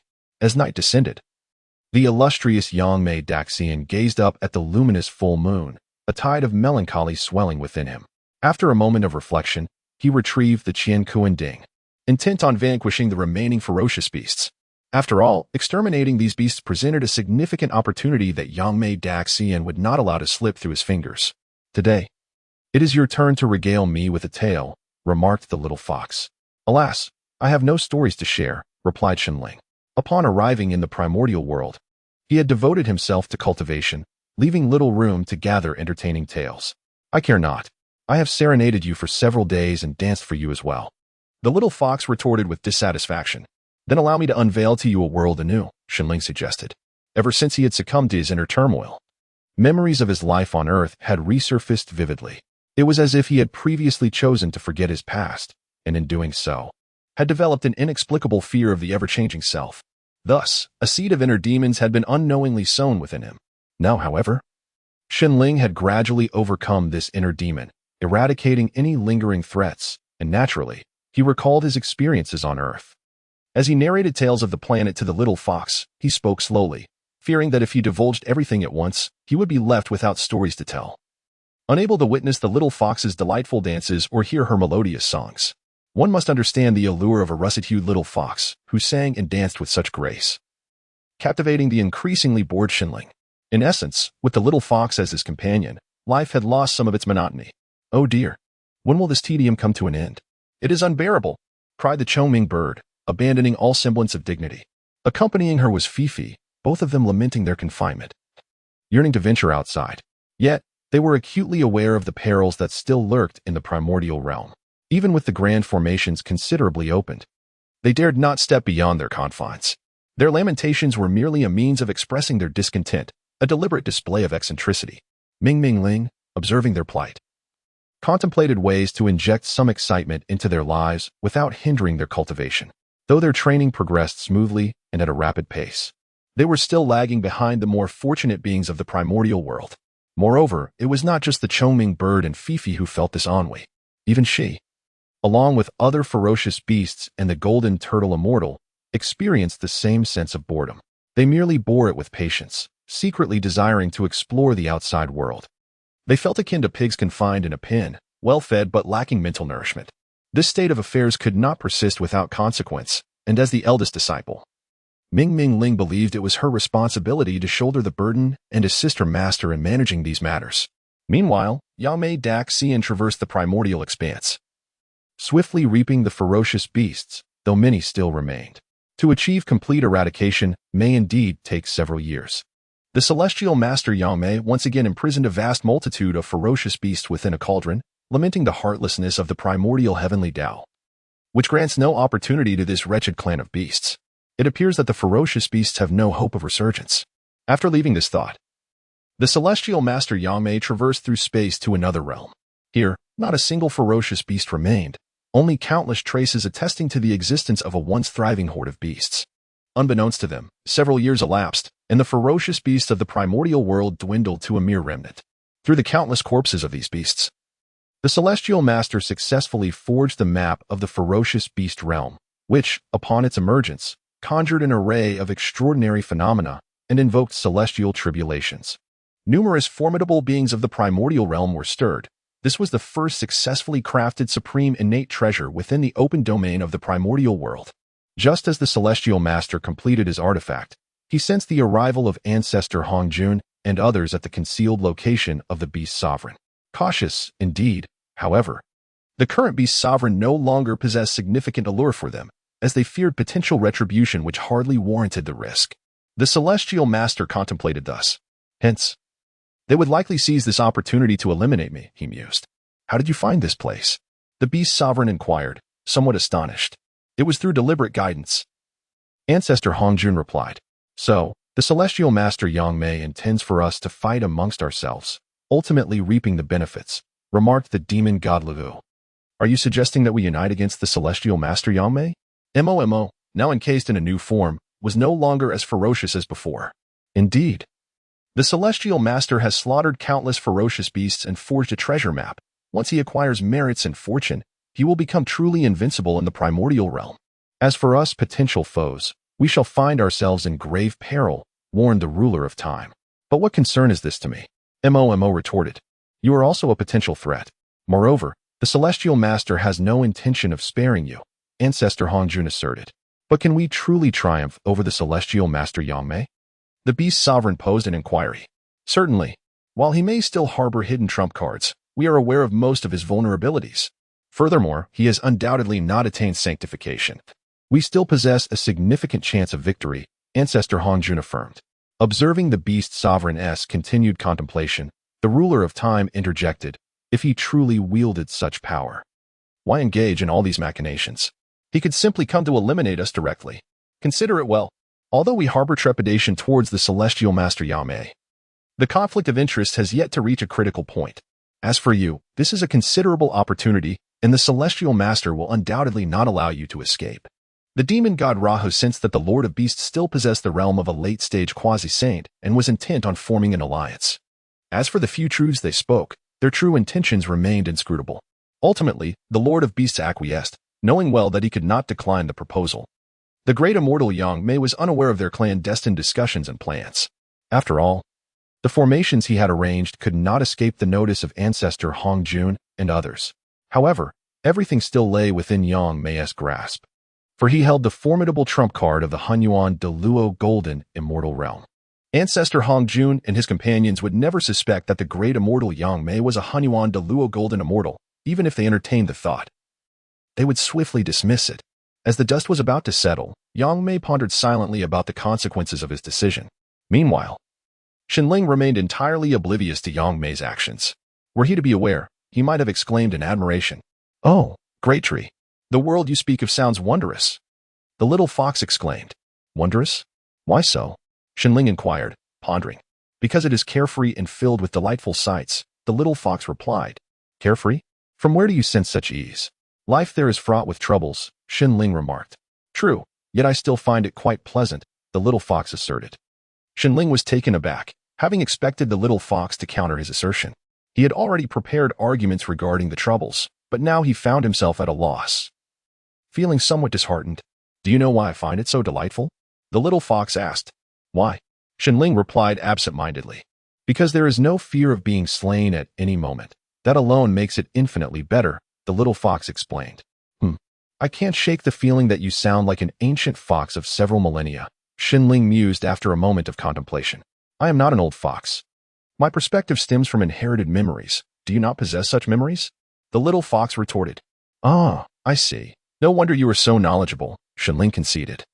Having never contemplated this before, as it seemed inconsequential to him, the little fox rolled her eyes and remarked, "You truly are dense." "In what way am I dense?"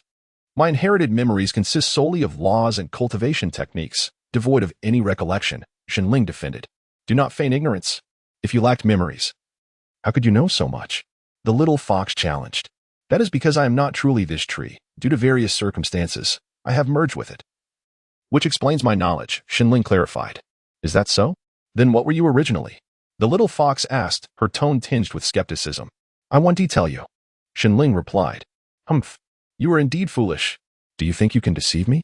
You've revealed your secret." The little fox teased. "If you continue to call me foolish, I shall cease speaking with you," Shenling warned. Shenling feigned anger as she spoke. The little fox, upon hearing this, sincerely apologized, saying, "I am sorry. I shall not speak of you again." Yet, Shenling replied, "An apology is futile unless you dance to new tunes and sing new songs for several more months." "Very well, I promise you," the little fox responded. Yangmei did not linger, sensing that her slaying of numerous ferocious beasts had heightened the attention of the primordial heavenly Tao upon her. She made her way to the lair of the Beast Lord. Hongjun Laozu had just finished arranging everything with the Beast Lord when he was suddenly startled by the unexpected appearance of Yangmei Daxian. However, they possessed the creation jade butterfly, indicating they were the fated children chosen by the primordial heavenly Tao, and thus, they were not in imminent danger. Naturally, they speculated that Yangmei Daxian also possessed a creation jade butterfly, though she had concealed it well, eluding their perception. After all, when they first acquired the fragments of the creation jade butterfly, they merely understood that gathering its pieces could lead to becoming the destined sovereign. Yet, they were unaware of the true number of creation jade butterflies in existence. Initially, they believed there was only one, as the creation jade butterfly was evidently far superior to these innate treasures. However, upon encountering one another and sensing the presence of another creation jade butterfly, they realized the matter was far more intricate. "Ah, so you have not perished?" Yangmei Daxian inquired, feigning ignorance as she gazed at the Beast Lord. The Beast Lord, at that moment, was not particularly anxious. He understood that his chances of survival were slim. "I am not dead. Did you not already know?" he replied. "Indeed. I am aware. I know everything," Yangmei Daxian responded with a knowing smile. The Beast Lord was taken aback but quickly managed to smile, asking, "Why can you not spare me? What have I done wrong?" "It is not that I wish to spare you, rather. The primordial heavenly Tao has no intention of doing so. You are like an invader, and the primordial heavenly Tao shall not let you go," Yangmei Daxian stated in a calm tone. "That is not true. The primordial heavenly Tao has already spared me. It is you. You are the one who refuses to let me go," the Beast Lord bellowed. Yangmei Daxian regarded him with an icy detachment. "From the moment I was born, I had to fight amidst the beasts, for failing to do so meant death. Yet, as I grew stronger, my understanding deepened, and I began to plot, ultimately succeeding. I managed to secure my own release from the primordial heavenly Tao, this wretched creature. But why must you pursue my annihilation?" The Beast Lord's voice was tinged with sadness, devoid of his previous rage, reflecting a resigned acceptance. "Why? There is no reason. I simply desire to end you. What can you do about it?" Yangmei Daxian replied matter-of-factly. Observing the Beast Lord in a daze, she continued, "This world operates thusly. If you do not slay others, they will slay you. Thus, the only way to survive is to become the strongest. However, is such a life not devoid of meaning? Is it not exhausting? I find myself questioning the purpose of living this way. It is merely a fear of death, a dread of the inevitable." The celestial master Yangmei spoke again. Upon hearing this, the beast sovereign scrutinized him intently, his gaze filled with confusion, astonishment, and a myriad of complex emotions. "To this day, I have yet to discover the purpose of existence. Yet there is one person who alleviates the burdens of my life. You have harmed him, thus you must perish." Yangmei addressed the beast sovereign with unwavering seriousness. Suddenly, the beast sovereign erupted into laughter, exclaiming, "Ha ha ha! I shall not die. My future will be splendid." Yangmei produced the empty willow whisk and replied with a light smile, "Then let us see if that is truly the case." The beast sovereign shook his head and said, "I cannot fathom where your confidence stems from. Once they activate the formation, I assure you, I will survive. We shall undoubtedly meet again." Yangmei contemplated for a moment before responding, "Very well. Should we indeed cross paths again, I shall consider you a friend." "Really? That would be splendid." The beast sovereign revealed an earnest smile for the first time. The ancestor Hongjun and his companions had successfully activated the three transformations Jade Formation. However, upon witnessing Yangmei engaged in what appeared to be a cheerful conversation with the Beast Sovereign, they found the scene rather peculiar. The formation is already set. I must engage you in battle, declared the Beast Sovereign as he brandished two firearms. Very well, I shall give my all in this duel.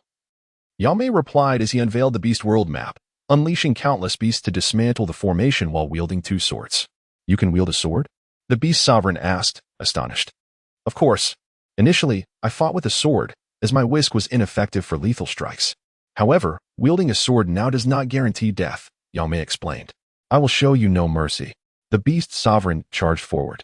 Yangmei remained steadfast, thrusting his swords directly at him. The Beast Sovereign hurriedly defended himself, yet still suffered wounds. You ought to be wary. Even though these swords are mere innate spiritual treasures, enhanced by my spatial laws, you would find it exceedingly difficult to approach me, Yangmei remarked. As Yangmei engaged the Beast Sovereign in combat, Ancestor Hongjun and his allies unveiled all their hidden cards, swiftly suppressing the Beast World map with their formation. However, they discovered Yangmei's spiritual imprint concealed within the corpses of the beasts, which would take time to eradicate completely. Observing the approaching Beast Sovereign, Yangmei brandished the empty willow whisk and stated, I can no longer play with you. The Beast Sovereign thought to himself, you have struck me twice in a sneak attack. Yet you claim you can no longer play with me? Nevertheless, the Beast Sovereign paused. Surviving this encounter would indeed be a remarkable outcome. Moreover, why should he risk his life for Ancestor Hongjun and the others? In the future, he is destined to become friends with the Grand Master Yangmei. And aiding a future ally is undoubtedly preferable to assisting a stranger. Yet, this prospective friend harbors intentions to take his life, leaving him with no choice but to observe from the sidelines. As the Sovereign of Beasts refrained from launching an attack, the Grand Master Yangmei proceeded to reclaim the Beast World map. At that moment, the venerable Hongjun, empowered by a formation, appeared with remarkable swiftness. Brandishing the Panga banner, which he swept through the air, Yangmei waved his empty willow dust, conjuring layers of spatial barriers. However, this only momentarily hindered the Panga banner. Yet that fleeting instant allowed Yangmei to escape successfully, even managing to inflict two strikes upon Hongjun caught off guard. Hongjun failed to anticipate the true extent of Yangmei's spatial loss. The demon god Luoho, surpassing his previous speed, struck with a single sword. Yangmei transformed his dust into a blade, effortlessly parrying the attack, and the resulting shockwave sent both combatants reeling. Seizing the opportunity, the Master of Time unleashed a judgment arrow, its velocity transcending temporal limitations, rendering it an unavoidable shot. Nevertheless, the armor of empty willow vine that adorned Yangmei mitigated the damage significantly. In contrast, his dust flicked out, sending the Master of Time sprawling to the ground. Meanwhile, Luoho, having previously attacked, found his sword-wielding hand ensnared by the spatial laws entwined with the demon god sword, rendering him momentarily unable to strike. Hongjun, having healed his wounds, launched another offensive. His sweeping strikes left Yangmei slightly wounded, painting a rather disheveled picture. Luoho soon regained his strength, rejoining the fray, while the Master of Time remained occupied with his recovery. This time, he did not feign. His injuries were indeed far more severe than those of Hongjun and the others. Despite the formation's support, he had yet to heal. Having gauged the situation from his earlier probing, Yangmei comprehended the consequences of slaying the Master of Time at this juncture. Therefore, he resolved to bide his time until he possessed absolute certainty of success before making his move. At this moment, Hongjun and the others revealed all their trump cards. Knowing they were unlikely to perish but determined to inflict grievous harm upon Yangmei, at the very least, they could not allow him to continue his ascent unimpeded. Hongjun summoned the Chaos Bell, hurling it directly at Yangmei. In response, Yangmei transformed his dust into a rope, ensnaring it and sending it back. Just then, Luoho's longsword approached, prompting Yangmei to shatter the fabric of space to evade it. However, the Master of Time's unavoidable arrow struck once more, this time binding Yangmei in place. Though brief, the opportunity was seized by the venerable Hongjun. With a single sweep of his banner, the celestial Yangmei was knocked to the ground, blood spilling forth for the first time. At that moment, the Order Tower of the demon god Luoho descended upon Yangmei. The Master of Time seized this chance to conjure a lethal arrow, while Hongjun's Panga banner unfurled a formidable array, seemingly an ultimate technique. The demon sword of Luoho floated atop the Order Tower, aiding in suppressing Yangmei. The Beast Sovereign, observing from the sidelines, found it impossible to discern the victor. A mutual demise would be most advantageous, he mused. Within, Yangmei was concealing a devastating move, crafting a spatial bomb. As he compressed myriad spaces into a thin layer, he ceased his probing attacks and unleashed the full might of his Hunyuan de Luo Jingxian realm. A flick of his dust sent the order tower tumbling. And in that fleeting moment, Hongjun launched his array. Yangmei, employing the laws of space, forcefully distorted reality to alter the trajectory of the incoming attack. Just then, the Master of Time's full-powered arrow approached. Yangmei's dust spun, twisting the space around him, ultimately causing both assaults to collide with the Master of Time. He was caught off guard, having just expended his energy on the previous strike. As he witnessed the two lethal blows abruptly vanish, they struck him with full force. Furthermore, Yangmei's dust transformed into a soft sword, curving like a crescent to sweep toward the four. Despite the Beast Sovereign's vigilance, he found himself unarmed and ultimately lost his head. His true essence extinguished, meeting his demise. The chaotic bell of Hongjun successfully shielded him from this assault, yet the recoil nearly cost him his life. Even his primordial spirit bore a grievous wound. The defensive prowess of Luoho's order tower slightly surpassed that of the chaotic bell, but its speed was lacking, resulting in Luoho being left in a half-dead state, his spirit cleaved in two and his body ravaged by the laws of space. Fortunately, he was ultimately drawn into the order tower, escaping total annihilation. The Master of Time, hanging by a thread from the hourglass, faced the sword with utter despair. However, at that moment, a bolt of heavenly lightning descended, intercepting the blade. With a sigh of relief, the Master of Time suddenly faced an exceedingly thin space that erupted before him. In an instant, both his true essence and corporeal form were reduced to dust. The creation jade plate arriving too late to provide salvation. Even those sheltered behind their defensive treasures, including Hongjun and others, were struck by the residual shockwaves and sustained injuries anew. The triad formation they had arranged with the creation jade plate was utterly shattered by the explosion. Yangmei too was not spared, suffering severe wounds from the blast. Indeed, this is due to his relentless pursuit of the ruler of time's essence. As for the body of the sovereign beast, he could no longer intervene. The ultimate consequence was the obliteration of a vast expanse of 100,000 miles, transforming the locale where the celestial master Yangmei resided into a gaping chasm. At that moment, a thunderous dragon descended from the heavens, striking towards Yangmei, who refrained from using his empty will-o-wisp for defense. This was because he was still employing the wisp to gather the flesh and fragments of true spirit from the ruler of time. Yangmei harbored a fear that the ruler might yet survive. The thunder dragon possessed the might of a first-tier sage, inflicting considerable torment upon Yangmei. Nevertheless, he invoked his innate divine power of regeneration, consuming the essence of space and the world's origin to continuously provide a flow of life force and creative energy. Thus, when the thunder dragon struck, Yangmei found his injuries remarkably ameliorated. The healing power outweighed the inflicted damage entirely. Then, a second thunder dragon, comparable to a second-tier sage's assault, descended. At this juncture, Yangmei was unable to employ his empty will-o-wisp for defense and was struck once more. The empty willow vine armor upon him was utterly annihilated at that moment. The damage inflicted this time exceeded the previous by more than double, leaving Yangmei with but a flicker of life. What is happening? Yangmei queried, bewildered. This was entirely beyond his expectations. He sought vengeance for his elder brother, but had not anticipated risking his own life in the process. Furthermore, these individuals had not truly harmed Xinling, and Yangmei believed his brother was manipulating them for some purpose, thus rendering the enmity less severe. However, he could not stand idly by while they harbored thoughts of harming his brother, guided by the intent to retaliate without courting excessive danger to himself. He found the situation spiraling out of control. A third thunder dragon approached, delivering an attack akin to that of a third-tier sage, striking Yangmei once more. He instantly felt his physical form disintegrating swiftly, reduced to dust and vapor in the air. Yet, the world within him valiantly endeavored to provide its essence to counter this annihilating force. In that moment, Yangmei truly believed he was on the brink of death.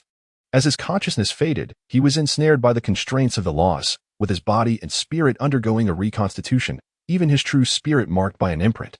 In that very instant of being marked, Yangmei realized he would not perish. Concurrently, a manifestation of merit and fortune appeared in the heavens, dividing into 20 portions. 3 were allocated to the venerable Hongjun, 2 to the demonic deity Luoho.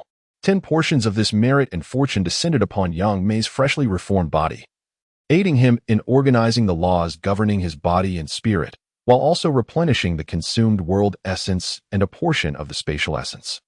3 portions drifted towards the far northern isle, leading Yangmei to understand that Shenling truly wished to avoid him, recalling his prior visit in search of him. The remaining 2 portions transformed into a rain of merit, comforting the beings of the primordial world and accelerating their growth. A detailed division rewards those who have made significant contributions. The injury of the esteemed Yangmei was healed, and he was forcibly returned to the Fanghu Immortal Mountain, accompanied by the Time Island. The Time Island released a temporal barrier, preventing normal ingress and egress. Thus, Yangmei was effectively imprisoned. In truth, Yangmei could still venture forth. He became an inspector of the primordial heavenly Tao, tasked with restraining future Tao comprehenders. Therefore, Yangmei retained considerable authority, and opportunities to emerge would inevitably arise. With the fierce beast vanquished and the reign of merit descending, all beings in the primordial realm rejoiced. However, Hong Jun and his peers found no joy in this outcome, for they were acutely aware that the Master of Time had certainly perished. Yet, Yangmei had not met his demise. He ultimately received the blessings of merit and fortune, and his injuries appeared to have mended. Fortunately for them, it seemed Yangmei was also constrained and could not strike again. Nevertheless, with his status as a Hunyuan Dayuo Golden Immortal, his presence exerted considerable pressure upon them. How could they feel elated with such an individual looming before them? Upon his return to Fanghu Immortal Mountain, Yangmei also released Ancestor Feng, Ancestor Long, and the Yin-Yang ancestor of the primordial Qilin. Yangmei, my friend, what precisely transpired? The primordial Qilin inquired, visibly agitated. They were well aware that the swords which had attacked them were Yangmei's own weapons. What can I say? I once sought to eliminate you, but my intentions have changed, Yangmei replied, exuding the aura of a second-tier sage. The primordial Qilin was left pale with fear, rendered speechless. Ancestor Long and the others were drenched in cold sweat, inwardly cursing the primordial Qilin for his folly. Truly, he was more foolish than the fierce beasts. This time, we have suffered greatly, Ancestor Long chastised internally. Enough of this lingering about. It is time to return whence you came, Yangmei declared with a wave of his hand. Expelling the group from Fanghu Immortal Mountain, the merit and fortune not only healed Yangmei's injuries but also elevated him to the realm of a second-tier sage. Indeed, Yangmei had now imprinted his presence upon the world of the primordial, having ascended to sagehood. This distinction marked one of the differences between a sage and a Hunyuan Dayuo Golden Immortal. Thus, Yangmei resolved to first stabilize his realm before seeking opportunities for gain within the primordial world. Having acquired these 3 portions of merit and fortune, Shenling was now poised to take form at any moment. Shenling, feeling stifled, decided to undergo transformation without delay. Are you truly going to take form, Great Tree? The little fox inquired, astonished. Indeed, I shall take form, Shenling replied. Upon hearing this, the little fox immediately scurried away, exclaiming, Great Tree, you must succeed. Shenling smiled at the little fox's encouragement and began the transformation with a sense of calm. This time, Shenling did not sever any part of his body. With the support of the merit and fortune, his foundation was robust enough to forego such measures. Before long, a handsome young man clad in green, with starry eyes and sword-like brows emerged. Behold, it is Shenling. The tribulation of the heavens fell in a cacophony of thunder. Yet Shenling made no attempt to resist. Regardless of the storms from all directions, he stood resolute, endowed with the formidable laws of life that bestowed boundless vitality. Alongside the healing powers granted by the laws of creation, Shenling effortlessly withstood the heavenly tribulation without a scratch. However, his azure garments were reduced to ashes, the only artifact that could be deemed his companion, failing to endure this moment. The little fox, concealed within the crevices and observing intently, was momentarily entranced by Shenling's extraordinary poise amidst the tempest. As the tribulation subsided, Shenling instinctively raised his hand. At that moment, a wondrous treasure fell into Hong Yi's grasp. Upon closer inspection, he discovered it was the legendary chaotic jade butterfly. How curious it was that this treasure, renowned alongside the Hongming pearl, elicited an odd sensation in Shenling. It was only after he refined the chaotic jade butterfly that the truth dawned upon him. Despite having assumed a new identity, he was still ensnared by the heavenly laws of the primordial. Was there truly no stronger being in the primordial realm? Meanwhile, Hong Yi pondered why the chaotic jade butterfly had chosen him. This contemplation persisted for over 10 days, and had the little fox not approached, Hong Yi might have continued his musings for some time. You are truly remarkable, Great Tree, and so handsome, the little fox exclaimed, gazing at Xinling with admiration. Xinling felt a tinge of bashfulness under her gaze. After all, this little fox was female, prompting him to involuntarily think of delightful matters. With this thought, Xinling stood even taller. The little fox noticed this transformation and shyly turned her head away. At the precipice, Xinling harvested the leaves of the exceptional innate spirit root, the rock chestnut, to forge a new garment of azure. Originally, this rock chestnut was intended to become Xinling's new form, yet it was now repurposed as material for crafting a treasure. The little fox, sensing that Xinling had donned his attire, gradually turned back and, noticing him forging a treasure, curiously climbed onto his shoulder and inquired, "Great tree, what are you crafting?"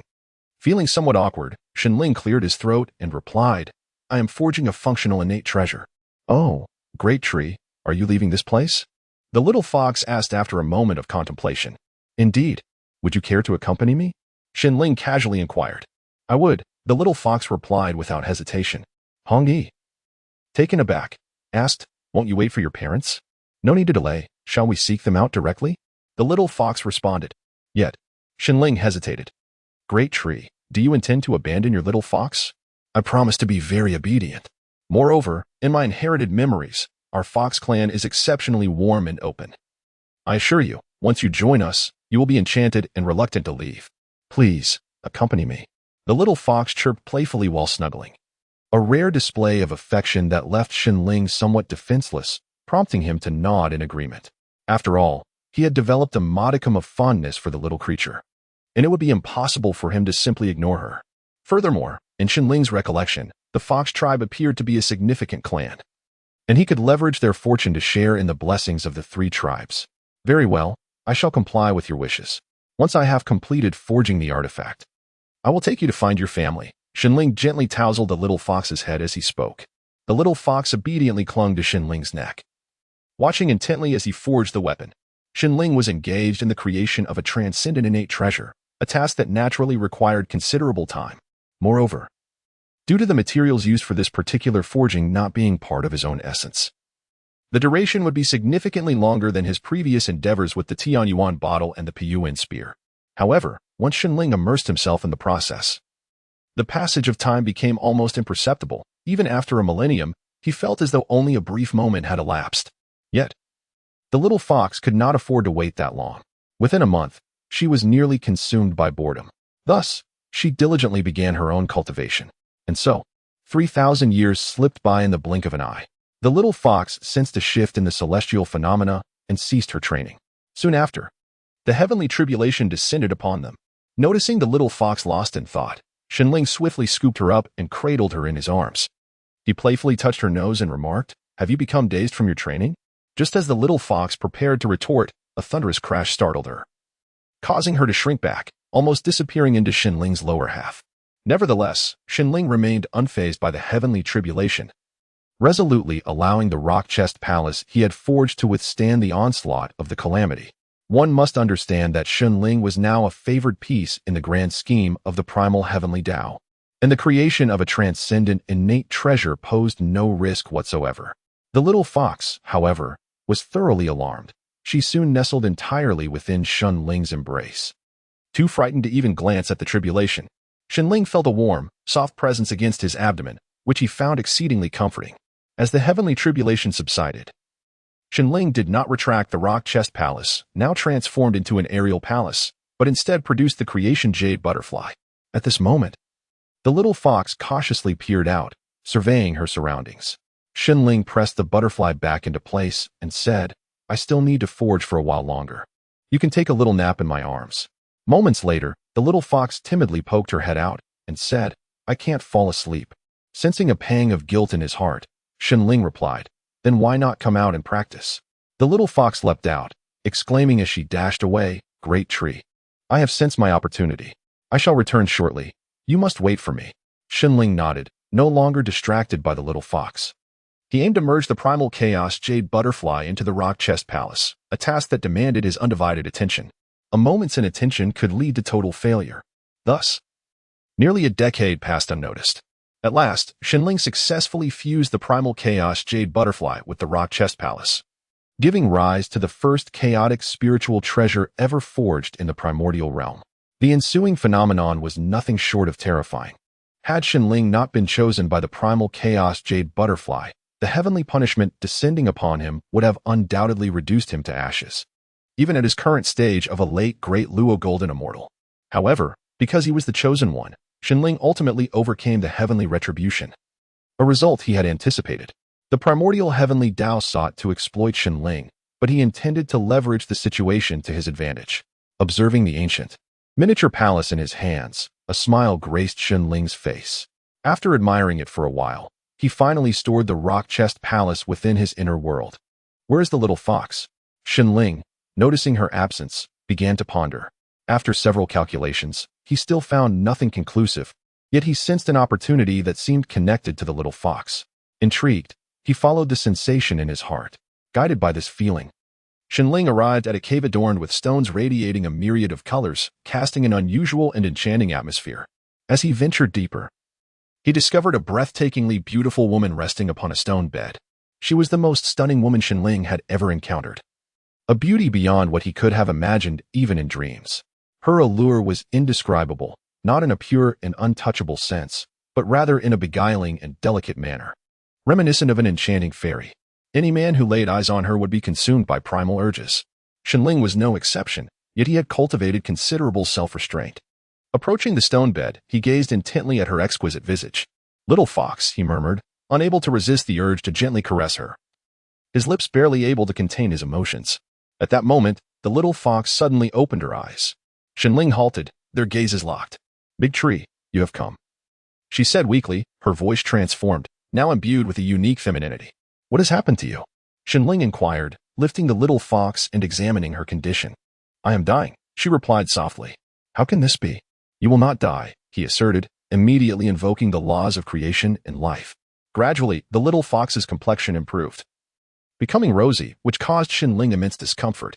However, as he sensed something within her body that was counteracting the life and creation laws he had infused into her, he regained clarity. "Big tree, you are truly remarkable. However, I fear my time may be short.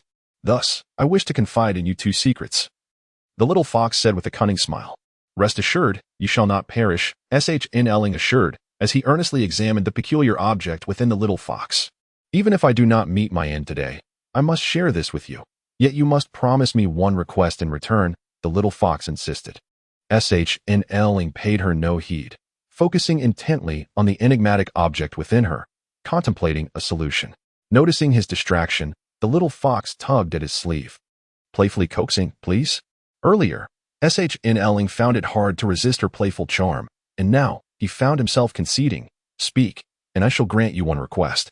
With a radiant smile, the little fox revealed, "My name is not merely Little Fox. I am called Hyoyo. That is my first secret." Shenling chuckled and replied, "Is that truly a secret? Allow me to share one as well. I am not called Big Tree. My name is Qing." The little fox stuck out her tongue, explaining, "In our fox clan, we do not easily disclose our names. It is customary to reveal one's name only to the one who captures our heart. And you, my dear, are that person." Shenling was momentarily taken aback, his thoughts swirling chaotically. The little fox chuckled, "Oh, Big Tree, you are quite naive. However, you must fulfill one simple request of mine." Without allowing Shenling a moment to respond, she continued, "All I need is for you to lie still." Having discerned the nature of the object within her and formulating a general plan, Shenling felt no urgency. "How should I lie?" he inquired. The little fox stood upright and gently laid him back upon the stone bed. "Close your eyes, Big Tree. Do not speak or move," she instructed. He complied, his mind racing with curiosity about her intentions. Moments later, as he felt a coolness followed by a softness and warmth, realization dawned upon him, and he instinctively sat up. The sensations compelled him to open his eyes, revealing a breathtaking scene. The little fox, tormented by a sinister force, stirred his heart into action. Thus began a fierce confrontation. The malevolent entity seized control of the little fox, and a tumultuous battle ensued. This marked Shenling's inaugural experience in combat alongside a woman, compounded by the little fox's ancestral abilities. Thus, the little fox managed to defeat Shenling in just a day. However, Shenling remained resolute and continued to engage in battle. After countless fierce encounters, Shenling ultimately triumphed over the malevolent force within the little fox, restoring it to its normal state. This endeavor spanned a decade, during which the treasure within the little fox was completely assimilated. Naturally, Shenling also reaped substantial benefits from this experience. Over the course of 10 years, Shenling directly broke through to the early stages of quasi-sainthood, while the little fox experienced a significant elevation in its realm, now reaching the late stage of the Great Luo Golden Immortal. Moreover, the little fox transformed from a frail state into a more enchanting presence, a result of its nourishment. As Shenling and the little fox exited the cave, Shenling produced the rock chest palace, intending to extract this cave from existence. This cave indeed holds peculiarities. I fear it may have been the source of the malevolent force, the little fox remarked. Shenling nodded in agreement, stating, I too have felt its influence.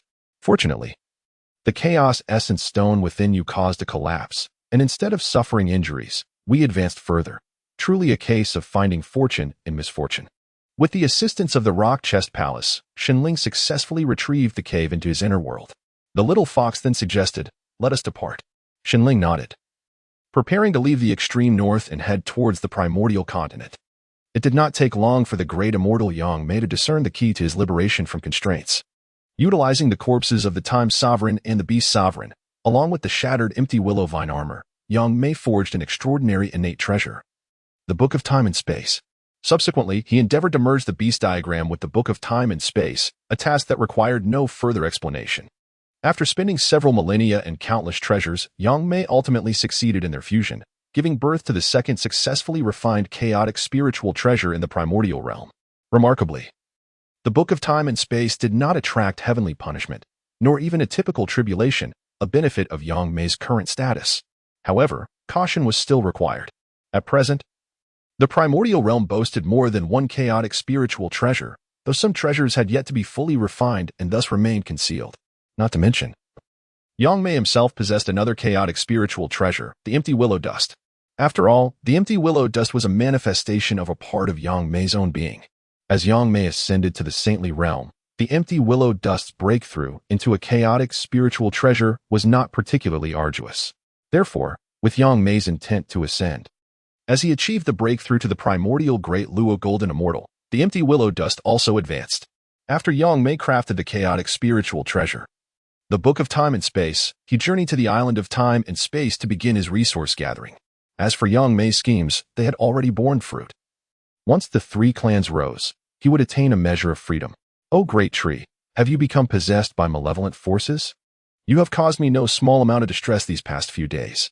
Fox Yao expressed her dissatisfaction, while Shenling wore a foolish grin, choosing to remain silent. Sensing Shenling's demeanor, Fox Yao retorted, if you continue like this, before she could finish her thought, Shenling interjected, Yao, I'm just thinking you shouldn't tea. The little fox is getting upset. Fox Yao replied, Huh? What do you mean? Shenling exclaimed in surprise, what do you think? You're pretending to be oblivious. If you were just a bit more resolute like before, the little fox wouldn't harbor such resentment. You push him every day, and he simply can't endure it any longer. Fox Yao chided. A blush crept across Shenling's face as she retrieved a cavern from within her realm and placed it into the rock chest palace, saying, It's all his fault. It's his influence on me. I promise to exercise restraint in the future. Please don't be angry, little fox. I'll take you to enjoy delightful things. You must behave. Observing Shenling's expression, Fox Yao smiled and said, Let us hurry along. After nearly 1,000 years, we still haven't reached the primordial continent. You truly are remarkable. The ancestor Hongjun and the others had indeed settled considerably, yet it felt more like the calm before the storm. The ferocious beast clan had been nearly eradicated, but the beings of the primordial realm had not fared better. With the ferocious beasts gone, 3 colossal clans emerged, the Dragon Clan, the Phoenix Clan, and the Qilin Clan, under the impetus of the heavenly Tao of the primordial realm. Countless prodigies arose within these clans, expanding at an astonishing pace. Even though the higher-ups of the 3 clans sensed the unusual circumstances, they could only surmise that they were among the protagonists of the next calamity, with no means to avert it.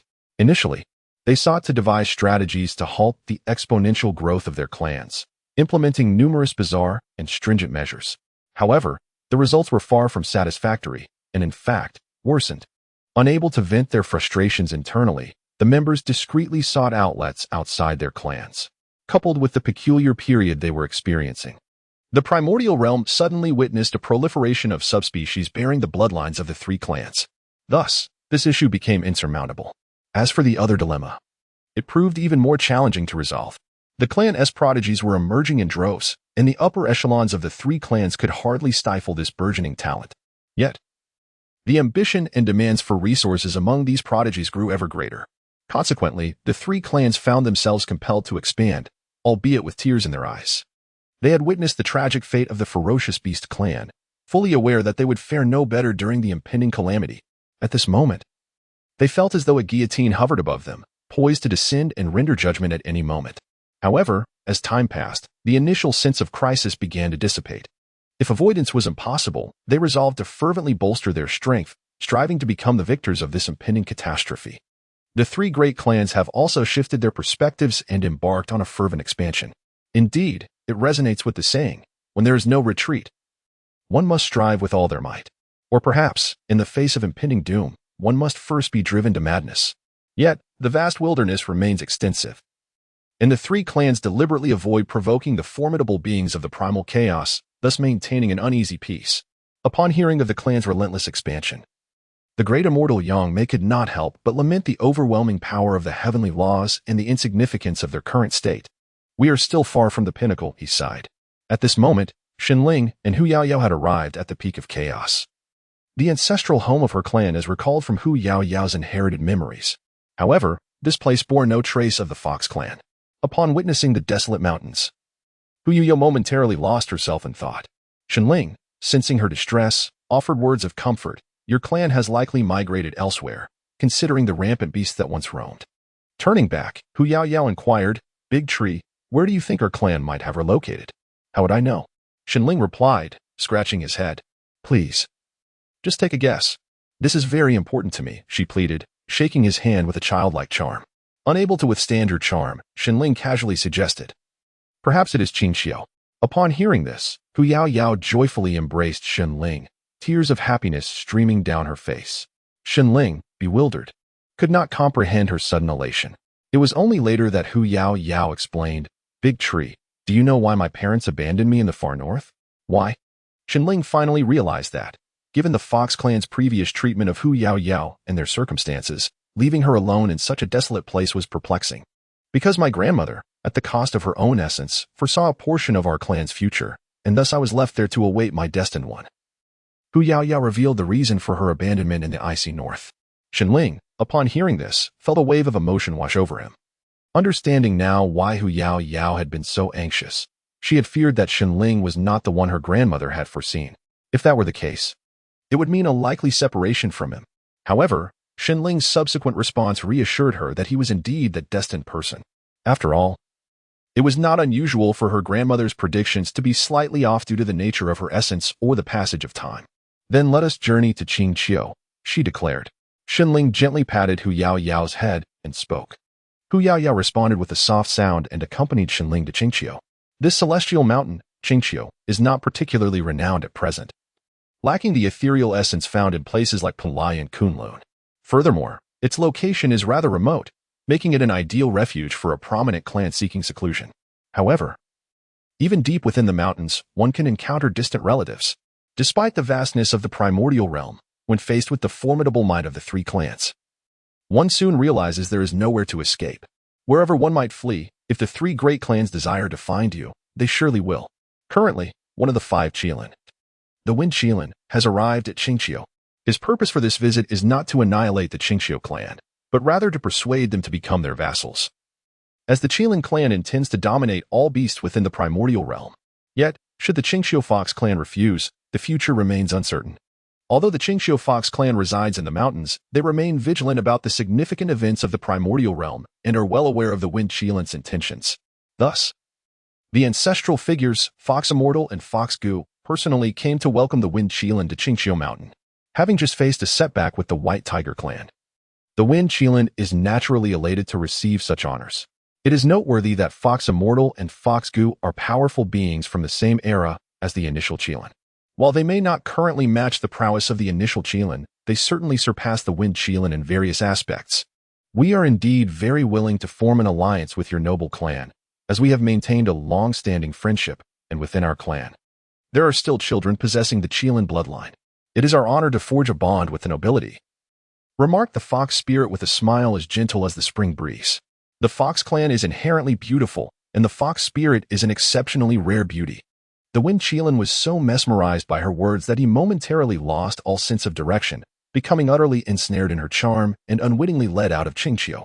However, despite acquiring numerous treasures from the fox clan, he remained in high spirits and would undoubtedly return, extolling the virtues of the Qingqiu fox clan with fervor. While the Wind Qilin tirelessly roamed to rally the beasts for the Qilin clan, the Phoenix clan was likewise engaged in gathering the avian creatures. Naturally, the Dragon clan could not remain idle and dispatched the Azure Dragon to court the scaled beings. As a prominent clan among turtles, the Xuanwu clan, having forged a blood pact with the half-demonic Serpent clan, possessed vassals from the Serpent lineage, allowing them to vaguely rival the Dragon clan. However, with the fortunes of the three clans flourishing, it was not long before the Dragon clan left the Xuanwu clan far behind. Yet, the Xuanwu clan was unwilling to become mere subjects of their former rivals, resigning themselves to a life of servitude. Thus, Xuanwu Ming, the esteemed ancestor of the Xuanwu clan, accompanied by several powerful figures from his clan, journeyed to Yangmei Immortal Mountain. The esteemed Yangmei Daxian, having just welcomed the radiant goddess who accompanied the enigmatic old man, permitted the Xuanwu clan's visit upon hearing of their arrival, recognizing that Yangmei Daxian could not leave the mountain at present, and they were not of sufficient stature to warrant a personal reception. Upon entering, Xuanwu Ming engaged in light-hearted conversation with Jin Qianfan, and upon learning of Yangmei Daxian's willingness to meet him, he joyously proceeded inside, with Jin Qianfan accompanying him as his introducer. "I pay my respects to the master." Jin Qianfan immediately knelt upon entry. Yangmei Daxian gestured for him to rise, realizing that it was he who had brought them to pay homage. Jin Qianfan replied with a composed demeanor, "I provided some guidance, but the clan leader of the Xuanwu has long desired to make this visit. He simply had not found the opportunity until now." Yangmei Daxian nodded and said, "Please, all of you, take a seat. Let us converse at our leisure." Initially, Xuanwu Ming did not perceive anything particularly unusual and felt a tinge of disappointment. Indeed, Yangmei Daxian had exhausted all previous resources in his quest to forge the Book of Time and Space. Only a few exceptionally valuable treasures remained, surely not displayed for mere ornamentation, rendering the abode of Yangmei Daxian rather plain, even to the point of appearing impoverished. However, upon noticing the radiant Empress of Light beside Yangmei Daxian, Xuanwu Ming resolved to seek him as a mentor. Even if he could not become a disciple, he would gladly accept the role of vassal. After all, Yangmei Daxian was far more formidable than the ancestral dragon. To be a subordinate to such a powerful being was far superior to serving the Dragon clan. Not to mention, it would certainly enhance his reputation. Moreover, with the Empress of Light in attendance, what shame could he possibly feel? "Master, I wish to become your disciple," he declared. Xuanwu Ming, having made a resolute decision, no longer hesitated and graciously performed the rites of apprenticeship, stating, "Master, I seek to be your disciple." The great immortal Yangmei slowly recited these words, contemplating something within. Upon hearing this, Xuanwu Ming felt a surge of anxiety. However, his fourth brother harbored a sense of indignation on behalf of their elder brother. He perceived that the demeanor of the great immortal Yangmei was dismissive, an affront to both his elder brother and the Xuanwu clan. It should be noted that when the Azure Dragon sought to forge an alliance, it was done with utmost courtesy and respect, rather than demanding vassalage. Unperturbed by their unspoken sentiments, the great immortal Yangmei concluded, "If that is the case, I shall accept you as my disciples. Although you may not be entirely suited to my path, the title of disciple is far superior to that of a servant." Xuanwu Ming and his companions were taken aback by this revelation. They had known of the great immortal Yangmei's reputation and believed he would never take on disciples. To their astonishment, he continued, "Jin Qianfan was among the first to follow me, albeit with lesser strength. Thus he shall be the last. The Taoist of Huang, though not particularly powerful, possesses remarkable potential and shall be your eldest senior brother." Disregarding their expressions, the great immortal Yangmei added, "The Empress of Light precedes you and boasts the greatest strength. She shall be your second senior sister. You shall be designated as my third, fourth, fifth, and sixth disciples." He gestured towards the four brothers, Xuanwu Ming and his siblings. "As for the Tingsha, with whom you signed a blood pact, they shall share the identities of the third, fourth, fifth, and sixth disciples." The Tingsha clan, standing beside Xuanwu Ming, was filled with astonishment. They had not anticipated becoming disciples of the great immortal Yangmei. As a semi-beast clan, they had entered into a blood pact with the Xuanwu clan under the premise of self-determination at the onset of the beast calamity, relinquishing half of their beastly bloodline to become vassals of the Xuanwu clan. Although the Xuanwu clan treated them relatively well, they remained subordinates, and their status would not elevate significantly. Everyone was somewhat bewildered by the sudden acceptance of disciples by the great immortal Yangmei, particularly the Empress of Light, who had exerted considerable effort to remain in this place, ultimately persuading the great immortal Yangmei. It was her unique origin from Time Island that had granted her permission to stay, thereby indirectly securing her association with the great immortal Yangmei. After all, the Golden Tortoise clan did not reside in the vicinity of the Fenghu Immortal Mountain, did they? I officially accept you as my disciples, and I shall bestow upon you a token of our first meeting, the great immortal Yangmei stated, harboring grander designs and preparing to provide some treasured artifacts for his disciples to embark on their ventures. Master, could you enlighten us with your teachings? I would forego the token, the Taoist of Huang interjected, for he found his progress stagnated at the mid-stage of the Doluo Golden Immortal Realm, thus yearning to hear the great immortal Yangmei's discourse. The Empress of Light had also recently ascended to the pinnacle of the quasi-saint realm. Though she remained far from the realm of the sages, her desire to hear the teachings of the esteemed Yangmei Daxian had only intensified. After all, she was not lacking in magical artifacts. Xuan Wuming echoed her sentiments, for his treasures were sufficient as well, and with the formidable support of Yangmei Daxian, the need for additional artifacts seemed trivial. Furthermore, Xuan Wuming was unaware of the true nature of the treasures possessed by Yangmei Daxian, leaving him uncertain whether she could indeed produce anything of significant merit. Yangmei Daxian, however, dismissed their suggestions with a wave of her hand, stating, "There will be opportunities to discuss the Tao in the future. At present, such discourse holds little value. The path I tread is not one you can grasp." Although Yangmei Daxian embodied the Tao of the world, it was a synthesis of the essence of her previous understanding of the spatial Tao, rendering it considerably narrower and more intricate than Xinling's world Tao. This path was tailored specifically for her. In essence, Yangmei Daxian had refined Xinling's flawless world Tao into a specialized form. Thus, the already challenging world Tao, infused with the complexities of Yangmei Daxian's profound spatial Tao, would yield little for those present, as none among them specialized in space or the world. Hearing this, Shen Huang Laodao felt a pang of disappointment. Yet, when Xinling presented him with the Qian Kuanding, he was struck with astonishment. It is worth noting that the Qian Kuanding is a renowned innate treasure, capable of both offense and defense, as well as the forging of artifacts, an object coveted by many powerful beings. To think that it was so casually bestowed upon him by Yangmei Daxian. I believe this treasure will aid you in your endeavors. As the senior disciple, I entrust it to you, Yangmei Daxian remarked with nonchalance. Xian Huang Laodao was momentarily overwhelmed with emotion, his eyes glistening as he knelt to accept the Qian Kuanding, bowing in gratitude.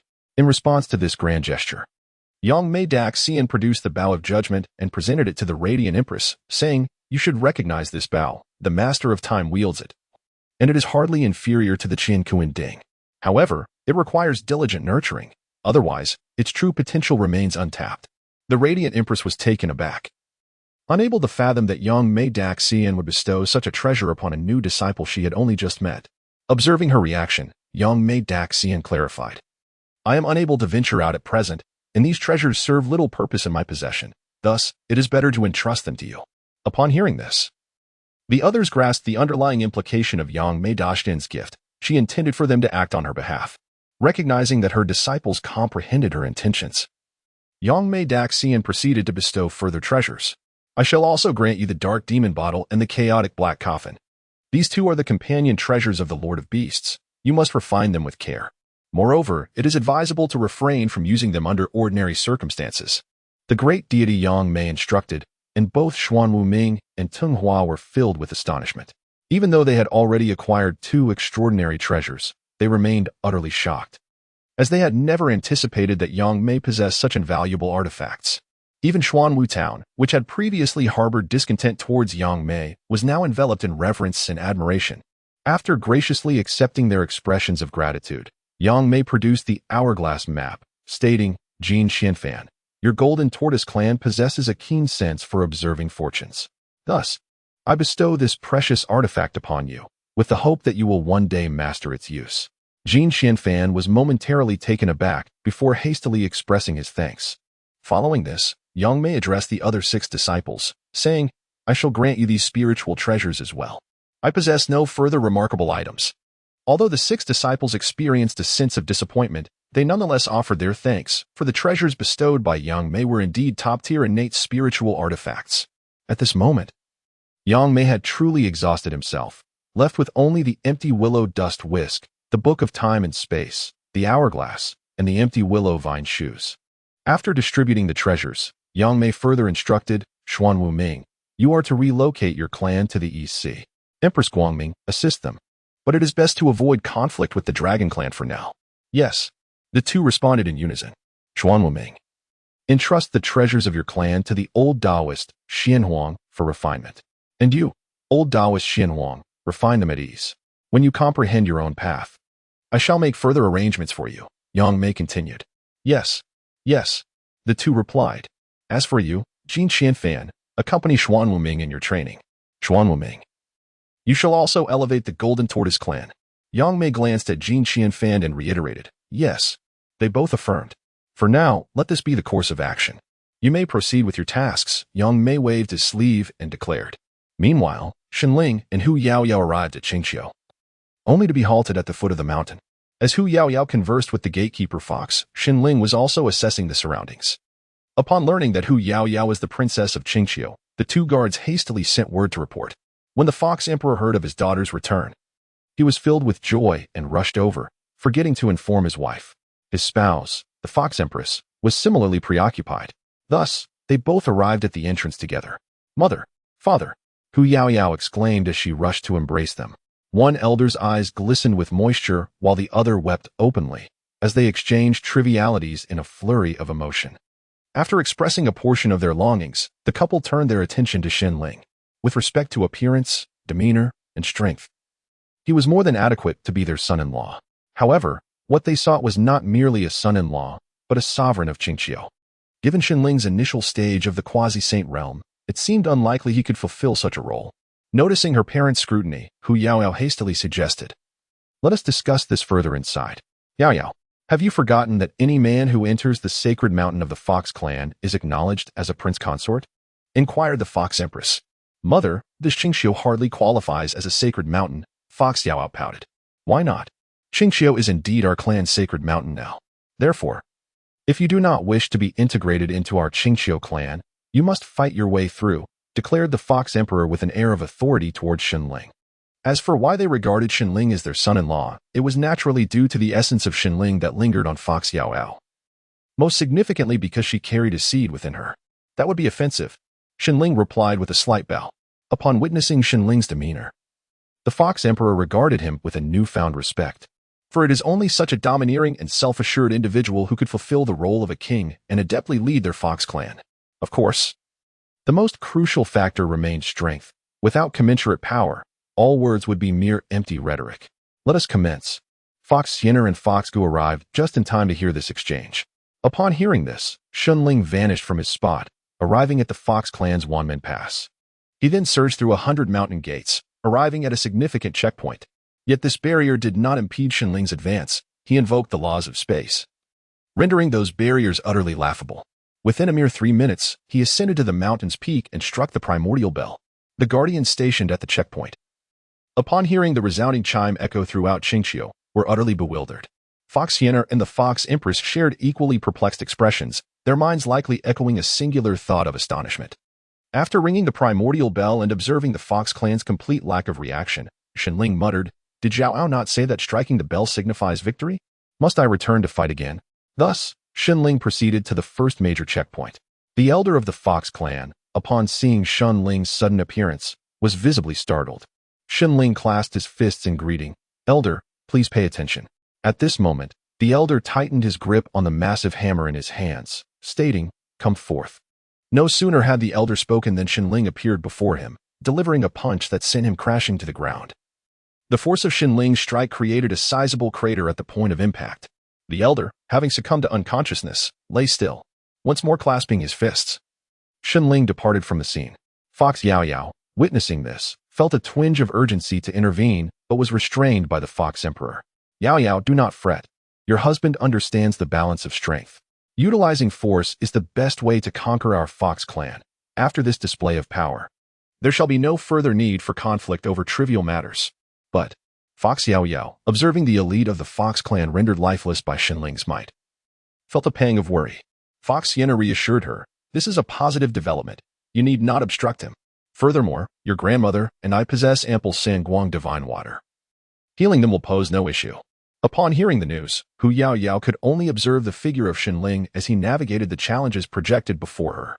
At this moment, Shenling had already surmounted more than 10 formidable trials and arrived at yet another significant obstacle, the White Fox Sovereign. A paragon of brilliance among the Fox clan, understood that he was no match for Shenling. Nonetheless, he sought to delay him for just a moment longer to preserve his final semblance of dignity.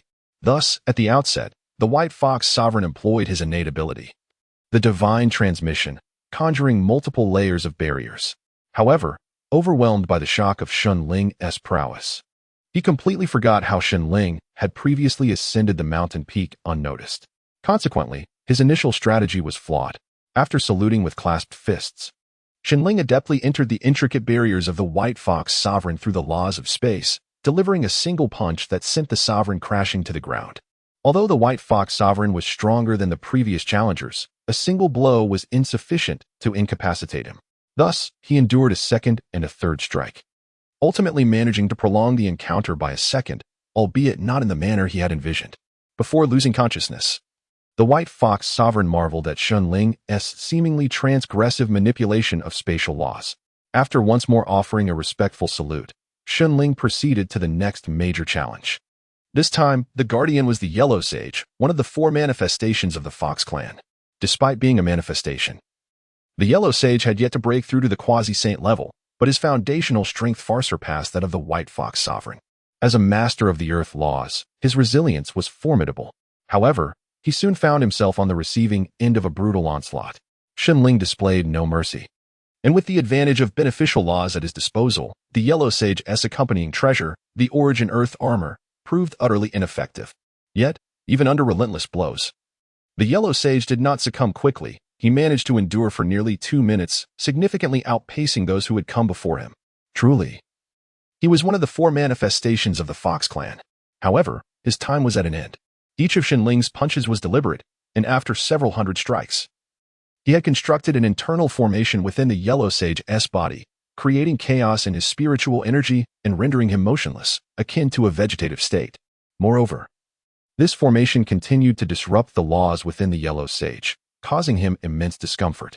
Shenling had long possessed a deep understanding of formations and, inspired in the moment, had devised a formation punch comparable to innate divine abilities.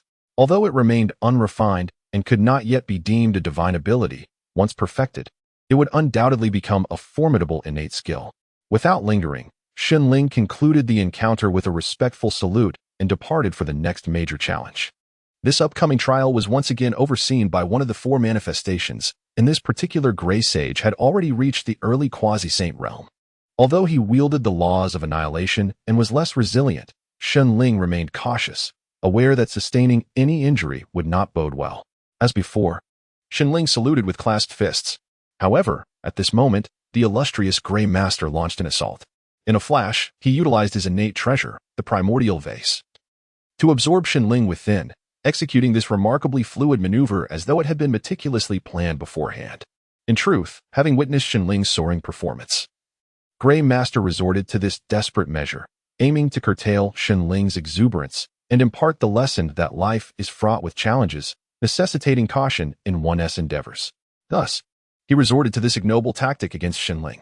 Yet, Grey Master could not have anticipated that as soon as he ensnared Shenling, the latter would emerge unscathed. Without hesitation, Shenling retaliated with a flurry of blows, employing the same technique against the same incapacitated adversary. Afterward, Shenling remarked, "Since the esteemed senior has made the first move, I naturally perceive this as the commencement of battle. I hope you do not take offense." Shenling's lack of pretentiousness in delivering this statement resonated with the onlooking foxes, momentarily captivating their admiration. This exemplified a magnetic charisma. Had Shenling adopted an air of superiority, it would have elicited disdain, or at the very least, a sense of distance. A ruler ought to embody such grace, strength, and magnanimity. Upon departing from this encounter, Xinling proceeded to the next formidable challenge, only to find that the Guardian, Azure Cloud Master, opted for a peaceful resolution by choosing not to engage. Azure Cloud Master, possessing strength commensurate with Grey Master and wielding his own innate treasure, the Primordial Rope, wished to avoid humiliation. Furthermore, being merely knocked unconscious was preferable to suffering the indignity of defeat akin to that of Grey Master and Yellow Master. Reluctantly, Xinling continued to the subsequent challenge, initially aspiring to vanquish all Guardians and earn the lauded title of undefeated champion. Nevertheless, he mused that achieving victory without conflict bore a certain prestige. As he departed this checkpoint, a realization dawned upon him. Xinling arrived at the final challenge, where the Guardian, also one of the 4 Fox clan manifestations, awaited him. Purple Chi Master had ascended to the mid-stage of quasi-sainthood and, being a prodigy, likely surpassed most late-stage quasi-saints. Yet, at this moment, he felt entirely uncertain of his ability to conquer Xinling and was preoccupied with thoughts of how to prolong the encounter, inflict injury upon Xinling, and preserve his final dignity. As the guardian of the ultimate trial, he was undoubtedly the strongest, prompting Xinling to exercise heightened caution.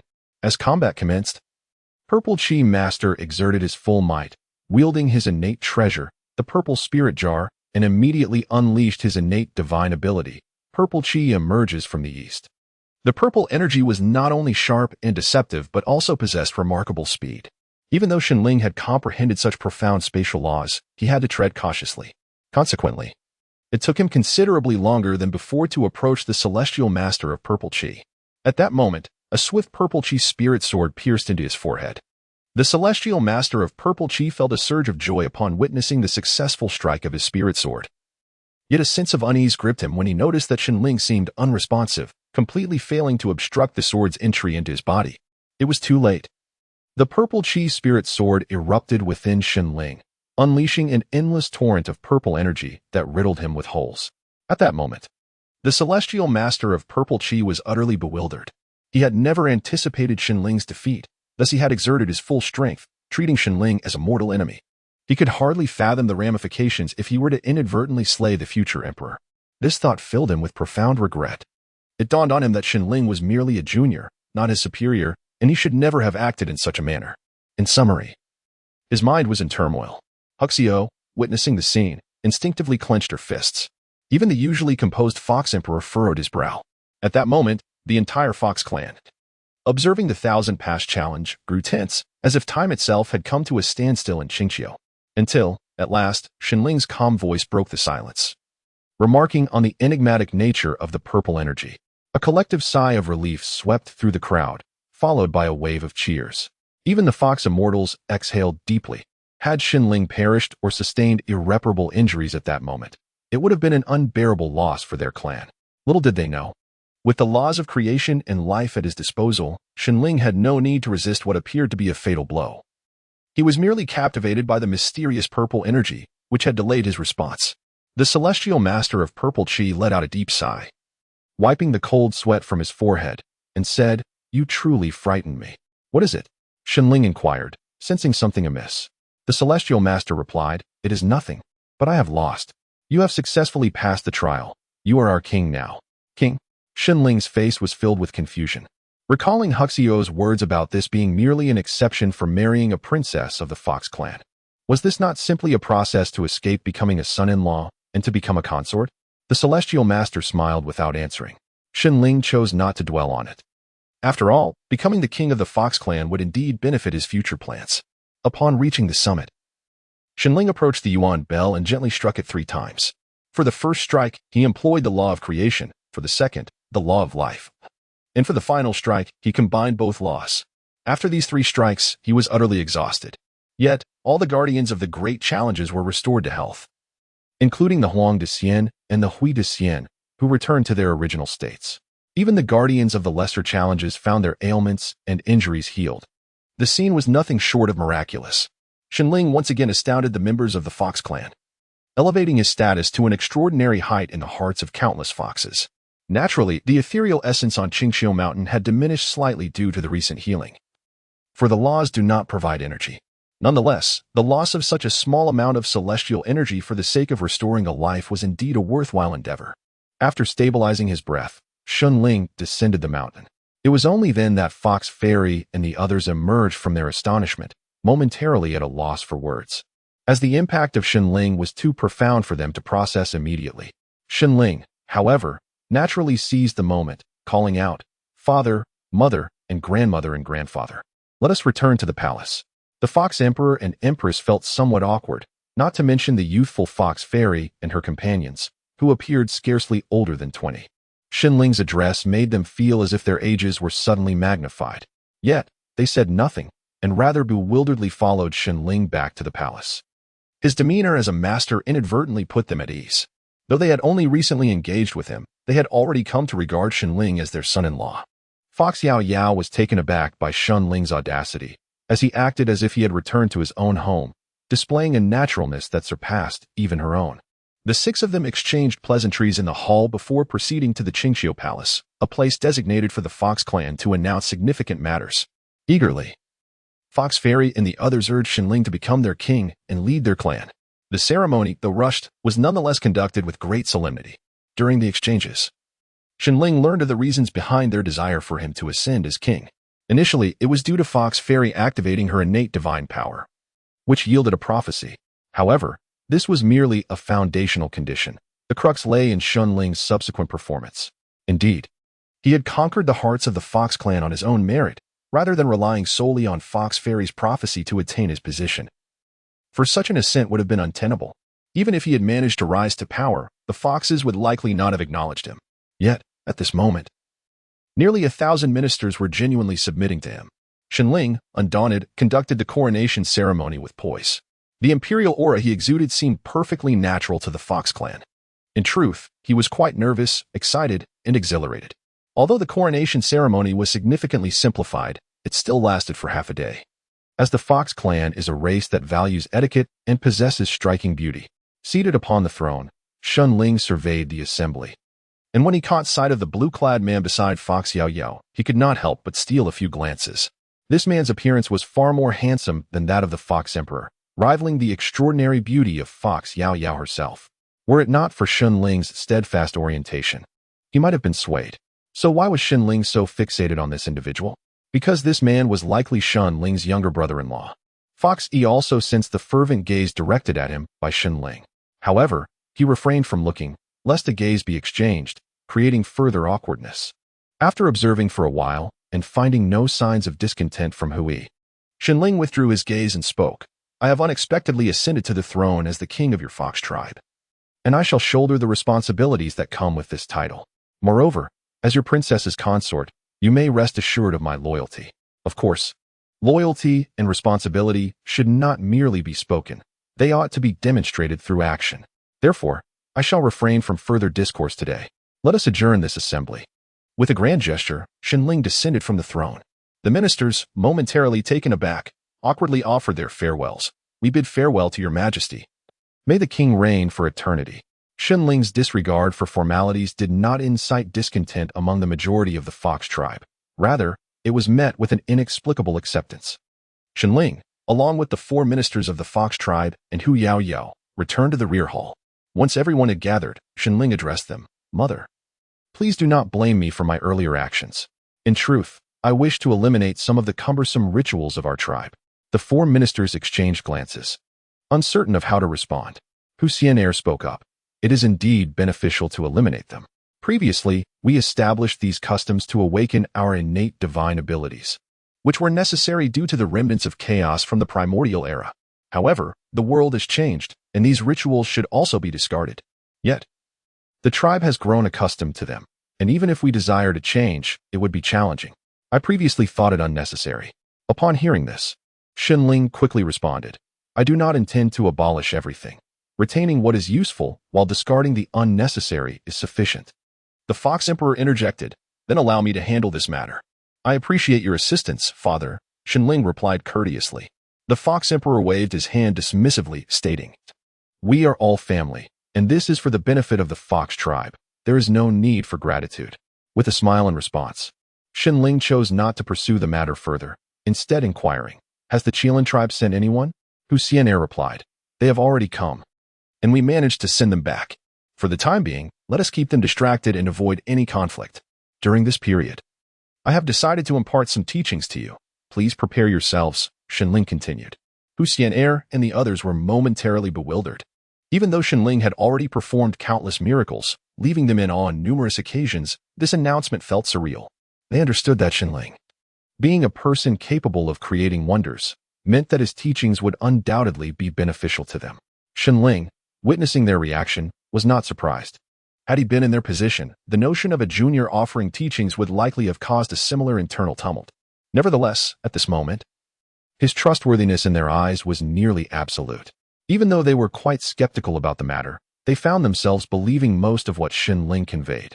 Thus, they eventually, albeit in a state of confusion, proceeded to arrange the subsequent affairs of the Fox clan. During this time, Shenling took the opportunity to indulge in tender moments with Hu Yaoyao. After all, the Fox clan was vast, and organizing matters spanning millennia required considerable time. Once their arrangements were complete and they arrived at Shenling's palace, he did not waste words. Instead, he summoned the Rock Chestnut Palace, intending to conquer them with undeniable evidence, demonstrating that the principles he espoused could indeed assist them. Please, step inside. This treasure can record and restore the principles I impart. Thus, once I have finished speaking, others from the Fox clan can also come to listen, Shenling beckoned. Oh, and do bring the resources you require. Should any issues arise, it would be best to resolve them on the spot, he added, recalling something important. The Fox Immortals exchanged glances upon hearing this and replied, We all carry our own resources. Indeed, Shenling nodded in acknowledgement. He then added, Within this space, understanding the laws and cultivation will be significantly aided. Therefore, you may return here to cultivate in the future. The Fox Immortals entered the seemingly small yet expansive palace, which was folded in space. Once Shenling arranged accommodations for them at the uppermost level, he began his discourse. The moment he spoke, they were instantly captivated. The principles of the world as understood by Shenling were nearly flawless, possessing an irresistible allure. Furthermore, their inclusiveness was remarkably potent, allowing beings to choose their own path in accordance with their individual conditions.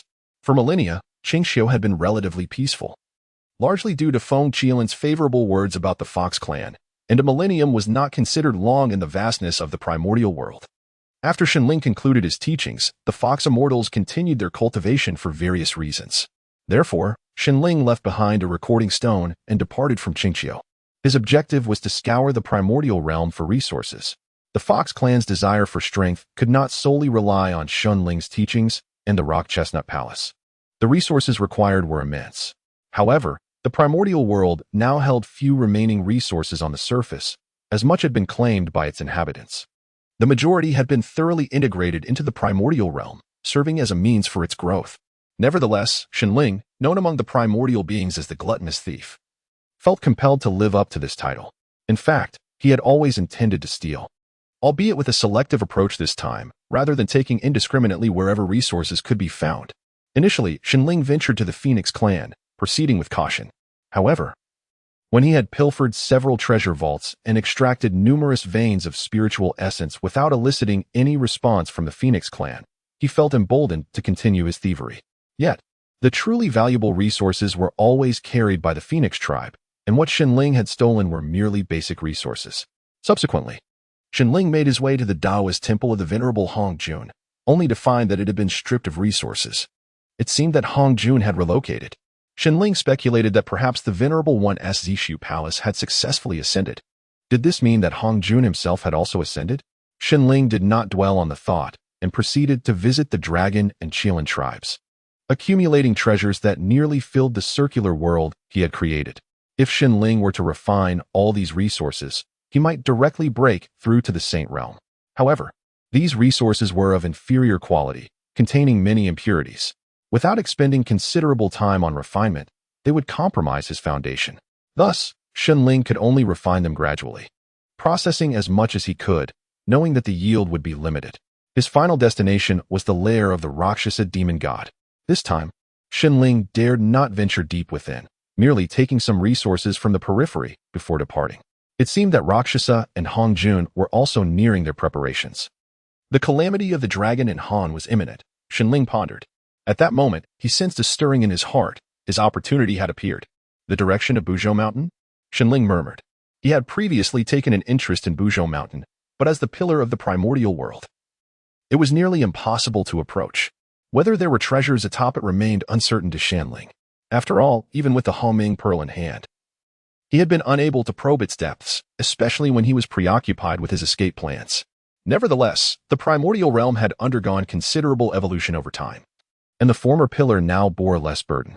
Buzhou Mountain had also cultivated a degree of spiritual aura, making it more accessible for the great beings of the primordial world to ascend. Upon arriving at the foot of Buzhou Mountain, Shenling sighed. It seems the primordial realm no longer requires this pillar. As he reached the mountainside, he pondered aloud, experiencing this proximity. I can further ascertain that Buzhou Mountain does not resemble the spine of the Panga deity, capable of creating the primordial world. Could such a spine truly manifest in this manner? After contemplating for a while, he decided not to dwell further on it. He would first seek out his opportunity. Shenling resumed his ascent. Though Buzhou Mountain was climbable, the challenges remained formidable. The higher he ascended, the greater the pressure became. The consumption of spiritual energy increased, and the spiritual aura above was so thin as to be nearly non-existent, providing no sustenance for climbers. However, as Shenling practiced the Tao of the world, his available spiritual energy far exceeded that of ordinary cultivators, so energy was not a concern. As for the pressure, it posed no issue either, especially with his comprehension of the principles of benefit and strength. In terms of withstanding such pressure, there is undoubtedly an advantage. In summary, Shenling ascended to the mountain peak with relative ease. Is this the Hongming measuring ruler? Shenling gazed at the jade ruler floating on the stone platform. Expressing mild astonishment, he approached and took hold of the Hongming measuring ruler, and before he could examine it closely, the stone platform revealed an imprint. This imprint immediately captivated Shenling's attention. Within it, he witnessed the primordial evolution of the newly formed Hongwang. At that time, Hongwang was devoid of life, lacking heaven, earth, and sea, resembling chaos yet distinctly different. The very difference that piqued Shenling's interest was precisely what allowed Hongwang to swiftly evolve into heaven, earth, sea, and all living things.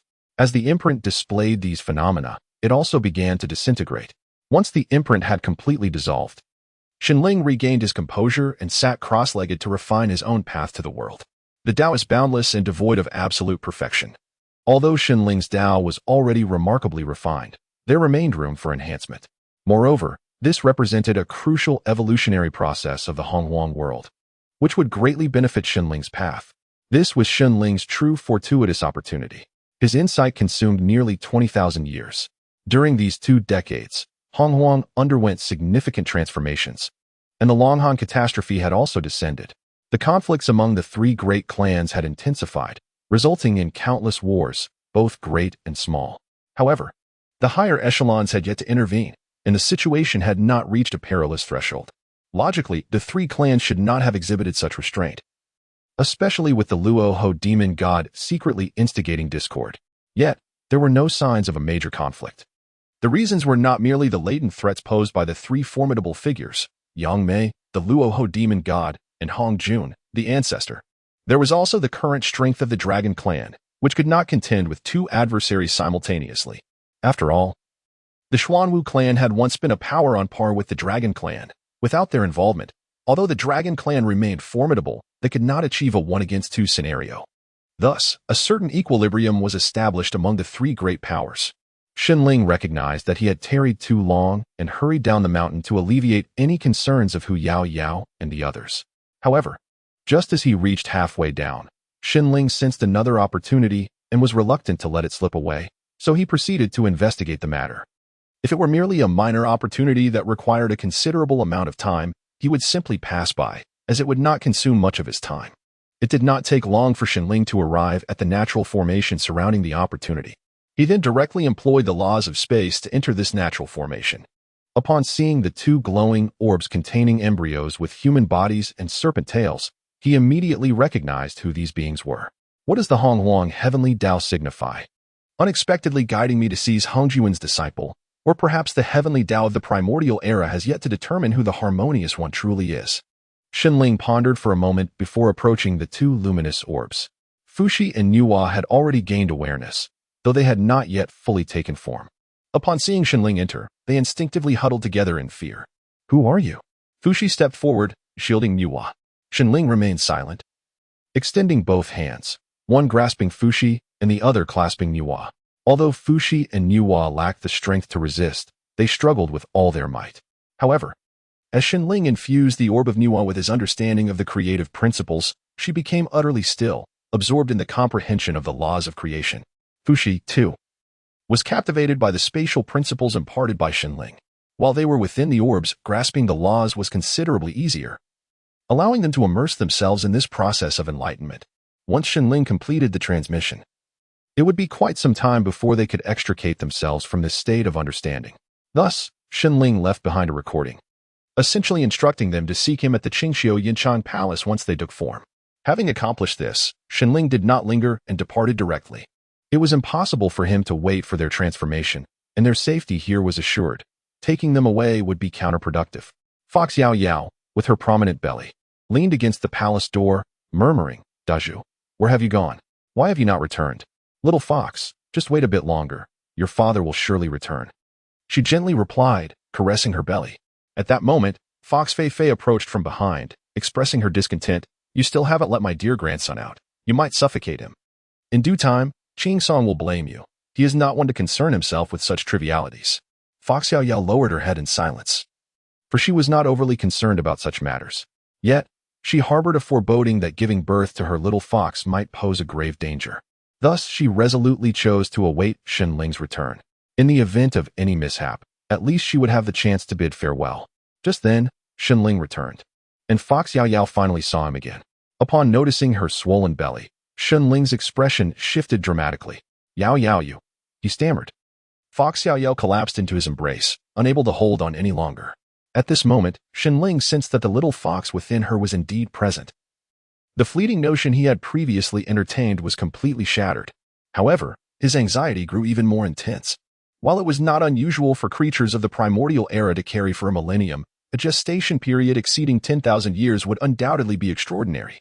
Yet, Fox Yao Yao had been pregnant for a full 20,000 years. Even Nez's reincarnation in the Primordial era would pale in comparison to her little fox.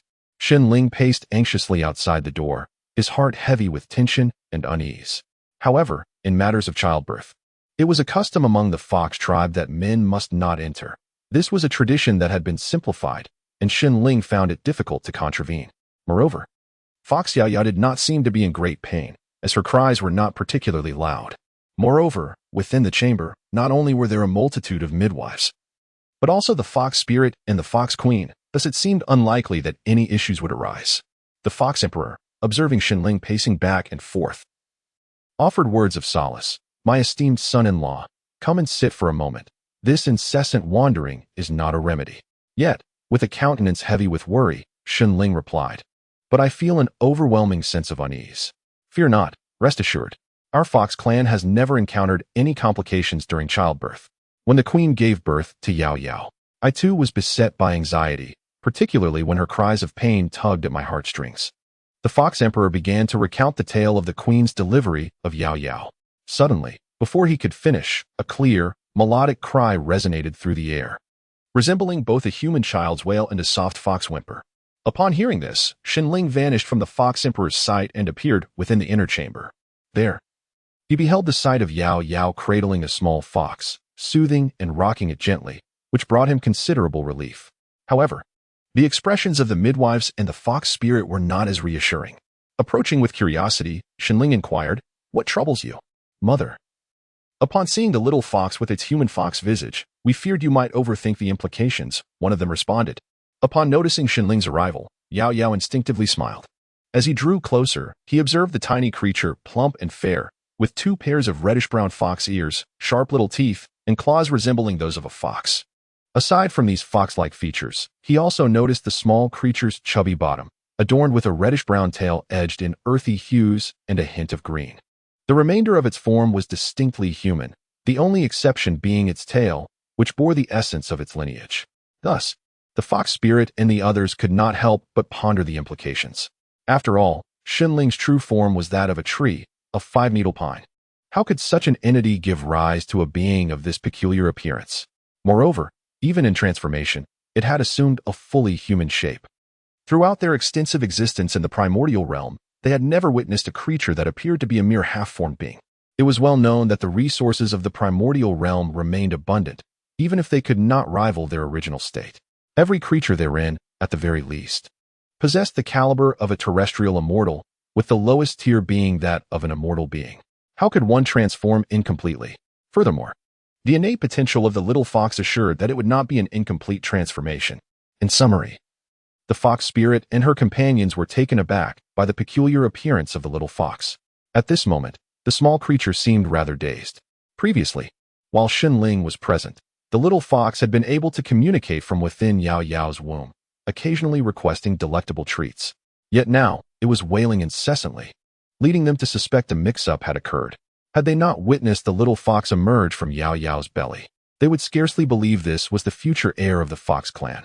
Xinling, however, smiled with satisfaction at the sight of the little fox. In his eyes, it was utterly adorable. After all, children should indeed possess the essence of childhood. Little fox, may I bestow upon you a name? Xinling cradled the little fox, playfully engaging with it as it cried incessantly, resembling an ordinary human child. Yet, Xinling remained undeterred, pondering aloud. What shall we name you? How about Husong? Husong has a pleasant ring to it. Upon learning of Hu Yao Yao's pregnancy, he revealed his true name to her. It could be said that aside from the two physical forms, Xinling had shared nearly everything about himself with Hu Yao Yao. Therefore, upon seeing Shin Husong in such a state, Hu Yao Yu felt no alarm. Instead, she teased, "You certainly have a knack for laziness." If Husong knew that you simply appropriated a character from each of his names to decide on his moniker, he might very well cry in frustration. After all, he only knows how to cry now, and he cannot dispute my choice of name. Besides, you've been calling him that already, so it would be awkward for me to change it. Thus, Husong can hardly blame just me, Xinling remarked while playfully pinching Shun Husong's chubby cheeks. Seeing Xinling and Hu Yao Yao laughing together while Shun Husong wailed, the fox maidens felt somewhat superfluous. However, they soon found solace in the moment. Although they remained puzzled by Shin Husong's appearance, since Xinling seemed unconcerned, they felt no need to dwell on it. They attributed it to the prolonged duration of the pregnancy.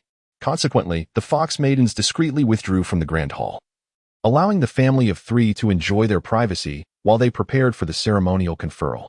Regarding Shun Husong's condition, they were not overly worried, trusting that with Xinling present, everything would be fine. As the fox maidens exited the hall, Fox Xianair remarked, "Qing Song truly adores Yao Yao. We can rest easy now." Fox Fei Fei chimed in, "It is a blessing for us in Qingqiu that our worthy son-in-law trusts Yao Yao so completely."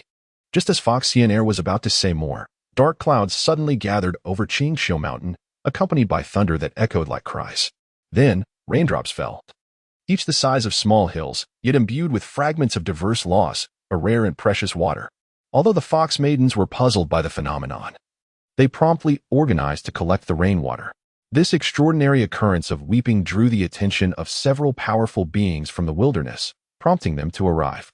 Even the esteemed Yangmei, who was cultivating on Fang Huxian Mountain, ceased his practice, swiftly opening a spatial passage to rush to Qingqiu. Meanwhile, Xinling was drenched in sweat, desperately trying to revive Hu Yao Yao. Despite exerting all his strength, he was unable to fully restore her vitality. Xinling was perplexed by the sudden depletion of Hu Yao Yao's life force. However, he was acutely aware that he had merely stabilized the situation temporarily with the laws of life and creation, and had not wholly resolved the injuries within Hu Yao Yao. This cannot continue. If it does, Yao Yao will truly. Xinling wiped his face, uncertain whether the moisture was sweat or tears, murmuring in a state of panic. Subsequently, he picked up the unconscious Hu Yao Yao and departed from that place, intending to harness the power of the Haomeng Pearl to heal her. Meanwhile, Shin Huasong, who had been weeping inconsolably, now gazed with tearful eyes at the spot where Xinling had vanished. He had always sensed the outside world, but previously, he had been at a loss, unable to react, and could only cry. It was only when he could finally respond, having just called out for his father and mother, that he witnessed his mother suddenly lose her vitality and collapse. His father, equally alarmed, rushed to provide aid. At which point he sensed an anomaly within himself and realized the truth. It seemed that his mother's plight was due to him. The Fox clan was preoccupied at this time and paid no heed to the events unfolding within the hall. Xinling, guided by his intrinsic connection to his true form, made his way towards the Yangmei Immortal Mountain. Given his current strength, Escaping the primordial chaos was impossible without the aid of the Tongtian Yuanhe, his true form. Coincidentally, the Yangmei Immortal mountain was traversing the stellar domain above Qingqiu, allowing Xinling to reach it in a relatively short span of time. He chose not to enter immediately, fully aware of the formidable nature of the 10,000 celestial stars formation. Entering recklessly would be tantamount to courting death. Instead, Xinling communicated with his true form, requesting it to open a spatial passage to circumvent the formation and gain entry directly. After all, during this time, his true form had also been growing, primarily cultivating the laws of space, while the other laws had stagnated. Thus, controlling the Tongtian Yuanhe from such a distance to create a spatial passage around the 10,000 celestial stars formation was not overly arduous for him. The unusual activity of the Tongtian Yuanhe on Penglai caught the attention of Ming Ling, who had been meditating nearby. Before Ming Ling could react, the Tongtian Yuanhe resumed its original state, seemingly untouched. Meanwhile, Xinling had already traversed the spatial passage and entered the Yangmei Immortal mountain. He had not intended to arrive so early, as he was uncertain of the circumstances there. However, through his connection with his true form, he deduced that Ming Ling had not betrayed him. Thus, there was an element of risk involved. Nevertheless, having arrived at the Yangmei Immortal mountain, with the assistance of his true form, he should be able to depart the primordial chaos in an instant. Therefore, as soon as he emerged, he commanded his true form to open a passage leading out of the primordial chaos. However, controlling his true form was still a considerable burden for Xinling. He dared not rush, for failure would spell disaster. At that moment, the wandering Chongming bird and Fei sensed Xinling's presence. Curious about this unusual aura, they approached him. "Who are you? How did you get in here?" Upon encountering Xinling, the Chongming bird widened its eyes and inquired. Fei, too, gazed at Xinling with curiosity. After years of solitude, it was the first time they had seen another being, their expressions brimming with wonder and excitement. This was entirely understandable, as they had previously existed in a state of oblivion, and having finally escaped that confinement, they found themselves relegated to the ethereal confines of Yangmei Mountain. Thus, their curiosity towards the beings of the outside world was quite natural.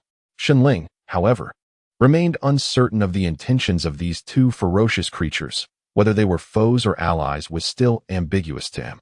At that moment, he had already established a connection with his treasured artifacts, the Piyuan spear and the Tianyuan vase. He summoned them forth, saying, "Now, do you recognize who I am?" I exclaimed. "How could you be so familiar?" The Chongming bird stammered, its face a picture of shock. Fei, rendered speechless by astonishment, only regained composure when the Chongming bird finally declared, "So, you are the son of our master." It then shot Xinling a dubious glance regarding its unreliable sister. Xinling, hearing this, felt a mix of exasperation and relief, grateful that these two foolish beings had discovered him. He was on the verge of allowing Tianyuan Xinling to carve a path beyond the bounds of the primordial chaos. Just then, Ming Ling appeared. "Master, are you planning to leave the primordial chaos? If you were to depart directly, it would not only alert the heavenly Tao of the primordial chaos, but it could also significantly hinder your escape. I have a method that can circumvent all of this. Perhaps you might consider my suggestion." Ming Ling spoke rapidly, her words clear and precise. Xinling hesitated momentarily, taking time to delve into the memories of Tianyuan Xinling. Through these recollections spanning various periods, he gleaned the happenings on Yangmei Mountain, learning that not only had Ming Ling and the others not betrayed him, but they had also become his disciples. Consequently, he lowered his defenses. Although Ming Ling was astute, her deductions were limited by her knowledge. Now, she could only await Xinling's decision. After summoning the bowl of life and placing Hu Yao within it, Xinling inquired, "Your plan is to establish a soul realm through my essence, is it not? However, doing so would inevitably mark us with the insignia of the primordial chaos. Are you willing, or do you all consent to relinquish your freedom as the price?" Without hesitation, Ming Ling replied, "I am willing, and they surely are as well. Master, you do not understand. We, like beings from outside the primordial chaos, cannot show ourselves here. Moreover, we cannot survive outside its confines. Thus, it would be better to seize this opportunity and become individuals of significant interest to the primordial chaos." Ming Ling concluded. Xinling understood that their existence on Yangmei Mountain was akin to imprisonment. Hence, Ming Ling's assertions did not surprise him. "Very well. Since you have made your decision, let us prepare to commence." Xinling recognized that the heavenly Tao of the primordial chaos was merely a construct of rules, within which lay certain loopholes to exploit. Thus, Xinling did not exhibit significant resistance towards the marking of the primal chaos. Master, could you please wait a moment? We are not yet prepared, Ming Ling said somewhat shyly. Xinling had thoroughly examined memories pertaining to this aspect and had gained a general understanding of the construction principles of the soul realm. He then offered, "Allow me to assist you in perfecting it." At this moment, the Golden Tortoise Immortal and others had also gathered here. Upon seeing the Golden Tortoise Immortal, Xinling remarked, "Bring forth the elixirs you have brewed that can heal wounds and replenish vitality. Also, gather a selection of your other brews for everyone to sample." Although the Golden Tortoise Immortal was puzzled by the stark difference in Xinling's aura compared to before, his appearance and the presence of Ming Ling led him to believe that this was indeed Xinling. The Chaos Lord stood in a daze, still recovering from the shock, while the other ferocious beasts looked on with considerable confusion. Xinling clarified, "I am the master you have presumed me to be. My innate divine ability is the art of duplication. Therefore, the entity you refer to as Tian Yuan is indeed me, as is the one standing before you known as Qing Song."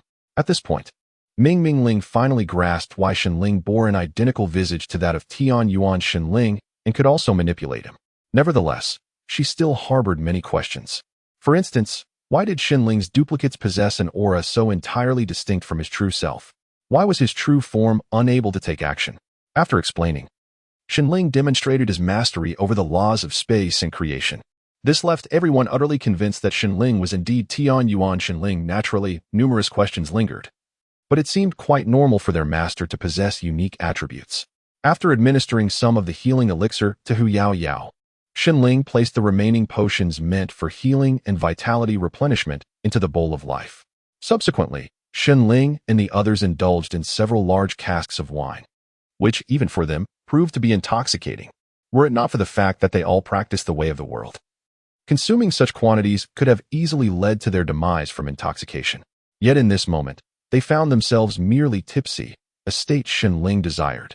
This condition minimized the resistance between their soul bodies and fostered potential connections among their primordial spirits. However, this also depended on Ming Ling. Xinling aimed to manipulate Tian Yuan Xinling to construct a space that encompassed the primal chaos, thereby laying the foundation for the soul realm.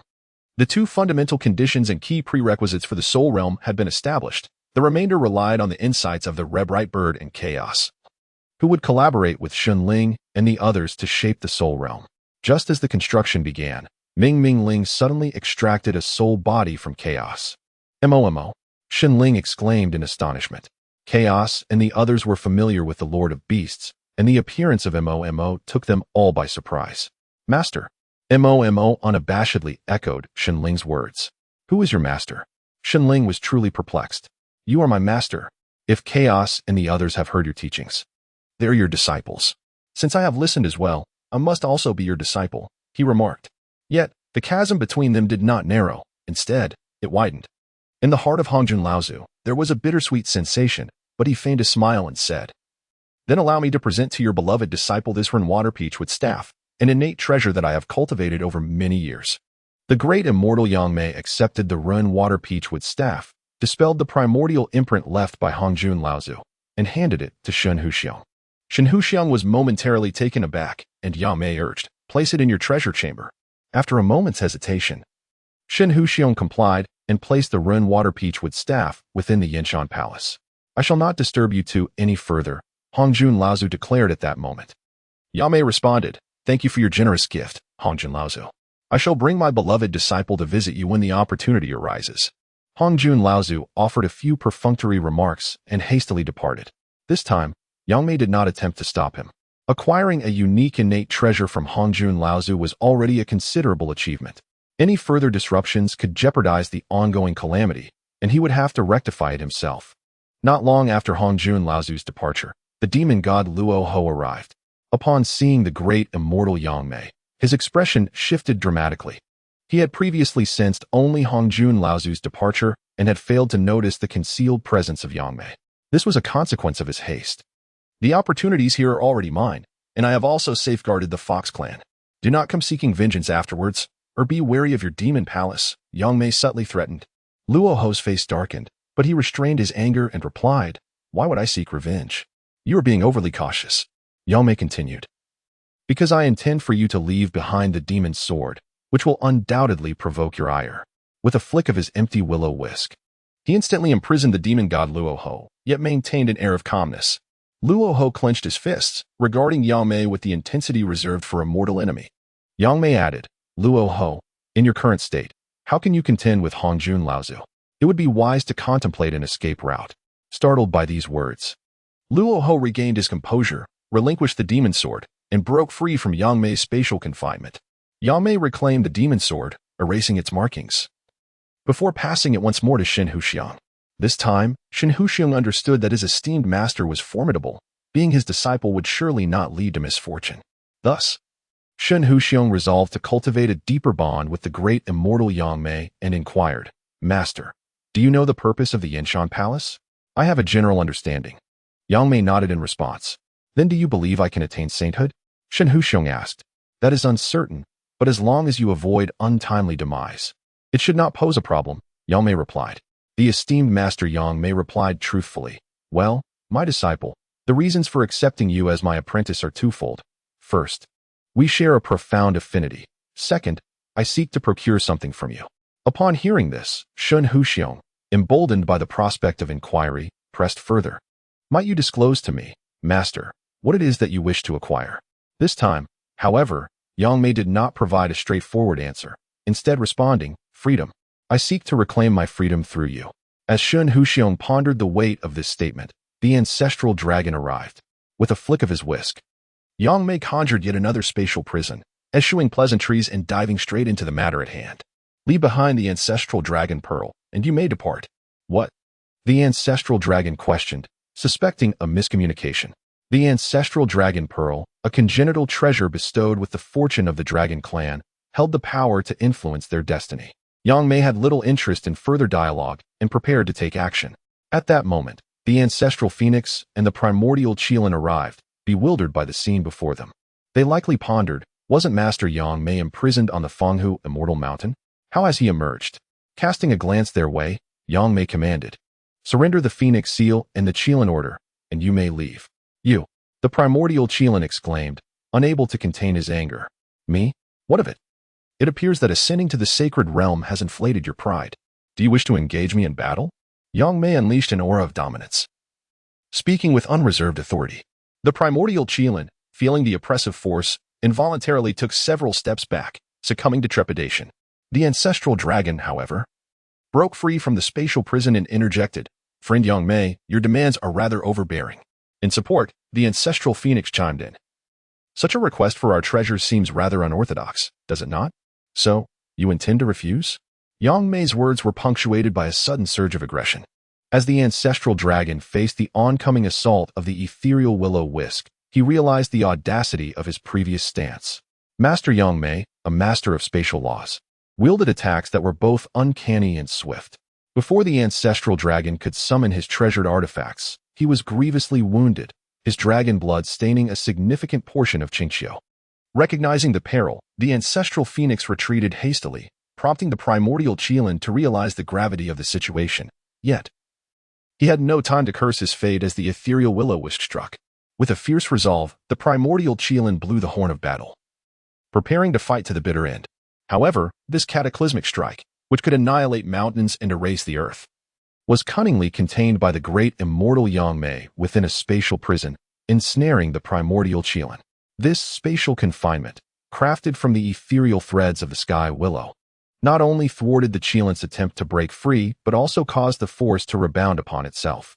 The primordial Qilin, caught unawares by this unforeseen circumstance, found that even with the protection of the Qilin command, he could not escape unscathed, as blood surged forth to choke his throat. Yet, the great immortal Yangmei was not finished. He delivered another devastating blow, resulting in a copious spout of Qilin blood. Having rendered both combatants gravely injured, Yangmei used the sky willow to carve out a spatial passage. Within moments, a shriek from the ancestral phoenix echoed through the corridor, revealing her captured form. Still in her original state, though her feathers and wings were in disarray, stained with glistening golden blood that cascaded like a golden waterfall down to the land of Qingqiu. At this juncture, the great immortal Yangmei declared, "It is time for you to relinquish the treasured artifacts." The ancestral dragon, albeit reluctantly, offered the ancestral dragon pearl. Observing this, the primordial Qilin and his companions followed suit, surrendering their own treasures to the great immortal Yangmei. As Yangmei accepted their artifacts, he began to erase their spiritual imprints, remarking, "You have relied on the fortune of your lineage to ascend to the holy realm, and thus have become rather complacent. Indeed, it seems you are not far from annihilation. Today serves as a lesson for you, a moment to reflect. Had you been too early in your rise, you would have been extinguished by others, rendering your existence rather uninteresting." The primordial Qilin and his companions, though still harboring resentment towards Yangmei, recognized the validity of his words. After all, their ascendance through familial fortune, without having discovered their own path, rendered them inherently weaker than those who had truly found their way. Nevertheless, there was an advantage to relying on their clan's fortune. Their rapid ascension, combined with the near dominance of their triad over the wilderness, had led them to an unintentional state of arrogance. Yangmei, indifferent to their inner turmoil, continued, "The Fox clan is under my protection, so do not venture here carelessly. Should you disregard this warning, I shall personally pay you a visit. Particularly you, Primordial Qilin, cease your aspirations of incorporating the Fox clan into your dominion." With this unique circumstance established, the spirit of bright fate prepared to transform the spirit realm into a conduit for the trade of treasures among the beings of the wilderness. Given her absolute control over the spirit realm, she could entirely eliminate concerns regarding the authenticity of items, issues of trust during exchanges, and disparities in strength between parties. In essence, Bright Fate envisioned a remarkably equitable system for the exchange and commerce of goods within the spirit realm. Additionally, she contemplated organizing valuable competitions to enhance the allure and influence of the spirit realm. Possessing a profound understanding of the principles of wisdom, Bright Fate already conceived a general strategy for the development of the spirit realm. As she gradually implemented her vision, the future of the spirit realm was destined for brilliance. However, at present, it remained largely overlooked. Hong Jun, the venerable ancestor, is preoccupied with significant matters and finds himself unable to extricate himself.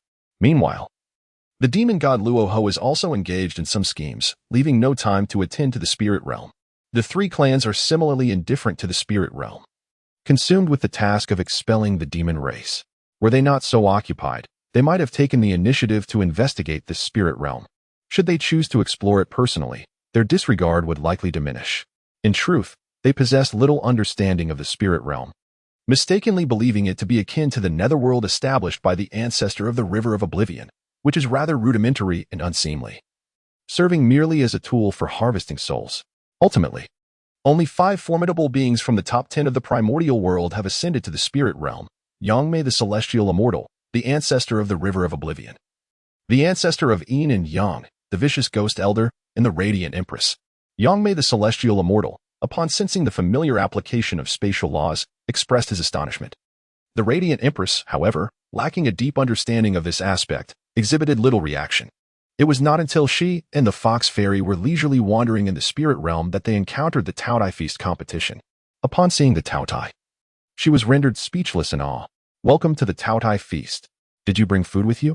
If so, we can commence the competition," the Taotai enthusiastically proclaimed. The Fox Fairy, unfamiliar with the Taotai, had spent her time during the calamity of the ferocious beasts evading danger with her kin. As one of the 4 fierce beasts, the Taotai was not commonly encountered. Moreover, given that the calamity had long since passed, it did not occur to the Fox Fairy that this individual was the Taotai. In any case, she felt no fear towards the Taotai and was rather intrigued. After listening to the Taoia's lengthy introduction, she could not help but inquire, "Is it all just wine? Are there no other prizes? What about the Ren Water Peach and the Xian Huang Apricot?" The Taotai, excited to meet another being for the first time in ages, responded warmly. However, the Radiant Empress hastily urged the Fox Fairy to leave the spirit realm. "Don't go," the Taotai exclaimed in a panic. Nevertheless, the Radiant Empress had already whisked the Fox Fairy away from the spirit realm and returned to Qingqiu. What just happened? The Fox Fairy could not contain her curiosity. The Radiant Empress glanced at her, took a deep breath, and explained, "That individual was the Taotai, one of the 4 fierce beasts." The Taotai? The Fox Fairy was taken aback. Although she had never encountered the Taotai, she had certainly heard of its infamous reputation. The 4 fierce beasts of that time were not much weaker than the likes of the ancestral dragon, and the Primordial Qilin. Had they not perished and continued to grow, their current power would surely rival that of the Radiant Empress. In fact, the four fierce beasts have now attained the status of saints. Moreover, their sanctity was not solely derived from the merits and fortunes bestowed by the primordial heavenly Tao. They first attained the status of saints, or rather, they initially transcended into the realm of the Hunyuan Daoyuo Jingxian before being acknowledged by the primordial heavenly Tao. The reason for their considerable head start is undoubtedly closely tied to the principles expounded by Shenling. Furthermore, their exceptional lineage made their ascension to sanctity a rather natural occurrence. Upon his arrival in the spirit realm, Ancestor Mingi was profoundly astonished. He had previously established a realm akin to the spirit realm, known as the Underworld, and thus understood the immense challenges involved in creating such a world. It was likely that only a realm master could achieve such a feat, he mused. However, this was merely a rough assessment based on Ancestor Mingi's own capabilities. In reality, the architects of this world's framework, Tianyuan Shenling and Mingmingling, were only at the third and first levels of the Saint Realm, respectively. Nevertheless, having been rewarded by the primordial heavenly Tao, they had since ascended to a higher realm. In truth, the Saint Realm serves as a significant threshold, once surpassed. The subsequent advancements are not as arduous. Of course, the Realm Master threshold poses even greater challenges. Ultimately, Ancestor Mingi had abandoned his earlier aspirations for personal gain. Yet, some individuals remained oblivious to the formidable nature of the spirit realm, audaciously attempting to harness a portion of it to bolster their own strength. Xiongqi and Chaos did not hold back. The ferocious beasts swiftly arrived in their designated areas to imprison these audacious beings, who were blissfully unaware of their own insignificance. However, such creatures, though sparse, accumulated in considerable numbers, for the primordial expanse was vast. Additionally, the spirit realm mirrored the enormity of the primordial realm. And many of the beings drawn here were primarily those who cultivated their souls. It was entirely natural for them to engage in such endeavors, as anticipated by Mingmingling. Consequently, Mingmingling had long prepared Chaos and the others for this eventuality. Thus, the first batch of laborers for the spirit realm was established. The expansive spirit realm undeniably required numerous managers, yet it lacked the resources to recruit personnel at this stage. Mingmingling had no choice but to resort to such a strategy. However, Chaos and the others did not engage in indiscriminate captures. Such recklessness would tarnish the reputation of the spirit realm, proving detrimental to its future development. The price of such folly was not one Mingmingling was willing to pay. Observing this scene, the great deity Yangmei became increasingly convinced that this was indeed the creation of his elder brother, the Taoist Tianyuan. After all, when Shenling disappeared, he had taken the four fiends, the leaders of the ferocious beasts, and the beast kings with him. The presence of the four fiends and the leaders of the ferocious beasts in this realm could not fail to indicate Shenling's involvement. Coupled with the similar spatial laws in the dominant Yangmei Immortal mountain within the spirit realm, there is a 99% certainty that this is indeed Shenling's handiwork. Nevertheless, Yangmei harbored numerous questions, such as why Shenling had not made an appearance to him, how Shenling had constructed this spirit realm, and the reasons behind Shenling's previous feigned death. While wandering through the spirit realm and pondering various matters, the malevolent ghost elder found himself being relentlessly pursued by a fearsome creature. Initially, the ghost elder exercised great caution, secretly assimilating the spirit realm.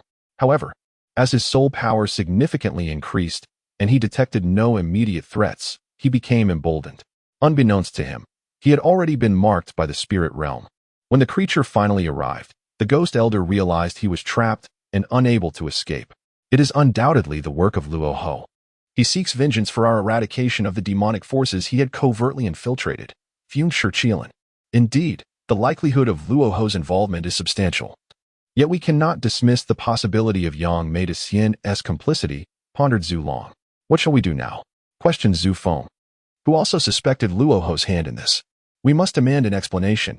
He has deliberately sowed discord among us, and he expects to go unchallenged? Shurchilin retorted angrily.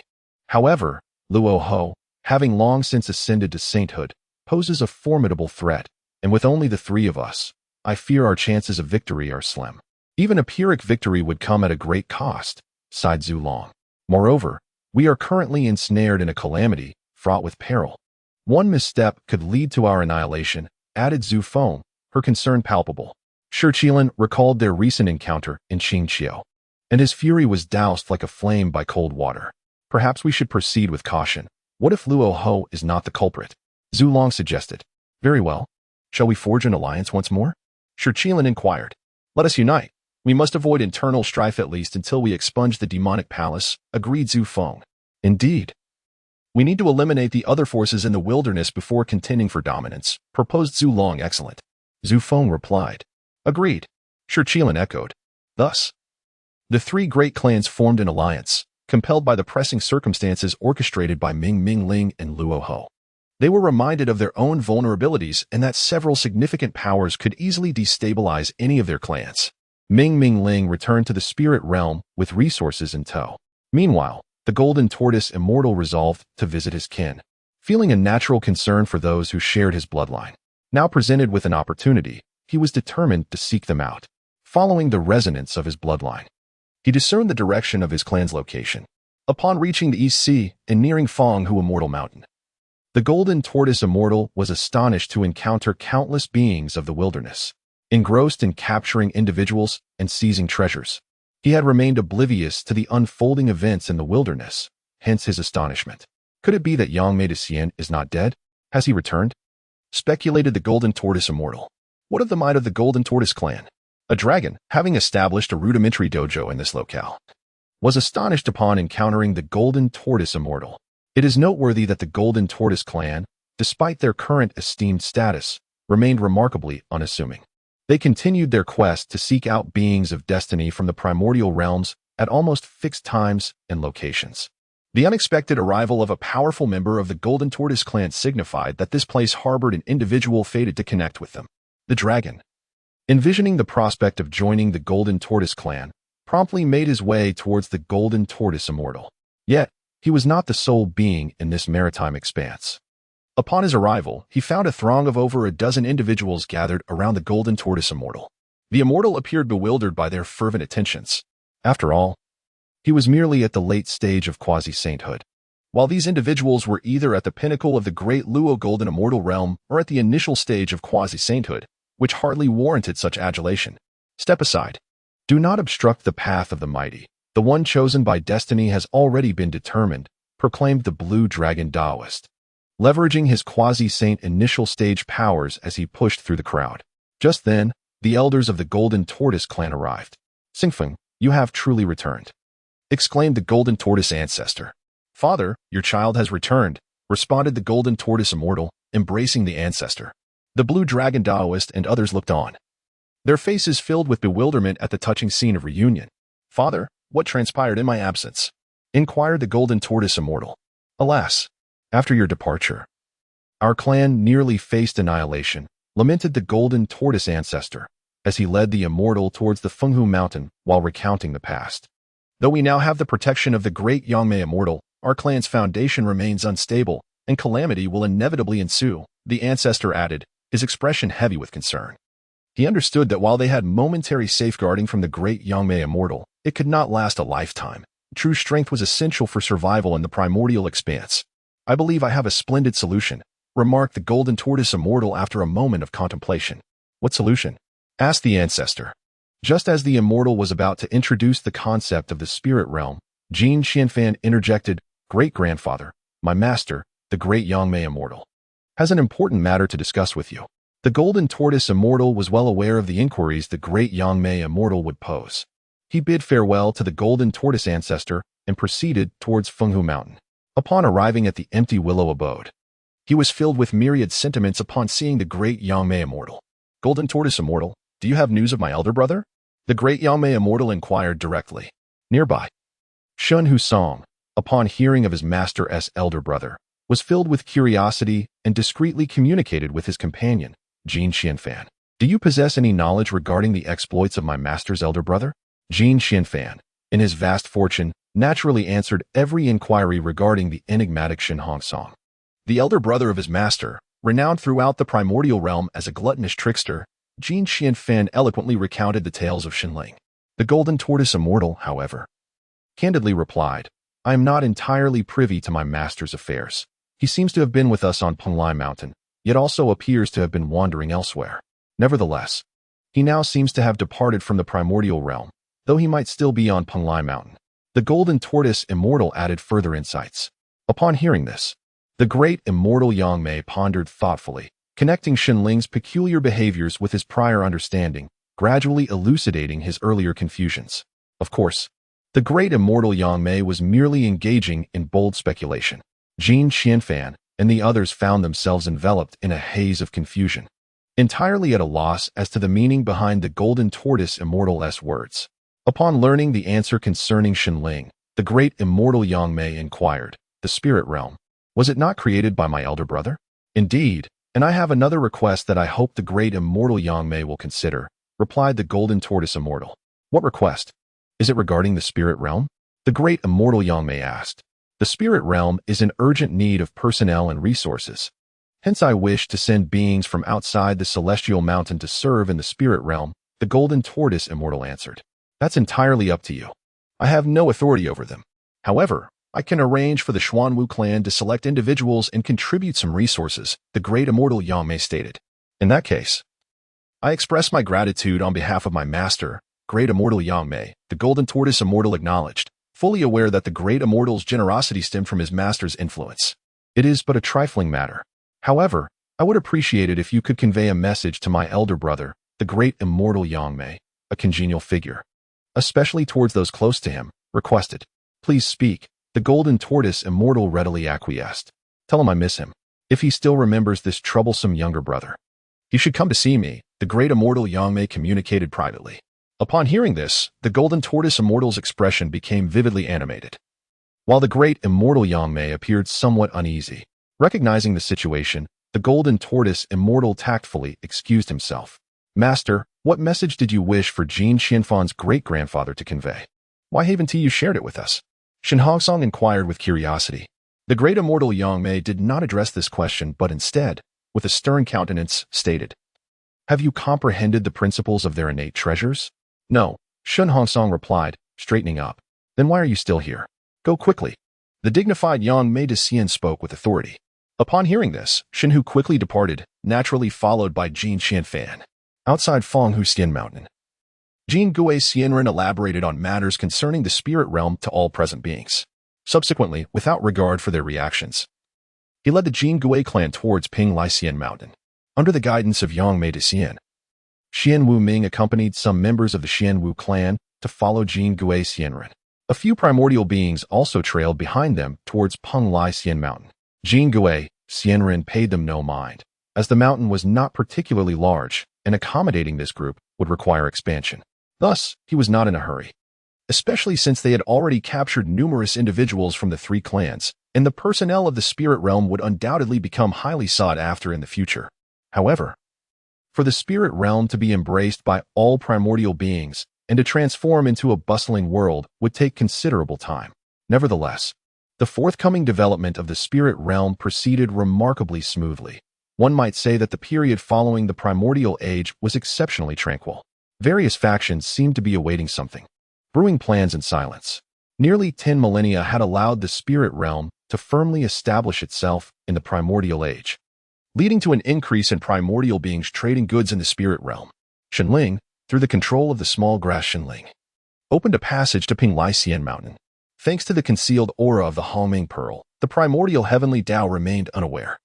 Hu Yaoyao had successfully reconstituted her essence and thus ascended to the preliminary stage of quasi-sainthood, though she was now considered a being outside the primordial realm. In the chaos, she had reshaped her essence and successfully advanced to an ordinary chaotic spiritual root.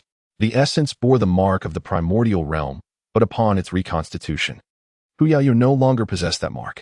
Therefore, Shenling decided to have her stay at Penglai Xian Mountain, for the dangers outside the primordial realm were considerable, and he did not wish to part ways with Hu Yaoyao.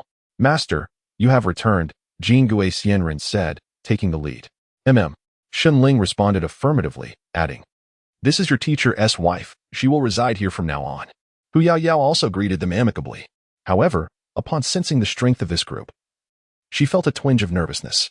Ming Ling, noticing Hu Yaoyao's unease, warmly took her hand, suggesting they go sample some fine wine. Hu Yaoyao felt somewhat awkward in response to Ming Ling's enthusiasm and glanced back at Shenling. Observing this, Shenling approached and whispered in her ear, Such a lack of confidence may lead to my abduction by others. Hu Yao's feelings of restraint and nervousness indeed stemmed from a lack of self-assurance. As she was not inherently shy, upon hearing Shenling's words and glancing at Ming beside her, she thought that with such a disciple, her husband might truly have cause for concern. Shenling was somewhat taken aback to see Hu Yao lost in thought. Logically, she should have immediately threatened him. Should she not? Shenling felt somewhat perplexed. Could it be that the reshaping of one's essence also transformed one's character? That couldn't be right. When Hu Yao first awakened, she was still as passionate and exuberant as ever. Shenling unknowingly found himself lost in a maze of thoughts. No worries, I am quite magnanimous, Hu Yao remarked before taking Ming by the hand and departing. Upon regaining his senses, Shenling was momentarily taken aback. Master, the great immortal Yangmei has a message for you. The golden tortoise immortal now comprehended that this Shenling was indeed the living Shenling. What message? Shenling inquired. Now fully alert, the golden tortoise immortal relayed the words verbatim. Tell him I miss him.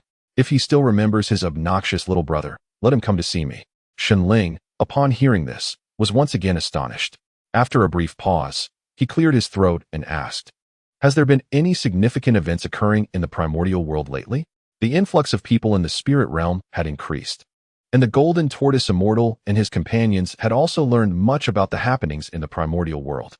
Ming had even established an intelligence shop specifically for acquiring and selling valuable information. The golden tortoise immortal mentioned several important developments, such as the three clans reuniting in alliance, the great immortal Yangmei accepting apprentices from the Qingqiu, and the revelation that most members of the Purple Clouds Alliance had relocated to Fenghu Mountain, including the proud disciple of the great immortal Hongjun, the Earth Walker, who had also become an apprentice of the great immortal Yangmei. In truth, the Purple Clouds Alliance had always been managed by the great immortal Hongjun's friend, the Five Elements Ancestor. However, the Five Elements Ancestor had been treacherously plotted against by the malicious Ghost Elder, resulting in his demise. Among his 5 favored disciples, only the Earth Walker had miraculously survived. Moreover, after achieving sainthood, the great immortal Hongjun concealed himself with his Purple Clouds Palace, leading to the complete dissolution of the Purple Clouds Alliance. Although Shenling was astonished by the alliance of the 3 clans and the majority of the Purple Clouds Alliance members pledging allegiance to the great immortal Yangmei, his primary concern was the latter's acceptance of apprentices. It seemed he truly needed to pay a visit to his obnoxious little brother. Shenling murmured to himself upon hearing about the apprenticeship process of the great immortal Yangmei. Observing Shenling's reaction, the golden tortoise immortal, combined with the relationship between Hu Yao and Shenling, conceived a bold idea. Shenling exchanged a few words with the golden tortoise immortal before bidding farewell to Hu Yao. Upon learning that Shenling intended to seek out the little fox, Hu Yao also expressed her desire to return home. After a considerable amount of reassurance from Shenling, Hu Yao managed to calm her emotions, aware that she had caused him some trouble. Thus, she feigned nonchalance and said, "It's nothing. I merely got a bit sidetracked earlier. We can meet again in the spirit realm, so you need not worry about me. Please take these spirit fruits and this item to Husong." Shenling accepted the spirit fruits, curious to see what the yellow gourd contained, but Hu Yao stopped him. Her cheeks flushed slightly as she shyly remarked, "It's just something for children. You needn't open it now. I left a message for Husong as well." Upon hearing this, Shenling suddenly thought of something and accepted it with a peculiar expression. Hu Yao became even more embarrassed by Shenling's demeanor. However, Shenling remained utterly oblivious, his gaze drifting downward. Hu Yao, blushing to the tips of her ears from the scrutiny, retorted in anger, "Not everything is my fault. I shall ignore you now." With that, she stormed off, her face flushed with indignation. Shenling merely chuckled at the sight before procuring some exquisite wine and departing as well. Upon exiting the Primordial Immortal Mountain, Shenling beheld the concentric aerial islands outside and couldn't help but raise an eyebrow. Ming and the others truly possess remarkable skills, managing to gather such a multitude of beings so swiftly, he marveled. Without lingering further, Shenling harnessed the laws of space and set off towards the Fenghu Immortal Mountain, the abode of the esteemed Yangmei Daxian. As Shenling returned to the primordial realm, he learned that old ancestor Hongjun had completed his seclusion, unexpectedly breaking through to the second layer of the Saint Realm. It was unclear what fortune had befallen him. Upon sensing the existence of the spirit realm, Hongjun was taken aback. He had already established the rudimentary form of Hong Tian, only to discover that someone else had made significant progress ahead of him. Although the intended purposes of Hong Tian and the spirit realm differed, their construction principles bore striking similarities. Given the spirit realm's perfection, it was entirely reasonable for Hong Jun to feel as though he had been outmaneuvered, as he could not fathom the creation of such a world. Besides imparting the great Tao, what other utility could such a realm possess? Nevertheless, Hong Jun understood that the individual capable of manifesting such a world must possess strength comparable to his own, prompting him to devise a careful plan. At the very least, he felt compelled to investigate the true nature of the spirit realm. As Hong Jun journeyed to comprehend the spirit realm's function, Xinling arrived at Fenghu Immortal Mountain. Initially intending to enter directly, Xinling found himself thwarted by Yangmei Immortal's formation, which intertwined with the laws of space, rendering him unable to establish a spatial passage into Fenghu Immortal Mountain. Thus, he called out from outside the formation, employing the laws of space. "Dear brother, I have come to see you. Please, come out to greet me." Yangmei Immortal sensed the familiar spatial fluctuations and opened his eyes, a smile gracing his countenance. Meanwhile, the Xuanwu clan, patrolling outside Fenghu Immortal Mountain, spotted Xinling and mistakenly assumed he was yet another fool seeking to become a disciple. After all, Yangmei Immortal had taken in the Earth Walker, igniting the aspirations of many primordial beings. Indeed, numerous individuals had been assigned to Time Island as registered disciples under Yangmei Immortal's tutelage, leading to a steady influx of beings seeking opportunities.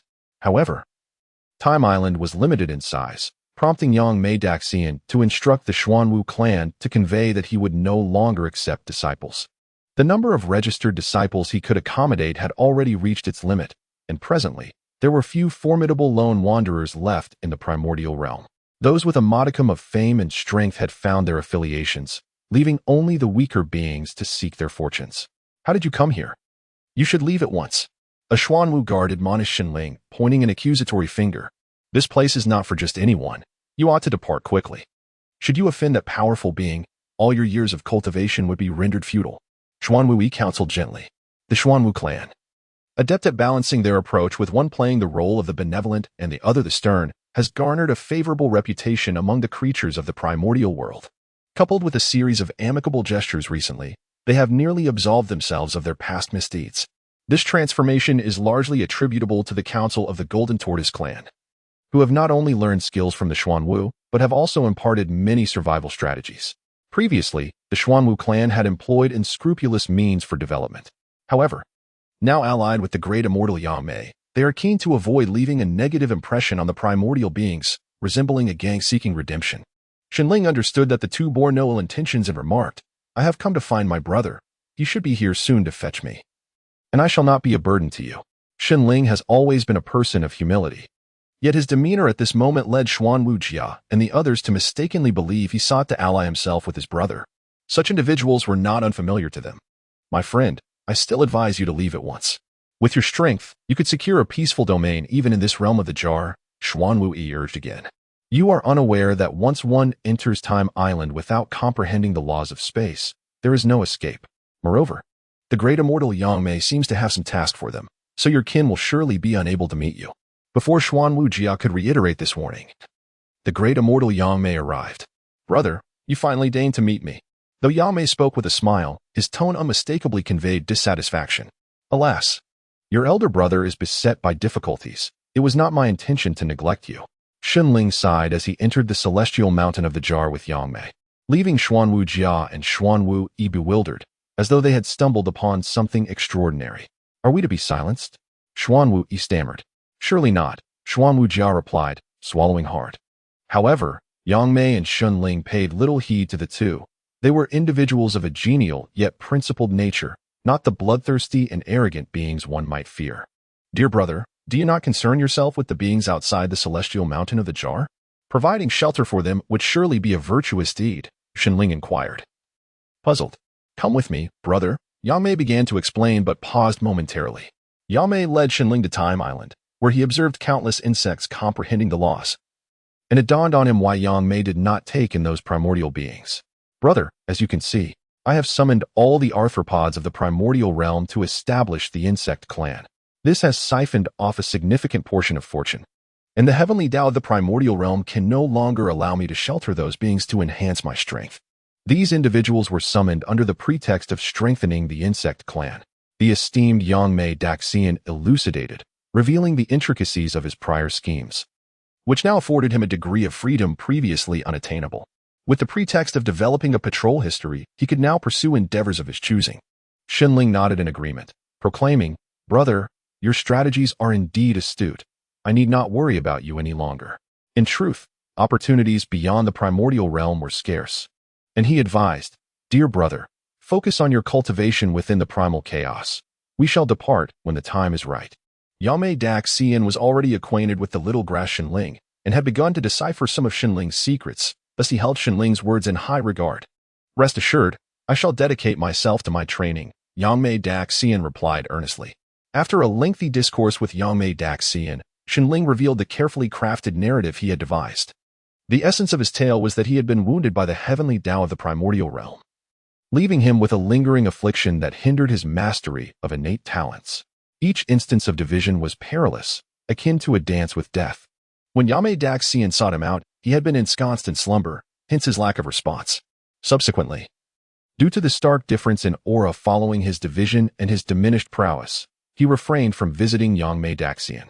He clarified that his earlier assertions about his main body being incapacitated were not deliberate deceit. Failure in division would result in rebirth of the main body, during which it would lack any sense of self-preservation, rendering it completely vulnerable. To be candid, at that time, Shenling did not harbor complete trust in Yangmei Daxian, which led to his reluctance to divulge everything. Yangmei Daxian, moved by this revelation, felt a profound sense of gratitude. Shenling's willingness to share so openly seemed to surpass the trust he had in his own brother. This was largely due to Shenling's candidness and the coherence of his fabricated narrative. Indeed, upon completion of his tale, Shenling nearly found himself convinced of its veracity. The discrepancies were minor. For instance, he was not truly dancing with death during his divisions, and while rebirth did occur, the main body's instinctual crisis awareness would indeed diminish, albeit he maintained a level of consciousness. His control over the main body may have been somewhat unstable, yet it was far superior to the absence of awareness. In essence, Shenling concealed certain critical facets of his secret, yet the majority of his narrative remained truthful. Yangmei Daxian, naturally, accepted this as genuine, harboring no doubts. "Dear brother, I have a few requests to make of you," Shenling, sensing a pang of conscience as Yangmei Daxian was moved by his ruse, swiftly redirected the conversation. "What is it?" Yangmei Daxian inquired eagerly. "I aspire to enlighten all beings and cultivate the power of virtue to attain sanctity," Shenling declared. "Ah, brother, that path is fraught with peril. It may prove to be quite challenging." The great immortal Yangmei furrowed his brows, hesitating before he spoke. "I understand that this merit in teaching and enlightening is destined for the Taoists. If I were to seize it now, I would undoubtedly face numerous tribulations. Thus, I have come to implore you for assistance, dear brother." Shenling, however, chuckled nonchalantly. Observing his expression, Yangmei Immortal still appeared somewhat troubled. After a moment, he remarked, "Brother, there are indeed many paths to tread. One need not confine oneself to this perilous route. While the rewards of other paths may not be as grand, they do not carry such grave dangers. This path is exceedingly treacherous," Yangmei Immortal lamented.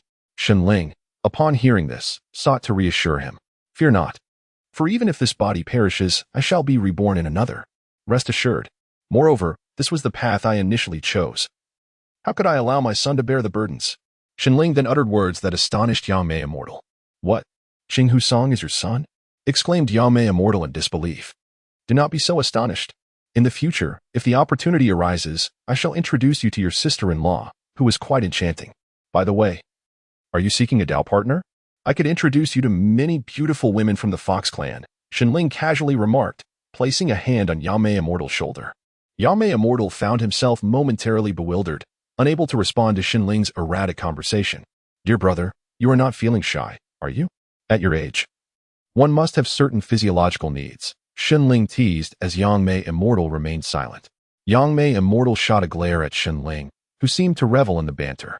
"Let me tell you, dear brother, holding back can be detrimental. The union of yin and yang is an exceedingly pleasurable endeavor. Engaging in it appropriately not only delights the body and mind, but also enhances one's cultivation." Shenling incessantly extolled the virtues of such matters. attempting to draw Yangmei Immortal into the fray. Meanwhile, Shun Huxiang and Jin Qianfan, curious about the commotion, stumbled upon this scene. Jin Qianfan, intrigued by the legendary gourmand. Yangmei Immortal's elder brother, was puzzled by his strength but remained oblivious to Shun Huxiang's expression. Yangmei Immortal, caught off guard by Shenling's words, found himself at a loss, unsure how to refuse or navigate the matrimonial pressures from his elder brother. Just as he pondered his predicament, he noticed Shun Huxiang and Jin Qianfan observing them discreetly. "Huxiang, come meet your father," Yangmei Immortal called out abruptly. Upon hearing this, Shenling's heart skipped a beat, and his complexion paled. He felt that before he could establish a grand paternal image for Shun Huxiang, he had inadvertently left a rather unfavorable impression, leading him to feel like a failing father. Momentarily embarrassed to face his son, he quickly recalled that Shun Huxiang was already over 20,000 years old. His expression gradually returned to normal. At this age, he should be ready to receive some education on such matters. If one were to indulge excessively, it is likely that his descendants would number in the millions. Shenling consoled himself with such thoughts.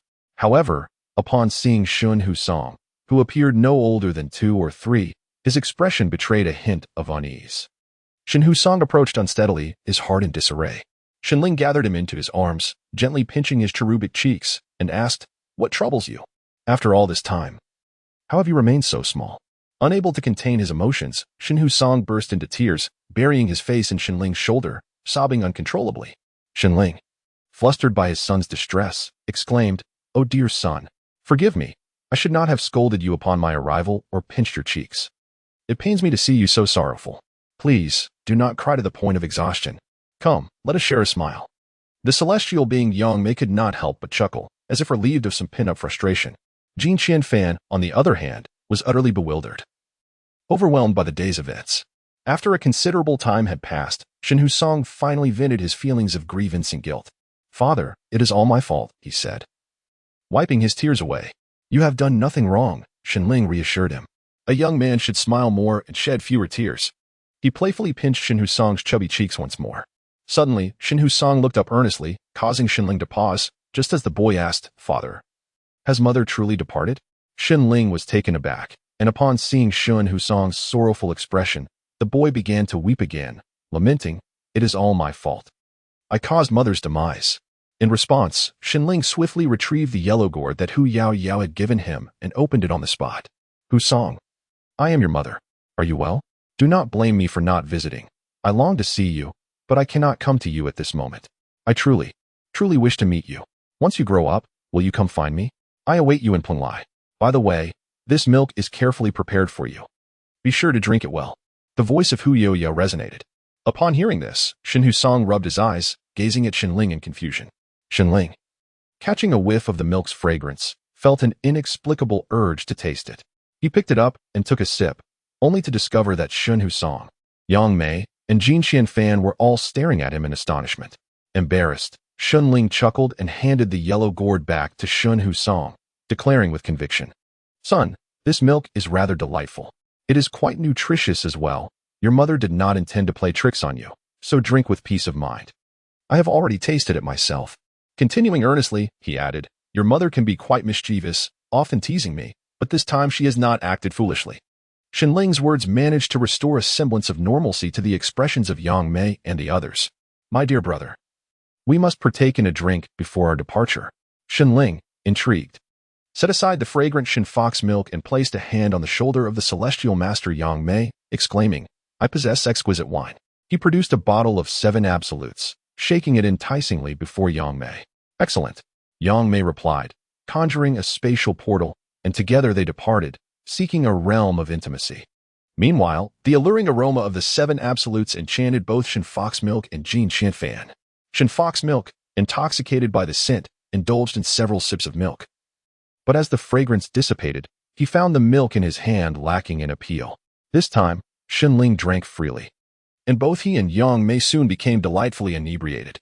Their revelry led to a chaotic discussion, ranging from the grand forces of the primordial world to elaborate discourses on its figures, and even lewd conversations of passion. It was not until a millennium later that Shenling was roused by Yangmei. Their drunkenness had caused them to overlook a significant event. On that day, Hongjun, the ancestor, became aware of the purpose of the spirit realm and his discontent grew. The existence of the spirit realm threatened the development of Hongtian. Despite their distinct functions, the spirit realm siphoned away fortune and resources granted by the primordial heavenly laws. Consequently, Hongtian would receive far less merit and fortune than anticipated. After all, the primordial world had its limitations. The more fortune was divided, the less remained. Naturally, the primordial world continued to expand, yet such growth was negligible in comparison. Furthermore, with a formidable being like Yangmei aiming for sanctification through this realm, it would only lead to another entity of similar stature, which Hong Jun could hardly tolerate. He devised means to thwart this. Initially, Hong Jun dispatched individuals to disseminate the notorious reputation of the spirit realm's master, branding them as a gluttonous thief of divine essence, inciting hatred among the beings of the primordial world towards the spirit realm. Subsequently, he sought to ally with the ancestors of the three clans, the ancestor of Inyang, the ancestor of the River of Souls, and even approached the demon god Luoho. In essence, he sought to persuade every prominent ancestral figure in the primordial world, save for Yangmei. After all, Yangmei had recently seized treasures from several top-tier powers, and neither the ancestors of the three clans nor even Hong Jun himself wished to collaborate with him. However, this was not the primary reason. The main concern was that Yangmei was already involved. What concern had they in his affairs? Their aim extended beyond merely undermining the spirit realm. It encompassed the division of its benefits. If all the advantages were claimed by Yangmei, it would be more prudent for the spirit realm to persist. In summary, Hong Jun indeed managed to rally a group of allies. The ancestors of the three clans required no further persuasion, as their kin had been seized and were still serving within the spirit realm. Previously, none had dared to take a stand against it. For the ferocious beasts of the spirit realm were famed throughout the primordial world. It is evidently unwise for them to take the lead during this period. Thus, they endured. The ancestor of the River of Darkness, coveting the spirit realm, naturally wished to partake in the anticipated expedition to conquer it. Although the ancestor of Yin and Yang bore no particular grievances against the spirit realm, the news of the impending incursion piqued his interest. As he had little to occupy his time, thus, a foray into the spirit realm seemed appealing. The demon god Rahu, however, chose to refrain from participating. Fully aware that the spirit realm was not a delicacy to be casually devoured by any who wished to partake, certain individuals would likely suffer dire consequences. Moreover, he had more pressing matters to orchestrate and saw this as an opportune moment to execute a significant scheme. Although the wicked ghost elder harbored animosity towards the spirit realm, he recognized that venturing there at this juncture might not yield any advantages. Furthermore, he had even more auspicious opportunities awaiting him and consequential undertakings to pursue. The ancestor Hong Jun did not insist on Rahu's participation. He felt indifferent to the demon god's presence or absence. Additionally, the three ancestral clans bore deep-seated animosity towards Rahu. Should they encounter one another, while it may not culminate in immediate conflict, cordiality would be far from the outcome. In truth, ancestor Hong Jun believed that with his current strength, he could easily vanquish the spirit realm, under the impression that it was established by the gluttonous thief god, who had sustained severe injuries during the last Great War. He assumed that the creation of such a vast world as the spirit realm would still find the gluttonous thief in a state of recovery, a deduction drawn from his understanding of the costs and time involved in establishing the Hongtian. Hence, ancestor Hong Jun concluded that even if the gluttonous thief god had acquired the merits and fortunes necessary for constructing the spirit realm, he would at most attain the level of a second-stage saint. In contrast, ancestor Hong Jun, being a second-stage saint himself, believed that his collection of treasures, including the Panga banner, a chaos bell, 2 Taiji diagrams, and the ordinary chaos spirit treasure of the 12-petal golden lotus, among others, would grant him the upper hand over the gluttonous thief. It must be noted that ancestor Hong Jun, being the favored child of the Hong Huang heavenly Tao, had fortuitously stumbled upon a plethora of invaluable treasures within the treasure vault of Hong Huang. However, it remains uncertain whether the demon god Rahu acquired significant treasures during this extraordinary period.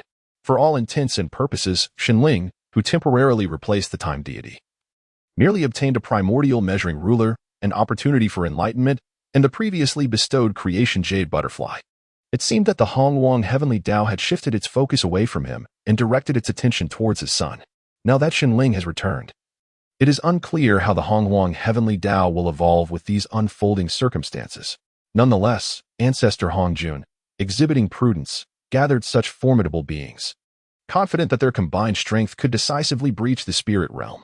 It is worth noting that the ancestor dragon and his kin, bolstered by fortune, have all ascended to the second stage saint realm, although they may be slightly weaker than those who have discovered their own paths to saintly breakthroughs. Their newfound power is formidable. However, they themselves possess extraordinary capabilities, and even so, they are only equivalent to the level of ordinary saints, merely unable to engage in battles that exceed their ranks. Instead, they have become the targets of those who surpass them.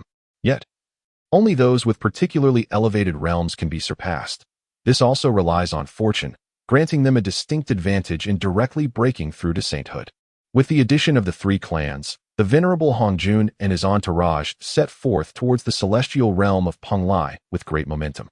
As for directly entering the spirit realm, they were not so foolish. If they were to destroy the Penglai mountain, the spirit realm would naturally collapse, making it far easier to devour it afterward. The current spirit realm is tainted with the merits and fortunes of the primordial chaos, infused with the diverse energies of its beings, and later nurtured by the resources employed by Mingming, rendering it a significant opportunity for Hongjun and his comrades. In summary, on the surface, directly entering the spirit realm appears to be exceedingly unwise. Indeed, they swiftly seized the outermost circular floating island of Pelai Mountain.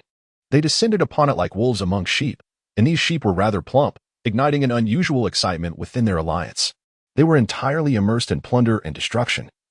Even when faced with surrender, they would ruthlessly eliminate those who capitulated, showing no regard for their pleas. Even the members of the three clans who were captured met their demise amidst this frenzied alliance.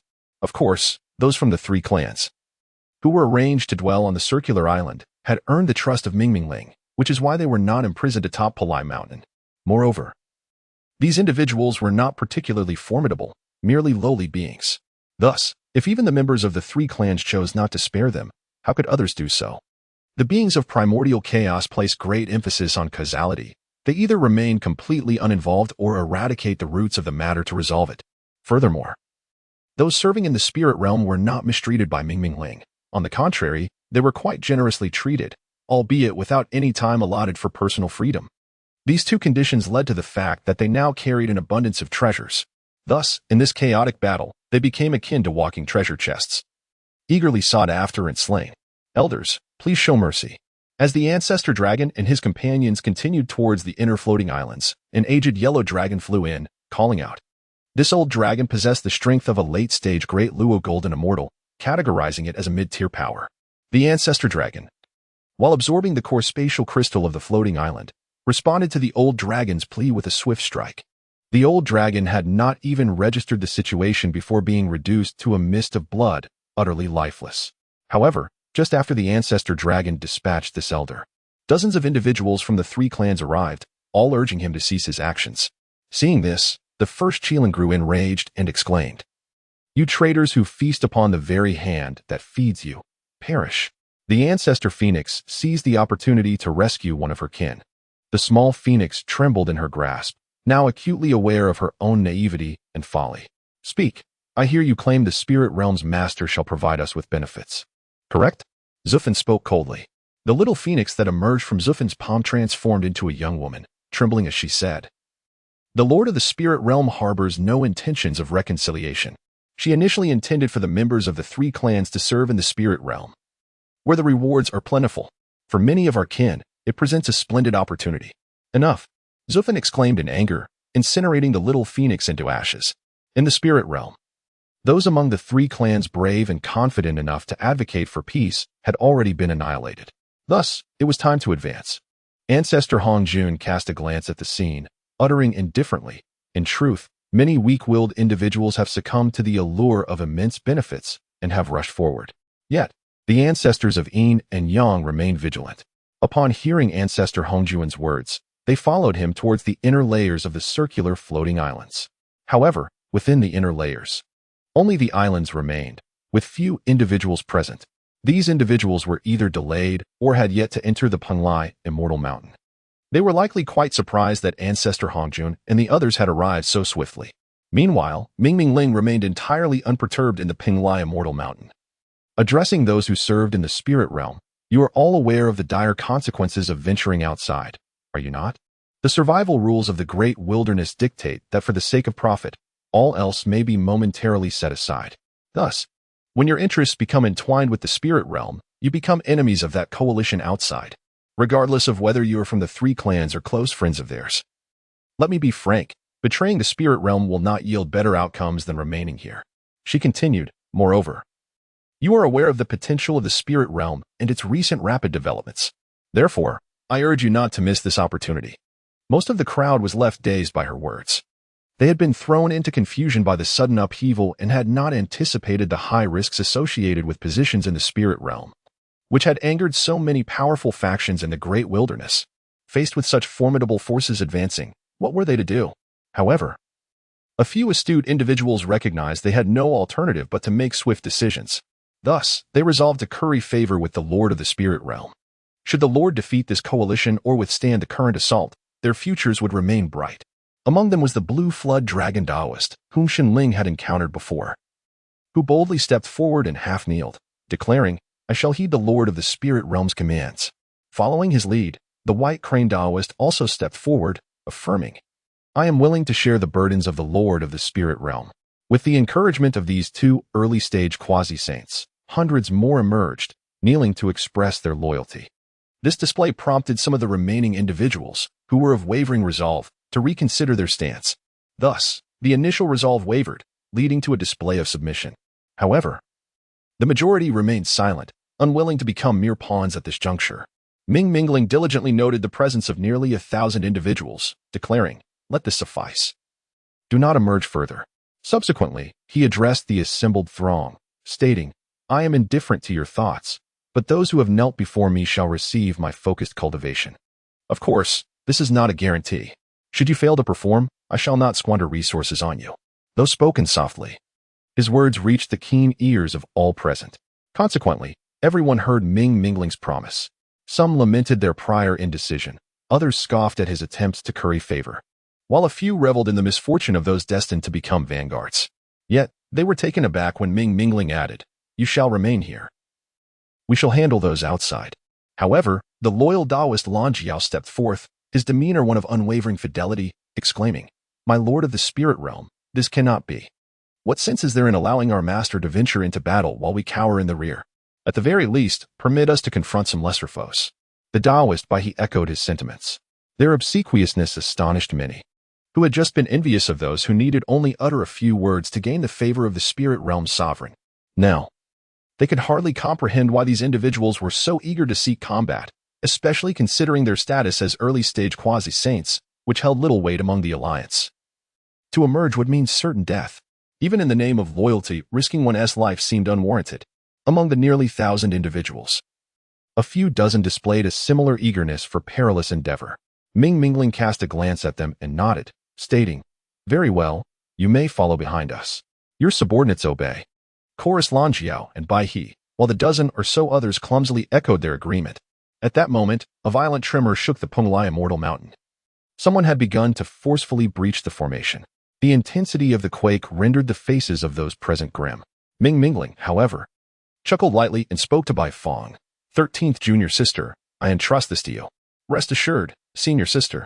After a sweet smile from Bai Fong, Ming Mingling nodded and proceeded to join the others. Hong Jun, observing the ease with which the ancestor dragon and his companions disrupted the formation, could not help but raise an eyebrow. Although he believed they could conquer the spirit realm, he doubted it would be particularly effortless. With just a few moves, the ancestor dragon shattered the formation, causing their adversaries to retreat over 1,000 meters. Yet, an eerie silence followed.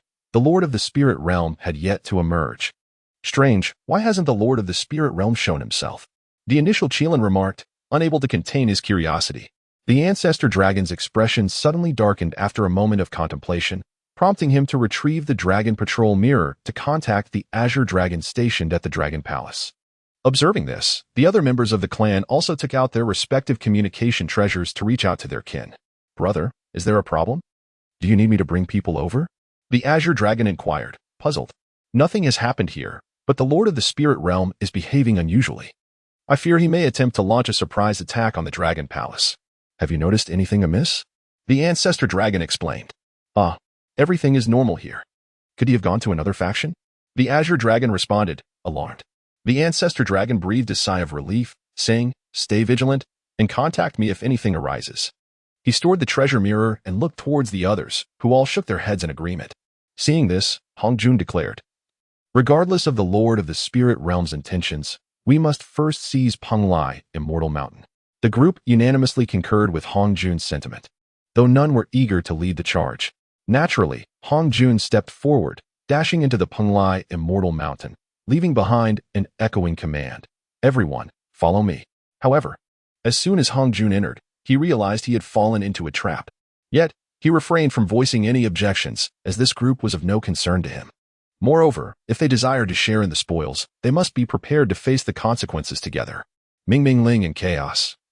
Manipulating the vast array of the 10,000 celestial stars confined Hongjun within the Chaos Bell, rendering him incapable of showing his face. Nevertheless, Hongjun could still escape if he wished, for he had not ventured deeply into the formation. At that moment, the Ancestor Dragon and his companions also entered. Ming smiled slightly, aware that in the face of profit, no powerful being is devoid of self-interest. Even Hongjun, often labeled as a good-natured figure, was no exception. True to form, he had not hindered their entry. As soon as the Ancestor Dragon and his companions crossed the threshold, Ming and Chaos fully activated the 10,000 celestial stars formation. Countless treasures began to orbit around the seemingly ordinary Chaos treasure, the ethereal umbrella, commencing a harmonious operation. The laws and rhythms inscribed upon these treasures glimmered brilliantly, twinkling like a constellation of stars.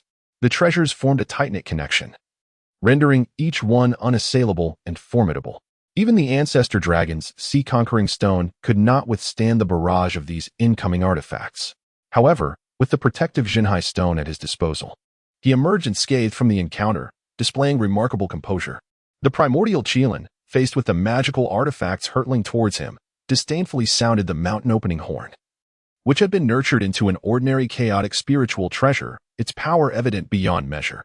The oncoming magical artifacts were sent careening away by the colossal force of the Qilin's breath. Yet, they were merely deflected, not shattered into fragments as the Qilin had envisioned. Although surprised, the Primordial Qilin resolutely blew the horn once more, determined to unleash its might to obliterate the formation. Nevertheless, the 10,000 celestial stars formation was imbued with the formidable essence of the stars themselves. Unless the artifacts representing those stars were destroyed, even the strength of a realm master would struggle to dismantle it directly. Unbeknownst to the Primordial Qilin, he exerted all his might in his next blow, producing a more solidified Qilin manifestation that forcefully altered the trajectory of countless magical artifacts, carving a path through the chaos. Yet, before he could revel in his success, those artifacts returned with renewed vigor. His cataclysmic strike seemed to have left the formation unscathed. At that moment, a multitude of magical artifacts once again surged towards him.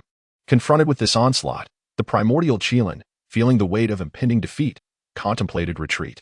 Alas, his attempt to flee only resulted in him suffering grievous wounds. Meanwhile, Ancestor Feng had long since fled, her inherently suspicious nature leading her to conclude that this formation was exceptionally formidable. Otherwise, the revered Hongjun would not have entered without any apparent response. If it were easily dismantled, he would have emerged long ago to rally others to breach the formation, rather than leaving them in ignorance of his whereabouts. Of course, there remained the possibility that the formation was not as powerful as it seemed, and that Hongjun intentionally wished for them to incur losses, hoping to sap their strength. Regardless of the truth, the circumstances were dire for them. Ancestor Feng harbored a profound wariness towards Hongjun, and she was more than willing to turn the tables on him.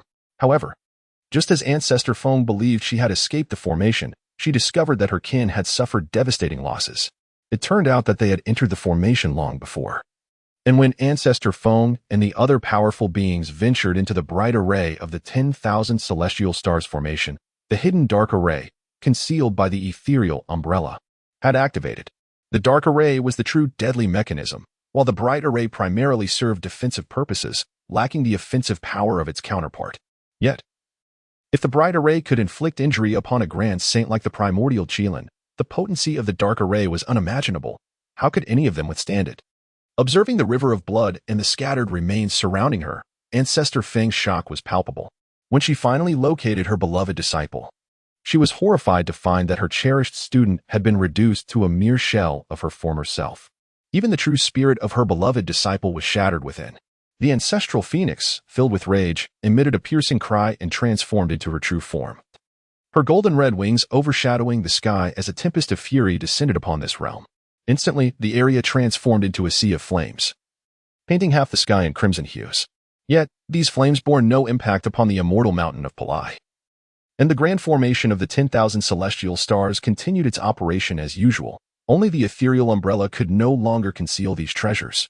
However, those other cultivators who had narrowly escaped this calamity were tragically consumed by the flames. The ancient ancestor of the underworld river had just managed to escape from the bright formation when he beheld the ancestral phoenix madly unleashing her innate divine ability. In haste, he summoned an ordinary chaotic spirit treasure, the 12th rank fiery red lotus of karma. Yet, this nirvana divine flame was exceedingly restraining to the ancient ancestor of the underworld river, rendering him hesitant to act rashly. Thus, he could only watch helplessly as his disciples' companions, whom they had brought from the endless sea of blood, perished in the flames of nirvana. Those from the endless sea of blood possessed formidable abilities to conceal and flee. Among the survivors, they likely accounted for 80%. However, after such a conflagration, few would remain. It is indeed ironic that their greed led them to this fate. Had they chosen not to feast upon the flesh and blood of others and had fled earlier, they might have avoided this disaster. Ancestral Phoenix. The ancient ancestor of the underworld river ground his teeth and shouted. Meanwhile, hidden within the chaotic bell, the grand ancestor Hongjun was no longer composed. He had never anticipated that the formation, which constrained him from showing his face, had not been fully activated previously. However, escaping now proved to be no easy task, as Mingming and his associates were keeping a close watch on him. The blaze unleashed by the ancestral phoenix was not merely a manifestation of her wrath. It was also an attempt to save her kin. The Phoenix clan almost universally possessed the Nirvana divine ability, though the timing of their awakening varied, with some never awakening even unto death. Yet, under the stimulation of the Nirvana divine flame, their abilities became particularly susceptible to awakening, granting them rebirth. Regrettably, some among the Phoenix clan had perished beyond revival.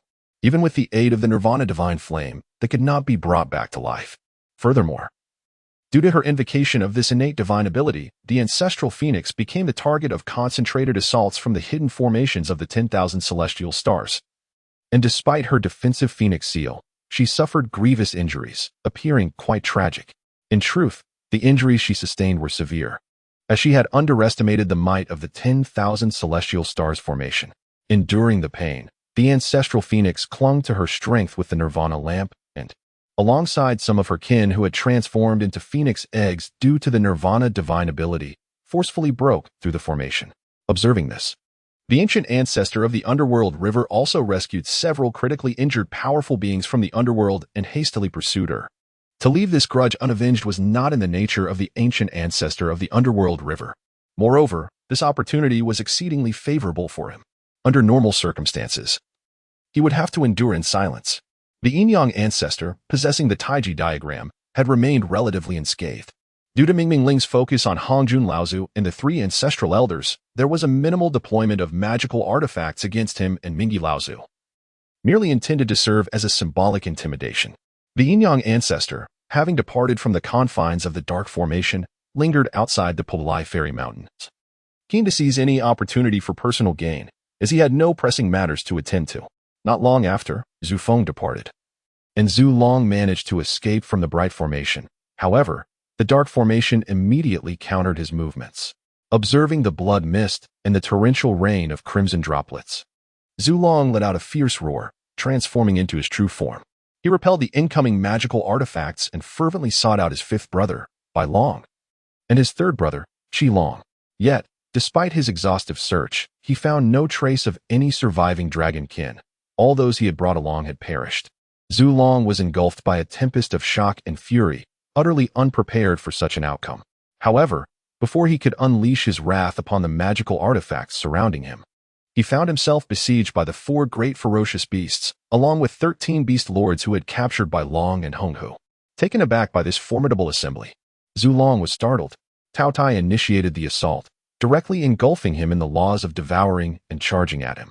Instinctively, Zhu Long swept his tail, but Tao Tai seized the moment to latch onto his dragon tail, the relentless laws of devouring eroding the defenses of Zhu Long's tail. causing him to bellow in pain as he lashed out with his claws.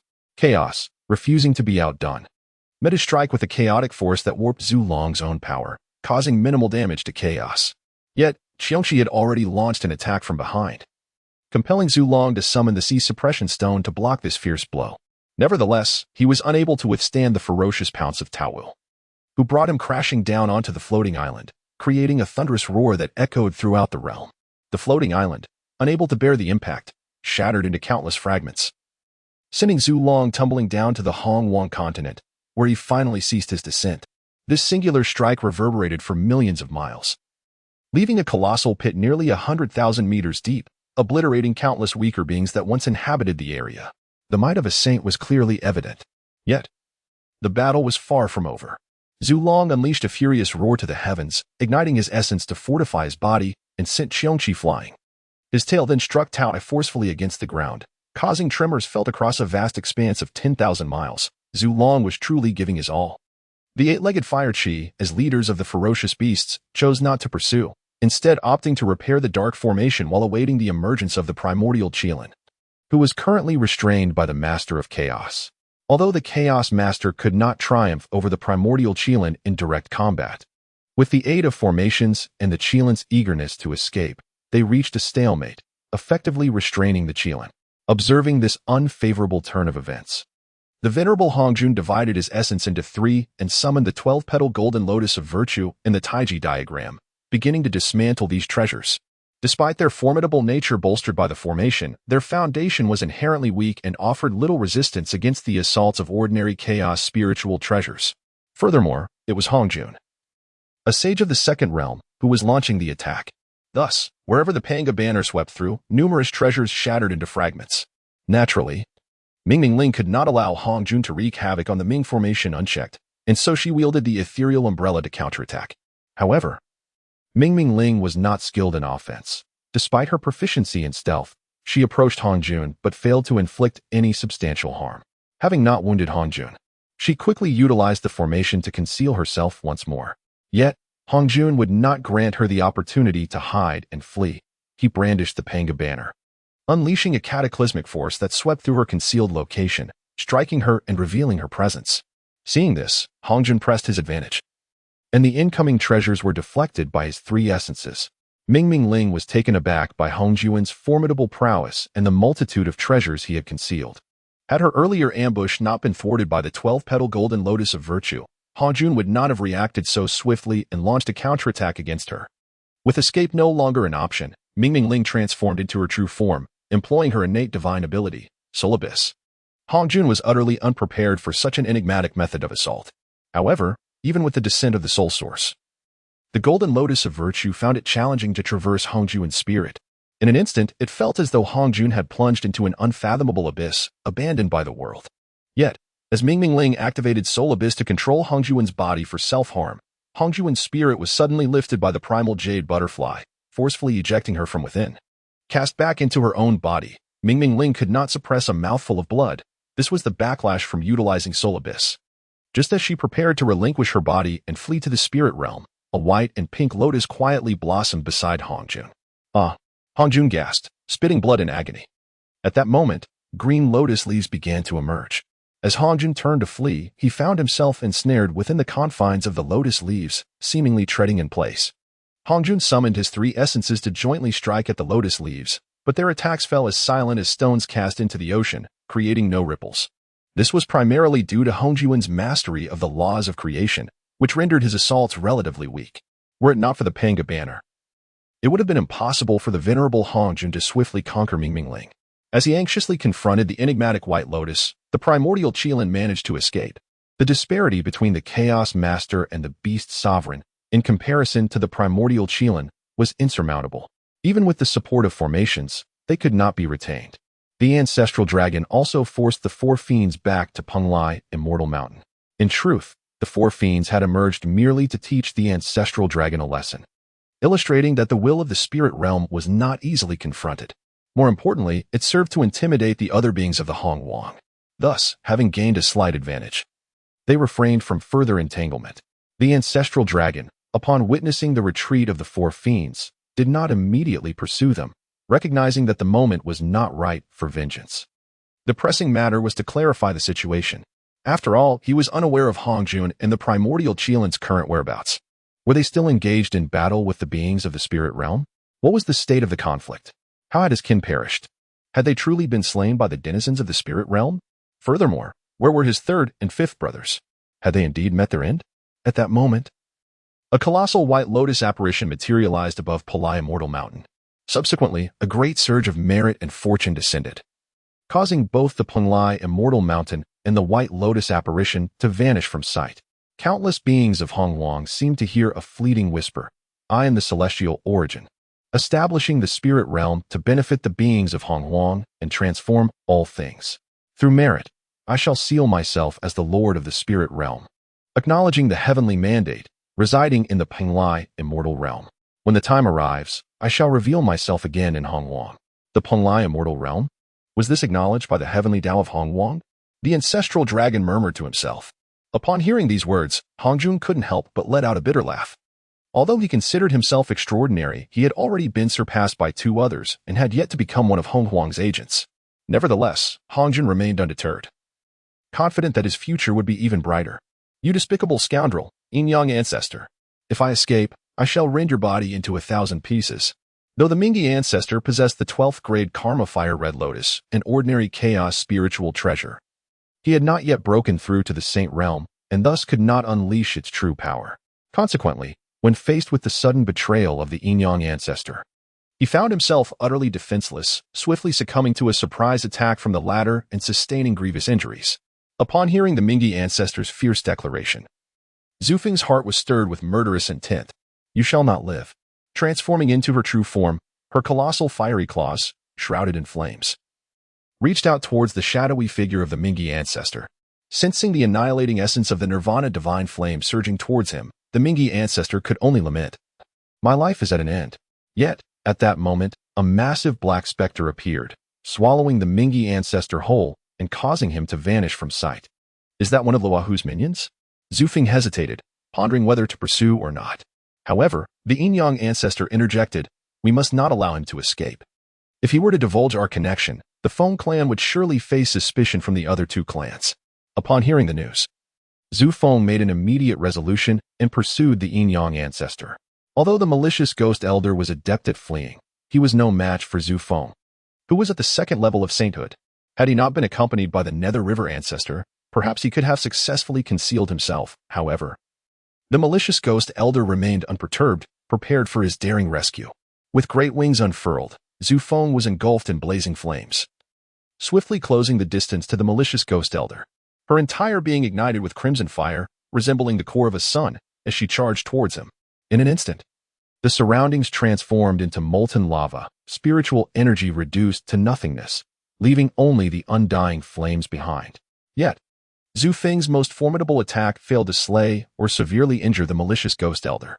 From the fiery magma emerged a black lotus, and upon seeing this, Zhu Feng's heart sank. Just then, the god-slaying spear struck. Having just expended her essence to unleash that devastating blow, Zhu Feng was in a weakened state, unable to fend off the lethal ambush. The Rahu demon god drove the spear through Zhu Feng's skull, extinguishing her primordial spirit. Resolutely, Zhu Feng abandoned her corporeal form and hastily fled. The Rahu demon god attempted to intercept her but was unsuccessful. Zhu Feng's true spirit managed to escape. Possessing the Nirvana divine ability, Zhu Feng's true spirit's flight was undeniably among the foremost in the primordial realm. Yet, she ultimately did not return to the immortal Fire Mountain, knowing it would be futile. Her clan, the Feng, was destined to face calamity. Unexpectedly, it was the most cautious of the Feng clan that first met their fate. Thus, the uncertainties of this world are not easily evaded. In the face of overwhelming power, all preparations seem utterly laughable. Zhu Feng, once the leader of avian beings and blessed with great fortune, was meant to be the sovereign of all birds, taking the position of educating them within the Rock Chestnut Palace. At this moment, Zhu Feng sensed the only path for her clan and made a grand vow. A modest aura of merit and a wisp of primordial purple energy descended, and her grand vow was acknowledged by the primordial heavenly Tao. However, unlike Tian Yuan Shenling, whose grand vow resonated throughout the primordial realm, Zhu Feng's was subtle and silent, known only to those who would seek to calculate its significance. Yet, Her twin brother, Yuan Huang, was the first to learn of this matter. "Sister, how could this be?" Yuan Huang exclaimed, disbelief coloring his voice. His hands clenched tightly. His emotions a tumultuous blend of complexity, but predominantly marked by helplessness and resentment. While he remained in the shadows, nearly invisible to the world, he was akin to a specter. All the Huang were like shadows. The world recognized only the Feng, oblivious to the contributions of the Huang. Countless avian beings prided themselves on bearing the name Feng, yet they remained unaware of the silent sacrifices made by the Huang. All this endurance, all this relinquishment, was for the future of the Phoenix clan. Now, the Phoenix clan was on the verge of fading into obscurity. How could he accept such a fate? If he were to concede, what would his sacrifices and those of the Huang signify? He aimed to ascend to the throne while the news of the fall of Ancestor Feng had yet to reach the Immortal Mountain, thereby seizing the auspicious fate of the Phoenix clan. The ancestor of Yin and Yang hastily arrived, only to witness the demon god Luoho engaged in the handling of Ancestor Feng's remains. As he turned to flee, he was directly suppressed by a tower. The ancestor of the underworld, observing the suppression of the ancestor of Yin and Yang, felt a sense of vindication, for without the latter's involvement, he would not have found himself in such a predicament. Initially, he had followed Ancestor Feng, only to discover that despite her injuries, she possessed the Nirvana lamp and was a being of the second realm of saints. He believed he could not contend with her. However, what he did not anticipate was that the ever-cautious Ancestor Feng had long since noticed his presence and was prepared to eliminate this ill-intentioned follower. Ancestor Feng could surmise why the ancestor of the underworld had trailed her, yet she regarded him with disdain, confident that even in her wounded state, she could suppress him. Nonetheless, her prudent nature required absolute certainty. Thus, she orchestrated a ruse involving the ancestor of Yin and Yang to eliminate the ancestor of the underworld and sever this entanglement. The ancestor of Yin and Yang, aware of Ancestor Feng's strength, merely sought to alert her about the ancestor of the underworld's pursuit, without following closely. However, upon being asked to play a role in her scheme, he promptly complied, having fallen into Ancestor Feng's trap, now bound to the Phoenix clan. Consequently, under the auspices of the ancestor of Yin and Yang's intentions, the ancestor of the underworld gathered his courage and joined forces with him against Ancestor Feng. Little did he know that the very ancestor of Yin and Yang who professed a relentless enmity towards Ancestor Feng had long been entwined with the Phoenix clan, resulting in the current predicament. Ancestor of the underworld, I see you are a person of great fortune. Would you be inclined to undertake significant endeavors with us? The malevolent elder ghost remarked. The ancestor of the underworld understood that declining would likely mean never witnessing the light of day again. I am willing. Serving the demon god would be a modest honor, he replied obsequiously. The demon god Luoho nodded, recognizing the ancestor of the underworld's potential utility. Given his origin from the unique expanse of the endless sea of blood, seeing the ancestor of Yin and Yang struggling to support himself with the Tai Chi diagram, he hastily added, I too am willing to submit. Please accept this treasure, demon god. You? The demon god Luoho scoffed contemptuously. The ancestor of Yin and Yang was taken aback, yet his predominant sentiment was one of indignation. Was there truly such a blatant disregard for others? He, as one of the top 10 supreme powers of the Primordial era, had to exert considerable effort to gain Ancestor Feng's allegiance. So why would the demon god Luoho refuse to accept him? Demon god, what do you mean by that? He retorted, anger simmering in his voice. It means you are unworthy. In our domain of demon gods, not just anyone can gain entry. The malevolent elder raised an eyebrow and responded, You. Before the ancestor of Yin and Yang could finish speaking, the demon god of Rahu impatiently brandished the god-slaying spear. Upon seeing the spear, entwined with dark radiance and embodying the principles of destruction, the ancestor of Yin and Yang realized that his opponent would not grant him the opportunity to surrender. You go too far, he exclaimed, invoking his innate divine ability, the yin-yang unification technique, transforming his entire being into the intertwined essences of yin and yang. Noticing this, the demon god of Rahu narrowed his eyes, gripping the malevolent elder as they entered the 12th rank Annihilation Black Lotus, a mundane chaotic spiritual treasure. Just as they stepped into the Annihilation Black Lotus, a darkly luminous radiance illuminated the ground, silently transmuting the vast spherical area into a realm of nothingness. The Annihilation Black Lotus trembled violently under the immense energy, ultimately causing its petals to crack. The demon god of Rahu felt a pang of sorrow. He had never anticipated that this lecherous old man possessed such a terrifying innate divine ability. Had he known, he would have eliminated him in an instant, denying him any chance to wield his innate power. The malevolent elder lamented the fact that those who ranked among the top 10 formidable beings of the primordial era were not to be underestimated, for to do so would incur a hefty price. Both he and the demon god of Raho had underestimated the ancestor of Yin and Yang, mistakenly believing that his prominence stemmed solely from the Taiji diagram, assuming he lacked significant prowess on his own. However, the damage inflicted upon the Annihilation Black Lotus was irreversible, a lesson learned at a considerable cost. At that moment, the void-like light generated by the Yin and Yang essences had completely dissipated. Yet the area still bore remnants of the laws of Yin and Yang, along with strands of the ultimate void's principles. Is he dead? Inquired the ancestor of the River of Souls, astonished. The malevolent elder remained silent, but the demon god of Rahu spoke up. He has escaped. He truly managed to flee. The ancestor of the River of Souls had previously considered how such an exceedingly cunning individual as the ancestor of Yin and Yang would choose to perish alongside his enemies. It was likely a ruse to escape. However, such a formidable strike had shaken his confidence, prompting his earlier question. Never mind, he is merely a cornered dog. Not worth worrying about. In due time, I shall slay him, the malevolent elder remarked nonchalantly. The ancestor of the River of Souls laughed heartily, agreeing, indeed. His escape provides me the perfect opportunity to deal with him myself. Let us depart. The demon god Rahu cast a glance at the gradually rising circular area of seawater, his expression impassive as he spoke. The malicious old ghost, witnessing the primal continent being pierced by the Yin-Yang ancestor's move, was filled with astonishment. Understanding the reason behind Rahu's stoic demeanor, after respectfully responding, he departed alongside the demon god. In later generations, this sea region became a land of immense opportunity for countless cultivators, renowned as the Yin-Yang Sea. Yuan Huang summoned the great avian clans like the Vermilion Bird and the Azure Luan, proclaiming her intentions to ascend as empress and seize her sister's fortune, which left everyone astounded. The astute among them sensed an unusual aura, although Yuan Huang's display of sorrowful theatrics deceived the majority. The clan leaders of the Vermilion Bird and other races were entirely skeptical of her claims that she intended to elevate the Phoenix clan above all. From Yuan Huang's discourse, her arguments appeared sound and irrefutable. However, one crucial point loomed large. This was the era of the Long-On Cataclysm. Such actions were fraught with peril. While grievances between the Phoenix and Huang clans could be addressed before or after the Cataclysm, it was imperative to exercise restraint during this pivotal period. Given the previous signs of discord between the two clans, it seemed improbable that Yuan Huang would undertake such a sagacious course of action at this critical juncture. In summary, a significant issue lurked beneath the surface, one that compelled Yuan Huang to hastily ascend and claim a portion of the ancestral Phoenix's fortune. It dawned upon the crowd a chilling possibility, one that seemed most plausible. Something was amiss with the ancestral Phoenix.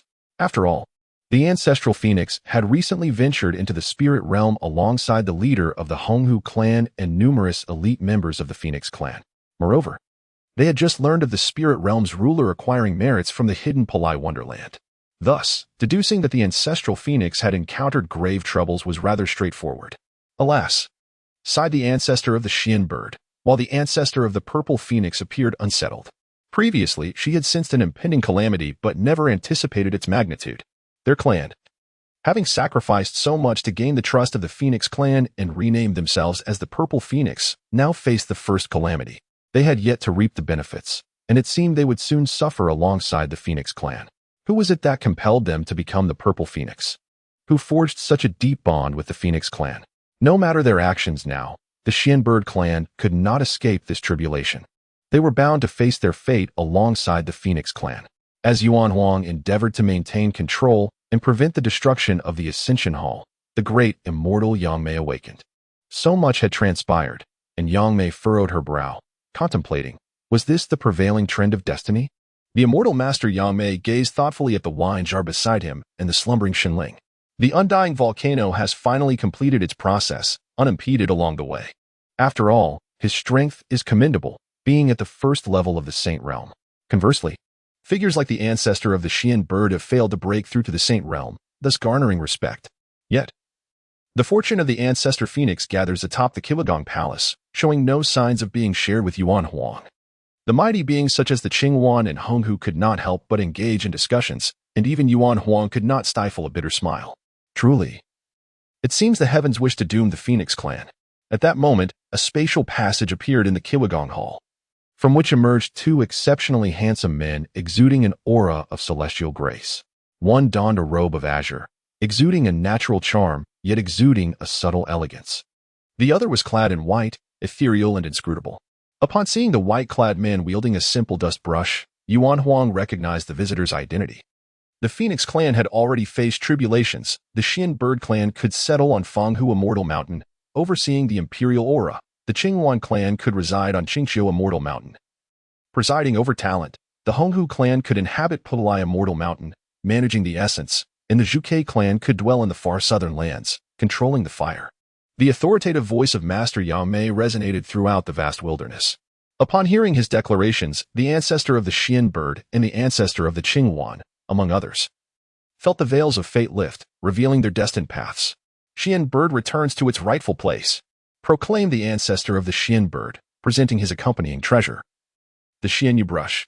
Qingyuan returns to its rightful place, declared the ancestor of the Qingyuan, brandishing his accompanying treasure, the Qingyan inkstone.